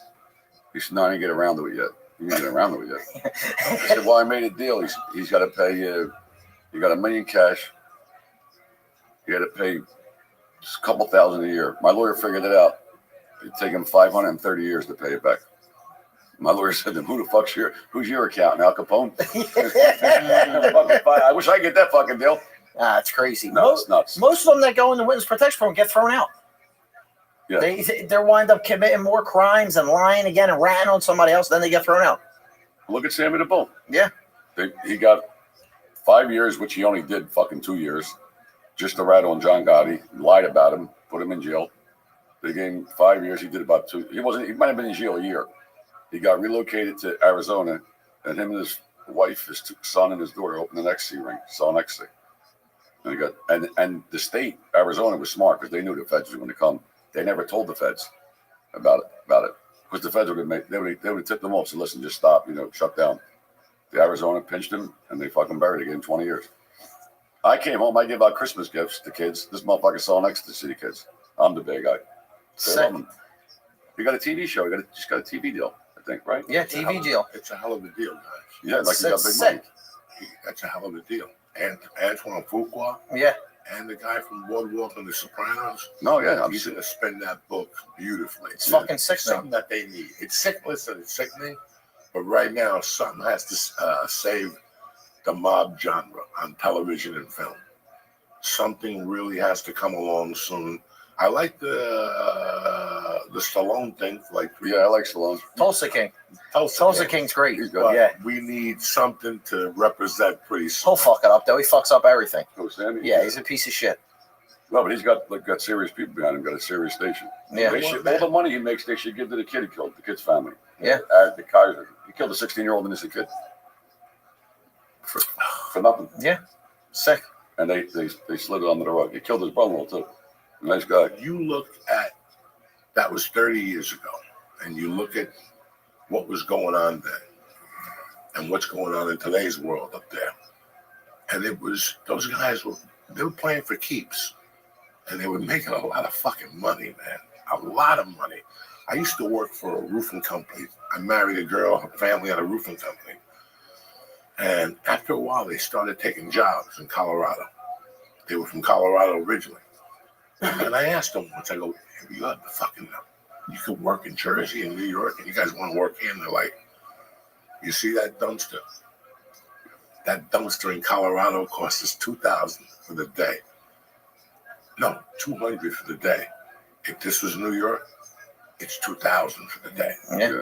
He goes, it was impossible. No, it's hard, yeah. It was very impossible. Especially with the traffic, though. Like, you know what it costs to get that shit out of New York? Oh, Yeah. Like, listen, the gas fucking takes you fucking. We was there last week with the fucking. Yeah. We had to go fucking 8 blocks. It took us almost an hour to drive the traffic. Like, Yeah, 1.5 miles was like I 40 guess it's got to minutes. cost major money to build a building in New York. Like the concrete trucks. How are they going to get there? We'll New stick, York, Philly, New York yeah. high. We'll stick in Philly. listen, We'll stick in though, Philly. this is all going to change if gambling gets legalized in New York City. Yeah. Okay, just remember that. That's all going to fucking go out the window. They're going to have. They're going to put it right in my Hudson fucking yards. No, they're going to have gambling. Gambling's going to be legitimate. And they said in 5 years, and that except 2 states, Utah, the Mormons, and somewhere else. I don't know where the fuck it is. You can be able to go to, like, say you go to 7-Eleven, play lottery. You go and give me the Eagles for $400. Yeah. And bet right there. Yeah. That's what's gonna 100%. The stadiums you're going to be able to bet right in there. That's it. be. Listen, the new crack is the parlays. See in Philly?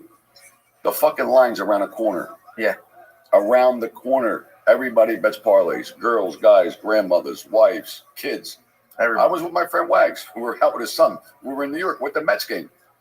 We're eating dinner. He says, the kid, he's 13, Eddie, my nephew. He said, Dad, give me your Social Security number. I said, what the fuck do you want my Social Security number? He said, I'm going to open a DraftKings account. My Social Security, you know, you got to be of age. On that side, Joe. Every kid's got one. Yeah, everybody. Every kid bets.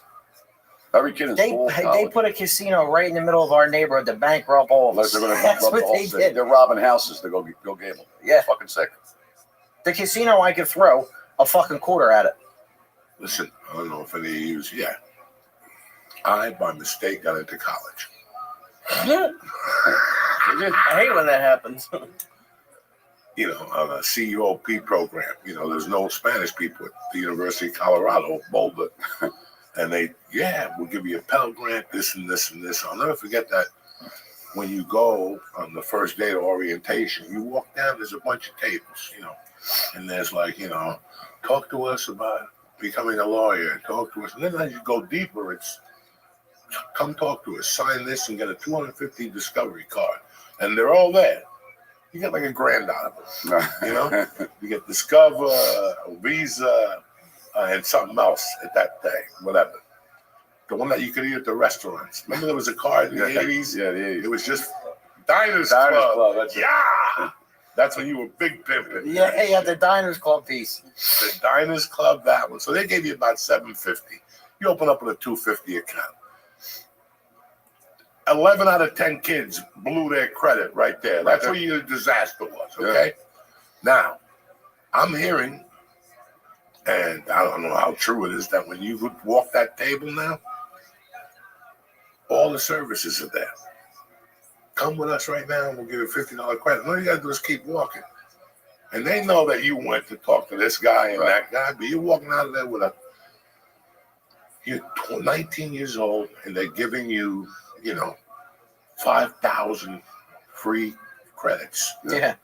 What are you going to do? I'm going to save them. Not me. No, you're going right to the Sixer game, but you're going to put on the card too. Yeah. You're going to bring a little enchilada with you. You're getting a fucking half G-bowl. Right. So by halftime, you get a little twisty. You know what I'm saying? And B, why are you in there? Yeah. Put him in there.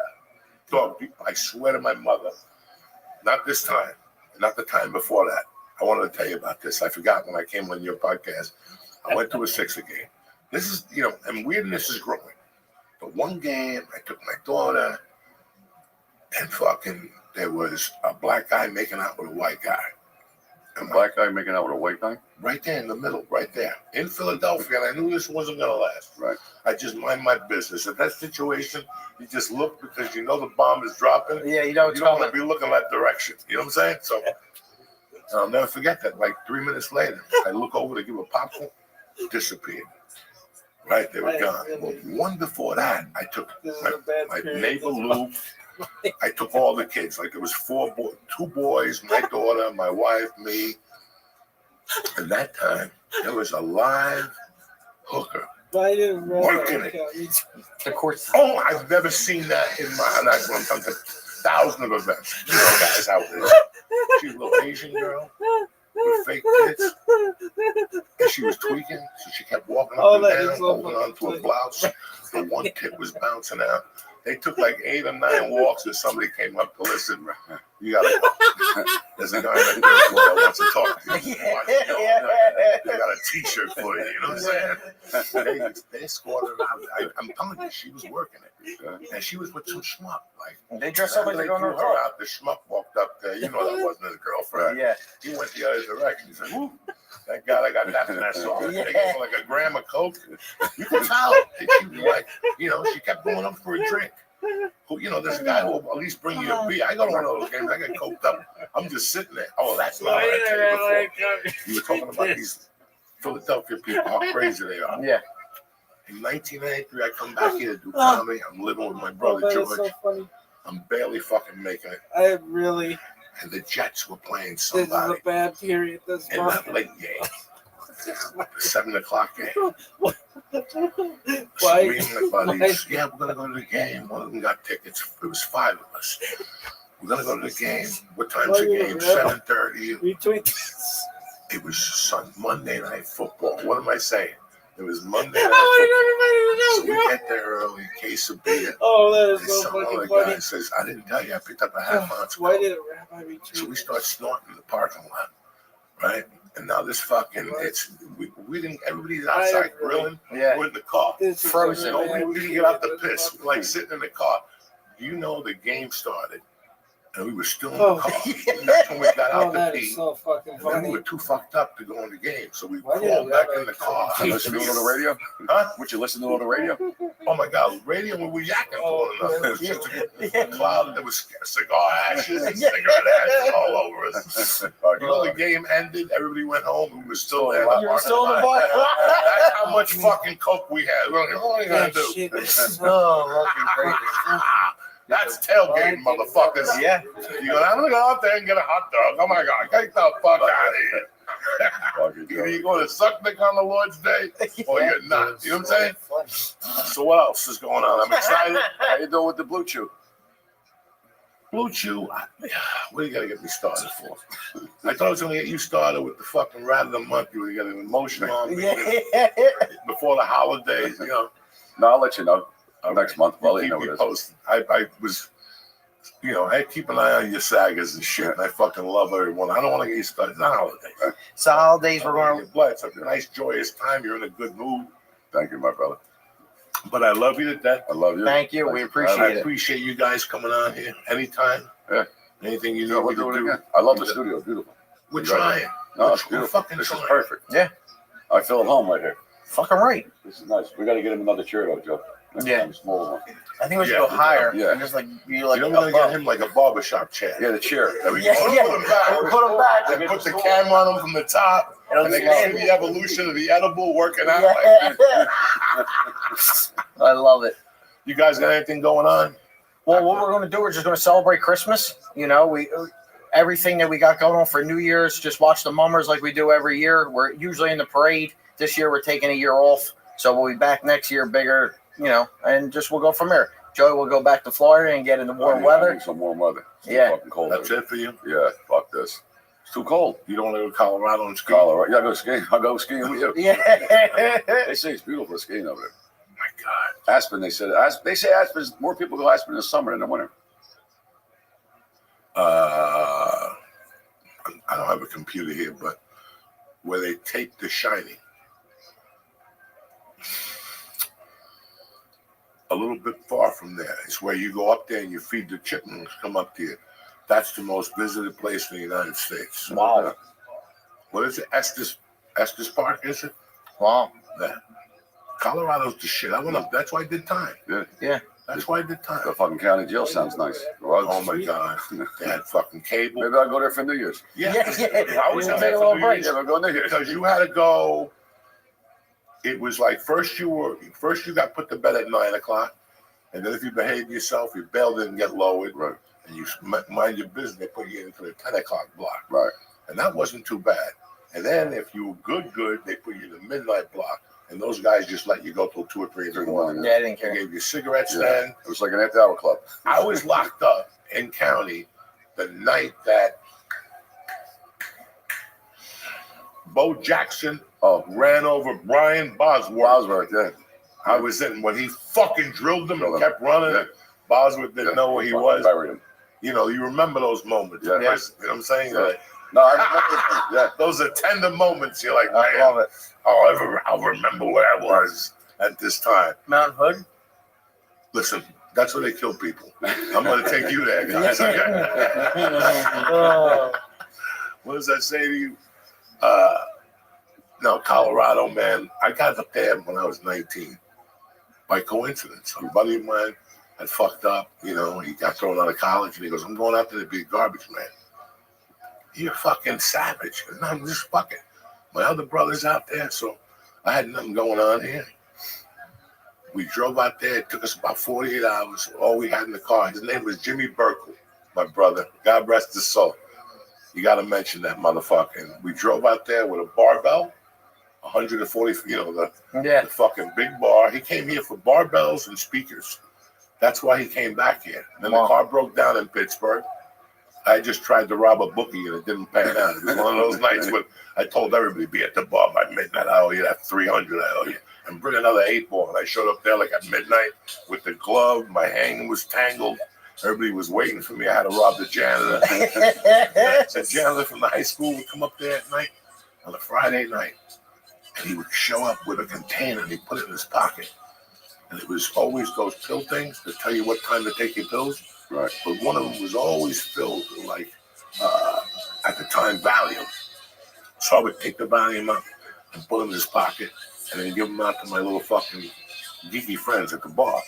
And then they expect it from me every Friday. Yeah. I tell them, relax, wait for the fucking dude. Well, the dude caught on, and I went in there one night, there was no Valium, but he had these other pills, and they looked like Quaaludes. So I took all these Quaaludes out. People like, what'd you get? And I go, I don't know what they are, but they look like baby Quaaludes. Take them at your discretion. Everybody was fiending, so they go, let's go, give it. I even took one. That was the biggest mistake of my life. I went down on a Saturday night. I didn't wake up till Wednesday. As a matter of fact, when I woke up, I was broke. And God rest his soul. You know who fed me? Mr. Charlie, because I lived with Fernie. And I walked right to the fucking, right there. And I would go in there with no money, planning. I would put the tab on the arm and go, Mr. Charlie, I have no money, but I'll be back by the time you close at 4 with the money. And from there, I'd go rob somebody. Because I knew I had to give Mr. Charlie his money, because if I fucked up, I wasn't eating breakfast on the arm. Yeah, It's not bad enough you wake up broke, but to wake up, at least have a breakfast, and then I have to figure out what the day's going to look like. Yeah. What the fuck kind of pill did you get? What Was the pill? You slept for 2 days. Epileptic pills. I didn't know. Listen to me. When I woke up, I was living with Fernie Basasudo, rest his soul. We had those old answer services. Beep, beep, the red light. The red light was going off. And I looked at it. Beep. Coco, you fucking suck. What was that bill you gave me? Call me back. Beep. Coco, what the fuck? I haven't stopped shitting for like 4 days. Yeah. Coco, call me back. Coco, you got any more of those pills? Yeah. They were tremendous. I mean, I'm like, so what happened? I knew I went to bed on a Saturday night, and I got up at Sunday morning. I couldn't even walk to the bathroom. I was crawling. I had vertigo fast. I just shit myself and wiped myself and went right back to bed. Woke up Monday. Got up again, vertigo, puke. Woke up on Tuesday. Got up, washed my ass, took a shower, went to see the diner on the corner. He fed me. And fucking, there's 2 kids that still hate me from that occasion. Every time they're around me, like, no, I don't want nothing from you. Yeah. Last time I took something from you, I went down. I love it. But Always good to fucking Thank see you, my brother. Make me feel at home. Stop thanking me. Yeah, I love you to fucking death. No, I like to say thank you. What are you trying to get rid of this? No, I'm coming home with you. Oh, All right. we got something cool. This guy's on my back You need me, 24/7. brother. What do you If think you I need me do for with? something, let me know, please. I'm I 24/7. definitely want to go to grand opening. I'll try my hardest. Yeah, I'll give you a couple weeks ahead if you could. Please. I'd love to go down there. I'll bring. Oh, you got to bring him. It's like regime. Yeah, we'll bring everybody. Yeah. They'll go crazy down there. Lee, I can't believe you've been sitting there. I've been watching you staring at that last calzone for the last 10 minutes. I put my thumb in it before the recording just to You know. look at it. I'm telling you, look at that last calzone. It's calling your name. Oh yeah, I I, ate the last can one. see that little piece of sweat beating on your head. Tremendous. It's 20 degrees in here, but I'm still sweating. My feet are freezing. Listen, Yeah, from the Church New Testament to you, to Mr. Merlino, to my man Snuff, Lee Sayat, the whole fucking crew here, Georgie, fucking Dr. Evil, Nicky Nick. Merry Christmas to you and your families. Happy New Year. You know, we're going to come back fucking even stronger. Like when you get herpes the first time and you get rid of it, the next time you get it, it's fucking the real deal. You show up like the Exorcist. Speak to me. Fucking nuts. Anyway, I love you guys. Merry Christmas. 2025 is everybody's year. Stay black. Merry Christmas. Merry Christmas. God bless. Happy Hanukkah.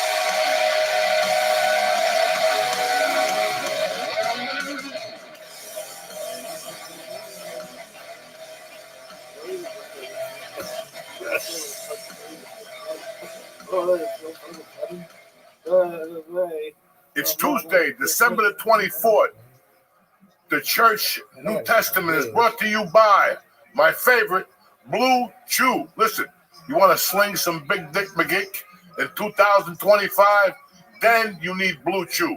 What you're like, Joey? What are you talking? Blue Chew is an online service that gives you the same active ingredients that you'll find in Viagra, Cialis, and Levitra, but for a whole lot cheaper and chewable, and it tastes good too. Blue Chew tablets are made right here in the USA. You're not gonna get none of that international mumbo jumbo and test positive for this, and they ship them right to your door in a discreet package. Nobody knows nothing, not even the mailman. Nobody has to know what you ordered unless you want them to. So keep your mouth shut. Uncle Joey's telling you how it is, okay? I'm a little older, and Blue Chew comes in handy from time to time, and it gets the party started quickly. Just don't be drinking booze and mixing, because then it backfires, and then things happen. Just don't do that. Get at it like a boss this new year, 2025, and get yourself some Blue Chew, Jack. Listen, Blue Chew wants you to have confidence. That's the most important thing, right? They want confidence to see you and be for you to perform at your best. So discover your options at BlueChew.com. And we got a special deal for you to get the New Year party started right. This is for the New Testament listeners, all right? The family. Try Blue Chew for free. Can you believe this? For free. Just pay $5 for shipping at checkout when you visit BlueChew.com. That's BlueChew.com to receive your first month free. Visit BlueChew.com for more details and important safety information. And thanks to Blue Chew for sponsoring the show. Merry Christmas. Why didn't I retweet this? Oh, that is the funniest shit ever. What's happening, you bad motherfuckers? Uncle Joey here with the Church of What's Happening Now, New Testament. It's December 17th, San Lazaro's birthday up in Cuba. Let's get this party started, Jack. It's a beautiful day to be alive. It's Tuesday, the 17th of December. The Church New Testament is brought to you by Liquid IV. Listen, the holidays are always a marathon, right? It's easy to forget the basics like staying hydrated. I don't know who does, but keep Liquid IV on hand to get you through the holiday parties. What's my favorite? Liquid IV has 3 times, not 2, 3 times the electrolytes of the leading sports drink, plus 8 vitamins and nutrients to keep you going. So funny. Bang it. Listen, it replaces nutrients lost by dehydration and has 100% of your daily value of vitamin B, B3, B5, and listen, all the Bs, B12. They got enough B in there to forget about it. It's available in a ton of delicious flavors. They're now sugar-free. Let me explain something to you. That peach sugar-free has always been one of my favorites, okay? If you like Liquid IV, the flavor, now they got a raspberry something. Okay, Oh my God. Stop the presses. And it's easy to use. Just mix one stick of Liquid IV with 16 ounces of nice cold that water. shit makes me Shake laugh. that thing up. Oh, be that thing. Till I Stay fucking hydrated cry. through the holidays Why did with Rabbi Liquid tell IV. me to tweet this? Get 20% off your first order of Liquid IV when you go to liquidiv.com. Again, liquidiv.com. Use code Joey at checkout. Joey. Funny shit. You know. That's 20% off your first order when you shop Better Hydration today with code Joey. Joey at liquidiv.com. Maybe ever. Please support the show and get 20% off your next order. Turn off your TVs. Run for your lives. It's over. They didn't put you on this Bro, I planet wanted just to everybody to give know. up. If Uncle Joey could do it, I can rule the world. That's what you gotta be thinking.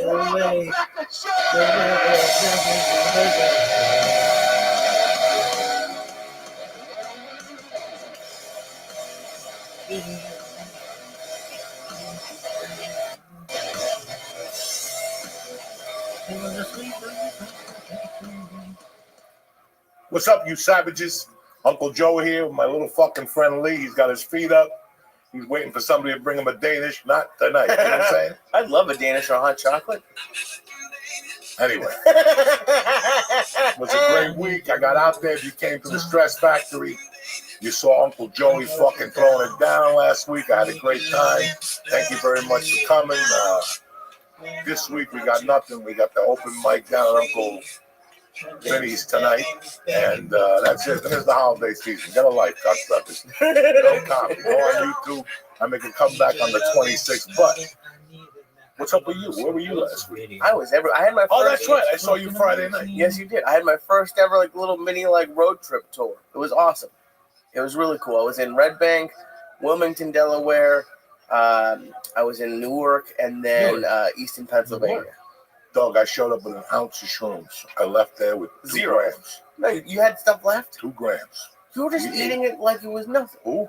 I ate it too. You, Josh Wolf, ate a piece of mushroom that was at least 8 inches long. Oh, yeah. It looked like a thing in the Kentucky Fried Movie when the guys, I don't know if you ever seen Kentucky Fried Movie. You guys are too young to know that. It looked like a dick. It looked like a fucking dick with tremendous mushroom on top. I don't even know how I drove home that night. I was like fucking pissing. Whenever I eat mushrooms, I got to pee every 8 seconds. You too? Oh my God. I pee nonstop. I got home, there was pee all over my pants, my shirt. I just gave up. I just gave up. Listen, I got out of the car so many times. I got to take the seatbelt off and then make sure nobody's looking. And I jump out and the dick is ready to explode. And, you know, I had the bottom of my sweatshirt. I had to go home, throw the sweatshirt, the T-shirt, 62 years old, listening to this shit. But, man, I couldn't stop fucking. It was a pissaholic. And then I went home and giggled by myself. Really? Oh, it was tremendous. I didn't see anything, you know. Now, here's what I didn't know. Because someone gave me like a relaxation pill. A relaxation pill? Yeah. And it turned it off. I didn't realize that those turn mushrooms like off. What kind of relaxation? Allegedly, maybe a Xanax. A small one, like a tiny one. But I don't take those. So I had one, and then like an hour and a half, 2 hours later, I was still a little high. So listen, I ain't gonna take one of those. When I'm doing my mushrooms, I don't like to stop. I didn't mean for it to stop. I keep eating them to see if I get back to that level now. Yes, that level, relax, put them away for the night, and enjoy the day. I heard that's what mushrooms you have to like. If I take a gram tonight, you get the same amount of 18 next morning. Yeah, but you're taking 8 a night. That's not enough. I didn't do it. Okay. And then on Friday, I was doing those little quick. I'm not eating. Because I didn't have no mushrooms. The beauty showed up on Friday. We so fucking tremendous. I am set for the first listen. Oh, Santa Claus. And then my wife put lights outside the house. White lights. Oh, that's fantastic. I went outside. No, they're fantastic. No, they're not. Not when you on mushrooms. You don't think they're fantastic? Oh, well, at first I thought the police were out there. I didn't know. I'm like, what? Fuck! I didn't know. Will I cut somebody off? And then I looked up. It was beautiful. And I went outside. You know, I got all big when they did one of those fucking, one of those shots that people do that their eyes get all big. My father called Botox or something like that. They're not Botox, but I know what you're talking about. So you're getting like your eye test done. Oh my God, my eyes were fucking huge. Oh my! I love that shit. Like one time, I was like, I don't drive on mushrooms, but I love being in a car when I'm on mushrooms at night. But and especially because they have big windshields now, and you just drive and you just stare. Like people, you think you were giggling at me because I just kept staring at my cup while Josh was on stage.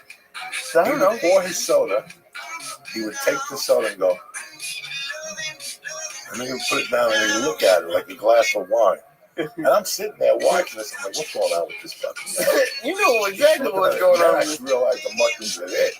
And you were looking at it like, well, you know when these fucking white people will get a glass of wine and an idiot comes around and gives that little, and the guy looks at it, oh my God, it's bold. Just fucking drink the thing, okay? Those people annoy the fuck out of me. You never do that with any wine? Listen, if you do that at my table, you're getting thrown out of the table. I don't want no freaky people with a fucking thing coming over and making believe like we know what we're doing. What about the guy? He has that little cup on his neck. Yeah, I don't want that guy. People spitting in there. You know what you gotta pay me to have a tub that people. And what is that, brother? Oh, because they cleanse their palate with the. Listen, yeah, they don't want to get fucked up. You know, so next time you see a guy say, "Swallow my load, spit it out." When I come back tonight. See, I still got it, cocksuckers. Anyway, the fucking big topic of, you know, listen, I don't give a fuck, is the drones over New Jersey. Yeah, what are the right by my fucking house. And I'll tell you what, I haven't looked up in the sky one time. I don't give a fuck. I have drones in my head. You know what I'm saying? Fucking, I walk around with drones. I do that. Mushrooms, edibles, reefer all day. What I'm gonna look up like a. My mother told me don't look up. Somebody always stab you. Don't look up. It got nothing to do with you.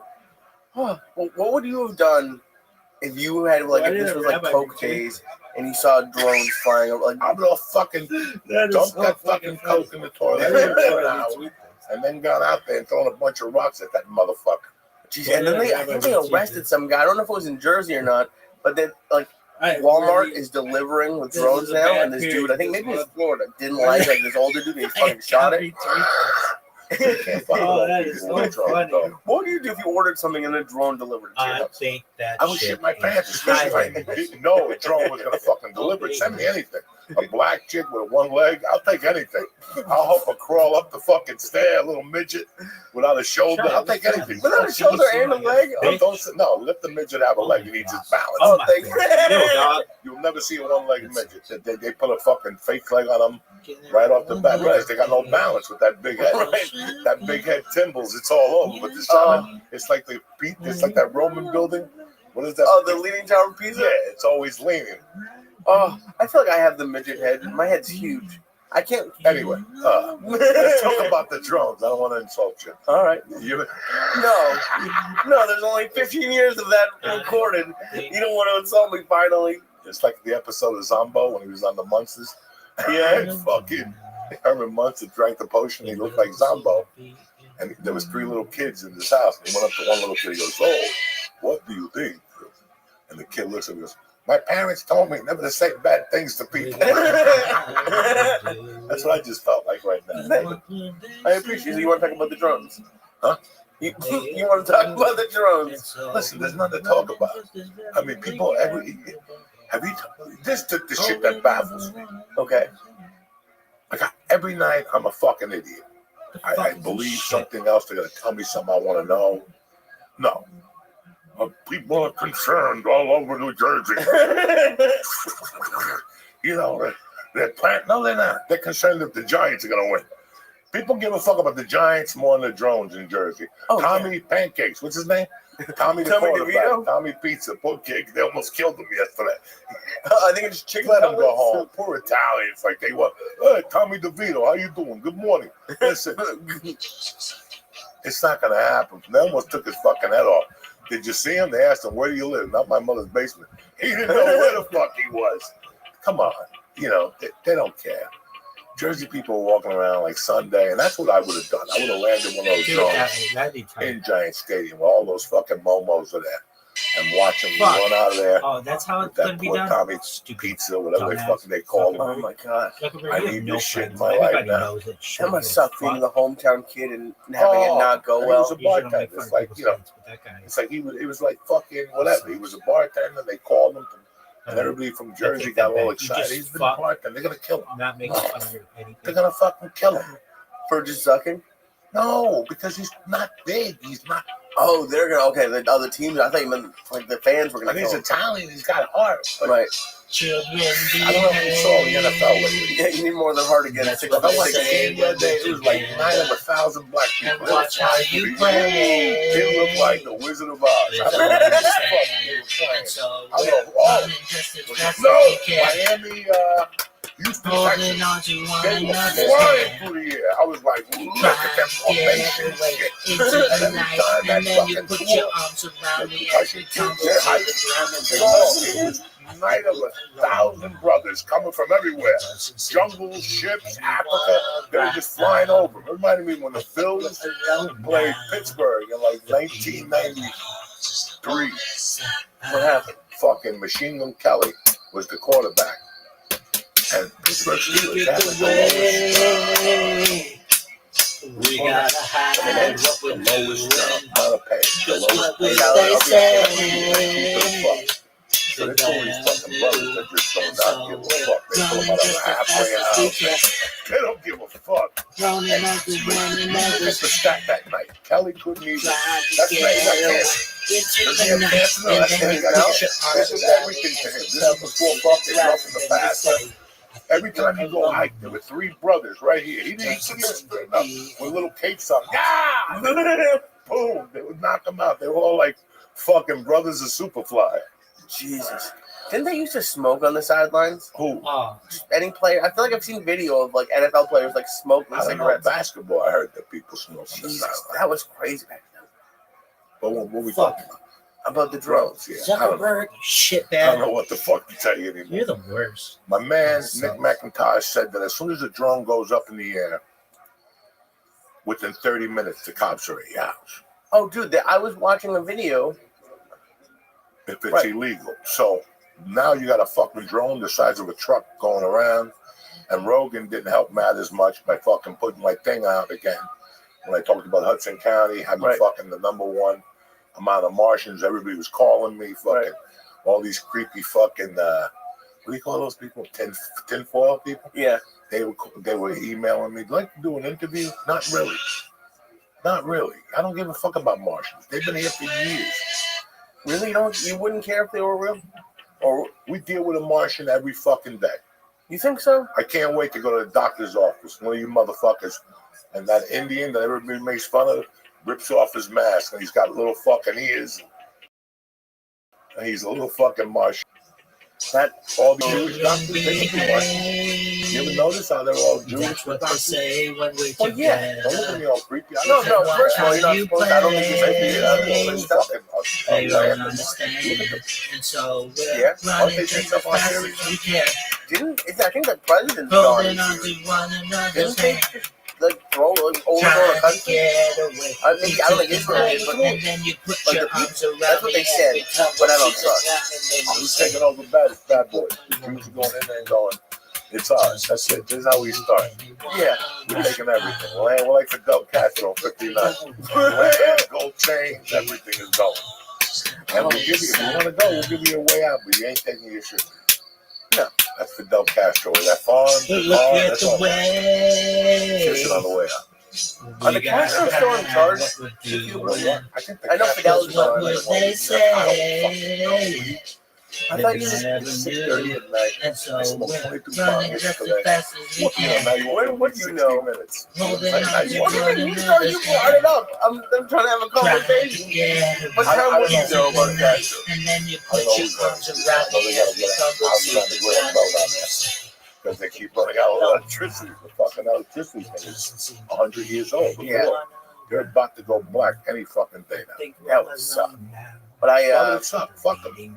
They're commie bastards. They should deserve no life. everyone on the your family there. Fuck them. That's what you get for being a communist cocksucker. By the way, I gotta call my uncle tonight.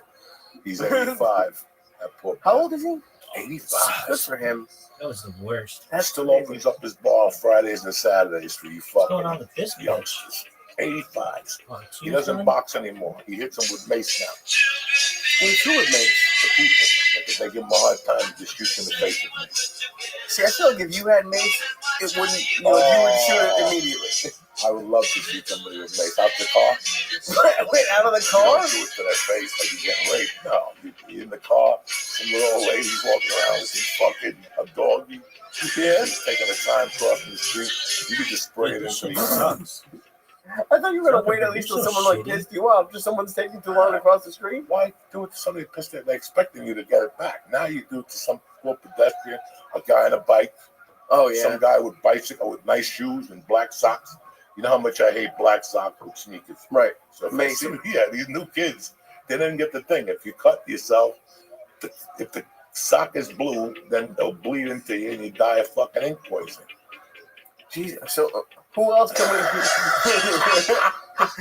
I don't know if any of that's true. So That's if not I like see just some dude on a skateboard, and he's kind of cocky. You know those motherfuckers, like they try to play with the. You hit him with a shot of fucking that. Right.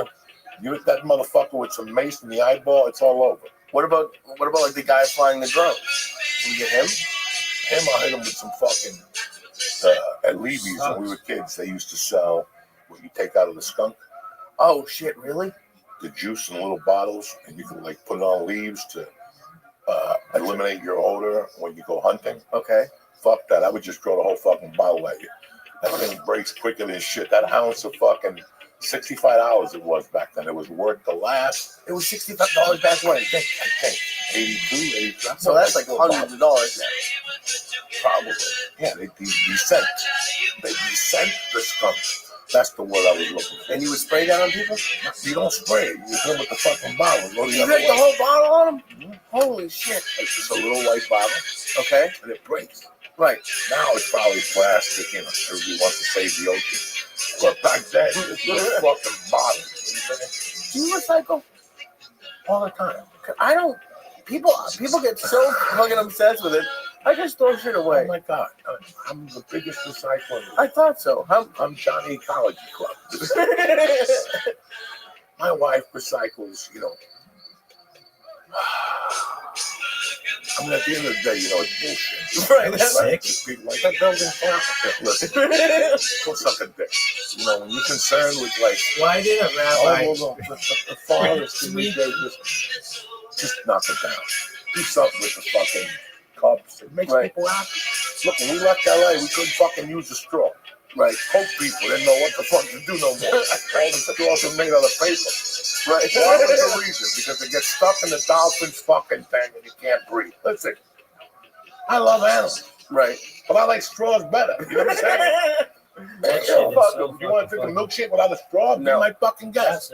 An egg cream without a straw, a nice black cream soda from the Jewish place. Yeah. You need a straw. They want to give you paper straws that bends. So remember what happened to us at that pizza? It happens all the time. The night that you said you like your crust crispy. I do like my crust crispy. That's the night that I was like, what the fuck are these people talking about? Yeah. It's fucking especially with like a milkshake, that would piss me off. Yeah, man. I can't use the straw because the dolphin. Fuck off. And look what happened. They tested the ocean. They're all coked the fuck out. Really? Every summer those sharks are fucking going crazy for the last 20 years. Why? Because of the coke in the water. Now that, you know. And now people like, don't throw plastics in there. They used to eat those pens. How many fucking pens? With those big pens, you took the thing out, you did a line of coke, and you put it back. And then a week later, your grandmother's like, why? I licked the thing and my tongue got numb. Listen, I don't know what to tell you, Grandma. And I know that happened to you, George. Well, somebody would lick the fucking thing off. Those pens were the best coke thing in the world. You can make believe you're an insurance salesman, pop it out and do a line anywhere. Really? You use big pen covers? The king. The king of cocaine. They were cousins with Pablo. Do you think they did it on purpose? Lee, I don't fucking know. Well, no, because didn't they sell like little spoons? Look at the fucking little fag that drew the happy heart. What happy heart? The fucking happy heart that all you happy people text the people. The little happy fag face, right? That thing was invented in like 1950. Some guy was doodling. He sent it in for a patent. And the rest, in the 70s, that shit was on everything. The buttons, right? Your sunglasses, everything was happy. Right. Everybody was happy. I don't see you being like a hippie. Like, did you ever dress like a hippie at all? Not in a million fucking years, but listen, this is what the problem with America is. Today, Snoop Dogg put a picture of Marvin Gaye, the cover of one of the albums. He's fucking just a G. You know, put that same cover up today. The guy's got a fucking Charles Bronson hat. He's got a cigarette. He's got an earring. I got a fucking Christmas tree and his fucking tattoos. You know, we live in a society where it's like what I used to tell you when I left LA. If I can pick the director, when I walk on the set, it's not going to be good. Right. Not going to be good. What's that director look like? The rolled up sleeve with the, because God forbid they don't show that fucking tattoo. The hat with the feather, the Chinese assistant, you know. I see you coming. Right. You know what I'm saying? Remember my ex-brother-in-law, the Kings? They can outski anybody. These motherfuckers showed up on the hill with jeans. And now you see these people with light protectors and a helmet, and you're terrible. You can't even fucking ski. My brother-in-laws would get out of a truck and go into fucking ski things and win first place, while everybody else had padding and, you know, the protectors, and that's the problem you have now. Right. That, you know, everybody wants to have an image. Everybody's got purple fucking hair. Mm-hmm. And when I was growing up, you go, look at that fucking jerk off. Now people are like, oh, how cool. No, he's not fucking cool. This is how he gets you to make believe that he's better than you. Right. Or whatever. Oh my God, I wish I could be that cool. He ain't thick. He ain't thick, that dude. Marvin Gaye was fucking cool. What did he do that was so cool? Like, What? why do you like? Yeah, I know who Marvin Gaye is. What Like, why do you like Marvin Gaye? A bunch of black people fucked because of Marvin Gaye. That one album with Sexual Healing. Yeah. That was a different type of brother. That dude would have had a hard time tonight. What would have happened to Marvin Gaye? He got shot by his fucking father. Oh shit, I forgot about that. That's where that expression comes from. When Tony Soprano got shot, everybody kept saying he got Marvin Gaye. That's why his father or his stepfather, somebody shot him. Yeah, there's a fucking YouTube tape Oh, we got of Marvin Gaye fucked up in his basement with a band. He's laying on the couch like this, fucked up from the night before. They're playing, and he's singing. That's how bad that motherfucker was. And he was singing well. It was like Unbelievably well. Unbelievably well. Russian was like computer speech Jesus can't go that Christ. far. Unbelievable. That motherfucker was so black, he said, Give me fuck enough you time white to get that shit motherfuckers. He figured went to out. Germany. Well, we're already at the He went to Germany. I didn't know black people went to Germany. I don't He went to believe it. Germany I don't with a think you big bag of believe coke and wrote like 2 fucking albums. He locked himself in Luxembourg, whatever the fuck. Okay. You know, where everybody else is jumping up and down in Motown, he said, fuck you motherfuckers. I'm taking my cocaine dick to fucking Germany. I think Holy we're shit. alone now. And well, what did he dress like? There Did he doesn't dress seem just to like be normal? any Like a Yeah. smooth black motherfucker that, you know, I think we're Superfly, Shaq. Those guys walk in the room, they were black, you knew it. You're like, that's a cool motherfucker. Yeah. It's like when Steve McQueen walked in the room. Look at the way That dude was in. When James Coburn walked we gotta say what you want to say when John Gotti walked in. What would they That motherfucker came in your house with a $2,000 suit on and shoes shine 15 times over your head. You know what I'm saying? Those motherfuckers were buffed to the max. I would love to get my head There's buffed. certain people that you look at and you're like, God damn. Elvis Presley in '68 with that black suit on. Nothing beats that. Maybe Jim Morrison at the Hollywood Bowl with the leather pants on, 1969. Shit. With some snake on them or something like that. Yeah, like some snake belt or something. Really? And you never, because like, you could. What can I do that would be cool? I don't know, cool. A Fucking nice shave suit. my ears, whatever the fuck. Get a tattoo on my face and a cross. Shave your What ears. can I do? Dress up like, you know. You wouldn't wear like a $2,000 suit? For what? I'm a piece I of don't know. shit. You can't put a silk hat on a pig.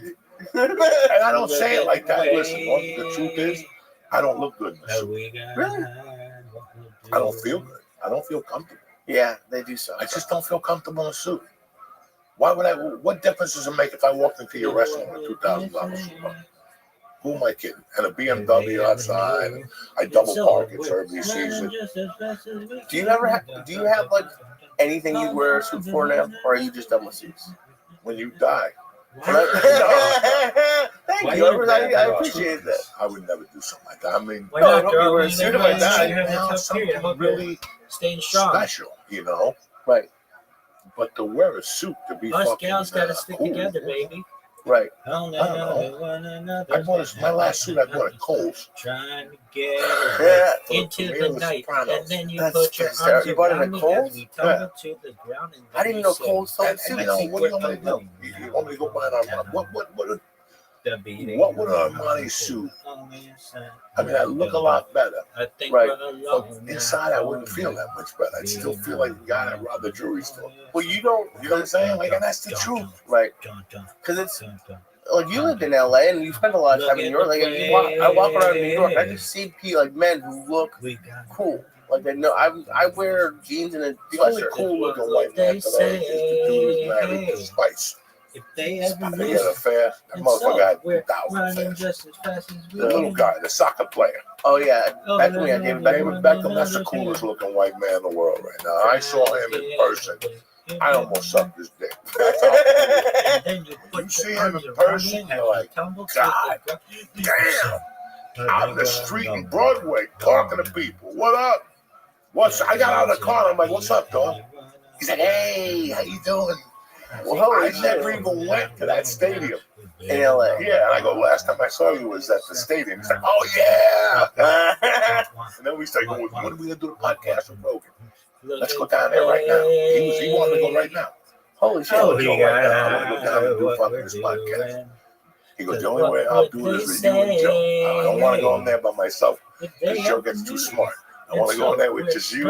He was that cool. But when you see him on 74th and Broadway, on the fucking corner, you're like, God damn, that dude is smooth. Oh yeah. There's just some people, and then there's other people that dress up like a fucking idiot. But I know who they are. Like, I don't know who they are, but they got to be somebody. They dressed up like a fucking idiot. You know, or the big beard. You know, why? Right. You're Dominican. Why do you have the beard down to here to look like Alibaba? Why? Your parents came over like my parents on a boat, a stick. You have very weird rules about beards. And every time I let my beard Because go, I know who has a like, beard for real, and I know who has a beard for show. There's two different things. When I see Hamas, they got a beard because they're bad motherfuckers when they earn it. Okay, they flew on little pedals and kidnapped Jews. You want a beard, you earned it, cocksucker. Okay? You follow what I'm saying to you? But if you're just going to have a beard to confuse people, because you look like it. Look at yourself in the mirror. Look at type up what a terrorist look like. And if you got that beard with that stupid fucking look on your face, right. you gotta go to yourself, what's wrong with me? Why did a rabbi retreat? It's like when somebody goes to jail, they get tatted up.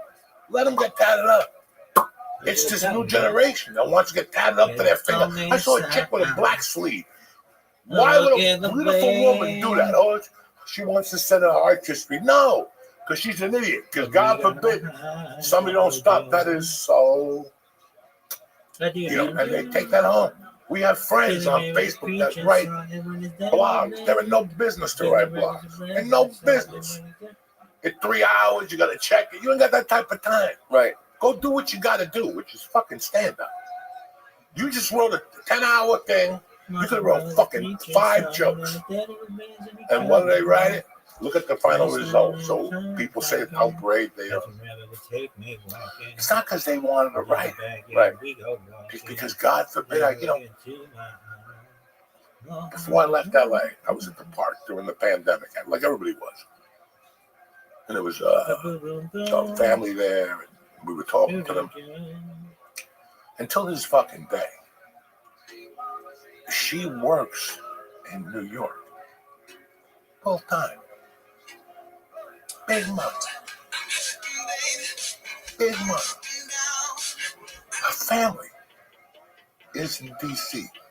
He's from D.C. They won't move here. And you ask yourself why. There's no need. Shut the fuck up. How is there no need? Because they might have a better life in DC. No, you're not fucking following. Okay. What I'm trying to say to you is, they're based out of New York, but they live in LA. I asked myself, why didn't they leave? Because that whole fucking thing would disappear. That whole little, oh my God, so brilliant. I've never seen a bunch of people that call LA should be the land of the brilliant. All right, everybody's brilliant. Everybody's a genius. Oh, that's a beautiful. Who's a genius? Listen, Right. If they were a genius, they'd be in Cuba, figuring out the fucking light bulb down there, the situation. Okay, that's a genius. You know what I'm saying? That's a genius. Not some fucking idiot. Like me, you know.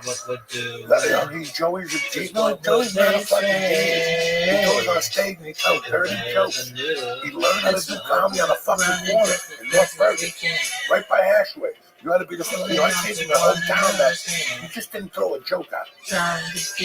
You follow what I'm saying? Like, I grew up with guys that, if you threw a joke out, that motherfucker better hit. Because if it don't hit, everybody's going to look at you. And then you're going to lose the right to talk again for about a year. Okay? That's the society I grew up in. Not these idiots that you just say, oh my God, you're a genius. You're a fucking moron. And say that again, I'll hit you right in the head with a stick. You know what I'm saying? Like, anyway, sorry, people. I got emotional about these fucking idiots. No, I mean, LA is the home of it. Like, they're home of it. And now we have pieces of it here. Don't even think that we're fucking beyond it. We got pieces of it here. But the fucking, what are they called? The hipsters? No, the hipsters. They're gone. The real wives in New Jersey. Oh, Jesus. A bunch of chubby chicks. You know? Yeah. The real wives in New Jersey. What? Nobody else got wives? Let's go to fucking Utah. Everybody's a wife in Utah. No, the real wives in New Jersey. And they walk around like Sinatra. You think they're fucking Sinatra in New Jersey? I hate those shows. All they do is yell. And they have them in, I hate that I know this, but they do have them in Utah. They have that show in every fucking city. You big dummy, Utah is where Mormons are. I know, they have that show. Wives. And they have that show. They have Real Housewives of Salt Lake. You see what I deal with people? What do you mean? What do you mean?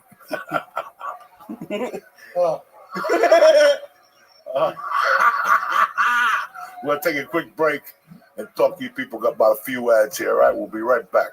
Hey, Uncle Joey again here. Listen, we all love a great deal. Who doesn't? And Mint Mobile has a great deal when it comes to cell service. Get amazing wireless service for just, you ready for this? $15 a month with the purchase of a 3-month plan. It's that easy. No hoops to jump through and no BS. All Mint Mobile plans come with high-speed data and unlimited talk and text, all delivered on the nation's largest 5G network. Listen, you know me, dog. Mint Mobile is tremendous. Plus, $15 a month for 3 months, 45 bangers. Where are you going to get that? You can text all over the world in case you see more satellites. And I don't know. Listen, it can't be more easier to make the switch, all right? Get the new customer offer and your 3-month premium wireless plan for just $15 a month. Again, go to mintmobile.com/Diaz, D-I-A-Z. That's mintmobile.com/Diaz. Cut your wireless bill to $15 a month at mintmobile.com/DIAZ. 45 up front. They ain't playing games. You know what I'm saying? And it's required for $15 a month. 3 times 15 is 45 last I checked. New customers, first 3-month plan only. That's it. Speed slower than 40 GB on unlimited plans and additional taxes, fee, and restrictions apply. See Mint Mobile for details. Merry Christmas. We're back, bitches. I was telling Lee after the surgery, I hope I don't need one. You can't walk around with no fucking eye patch. What if they make me? Listen, Jews don't wear eye patch. I want you to walk out with that eye like fucking staring at people like that. That's going to do great on stage. Like that stove. Like an open wound Like or an eye patch. I don't know which one is worse. Listen, when you do comedy, you walk out there and go, I have my eye on you like the fucking teacher. Jesus Christ. Yeah, Jews don't wear eye patches. I think some of them do. No, they don't. Look at the fucking log. Look at the heavy-duty Jews. They never wear eye patch. Yeah, if you went to Auschwitz, you got problems. You can wear two eye patches. You No, I know? don't think they gave out eye Yes, patches. they That's did. what They it's gave out eye known. patches. Auschwitz. Anyway, sorry about that guy. Whew. Anyway, it's a new fucking year, man. Yeah. Let's cut the shit. Like, Christmas, yeah. But on next Thursday, you motherfuckers, we got 5 days left before all shit breaks loose in 2025. So hope you motherfuckers are ready, dog. Think about that. All shit's gonna break loose. You have to assume right now. What do you think? I think that these fucking drones are gonna land and they're gonna come out and give people flowers. I don't fucking know, you know. Yeah, He's gonna get inaugurated on the 20th. Who knows what's gonna happen after that? But as far as I'm concerned, like, I don't give a fuck about the outside shit. 2025 is gonna be a good year for it. We got comedy shows. Yeah. We got fucking Philadelphia. We got Nikki Ascalise. We got Nick McIntosh. We got the birthday boy who won't eat another second piece of fucking mushroom on his birthday. Well, because you've been saying You do. Anyway. And you're not really a negative dude, and I don't think necessarily you're being negative, but you've been saying for a while now, like, that you think shit's about to pop off. And I think we're right on the edge. I definitely think we're right on the edge. But something's got to give, guys. Before eggs go down, before the price of eggs go down, something's got to give. I'm not really sure what you mean by the eggs. Anyway, everybody's thinking about, like, you know, hopefully prices are low. Right. Oh, well, that would be good. Dog, I was going to fly my Cuban friend in. Okay. To cook for my wife on her birthday. I might as well buy a fucking plane. Because Miami's always, like, you can't get a ticket to Miami right now. No. Once the 23rd comes, the 20th, I don't know what it is about Miami. And after the 26th, forget it. Well, I bet it's even super more expensive. Right now, American Airlines, December 26th to Miami, coming back on the 1st. Would you do me that favor? Watch the fucking price. But especially from here. I remember that one year I did Miami late. Yeah. My fucking ticket was $1,200. Jesus. And I kept saying what it is, and because everybody goes to Miami for New Year's. Mm-hmm. It's crazy here too. Like flying to New York, and New York has been busy. Like I was out yesterday, it was fucking packed out. Come on, that's not bad. That's not and good. You sit in the back of the plane though. With criminals and people with COVID. Yeah.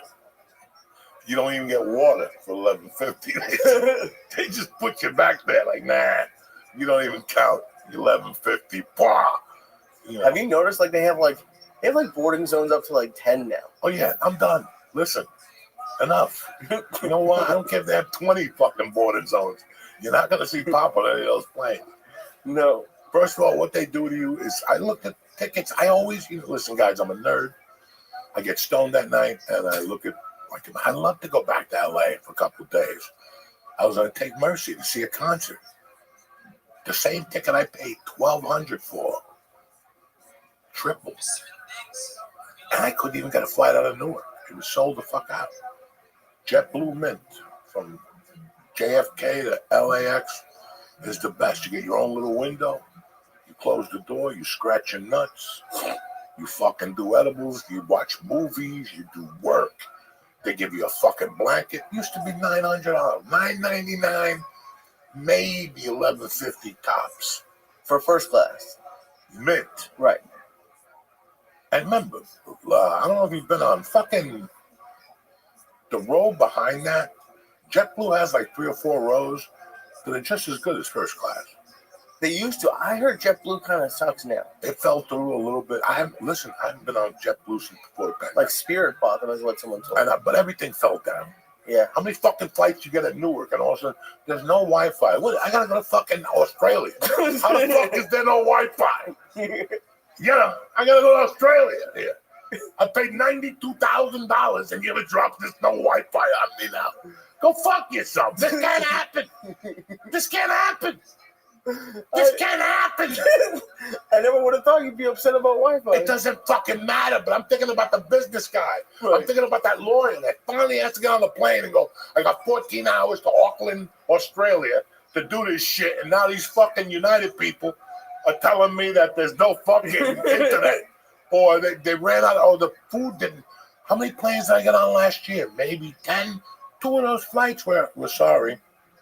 If you're hungry, go fuck yourself. We got nothing for you, not even a cracker.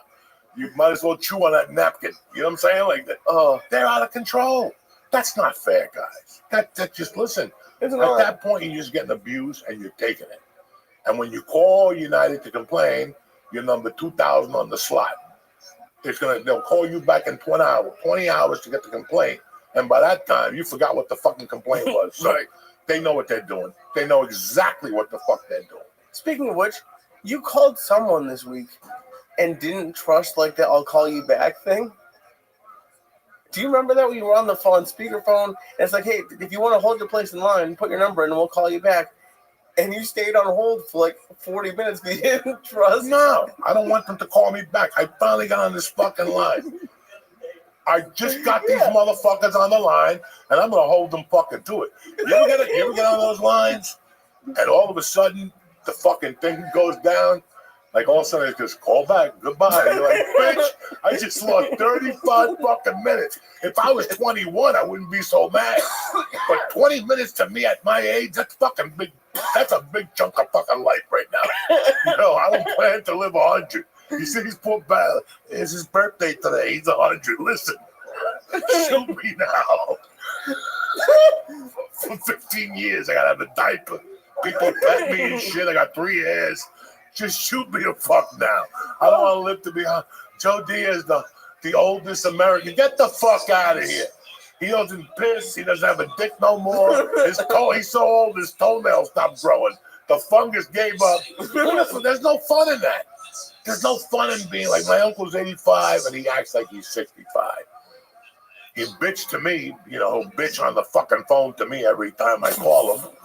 But, you know, he still walks 5 miles a day. He still punches the bag for a half hour every fucking day. And he works on Fridays and Saturdays. He's the first guy that'll tell you. The first time you sit on that couch for a week, you die. After 65. He goes, if you sit on that couch for 1 week, you'll fucking die. And he's right. That's why I'm buck wild now. Still eating mushrooms, fucking looking at dirty pictures, the whole thing. I'm wilder than ever. I don't think those are on the same level. I think plenty of 65-year-olds look at dirty pictures. I don't think a lot of women are not 65 yet, but Jesus Christ. I never looked at dirty pictures before. What are you talking about? You never looked at dirty pictures? I don't listen. I have one Playboy in my house. And it's the one with Hollywood Henderson. Let's pull out your history. What do you mean you never looked at dirty pictures? You never looked at porn before? No, I made porn. Well, when you look at it, when you know, the crazy thing is when I was doing drugs, like after I stopped doing drugs, that whole sex life for me disappeared. I didn't like fucking sober. I'm not going to carry my girlfriend in with roses and I love you. Get the fuck out of here. I like to be fucked up and coked up and put coke on that pussy and all rules are understood. You know what I'm saying? Right. If I got a little bubbly, you put that in that snatch and eat that pussy with the fucking champagne or whatever you got, Tic Tac, whatever the fuck you got, those explosive. Pop Rocks? Pop Rocks? Oh my God, women love when you put Pop Rocks in that pussy. They go fucking bananas. But you're not gonna meet a girl in a bar and go, listen, let's go back to my house and put some Pop Rocks in your pussy. You're too sober. They'll look at you. They'll call 911. You gotta get them nice and soft. A couple lines of coke. They get all crazy and shit. And then you go, listen, I'm gonna make your pussy blow up. Really? Yeah. And you put those Pop Rocks on it. They go fucking. It's like the 4th of July drones.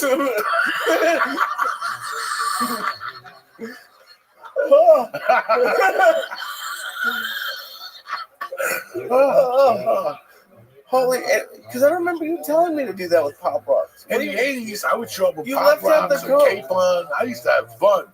I used to have fucking fun doing coke with broads and fucking eating ass. And, wait, you know, doing nasty shit. Are you telling me on coke, you put Pop Rocks on their pussy, but without coke, you're too embarrassed to look at porn? Oh, without coke, I'm worthless. I still love eating pussy. I'm married 25 fucking years. Right. I still love eating that dirty pussy, but you know, I lost my thought there for a second. I'm an old man, pussy. What? Anyway. You said without coke, you don't really go crazy. I don't pull hair. You know, when you do coke, you can choke them to death. They like all that shit. all the nasty names and shit, you know. That's what doing coke. And women who did coke, Right. they know that's part of it. They know that's, first of all, if a woman does coke and she wants to have sex, she better know that her muscles are going to work in her mouth. Because you get that dick, you know. While you're talking about in the third grade, my father stuck a few, you know, all of a sudden your dick dies. They got to start from scratch again. Right. You know, and then once you eat their snacks and you get a little hyped up, then, you know, why are we talking about this? I don't know. It's the holiday season. You know what I'm saying? Why are we talking I was about just thinking, how do we end up YouTube with is going Pop to roll Rocks this one. and a woman's poor monkey a week before Christmas? We should be talking about, you know.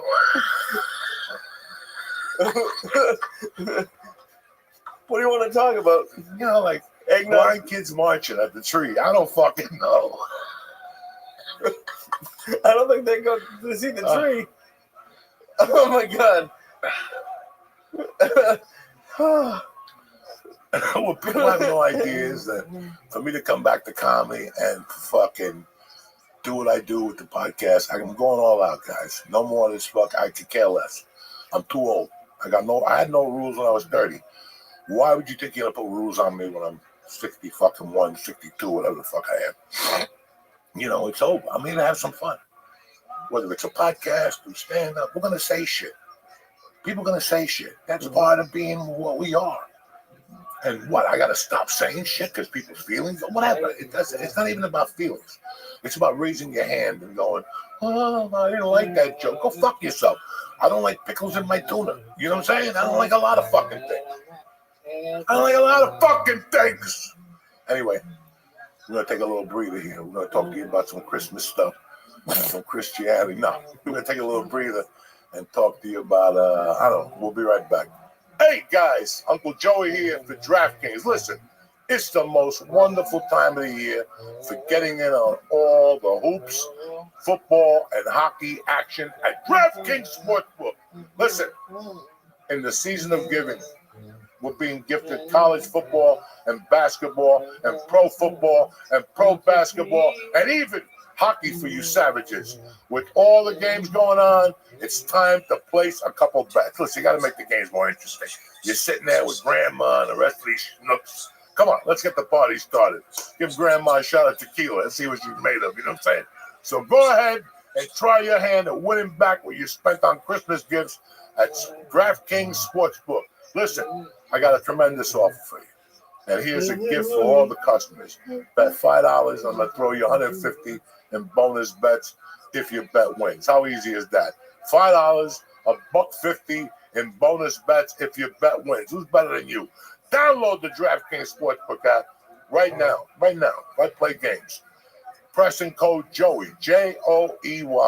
That's code Joey for new customers to get $150 in bonus bets if your bet wins. When you just bet $5. That's it, just $5. So do yourself a favor. Happy holidays from DraftKings. Download the DraftKings Sportsbook app right now. Use code, what is it up there? Joey, Joey, and let's get the party started, all right? On delay. DraftKings and myself and the whole Church New Testament wish you a very happy holidays. Gambling problem? Call 1-800-GAMBLER. In New York, call 877-8-HOPE-NY or text HOPE-NY 467-369. In Connecticut, help is available for problem gambling. Call 888-789-7777 or visit ccpg.org. Please play responsibly. On behalf of Boot Hill Casino and Resort in Kansas, 21 and over. Age and eligibility varies by jurisdiction. Void in Ontario. Bet must win to receive reward. Bonus bets expire 168 hours after issuance. For additional terms and responsible gaming resources, see dkng.co/bball. Uncle Joey here. Listen, when it's all said and done, it's the memories that mean the most to us. This holiday season, give the gift of letting your family relive their favorite times with an Aura picture frame. Named the #1 digital photo frame by Wirecutter. Listen, I don't know who these people are, but Aura frames are incredible. They're easy to use.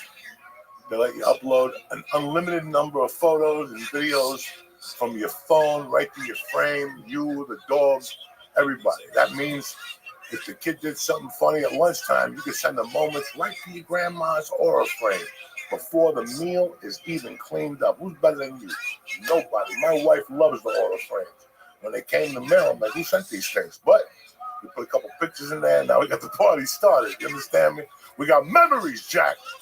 So aura frames are the best way to share your memories, whether it's an embarrassing photo from high school or a nice family portrait. Listen, give the gift of memories and laughter with your family. Save on the perfect gift by visiting auraframes.com to get $35 off Aura's best-selling carbon matte frames by using promo code Joey at checkout. That's Aura, AURA frames.com, promo code Joey. This deal is exclusive to the families right here, to the New Testament. So get yours in time for the holidays. Terms and conditions apply. We're back! Anyway, I want to talk to you guys real quick. I left here in 1985. And when I left, I was staying with a buddy of mine. But at the time, I had a lot of buddies when I left in 85. And over the years, I was like, you know what? I'm really lucky. I have all these fucking little buddies from different parts. Well, I was gone for 23 fucking years. And when I came back to Jersey a couple of years ago, it was fucking weird. Like, the people I had grown up with, like 45 fucking years, they just wouldn't respond to me. When I'd speak to them, they'd giggle at me like I didn't know what I was talking about. And then it took like a year and a half, and finally I unloaded on one of them, which I love him to death, and I still love him to death, you know. And then another buddy of mine stopped talking to me, and that was a whole fucking thing. But through and through, my brother over here, George Kaladensky, has never fucking thrown me to the wolf. It's just really weird. We met in 79, the summer before my mother died. And we kept in touch, whatever. And then my mother died, and he kept in touch with a friend of ours, a mutual friend of ours, Denise, Nick, right. And she used to fill me in. Then I lost contact with George, and I met him again. I was casing out places up in Bergen County one day. In the fucking dead of the winter, and I see George fucking chopping grass and stuff in somebody's lawn. He gives me his number. And I think that's the night I got arrested. After I left you, I got arrested. And I had nobody else to call. I called you, and you're like, come on back to my house. And I stayed with you for 6 months. Then I left to Colorado. You came out there, and you were there when I kidnapped the dude and the whole fucking deal, you know. That left. Thanks for always keeping me out of that. I'm never in those stories. That left you fucking traumatized. I can see it in your face. Yeah. You were there. You were there when I got sentenced. And I know that broke your heart. And it's just really weird. Like, you know, I put out a book a couple of years ago, and people reached out to me like, "Ah, yeah, it's such a rough life." Your mom. And I gotta be honest with you, man. I learned something. Like, I was really fucking angry at God. Like, when my mother died, I was pissed. I was like, what kind of a God takes a mother? I'm a kid at 16 years old. So I lost faith. You know, I just lost faith. And it was George. Like, George, little by little, you know, and then I kidnapped the dude, and I went to fucking prison and all that bullshit. And then I think we lost contact.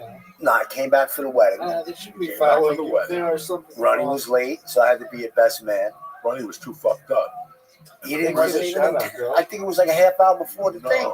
He was there. Oh, he was there somewhere else. Fucked up. And the priest brought me aside. He goes, he can't do this. He's got rings around his nose. Get rid of these accounts. Well, you met these people. You know. So you got the call 30 minutes before, George? Whatever. I think I was in the wedding we're in Colorado. party. I know you weren't invited. I didn't know but Yeah, but I mean, I'm in the halfway. I just got a halfway house to get married. The fucking counselor is there, not the counselor. The guy that would follow me around. I don't know if you know. And I had to snort coke like different. Then I broke down. Christ. You had the one dude that you met after I left. The tall, he might have been Cuban. Yes, Julio.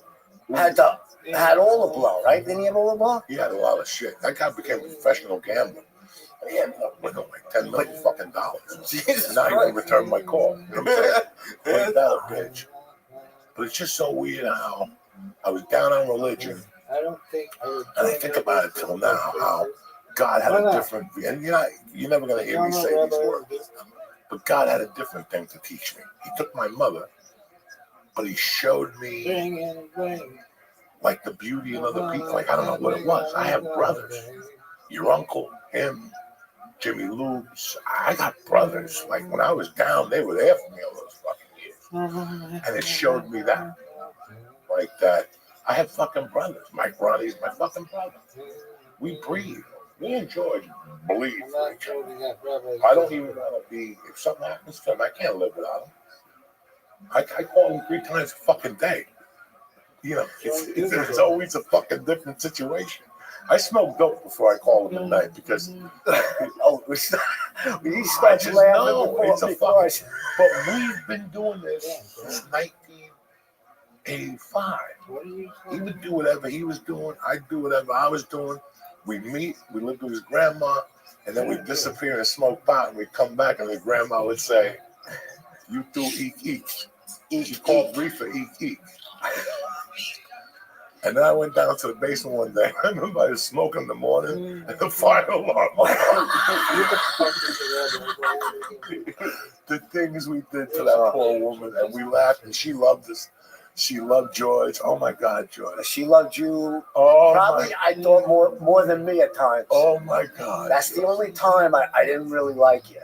I robbed the fucking leader of Champagne, the Dom Perignon, and we took out a fucking Piccolissimo. Oh my God. Oh my God. We used to stay up till 2, 3 with grandma. And my grandmother loved him. And we were they spoke Spanish. He broke in chops. She just.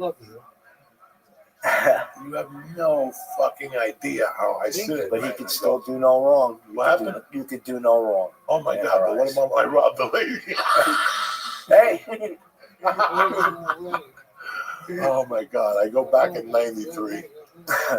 And, you know, me and George is still at it. And George is sleeping. And I see the lady in the back barbecue. And I go, you know what? This is a good time to rob that bitch.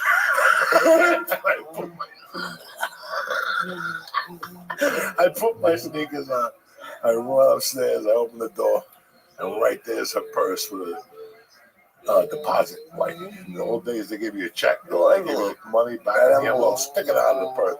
I just took the whole fucking thing. I hid it in the basement because I knew fireworks were coming. Jesus, he's sleeping. I'm laying on the couch, nodded out with a cigarette with an ash like that long. Plus, I bought police. My mother and my grandmother were home. Oh. They were like, they let the cops in. They're like, look at him. I go, I don't even think he has a pulse. You think that he went upstairs, grabbed something, and came? He hasn't moved in like 12 hours.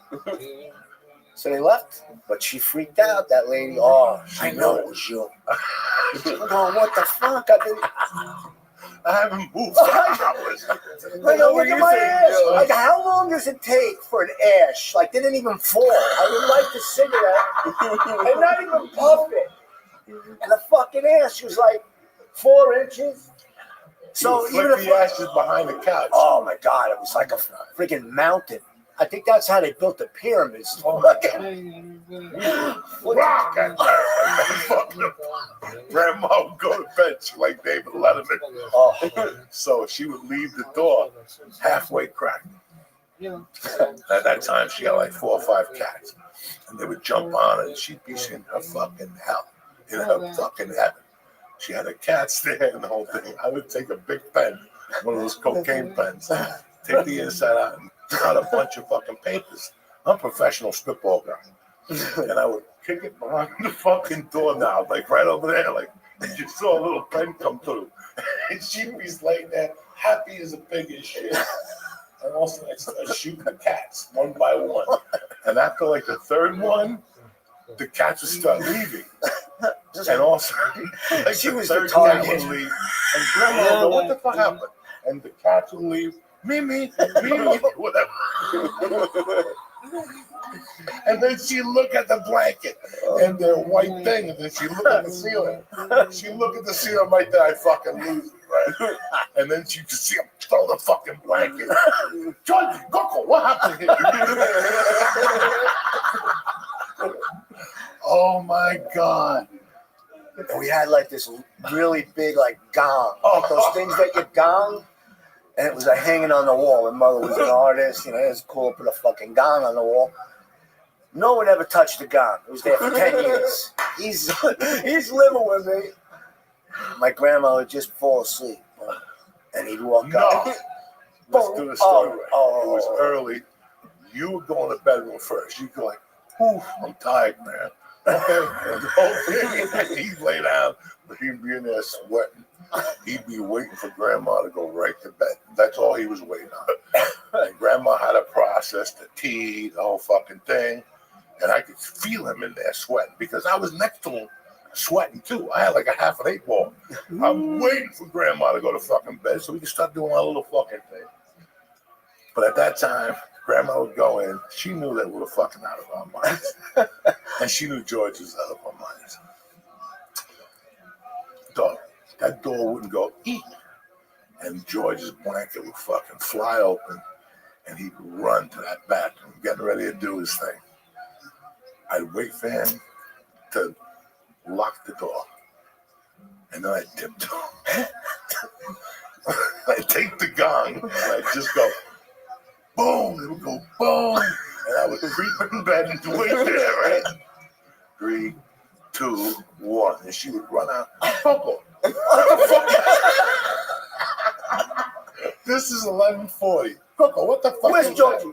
And then she looked, at me, where's Georgie? I don't know, he's in the bathroom. And she died. Georgie, open the fucking door. Oh my God. Why would you let him stay with you? Like, We had You no know choice. what? He was my big brother. He was 11 months older, but I was gonna say earlier, and it like, was you guys funny. you guys like act like Summer school. we like, hang out a lot. Like you guys are, you're always at his house.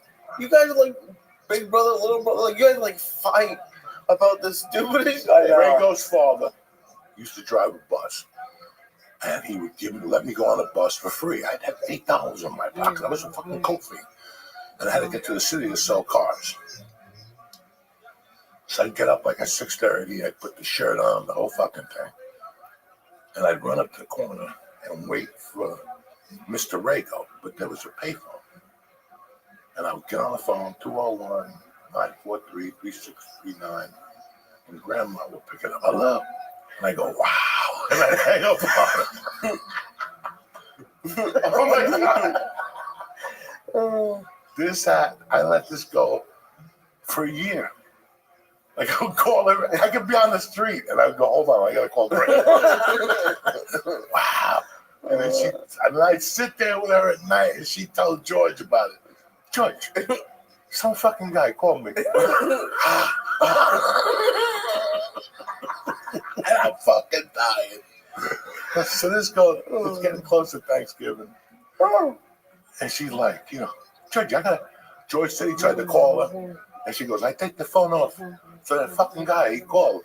And I go, Grandma, what's he saying to you? And she's like, I don't know, fuck. She goes, I don't know, Coco. I don't know. I go, Grandma, it's like this. Wow. And I did the voice. Did she freak out? She fucking lost it. She fucking lost it. Oh. I go down to fucking Fulton Fish Market with Fishy, Chris Fish. And when I'm there, I see a fucking box of fucking clams, right? Yeah. I don't say nothing to Chris. I pick it up and put it in Chris's truck. I stole the whole fucking box or whatever.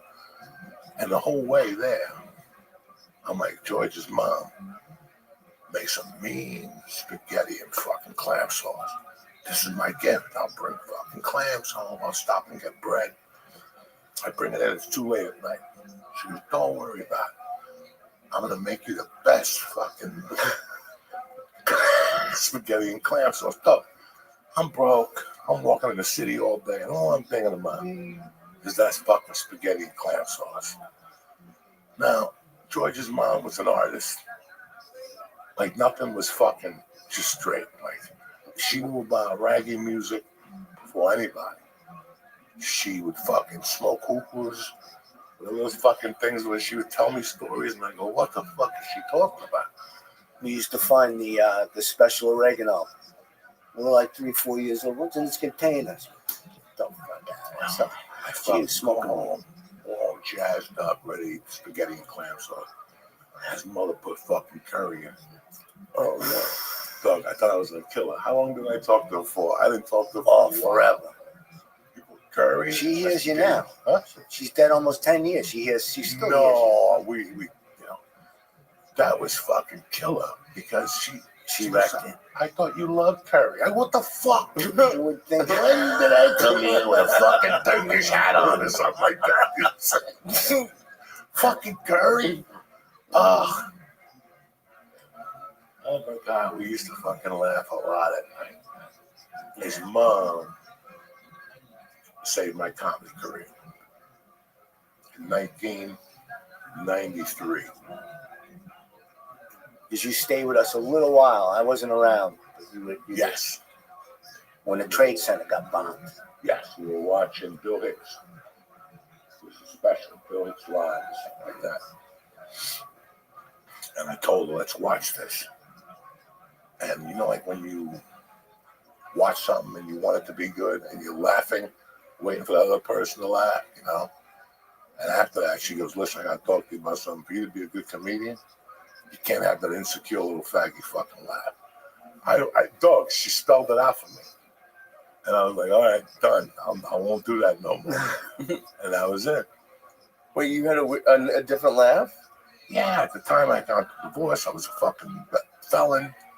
I didn't know what was going on in the world, you know. I was fucking confused. You know, I went and got my confirmation. I was 28 because I thought the Holy Ghost would fucking calm me down. That motherfucker made me snort with 3 hands. After that fucking Holy Ghost backfired. What was your laugh like? Just insecure. You know, it was like, even now, if you put on a Bill Hicks live album, he's got one in particular. Damn, and you could hear the people that brought people to see him. You know what I'm saying? So everything he would say, I go, ah! And I hit you fucking 3 idiots. You're like, what the fuck is he laughing about? You know what I'm saying? But, you know, it's his birthday and I want to put him on, but I just want to say you have no idea how lucky I am that my mother died because I got to see, he's my brother. I mean, a dog, the DNA, you can look at it. Somewhere they're going to go, yeah, you guys are brothers. And I have like 8 guys like that. But this guy's my fucking brother. There's no getting away from it. It's unbelievable how the fucking Lord works. So, I love thank you. Love you. Thank you. Oh, my God. I told this motherfucker to pick me up when I was robbing a gas station. He had no idea. He had no fucking idea. Most people would say, don't ever talk to me again. You put me in a bad bind. He fucking giggled. I gave him a couple $100. We went into the city with your uncle. We went to the pink. The Red Parrot. The Red Parrot. And who was there? Was Madonna there? Who was there? Oh, fuck out. The singer from the Eurythmics with her boyfriend, the guitar player. Oh. Dave, whatever. And yeah, he thought he was fucking, you know, like he was eating sushi that night. Nobody even knew what sushi was. And that motherfucker's eating sushi. Yeah, that was my mother's friend. She had she had the parrot on her shoulder. Oh my God. Dude, and I know you introduced George to Ralphie. Yeah, and Ralphie, listen. The first time I met Ralphie, oh my God, I was down the shore. And Coco called me. He's like, you got to go up to Nyack. You got to go meet my friend Ralphie's there. He's got something for you. So I drive back from the shore. I get there. The show's over. I walk in and Ralphie's signing for everybody. He looks up. He's like, George, I'm like, how the fuck does he even know my name? He knew me as soon as I walked in there. He's like, come here. He goes, Coco told me to give you this. So it was a sugar cookie. I'm like, thanks, Ralphie. Nice to meet you. Now, what I forgot was that he used to pick you up at our house all the time to take you to the airport, which is some, you know. No, he fucking Twice, I think. his wife had family. Right. And this is 1998. This is like, we met in LA. Yeah. We hung out, he made tacos. And one day, I had a pager.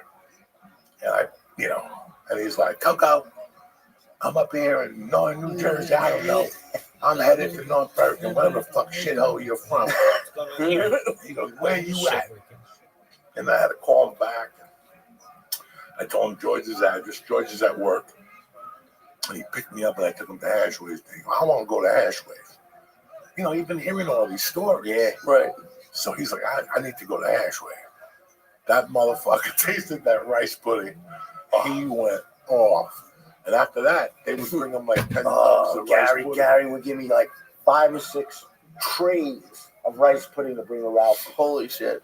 And by the third one, I would load up Ralph and say, hey. I mean, even Ralphie couldn't eat, that much rice pudding. That motherfucker knew the history of North Bergen. You know, when you tell people a story, you listen. So he came here, he was playing bananas. Yeah. And it was the same night that the fucking plane went down the Hudson River. And he took the stage of bananas, and the first words out of his mouth was, I hope Veneera's down there giving out cards.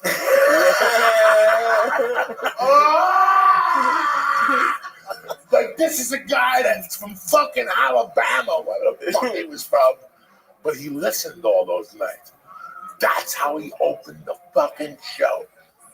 He went up there and he goes, I hope Anthony Veneera's down there giving out cards. A lot of dead people down there tonight. He always did shout outs to Ed. Oh my fucking God. But Ralphie was the sweetest man. I mean, even my mother walked up to him and just grabbed his face and said, you're so handsome, Ralphie. She's like, please lose weight. You're such a handsome. And we became great friends. I mean, every time he came to New York, we went to games, to movies. I went on little trips with him and helped him with the merch, which is a lot easier, like just getting high with him.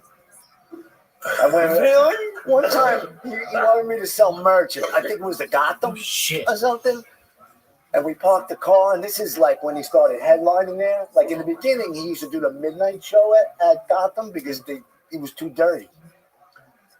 And like all of a sudden, it's like year after year. I don't want to use the comedian's name, Godfrey, but like he was headlining both times as he's coming out. You walk in, very friendly, but you would draw more than him at those midnight shows. Finally,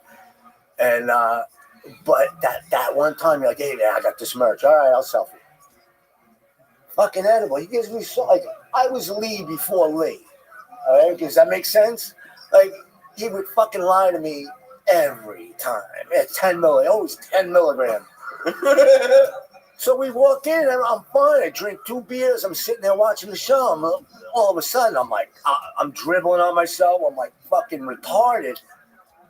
He laughs, I've been there. And I had that girl, what's her name? That passed. I remember I was asking about her. Marjorie, Giovanni Yellow. She came up, gave me a hug. She's like, are you okay? And I'm like, no. And she started selling your shit because I was fucking. So the best was John Jones was fighting for the championship.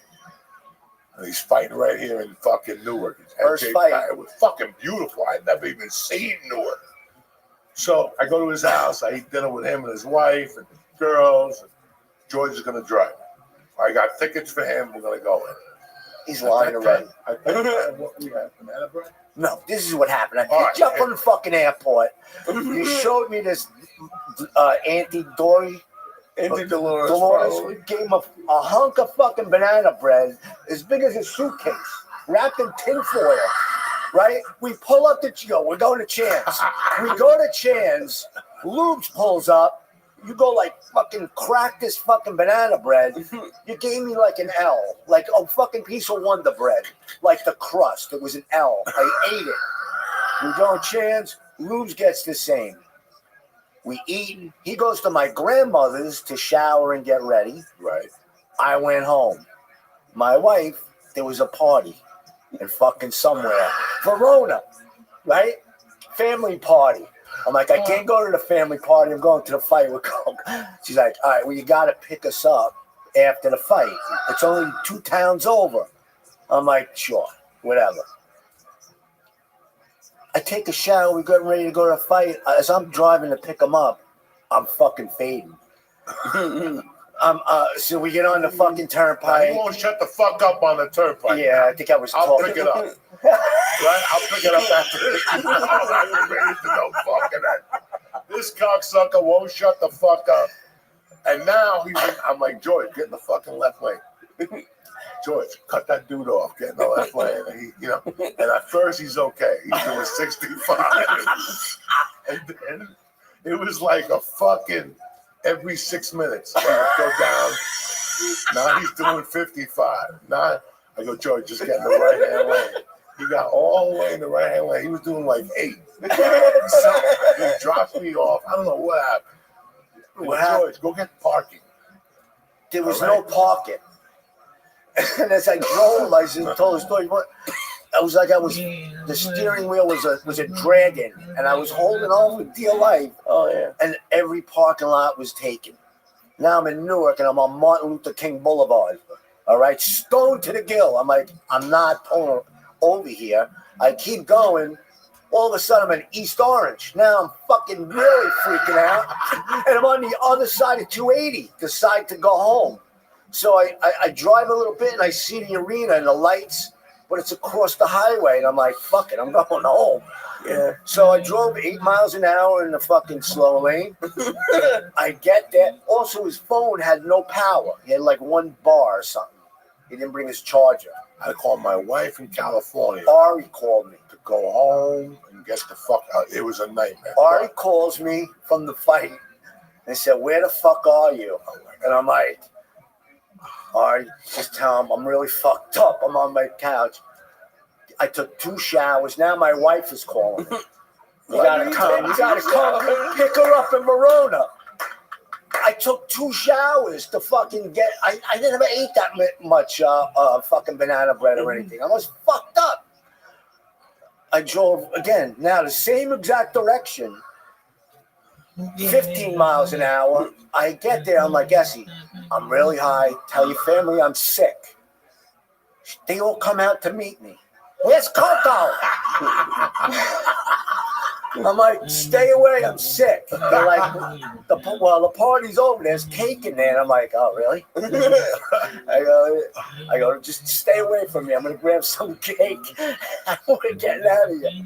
So I didn't hear from him until the next day. No, 2 in the morning, he came with lubes. Because you didn't have the key to get to my grandmother's. You were pissed. Oh, I was like, he'll never talk to me again. And then he did. He always does. He gets mad at me. And, see, I'm like Charlie Brown. What the fuck? I started comedy in 91. So in 93, I had like my whatever, and I came back here. I was heartbroken. I was getting divorced. I was losing my child. But I fucking love comedy. I don't know what happens. I'm living with George. And close out his grandmother. And those days, George is in a different planet. And we would come home at night and we'd write jokes together. And I still remember our first fucking joke that we wrote. It's the dumbest fucking thing in the world. What was those dudes that walked around New York City with the idiot that Gotti shot him? Oh my God. Those idiots that walked around New York like the Guardian Angels? Guardian Angels. He used to write jokes at night.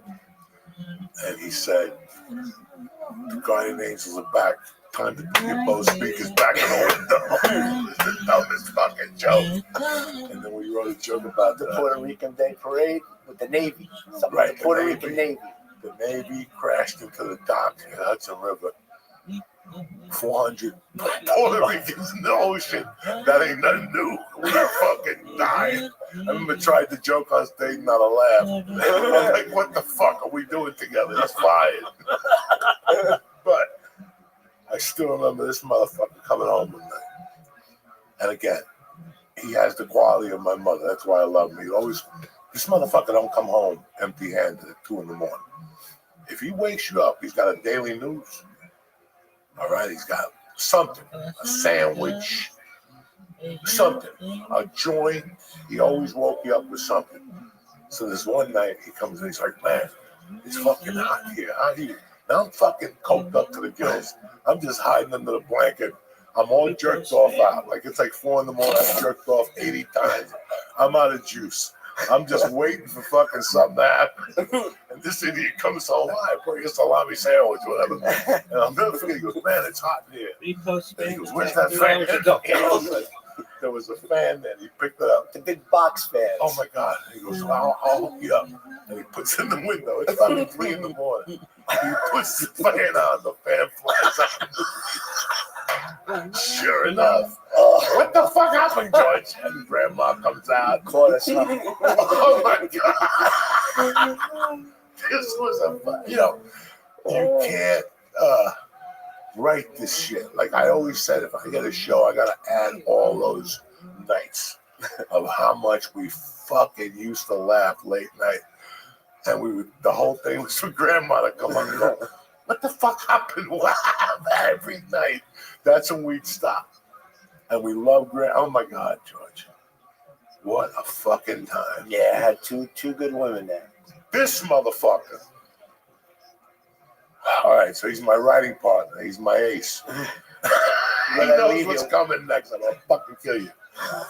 I said, listen, we're partners. Come to the city with me and fucking watch my set. Give me notes. You used to have to bring someone. A lot of those. Yeah, but I bought you dinner. Tell the story. And I also got like a bag of Coke. And you gave me money. And then I gave you money. I go on stage. I come back. He's gone. I'm like, fucking what? Wait, that's when we did. That was a fucking show you did on Broadway in Harlem. Yeah, it was 108th Street. Yeah, right there. I'll never forget that. And the dope spot was like 8 blocks from there. So this motherfucker, he goes, yeah, I'll wait for you. He had like a little pen, and he was like my manager. So then I fired him, and I had a whole new manager. His name was Darren Reagan. And that's when the party fucking started. And I still remember me and him going to get Coke, coming back, and we're like, who's walking on the bridge? And it's George, like, limping.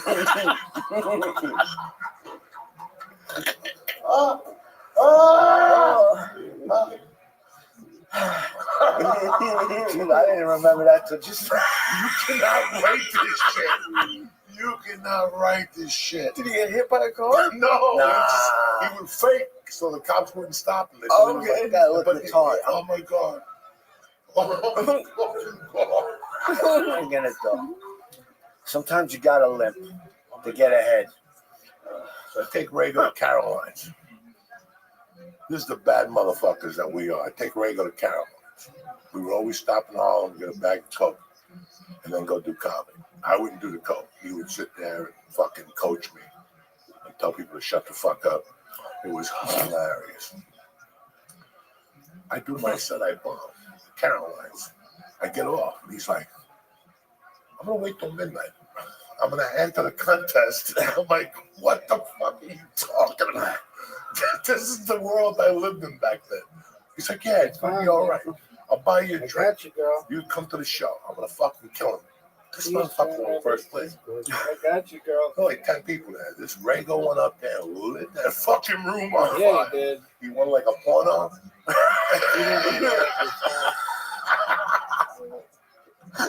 You can't write this shit, guys. What a fucking hell fucking ride that was. Something else happened then. Well, I took you to do that. All right. I had to beg him to take him to see Rambo. He fucking hated Rambo. He fucking hated Rambo. So I took him to the black movie theater on 21st Street. No, I thought we were going on 181st. Yeah, 181st. Yeah. I'm sorry. Yeah.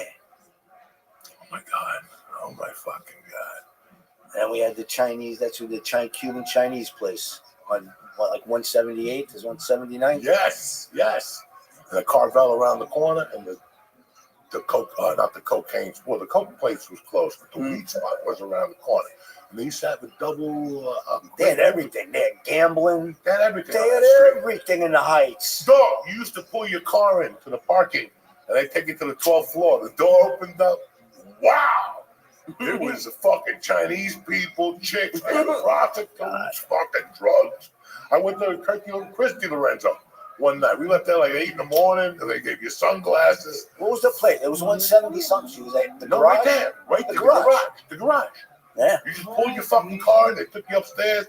You got out of the car. Cocaine, heroin. And indictment. They had the milk, Irish joints, chicks indictment. ready for you. Dice. Fucking amazing. Yeah. 8 in the morning. Holy shit! And if you won, they'd let you out. You know, they weren't. But if you robbed or stole, you weren't getting out of there. But if you won, they made sure you got to your car and got the hell out of there. You forgot about walking across the fucking bridge. Jesus, everybody in Cliffside was robbing their mother's jewelry and going there. They were robbing it because gold in the 70s, gold was so. You were getting Trust big me, I was money. part of that Cuban crime wave myself. They were taking that gold. Dog, I was robbing gold, telling people. They were melting it down in 3 minutes. No evidence. And buying coke with it. Unbelievable. That shit. There's a place in Cliffside. It was silver something. They had right in the back, it's right behind the counter. They had the melting thing. Fucking Rothschild. I had a guy at the place was right across from Ashways. There used to be a strip club. Oh, Park Lane Theater, right? Park Lane Theater. There used to be some nasty host. I mean, just not. I don't even know when they picked them up. They picked them up like a sea caucus and brought them there like fresh from the fucking. Oh, and they got kicked out of the oh my AJ's God. or whatever. Oh my God! And next to it was Naval the base. it was a chick who told me that the guy that owned the pharmacy, his son just got arrested for whatever you touch a 6-year-old or whatever the fuck it is. Pedophilia? He met him down in like 53rd Street. And yeah, that his father owned that stuff there. There was a trophy shop there. But there was a dude there who sold like little things, trinkets. Everybody knew he was no good. Like Guy McCann had a store over there. Shipment. I remember he's like, dog, this shit's so big. I'm out of cash. He goes, you just killed me on a Friday. I'm like, he was closing at 6. We walked in like 5. This thing, listen, lock the door. Oh my God. That dude, there was a place next to the donut shop. Dunkin' Donuts, across from Hudson County Park. That dude was kinky too. I brought him a couple fucking pieces and shit. He even knew the pieces. He's like, man, I was thinking of robbing them myself. Oh my God, George. Good times. Good times. Good fucking times. Listen, we're done here. All right? It was a great fucking Tuesday morning. Sorry we went over the time limit. We love you. You got what, 7 more shoplifting days left? So get out there. Well, yeah, fuck it. Go out there and shoplift. Everybody else is. Go to that fucking CVS with roller skates on. You know what I'm saying? I'm coming out of there with a basket full of yum-yums 5 days in a row. What is the limit in Jersey? Ask Lee. Huh? Ask Lee. I don't know, but we're not telling people to shoplift. Not the age limit for midgets. What's the fucking I think it's like $1,000. $1,000. That's 4 days. But we don't want people to do 4 that. days. Everybody gets something. The school teacher, everybody. That's when you get everybody in there. Yum-yums. People are like, man, you're so generous. No, I'm a good shoplifter. Fuck you. Anyway, we'll be back for one more before Christmas, right? So Yes. we'll be here. Sorry about tonight. We got a little crazy. I love my man, George Kaladitsky. Follow him on Instagram, All-Star Framing, the best. He's got a tremendous George picture. the Frame. George, whatever the fuck. Listen, Yes. just look him up, call me, yell for him like Rocky. You need me? Yo, Rock, I'll be. I love you, motherfuckers. See you next week. Stay black.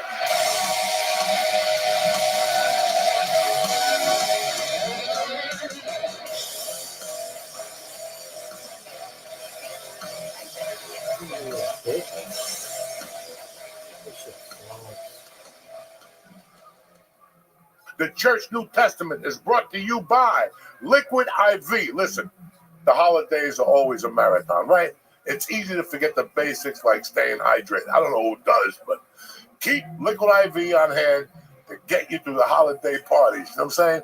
Liquid IV has 3 times, not 2, 3 times the electrolytes of the leading sports drink, plus 8 vitamins and nutrients to keep you going. Banging! Listen, it replaces nutrients lost by dehydration and has 100% of your daily value of vitamin B, B3, B5, and listen, all the Bs, B12. They got enough B in there to forget about it. It's available in a ton of delicious flavors. And now, sugar-free. Let me explain something to you. That peach sugar-free has always been one of my favorites, okay? If you like Liquid IV, the flavor, now they got a raspberry something. Oh, my God.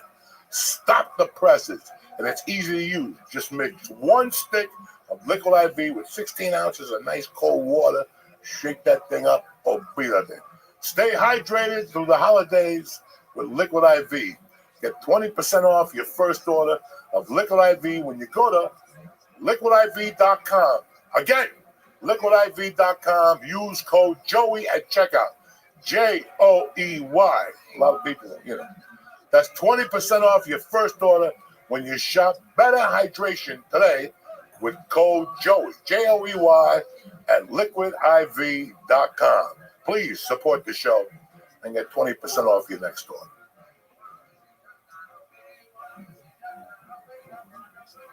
What's happened, you savage? It's Tuesday, December the 10th. It's the Church New Testament. We got a tremendous show for you tonight, but let's get this party started. What's happened, you savages? The Church New Testament today is brought to you by Blue Chew. Listen, some people want a hippopotamus for Christmas. Some people just want a big, strong, firmer dick. If you're ready to get it on this Christmas, you need Blue Chew.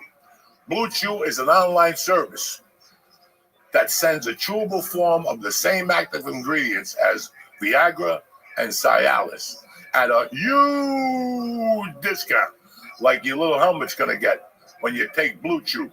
Just sign up on their website, talk to one of the licensed medical providers, and once you're approved, you'll get your prescription within days.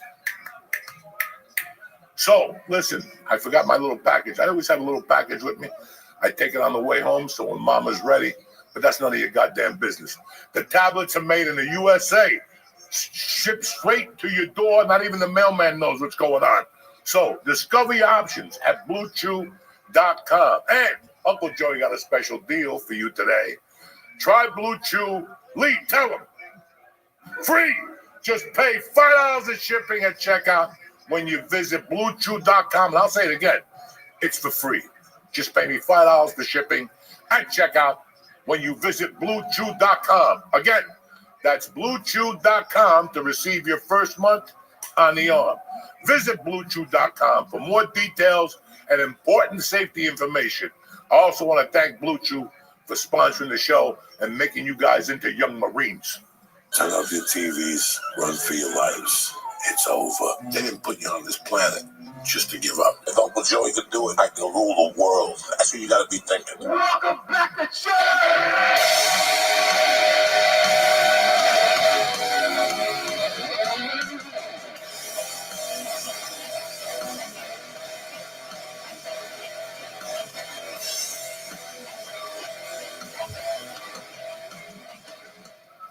What's happening, beautiful people?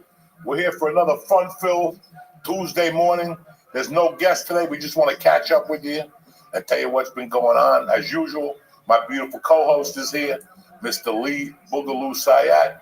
How's it going? Good, man. How are you? I'm great, dude. It hits me in like waves that I'm here. I always wanted to be here. But then, like, even I get to see you. I see you a couple times a week now. It's just great. You ever have, like, a couple months of life that, like, no shitty things happen? Yep. I'm in the middle, like, one of those, like, nothing too shitty's happened in a while, and I've just been enjoying it. Like, there's ups and downs, but, like, right now, it's like, oh, if life was like this, there's no depression. It's funny. Life has a lot of ups and downs, and there's ups, and, you're down. And sometimes you don't know it. Like, I have a friend I'm having the worst year of my life. And she did. She had a couple things happen, but you have to look at the other side of that. You have your kids, they're healthy. Mm-hmm. Everybody's eating, nobody's not working. You got to look at the good and the bad together. And yeah, some Some fucking days are better than others. I got up every morning, you know.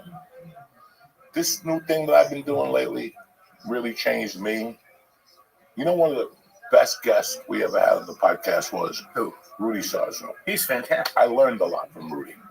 And during the pandemic, Rudy and I used to talk a lot, and we discuss. He went back on tour with Quiet Riot. Here's a guy that's done everything in his life. And one day he goes, you know what? I'm going to get back together with my original band. And he always told me it was a labor of love. And that's why I did what I did, because I started the year off just doing spots and open mics and one-nighters and my friends' comedy shows, just doing sets. And I would say to myself, unless I want to go to an open mic, it's not going to work for me. If I'm going to start this bad thing of just doing comedy for money, that's not going to work. I got to start doing comedy because I fucking love it. And I'm to the point now where I'm in love with comedy. I'm not in love with the business of comedy. So I had to separate all that shit. Right. And we're having fun. And for those of you listening who've never been to an open mic, all people at my level want to do is get out of open mics. And if you ask 100 headliners, there's not going to be many of them who want to go back to open mics. Like you said that like if you don't want to go to an open mic, you're not going to want to whatever. No. Yeah. I don't want to go to open mics, and I still go. Like going to an open mic is fucking sucks. You know, it's like riding the subway in New York. You can take a limo. But every once in a while, you take the subway and it reminds you who the fuck you are from time to time. Mm-hmm. I think the open mic might be the bus. The fucked up bus. Listen, an open mic reminds you of how shitty your life used to be when you first started. Like I have, you know, I do those open mics in Freehold, and I do the one at Uncle Vinny's next week. Mm-hmm. I don't do it for me. I do it because these young guys can now say that they open for me on their resume. You know what I'm saying? And number two, it's a solid open mic. It's not like an open mic with nobody there. That's what comics do for years. We just go to these spots and do comedy, and there's nobody there but other comics. And they blow smoke up your ass. That's a funny joke. No, it's not, okay? There's always that one dude, he's like a burn victim, who sits in the second row and shit. He goes there. You know that customer that goes to the bar every fucking week? You always have that one good guy that's up in the front or the third row. But besides that, open mics suck. So that's why I told Dino, I go, Dino, let's do an open mic in Freehold. There's a lot of action down there. They got a little room. The little room is great, and we could do it once or twice a month. And the headliners could come down to the headline, try out their new material for 30 minutes, get a little paycheck, and everybody gets home by 9:30, 10. Everybody did that. You don't have to stay there till 11. When am I going on? You're number 38, and we're on number 3. Fuck! Yeah, you know, you got to go to work the next day. Dude, that open mic that we did in Freehold, for some, and there were good comics. It's nothing against their comedy. But for some of the people who were there and performing, that would be like the biggest show they ever do. Yeah, and it's so cool. And that's like, called making somebody's day. Yeah, in comedy. So now somebody's gonna make your day. Somebody's gonna call you one day and go, hey, what are you doing tomorrow? I got 2 days on a movie shoot for you. You go, why did he pick me? Because a couple of weeks ago you put a couple of open micers on stage, right? And you paid like 2 or 3 of them, which now you make them professional. And their mind, they've been taking a beating. They got to pay for parking. They got to pay for the soda. They got to pay for everything. Now some guy's giving us $40, $20, you know? Yeah. Because I remember that. I remember the first time somebody gave me $20 to do comedy. I almost shot myself. Yeah. I couldn't even do the speed limit on the way home. I was doing 100. I couldn't wait to call my friends. I'm a pro. You're not a pro, Joey. Knock it off. But now you know what it feels like. You feel like, I remember when I came to do Skankfest years ago, way before the pandemic, Felipe was headlining Caroline's. And you called him and he let me do a guest set, and he gave me $30. It was my first paid set in New York. Yeah. And I got $30, and I got to perform at Caroline's before it closed. I didn't know it was going to close, but it means like that's the coolest thing for me about going on the road with people is like I spend half of my time daydreaming about what I'll do for people who open for me. Like, because you've been obviously great to me. Josh has been great to me. Everyone, like, honestly, I haven't really had a bad headliner yet. I've had some people who I didn't love, but they weren't. You're going to work with people who are just miserable fucking people. And, you know, they're just fucking miserable. things didn't work out with them, and now they go to a small town and they pull their weight. You follow me? Because in L.A. nobody talks to them.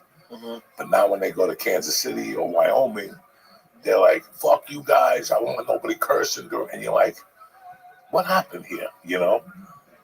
Me, with comedy is not a money business. It's a making somebody's day business. Life is a making somebody's day business. And there's just simple things with comedy that I remember. You know, when you do, you know how, all I remember about comedy is feeling fucking bad for a long time.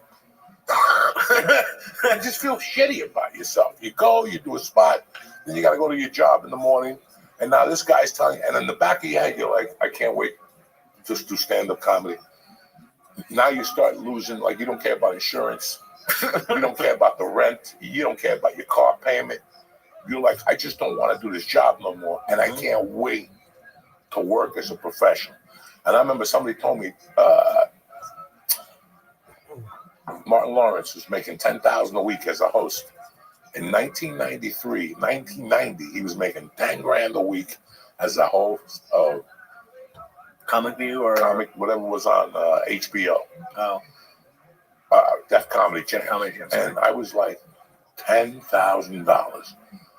When I started comedy, what I do for $10,000, I would slice your fucking neck at that time on stage for $10,000 fucking dollars, man. $10,000, and you sit there and go, because we're losers. You go, well, I'll never hit that plateau. That's what you say. You'll go like, that's great for Martin Lawrence. It must be a great feeling, but I'll never hit that plateau. You know, and that's how you look at it. And then 20 years later, you're not getting $10,000, but you're probably getting $3,500. And you're like, damn, it feels good to be a gangster. Holy shit. It's cool. Anytime I get a check from any comedy club, it's like $400. I'm like, this is cool as shit. This is really just fun. Go. And I know people at home are going, Lee, somebody gave you $30, that's cheap. No, because there's people that don't give you nothing. Yeah. There's places that you go and you get the dinner tab, it's 100%. You had to drive there, park there, and now they're charging you $28 for the fucking scotchard salmon, some fucking dry piece of salmon. They caught up some pencil. Well, anybody. What about charging anybody who eats a piece of salmon from a comedy club should be shot and hung anyway, okay? Don't eat salmon from a comedy. Don't even take the chance. Don't do the little linguine and clam sauce. Nothing with that. Because you might be fucking sick for a year. Yeah. Stick to the stupid stuff. Pizza. And even that. Pretzels. What about the clubs that charge you to perform? I just got, and I'm not going to name the club, I signed up for a show, and they said if you brought a certain number of people, you would definitely see the booker would watch you. I didn't read far enough down, but you needed to bring a certain number of people to perform. It was a full-on bringer, and they wouldn't let me perform because I was just trying to go to do something. And it's so the fact that anyone gives you even $10 is great. A lot of the times, I just go, like, people ask me, like, how much are you getting paid for this show? I'm like, I didn't ask. And then when they pay you, like, I got $100 the other week for doing a show at a dispensary. That was fucking awesome.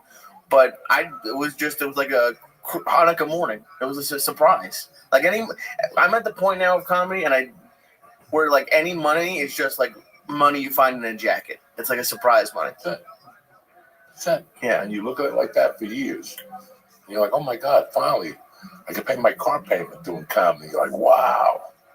And I can pay my car payment and do $1,000 a week. Wow. You know what I'm saying? Holy shit. $1,000 a week.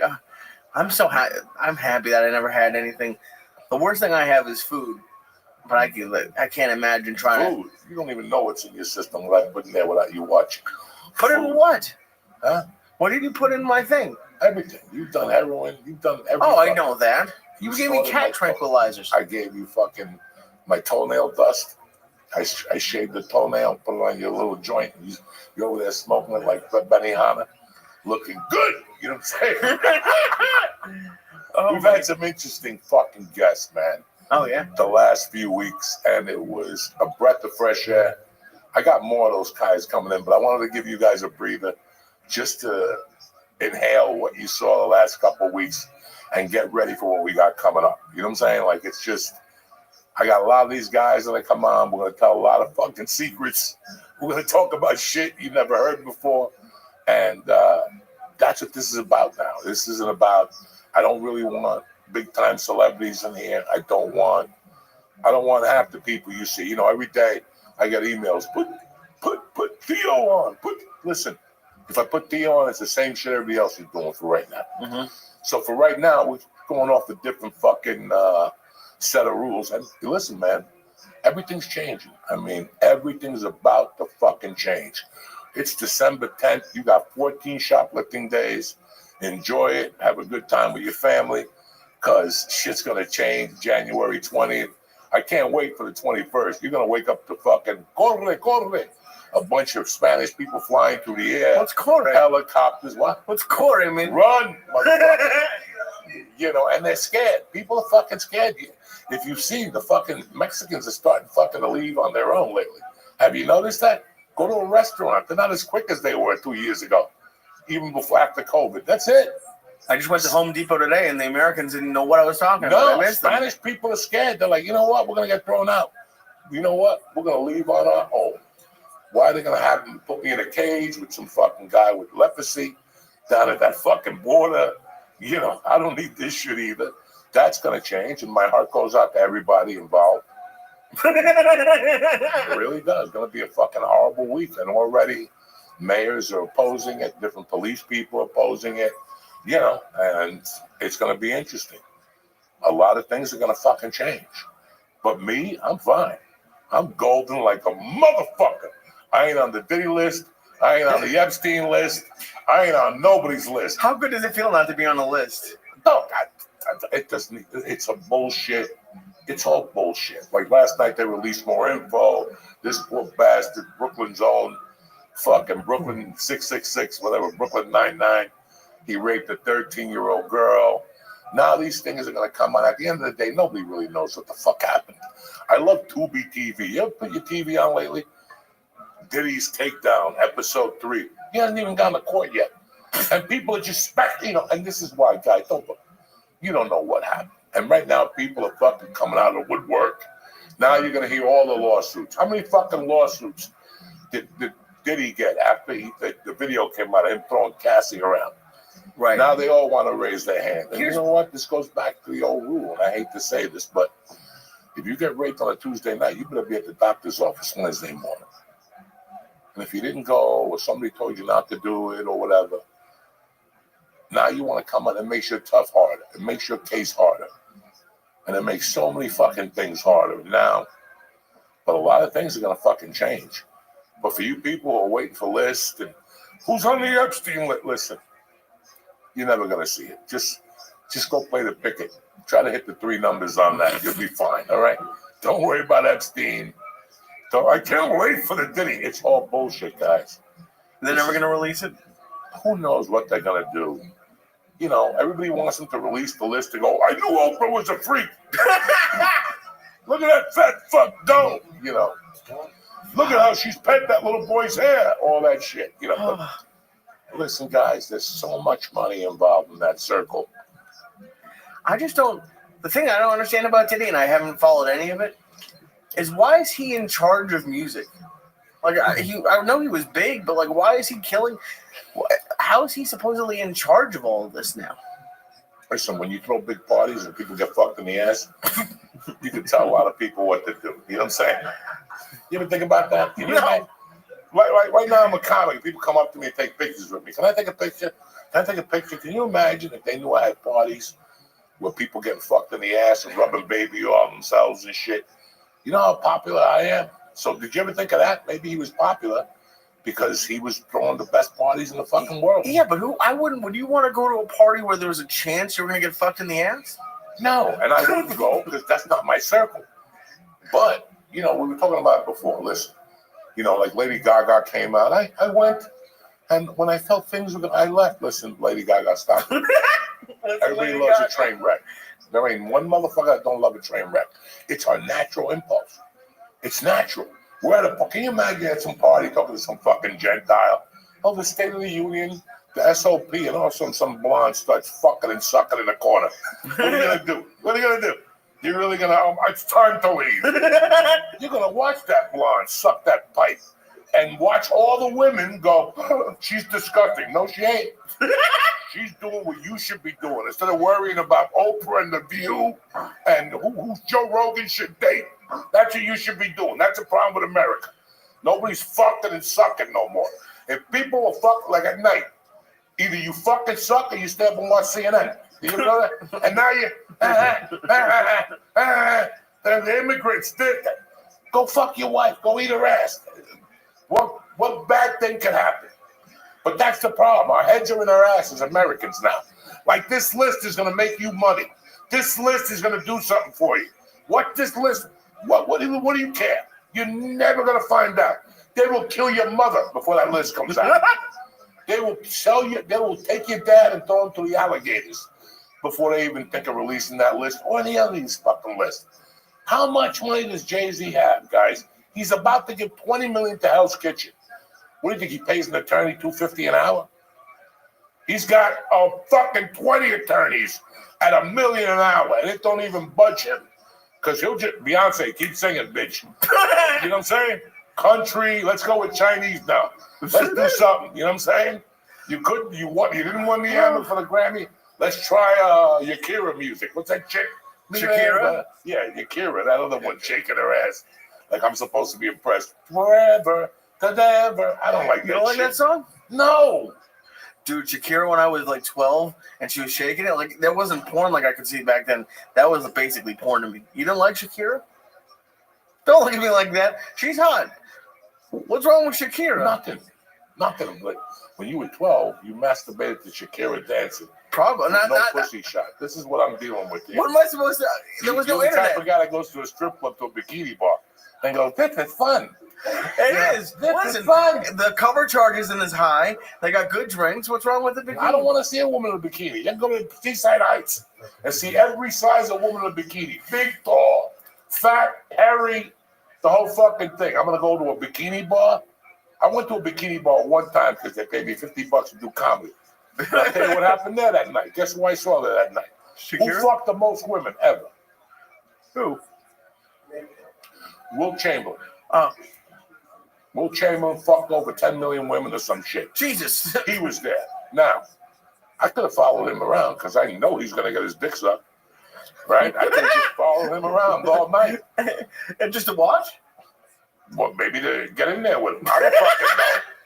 Maybe to show him the Cuban Negro. I don't fucking know. But at the same time, when I saw Will Chamberlain, I said, it's time to go. Because there was all white women there. And I didn't want to see a fucking black dick shish kebab, a bunch of skinny LA women. I love to see that, like a black dude with a big dick. Just goes through all all those skinny women. And he's got the dicks going through that monkey and coming out that muffler. And four of them, they look like a fucking spare rib. Oh, my God. That's a fantasy for me, but not really. I did mushrooms yesterday. Oh, my God. But it's the truth. What do we want as Americans? What, black dick chicks? Did you see fucking Bryce Mitchell? The What did UFC the other night? When he beat up crying, he got up and he goes, I'm sorry, Joe Rogan. I'm sorry I said things about you. I apologize. But there's only one man who can make America great, and that's Jesus Christ. I didn't know. What did Joe say? Like, Joe just looked at him like, oh, my God. I got to stay in Texas more. Oh, my God. Dude, speaking of the bikini stuff, have you seen, like, they have, like, barber shops, you can go, coffee shops where, like, they walk around in bikinis. Does that sound like fun to you at all? Not at all. Not at all. It's like going to Hooters and seeing a chick with stockings on. I'm supposed to have a party because she got stockings on and she got her legs in the top. I don't want to see that. I want to see a waitress not nude because you have to have imagination. Right. No panties. And when she walks, pubic hairs fell on the floor like fucking, you know, the Africans throw flowers when you walk when you're a king. You ever see Coming to America? Yeah, I was going to say. Back to the Future, one of those.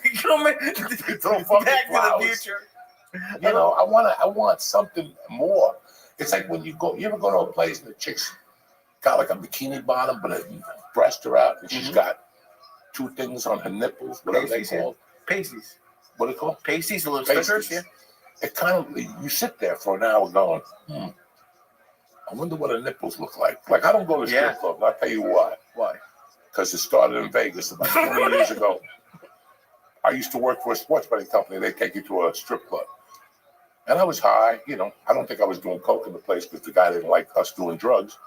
But I'm sitting there. This is a true story, guys. I'm sitting there, and you know, like after a while, you're like, I gotta go give some dollars to the girl. What am I sitting here for? I might as well go up there. Everybody else is like looking at each other, a bunch of idiots. I go over there. I'm starting to give dollars to the girl. But then she starts shaking her ass, and I notice something. She's beautiful, for starters, beautiful body. But she's got the tightest little white head on her ass cheek. And I'm trying to bust this motherfucker. Like I would give her anything just to pop. You know those little pimples that you know they're going to go. It's just a tight white head. No redness, no nothing. You just go, and it's a little thing on your nail, and you just wipe it on your pants. This chick had an ass that was tight, but that pimple was even tighter. And it was driving me fucking crazy. And now when I go to strip clubs, I always look at chicks' asses because I want to see if they got a little pimple on their ass to see what's going on. How much would you have paid to pop this pimple? The small 20. And what would you have gotten from this? Just to pop a pimple. And here we go. Ow. Did you ever think of that? Maybe No. that's fun. I've never wanted to pop anyone's pimple. Fuck. But it's just so weird how we want all this info, you know, and 2025 is going to be a fucking interesting year for a lot of people. Yeah. You know, a lot of people. People start to leave. Some people staying. You know, these idiots. I'm leaving. You'll be back. You'll be back. You know, I'm going to leave because my human rights is, it's not a country for women no more. Okay. All right. What are we going to do? I've only been out of the country a couple of times. Even when I've had fun, as soon as like you're a couple days away from coming back, like I can't wait to fucking just be back. You know, it's great to go, but it's always better to come back. You ever notice that shit? You're like, that's enough of this shit. These people dancing, don't they work? No, I don't think they do. That's why I don't go on vacation. It's a waste of my time. It'll always be a waste of my time. I can't just sit there for 3 days and look out a balcony. Even with edibles, you can't. I love it. Yeah, but I could do edibles and sit in my basement and write jokes and watch my TV and play with my cat. Now you're making me go somewhere else to sit on a balcony, look at the beach, and eat edibles like an old man. You know, I don't have a boat. I don't want to walk to a fucking thing. You know, yeah, you go on the go-karts one day. Yeah. And after that, you're like, okay, it's over. Time to go home. I'm not good at vacations. I'm great at it. And now with these fucking flights and all this shit, you're not going to get me going nowhere. I don't blame you. Nowhere. I'm done. I'm fucking done, guys. I've had it with flights. And, you know, they called this week for me to go to LA to shoot something. And just going online, getting my dog. All right, so I called JetBlue. Okay. Bitch. And they answered, you know, hi, you've reached JetBlue. We're grateful that we have your business. Stay on hold, and then they come back on. If this is Spanish, dial 9. Okay. If you're booking a reservation, press 1. If you're doing this, press 2. If you're doing this, press 3. Okay. It's a 7-minute wait. No problem. I go pop a pimple. I go put a bandit on my ear, right? In those 7 minutes, every 30 seconds, somebody come on. If you want faster service, we could call you back. Listen, I don't want you to call me back. Let's just do this now. It's 7 fucking minutes, every 30 seconds. If you want, we could have whatever call you back on the same number on hold. You won't lose your place. I don't want to listen. I already see the by the way coming. Well, by the way. You ready? Okay. Beep. Hello. Hi.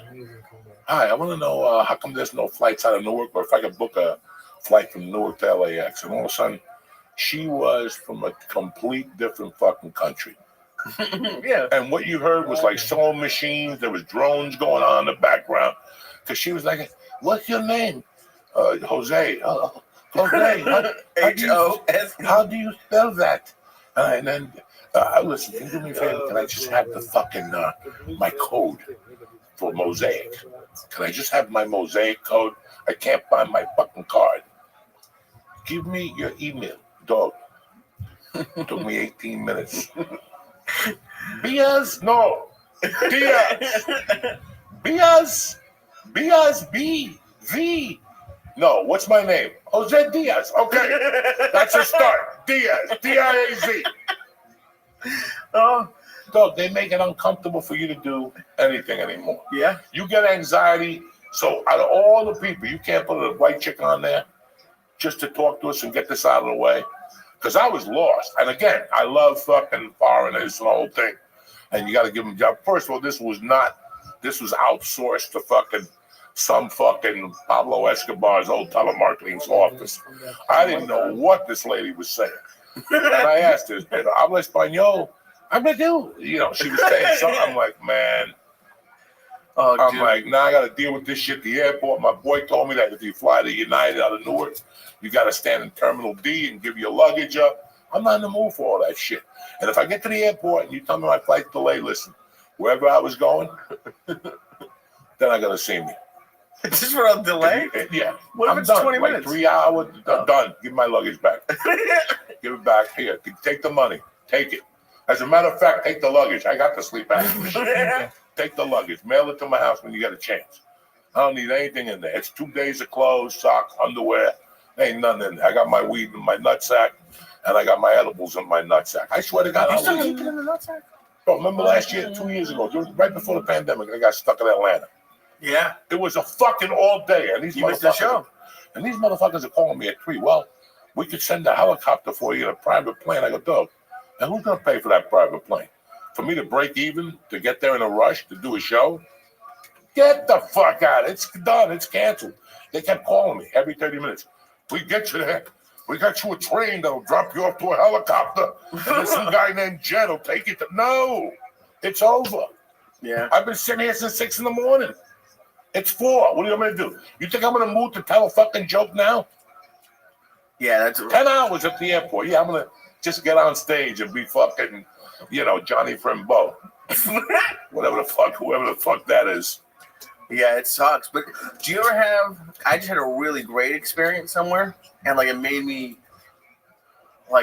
hopeful almost. All right. What experience did you have? Well, you called me. I went to dinner 2 nights in 1 week, and he called me Johnny Dinner, which I thought was hysterical. But I went to a steak place. I've never been, and it wasn't expensive. You ever heard of the Michelin star, the fancy? Yes. I went to a steak, and it was the best meal I've ever had. You wouldn't go because I will be honest, it is a Korean steakhouse, so they give you the kimchi and stuff. But you can just tell them not to even bring it. You just can't be fucking normal like everybody It is else. normal. It's a whole You gotta two go to a countries. fucking Korean steakhouse. It's great. It was great. Never. Wait till you shit blood. It was days ago. That's where you got the pink eye. No, it's not. That's where you got the fucking. It's not. First of all, it's not pink eye. Yes, it is. It's dye. No, from it's not fucking a dye. something. That's where you got the pink eye. It's not a pink I eye. knew there was a by the way. Yeah, I'm going to see Gladiator and then we're going to a steakhouse. We don't pick no restaurants because there's always a by the. He's the easiest guy to talk into anything. Oh, you didn't tell me. And then he'll fucking Yelp it and he'll listen to a stranger. And I already knew that there's a by the way. There was no by the way. I'm going to dinner, Cote, it's a steak. Okay. By the way, I know. Everybody else. It was so good. Yeah. I've never had Wagyu before. You didn't? No. Okay. Have you ever had it? Yeah, and I shit right away. That meat is so fucking rich. Yeah. I mean, they give me 1 ounce. The 2 times I've had it, I didn't even leave the restaurant. I swear to God. I had to go right in the bathroom and shit and come out like I got to get out of here. That was fucking. It's too rich for Uncle Joey. I'm too old for that shit. It's richer. It tastes like short you're rib. eating fat. I can't eat a lot of short rib. I like a little short rib on a pasta, but when they give you that big slab, it looks like that. a fucking. It looks. I love it. No. What happens when you eat short rib? It's just too heavy. That's it. That shit I could eat when I was 25, 34. I ate a piece of fucking short rib at night. I went somewhere and I had short rib on the pillows, not the one from my brother at the joint Red Bank that the kid trains at our school. No, Chef Phil. What is it? Jar. Chef Phil makes a fucking tremendous one. I went somewhere else and it was on the menu. It goes, I'm going to throw you a couple of. I ate one. I had to go right to the bathroom and puke and shit. Went right through me. And the meat, bro, this is a great restaurant I went to. It's just too rich. Wow. It's just too fucking rich. It's just too much. It's just a steak with fat. That's what the Koreans do. First of all, And then now they're calling for, like, you go to either, there's a war going on in Korea. You go either to the Korean steakhouse, there's martial law. Little kids are getting hit with firecrackers and bottle rockets. So what does that have to do with me? Because Eating, I like kimchi. Kimchi. Oh my God. So you don't like kimchi? Oh yeah, I eat it all. It gets your stuff. The farts would be great. Yeah, I know. But they came out like it was good. That's where you got the pink eye. No, it's not. First of all, don't stop calling it pink eye. I never got a sty until you jinxed me at that Airbnb. No, that's because I just saw a picture of a woman who went to an Airbnb, got in a jacuzzi. She's got a rash all over her fucking body. I guess so keep it up with the Airbnbs. I don't go there anymore. And the fucking Japanese steakhouses. What happened was you went to get a steak and they didn't wash the table correctly. You touched the table and then you rubbed your eye with your fingers. So how clean is the fucking restaurant? It wasn't the restaurant. The restaurant was fucking amazing. Yeah, the restaurant was amazing. You got a fucking sty, goddamn it. I didn't get it at the restaurant. You got it somewhere. I think I had it before the restaurant, which pissed me off. I hate that shit. I hate acne. I'm 36. He hates acne. I do. You think I like having spots? I don't know why I have spots. Everyone else just goes about their day. You know why I love acne? Why? Because I can pop the pimples. It keeps me do something at night. I'm gonna buy you. They sell toys that like are fake pimples you can pop. You want one of those? No, I don't want a fake pimple. Sometimes you run out of pimples. You're hanging out with those fucking. I don't do it. I don't like popping pimples that much. You're hanging out with those students in New York with the bushkas on and shit. The fuck is wrong with you, Doug? The yeshiva students? I don't know who the fuck they are. There's some crazy people in New York. We were talking about a casino that they got to build in New York before. Holy shit. That this shit goes through illegal gambling in New York City. Doug, you're going to have to get like a helicopter. There's no more just zipping into the city. I mean, you can't zip into the city no more. Let's get it out of the fucking way. No. But why do you think it's going to be so busy? A casino by Hudson fucking Yards. But there's like a casino with a hotel, with a dock so people can land helicopters, a dock so people can pull in with their fucking boats, and an event center, and shopping, and malls. We don't got the space in New York. So that's a fucking island. But I tell you, again, this is the shit I talk about. It's got nothing to do with me. It's not like I go over there every fucking day. Right. It's got nothing to fucking do with me. I could give a Frenchman's fuck. I come up here once a week to see you motherfuckers, and that's the extent of it. Next year I gotta come up 2 times. Yeah. But that's it. I don't fucking come up here. For me to go into the city, my friend invited me to Kevin. He's a great kid. He invited me to the Happy Madison rap party Saturday night for Happy Gilmore 2. It started at 7, but I had a fucking family thing. I had to be with the kids, and the neighborhood. And they give me a secret Santa, and I ended up leaving because the mushrooms hit me too hard. I had to go for a fucking ride. All those kids yelling and screaming, and I'm hearing Chinese people crying. I thought I was in Vietnam. They're all like, ah. I thought you were blaming the party, but you're like, I also took 9 grams of mushrooms. That might be why you didn't show up to the party. Listen, I'm not going to go to a kid's party just to go to a kid's party. I'm going to go there with my wife. We're going to eat the food. You know what they had? No. The shrimp parm that you like from that place. I love the fish shrimp Everybody's parm. eating chicken and the eggplant scallopini. Fuck you. I was digging 3 of those shrimps at a time. Tell Vinny how big those shrimps are. Oh, they were like fucking like softballs or wiffle balls. They're fucking prawns with sauce and a hunk of cheese on it. Oh, my God. But I do want to thank Nick today for bringing fucking Fioris out of Hoboken. Nick's been brought great. some Italian fucking ham, some wet mutts, and some prosciutto for later. That'll get your asshole going for Monday Night Football. And that's it, and that's that. Nick's been great. Nick has given me some rides. It's Joey's nephew. I will say, Nick, and I'm not trying to, you don't have to go on the camera. You don't even know what you did, and you really didn't do anything, but we went out to eat yesterday, and you ordered calamari and fried shrimp for the table, and Nick pulled what I want to do as a fat guy, but I never have done. There were 3 fried shrimp on the thing. He took 2 of them. And I was like, motherfucker! I was so pissed. I wanted one of those goddamn shrimp. That's someone with like skinny confidence can do. You can just 2 out of the 3 shrimp, brother. Can I get a water? I think we have a water. Oh, another water? But yeah, that was. It's been great. There's like, I'm sure your buddy George has been very helpful. Like all the time. Your other friend Nick has been great.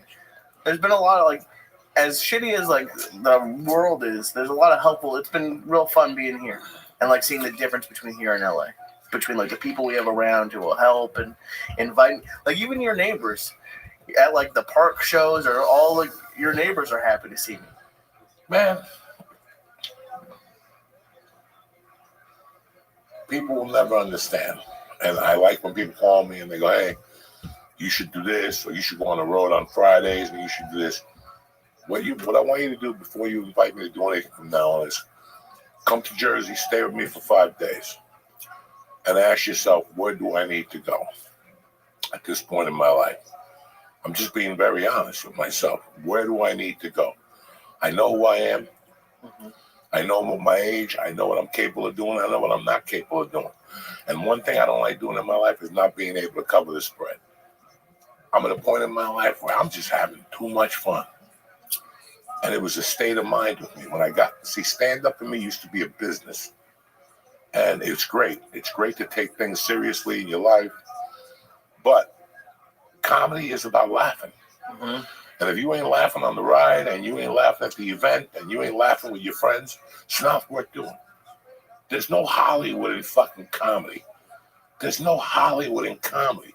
And that was the mix-up. And for the first time in my life, first of all, I never cared what people thought. Like when you go to Hollywood, they'll tell you, Nick, you got to get rid of that joke because it doesn't represent the TV show you're trying to put together. Listen, I'm not trying to put together a TV show. I'm just trying to make people fucking laugh. Mm-hmm. I want them to leave here howling. Not because I had to put a special set together, or I can't touch on this, I can't touch on that.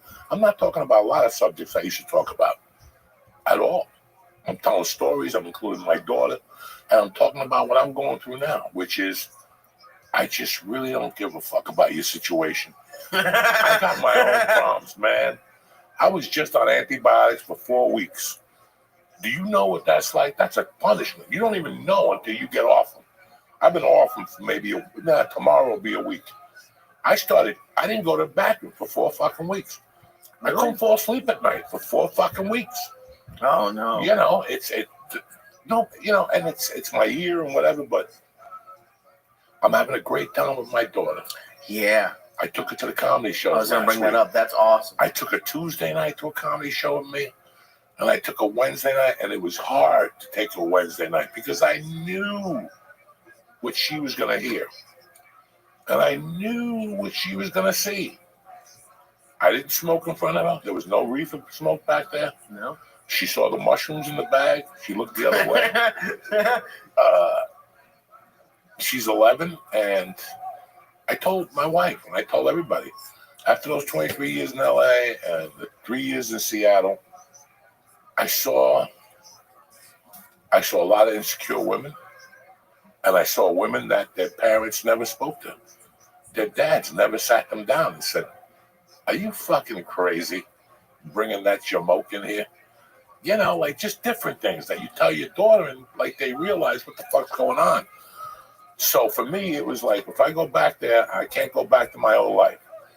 I got to spend time with her. Mm-hmm. I got to spend time with her. And I took her to the open mic, and she had a fucking blast at the open mic. And I'm like, this is not good. And then the next day, she heard me talking to my wife, and she goes, Dad, can I go to Jersey City with you? And I had to call my wife in the room. I'm like, what do you think about that? And she's like, Joe, she's 11. If you think she's mature enough, and I go, let's give it a shot. And she fucking panned out. She had a good time. She laughed. She had a great time. She talked about it, and I could see that she grew. You watch them grow right in front of you after you do something like that with them. She looked like a little adult. She was dressed like an adult. She has a mascara on. She looks like a fucking. She had makeup on. I didn't know that. Yeah. The other night she came in the room. I'm like, you remind me of my mother at 3 a.m.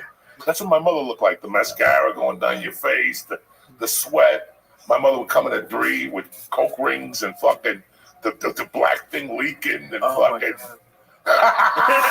But it was, and I'm not saying you had bad shows anywhere else, but do you think there's any like correlation? Because I think you had the best show that I've seen you have in Jersey City. Well, what's going on right now is I'm getting better every week. Mm-hmm. And it's not the material, it's not the confidence. It's not the confidence. You don't think so? What it is? Mm-hmm. I don't give a fuck. I'm gonna still give you the best show I could give you, but I don't give a fuck. I can't worry about giving a fuck anymore. I just can't. It's a different state of mind. I'm doing it for me. I'm telling the jokes I want to fucking tell. I'm doing the schedule I want to do. It's not, the agents call me all the time. Hi, what do you think about a Friday night? Not really. Not really. And you know what? Next time you ask me about a Friday, I'm going to fly you in. And I'm going to show you my family on a Friday and what this neighborhood does on a Friday. And you tell me you have the audacity to tell these people, well, it's time for me to go. I got to go. I don't even want to do that. I don't want to do that. I got 2 Saturday shows all next year. That's it. I got Valentine's Day and May 31st, something like that. That's it. The rest of them are Wednesdays. I got a Friday show in June. But it's just one show at 8 o'clock. And it's the 4th of July week. So I'm taking that check. Gone. Gone. You won't see me till fucking the 8th or the 9th when I'm out of fucking everything else, And that's the thing. This is a time of the year I'm already making a plan for next year. Like, I already have my plan for next year. Unless something happens, I fall off a building, I fucking jump off the hotel balcony like that poor bastard. Whatever the fuck I did. Then they blamed it on drugs down the singer? The singer, that poor bastard. 20-something years old. He got too high. That's, you know why? Because he didn't grow up in North Bergen. He would have been prepared. You would have been high when you're fucking 18 and you wouldn't have lost your mind and the guy delivering drugs. I'm going to put that poor bastard in jail. He's just a bellman. That's what bellmans do. How can I hook you up? Wow. Is that what happened? I don't know. I'm just talking shit out of my ass. Anyway, we're going to break for a quick ad. We'll be back. Come on, guys. I got 16. The dealer got 5. Should I hit or stay?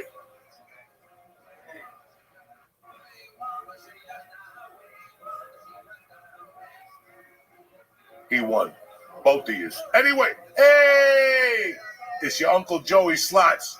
DraftKings is bringing Christmas gifts this year with DraftKings Casino, my personal favorite.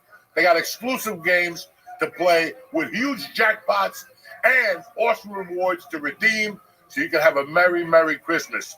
DraftKings is the best way to make the season bright. You saw me. I'm over here. I'm getting ready. It's the 12 days of Christmas. I'm already, on the 12th day, I got a power boost, whatever the hell it is. DraftKings is offering a warm welcome to new players. You ready? $100 instantly in casino credits with just a $10 wager. For the cheap seats, $100 with a $10 wager. $100 in casino credits instantly. Plus, everybody get in on the action with the huge holiday reward every week. I got mine today. So sign up with code Joey Slots, JOESLOTS, because the holiday cheer is here. Only at DraftKings Casino. Gambling problems? Call 1-800-GAMBLER. If not, do what you got to do.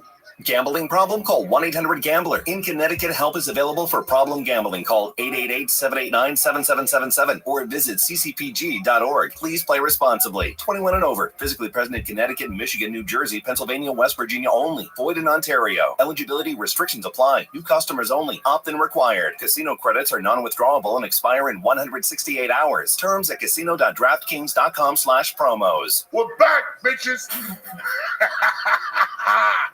Anyway, we were talking about fucking Lee found that Barone and Lucio. Like, listen, I knew when I would start bringing my friends that I grew up with, it would open up different avenues. And I've been getting a lot of fucking emails lately. I got a lot of Facebooks from people that had gone to those schools over the years. They don't land on your regular Facebook. They land like on a messenger or some shit. The one day my messenger had like 11 fucking things in there. And I'm like, what the fuck? And it was just weird that we introduced the country to what teachers used to be. Oh my God. They were teachers used to be. Holy shit. I was very proud that, he was a big part in me getting my life together when I was younger. Then once my mother died, I couldn't go around him because I felt embarrassed of who I'd become for a few years. And I didn't see him for a long time. I think I reconnected with him like in the the late 90s, like 96, 97. I reconnected with him and his wife, Patty. And How did you do that before the internet? I called. But I don't have any of my teachers, not like, what do you No, mean? because you would call somebody who knew somebody who knew somebody who would get you that person's number.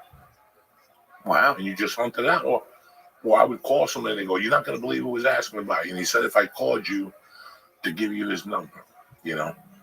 So that's how I reconnected with like Lisa Messina, Mr. Barone. There was a lot of people I didn't see for a long time. I didn't see George for a long fucking time. I didn't see George for 7 years. I thought George was dead. Did you Somebody hear told that? me during a movie that George had died. What up, Connor? And I was depressed. I didn't know what was going on. I'm like, I said he's gone. I mean, one of us was going to die. I didn't know which one at that point. Well, we couldn't keep living that.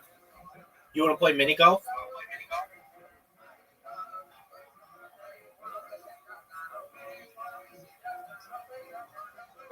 You want to play mini golf? Let's do it. I'll send you an invite.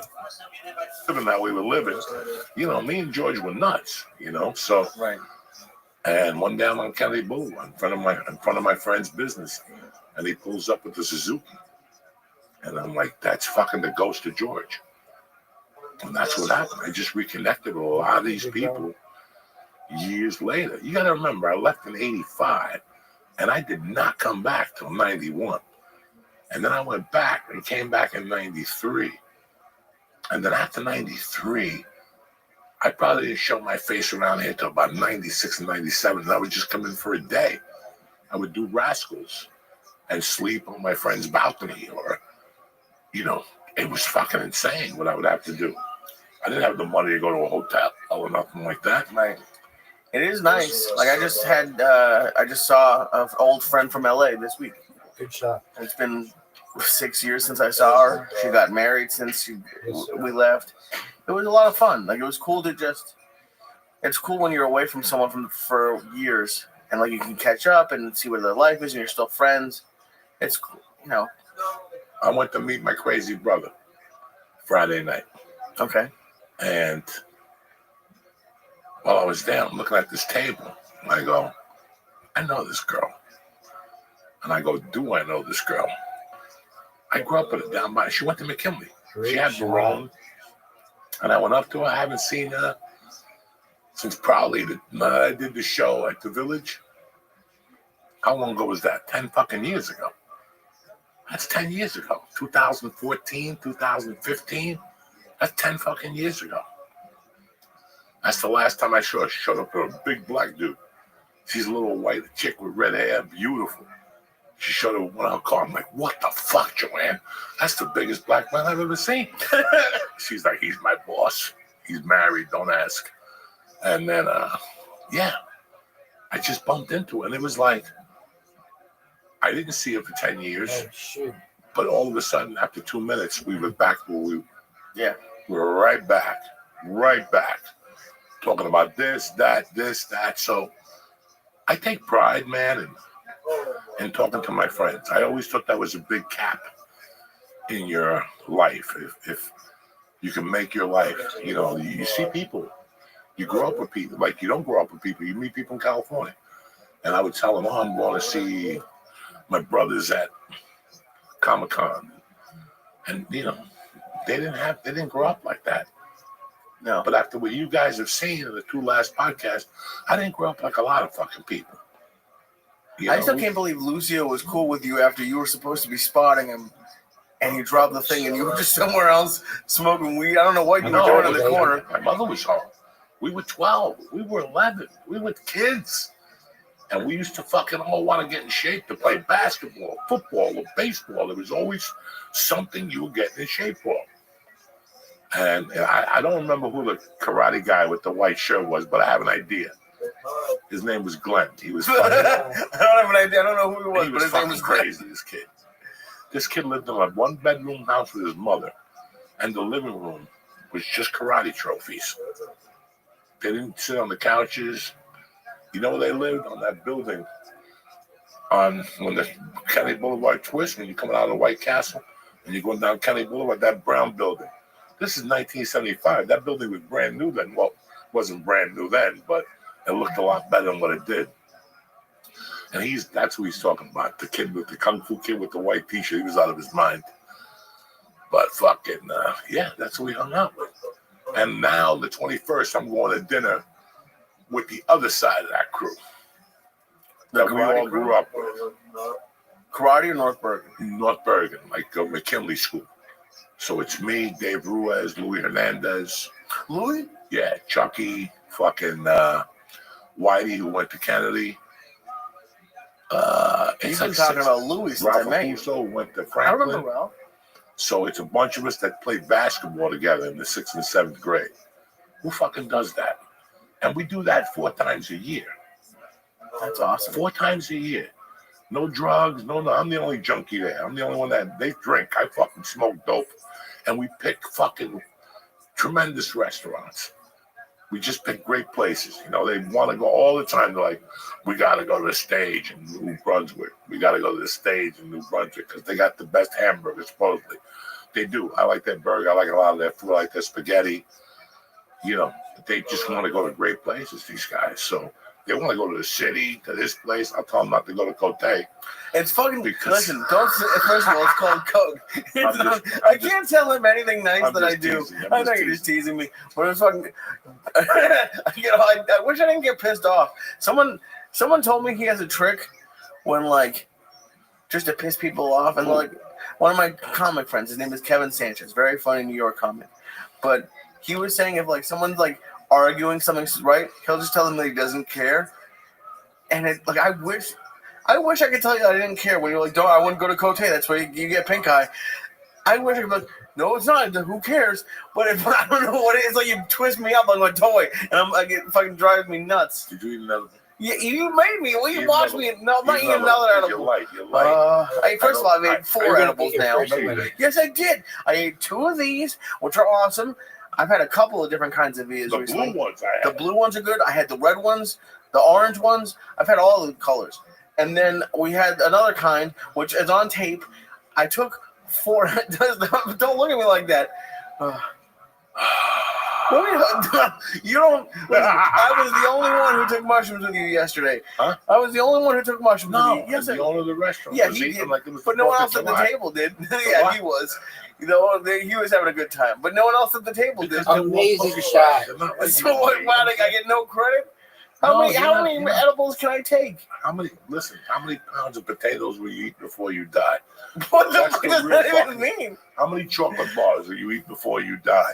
How many fucking steaks but will you eat I'm before not dying you die? tonight. Listen, it's all in moderation. You gotta eat some steaks, you gotta eat some mushrooms. How is it's a balance? You know 300 milligrams of moderation? I've had moderation. Listen, bro, we're going into the holiday season. Okay? As of Tuesday, it's like what's that song they sing? The 12 days of Christmas. Yeah.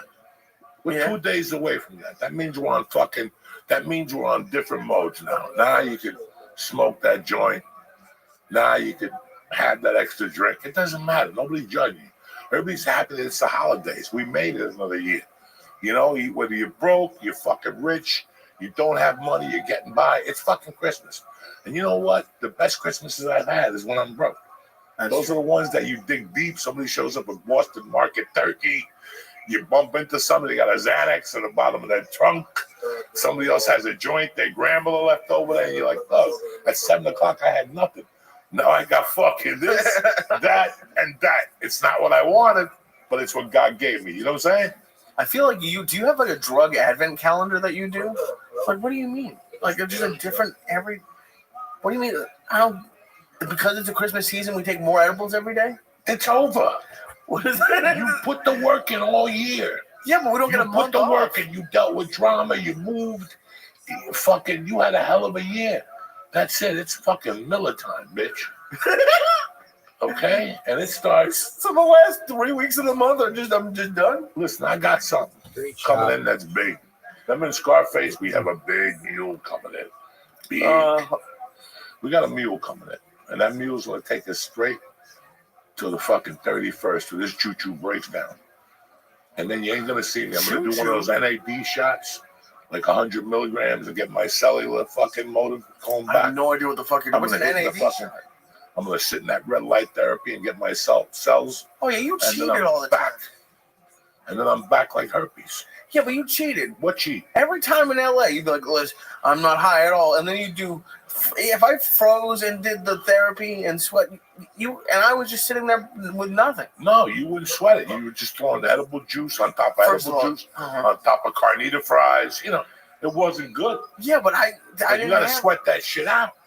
You gotta go in that. Like when I go in the red light sauna, that's it. That means I clean my slate. It's like going to confession.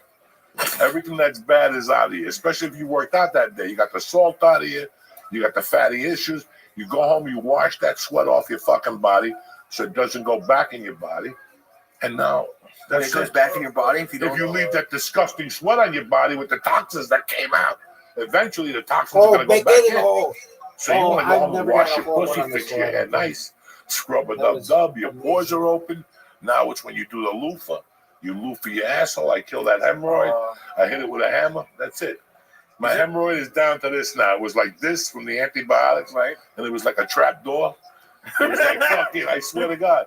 I had a shit and then take the thing and pull it to the side. You would hear it go, No, you didn't. You Yes, didn't I pull did. your. Yes, I did. But then, and you refuse to get preparation H. Because how embarrassing is that to go into CVS and go, where's the preparation H? And then, if not, now you got to figure out how to get that tube up your ass. First of all, which I've is only had- embarrassing. It's not that. First of all, how big is the CVS? You can just walk around. Second of all, I only had one hemorrhoid in my entire life, which is surprising.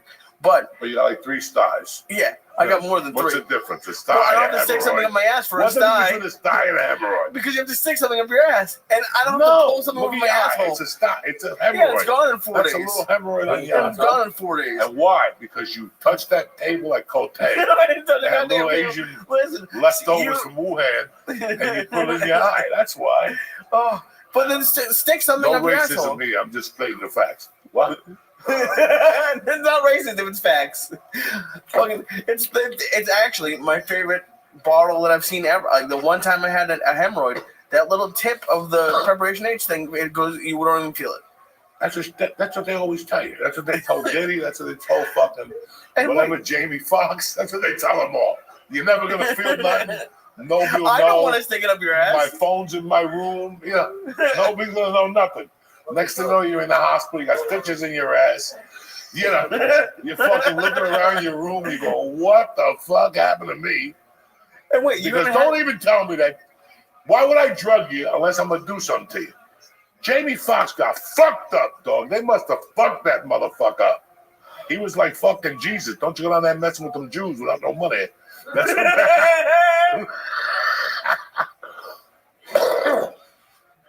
you know, think about it. He went to a Diddy party. He was out of commission for like 3 fucking weeks. He was twitching for like 2 weeks. That's deep. That's a roofie and a half. That's one of those German, Russian roofies. That's one of those Holocaust roofies. So he was saying this happened recently? Because I remember when he went to the hospital. Yeah, he went to the hospital and it came out. Now, supposedly there's stories that he called you. I don't know. I don't know. I just hear little things. I don't read because whatever the fuck they put on there is bullshit. Right. Whatever they put on there is bullshit. You know, Twitter has become X. What? It's called X now. X, mama. I call it X. Like you go on Twitter, it's Alex Jones saying that we're gonna get killed on January 20th. They're gonna spray 2 more viruses on us. It's become, instead of fun Twitter, there's that one chick still sucking dick on Twitter. God bless her. No, I think there's more than one. There's one girl that is skinny. She got the ass of a bone like that. She looks like a tripod. She sucks dicks this fucking big, black ones. BBC, that's her fucking code name. What's BBC? Like Big black cock. Yeah, or she sucks dick in England for that radio station. And wait, you know this is just because you follow her, right? There's more. No, she just appeared on my, like I follow somebody who sucks dick. I got an 11-year-old. I don't get anyone sucking big black cocks on my This Twitter. chick, dog, this chick, there's 2 of them. I have a chubbier one that fucks Marines and shit. She just goes, all these young Marines, and she's like 40. And she fucks all of them. She puts pictures. She got abs, but it's all fake. The ass is fake. The abs are fake. The other one, I forget what her fucking name is. Dog, every other day she's putting pictures up. They meet other girls and they just go to a hotel room. She fucking fucks her fans from PayPal. They send like an email. They have to send like a medical exam. And she'll fuck you. She'll meet you in a hotel room. Wait, they pay on PayPal, or what do you mean PayPal? The other one, where people go from. Oh, like OnlyFans? OnlyFans. Okay. PayPal. Did I say PayPal? Yeah, I was like, how much does it cost to fuck somebody? All right, hold on. We got to go to a message from our sponsor. We'll be right back. The conversation is heating up. Lee needs to take another edible. We'll be right back. Hey, Uncle Joey here. I know it's the holiday season. This is a stressful time of the year, but chill out. With Via has premium THC and THC-free gummies that'll get you through the holidays and into the new year. Whether you want to get more rest, boost your mood, or just get high and eat like a motherfucker, Via has what you need. Listen, I just took 2 of these green boys, and I've been ready to rock all night, okay? The blue ones are good, too. They'll put you on a different planet. Via is organic, vegan, the only lifestyle hemp brand out there. They even have THCA flower, soothing tropicals, and calming drops that are all crafted with highest quality hemp and sourced, trusted, independent-owned American farms. Do me a favor, this holiday season, give yourself with peace of mind. Via. If you're 21, check out the link to Via and in our description. Press in the code JOEY, Joey, to receive 15% off. Who takes care of you like Uncle Joey and Lily? Nobody. They'll ask you where you heard about them. You tell them. You tell them. Uncle Joey and Lee sent you there. This holiday season, enhance your everyday with Via, okay? Anyway, we were talking about it. I have no idea. Fucking one of the producers just found a piece of gum on the bottom of Gumshoe over here. He's like a detective from the 60s. They all have like a nail in their shoe and a piece of gum. That's why they call them Gumshoe. Is that why? No, I don't know. I always step in. Do you ever walk around and think you step in shit? Like, not really. No? I look at the floor to make sure I don't step in shit, okay? How often are you looking at the ground? The whole time. First of all, I'm old. I'm always looking at the ground because I might fall. I could fall any fucking minute. My balance is tip-top magoo, but I got to work on it. Really? What do you do to work on your balance? You do strength exercises so you don't fall. You know, my bones get weaker now. I've been listening to this lady lately, that sexy lady who talks about your health all the time, Patrick. Whatever, I fucking love her. The other day she said by the time you're 75, you're like 3% of your muscle. But if you start lifting in your 40s and 50s, you'll build a reserve. So when you're 75, muscle is the whole fucking thing. Protein is the whole thing. You ever see when you're 80 and you're soggy, you're not going to live that long. You know what I'm saying? You got to be tip-top magoo. What does soggy mean? You know, when you're soggy. That is like just they look soggy? Like the way I look. I'm soggy. You don't look soggy. But the more harder you work, you have that muscle. It goes off. Sarcopenia is when your bones start to lose. You know, so it's easier to break bones and shit. So that's what you try to stay around. When I box, I always work on my balance, my footwork, you know. I go to boxing class because there's numbers. I know, listen, with the amount of drugs I took and, you know, trauma and hits to the head and nose, there's going to be dementia. You have to expect it at our time right now. You don't have to. No, everybody else gets it. It's in fucking milk. It's in carrots. I don't know what the fuck it's in. I don't think But every time you dementia's talk in to your milk. grandfather, he don't remember you. And this is more, when I was a kid, everybody remembered everybody. Everybody remembered everybody. They could be 100. Oh, you little fucking Nicky from the bottom of the corner. You used to throw snowballs at the birds, you know. Oh my God. Now you go see these people and they're like, who are you? Who am I? Who am I? I put the bathrooms in this joint. You know what I'm saying? Who am I? Oh my God. I was just going to ask you something. What are you going to ask me now? I don't know. Fuck. No, we were talking about something. You don't remember what we were talking about? Not really. God damn it. Oh, Rhonda Patrick. Rhonda Patrick. Because you've worked really hard the last couple of years. Mm-hmm. You were talking about sleep, and that's like probably the worst thing I have right now. Me too. I'm just not sleeping at all. You're up at 8 in the morning. You're doing. Listen, sorry to tell you. I'm very sorry to tell you. When you do comedy, you don't sleep. Seems like it. The hours just don't add up.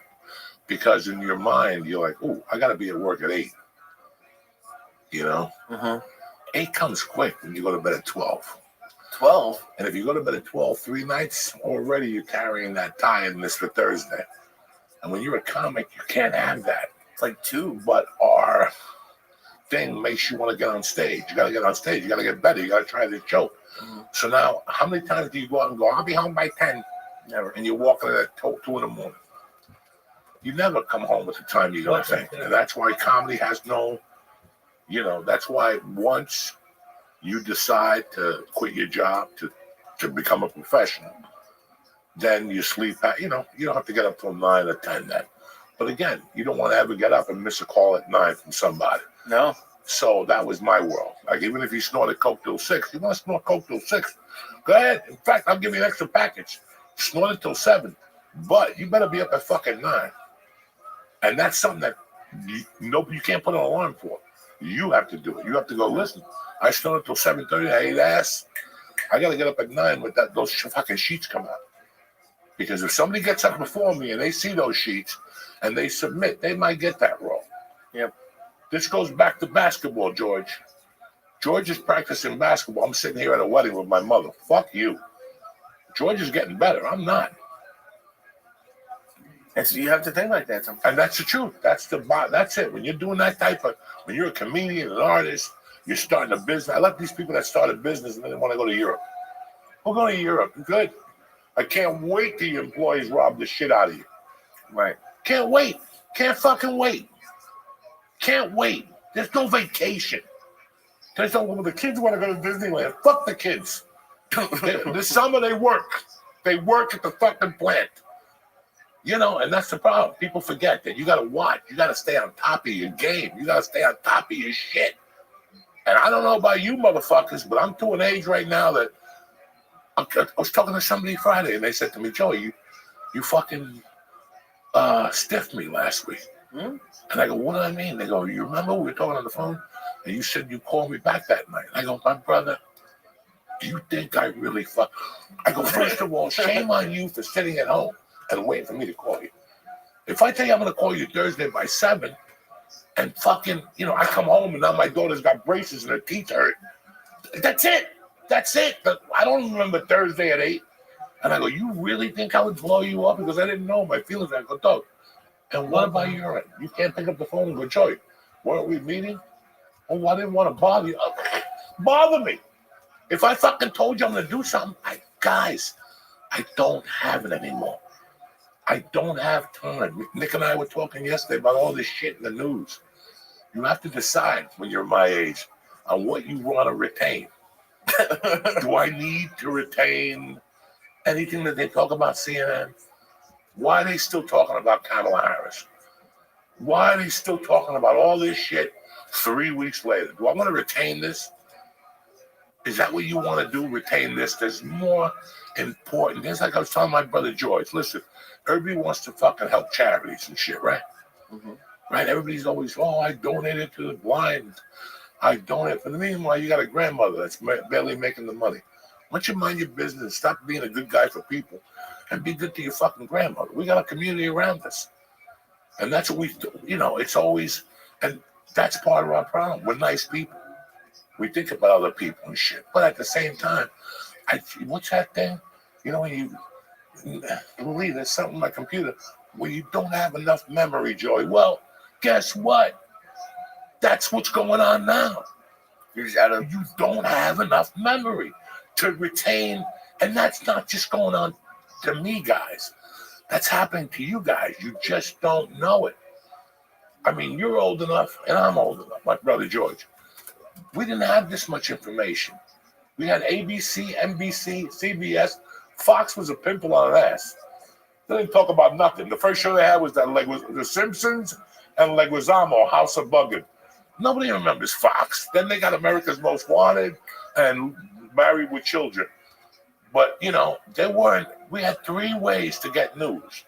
And if you wanted to know what happened in North Bergen or New York City, you had to watch Eyewitness News or 12 or 9. 12 and whatever. Now, we have 30,000 fucking news avenues. You go on the computer, you got Yahoo, this, that, Forbes, bop, beep, bop, boop. Not to mention, when I was a kid, I watched Happy Days. I watched the Waltons. That's 2 days a week. Every fucking night, you gotta fucking find a different streaming service. Remember your fucking code. Yeah. How much shit can you put on your mind before your mind finally goes, it's the law of diminishing returns? You know, that's why you have to do shit. Now you have to read about stuff you could do. Like they say, turn off the computer at night. They say, turn off. Bro, when I get up in the morning, I do not look at that cell phone. It's nothing is good news on that cell phone. Nothing in the morning. You have your coffee, you look out your window, look at that bird. I don't care if you look at the Russian guy pushing the garbage into his backyard. It's a lot better than reading what's on Yahoo first thing in the morning. Do you ever feel like you're addicted to your phone? No, not like that. And because you had addiction problems, like you never feel, because I do 1,000%. I spend way too much time on my phone. And it's not even like I feel the urge, but it's just if there's ever a second of like just silence, you just reach for the phone. Listen, in today's society, everybody's addicted to the phone. Everybody complains about people being addicted to the phone. I have a family, and I hang out with other kids with families. And this is what you see when you go to a restaurant. You see the kids rip out the phones, but then the parents rip out the phones. Mm-hmm. So we have no leg to stand on. Right. You know? Yeah. The phone was a very great invention, but the more you have a phone, you're like, this wasn't a good idea. It was good at a flip phone. This was not a good idea. Because now you have, like when I call you on your cell phone, I don't know about you, I expect to get you on your cell phone. If I call your house, you're in the shower washing your pussy, you're somewhere, you're out at the bodega, whatever the fuck you're doing. But if I call you, when we call your cell phone now, we expect for you to pick up that fucking cell phone. It's in your pocket. Every time I see you, you're on there. Right? Every time you see anybody. But then when you call them, they're not around. Dog, it's the worst thing in the world. Because I feel like I got to pick it up because it's on me. It's fucking on me, guys. You know it is. It's on you. So this could be anybody. This could be your daughter. This could be, but there's so many other things on the phone that the way Instagram, it's taken away. Like, you know, Nick and I were talking about specials yesterday. Who watches a whole hour? Very rare. You know, we listen to long podcasts because we have to drive a truck or deliver UPS or whatever. But it could take someone, this is going to be like, what, 90 minutes? This could take someone, in theory, a few days to listen to, you know, when they're driving back and forth or doing something. Some people listen to 7 a day, but it's, I'm not the phone's listen great. to 7 a day. I pick and choose. You know, if I see someone, good guest, I want to see you something. No, but you don't have the lifestyle to listen to 7 a day. There's definitely people who do. And I wouldn't. No, you wouldn't? No, because it's like Sunday football. I would love to be able to sit there from 12:30 and sit there till 10 o'clock at night. Oh, I ate too many wings. Yeah, this is what you do every fucking week. I can watch the first quarter of the 1 o'clock game, the first half. Okay. Then I'd like to go for a ride. You always say this. What do you do on this ride? I call you. I call anybody who missed a call. Mm-hmm. I call somebody I have to check in with. I call my agent. I call my other agent. You don't know. It's Sunday. You're getting ready for the fucking Monday, Jack. So, and the fuck? Sunday. Welcome. Sunday's the Lord's Day. How are you? But that's till about 1 o'clock. Right. Then you watch a little football, and then you take your little nap, you smoke some pot, you give the wife a stabbing, Yeah, you take a shower. Yeah, Doug, I'm live in there. Is that how you found out about me? No, I found you through FaceTime. Okay, cool. Yeah. I asked this that dude, he didn't need a camera, dude, for live streaming. Oh, I don't know. You can contact his moderators.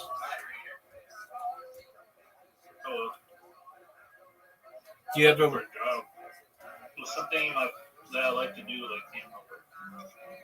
All right. Shoot his moderators a question or a message and just say, hey, I'm interested in doing camera work for Aiden Ross. Can you please let me know how this could get set up? Okay. Oh, you're right. What's new in your neck of the woods? Nothing really. Virginia is a boring state. You just chilling? Today I'm just chilling. How about you, man? Yeah, I'm creating robots for Blue Sky. You know what Blue Sky is? It's like the Twitter alternative, and getting people to tweet about me. I do not know, but I'm making an account if you need people to join it. Oh, I appreciate that. I suggest you make an account. It's a nice little platform, but I don't need anybody to help me. I've got my bots doing what they need to do. I appreciate it, though. Yeah. So basically, you can say anything you want on this. Yeah, they're pretty open.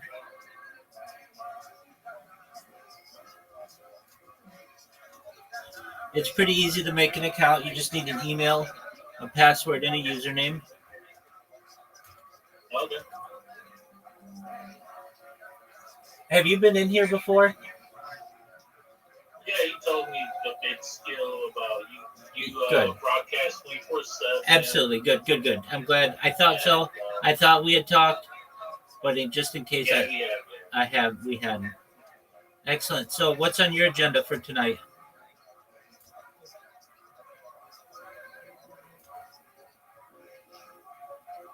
What's on your agenda? The moment, really, just looking, getting lucky at hope. Again, trying to, nothing really, just about play Fortnite a little bit, just trying to see if I can find people to play with. Very cool. You want to stream it in here? Feel free to. Oh, sure. Okay. Excellent. I'll watch.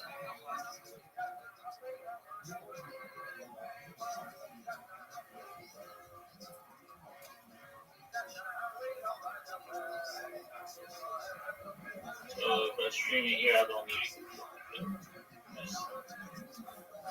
it. Excellent. I'm going to watch right now. I am. Let's see here. Oh, that's Silky. Okay, when you're ready, let me know. I'm going to adjust 3 of my computers. So I'm here. I've just got to restart my streams. I'm still here. You can still hear me. Who's your favorite character in Fortnite?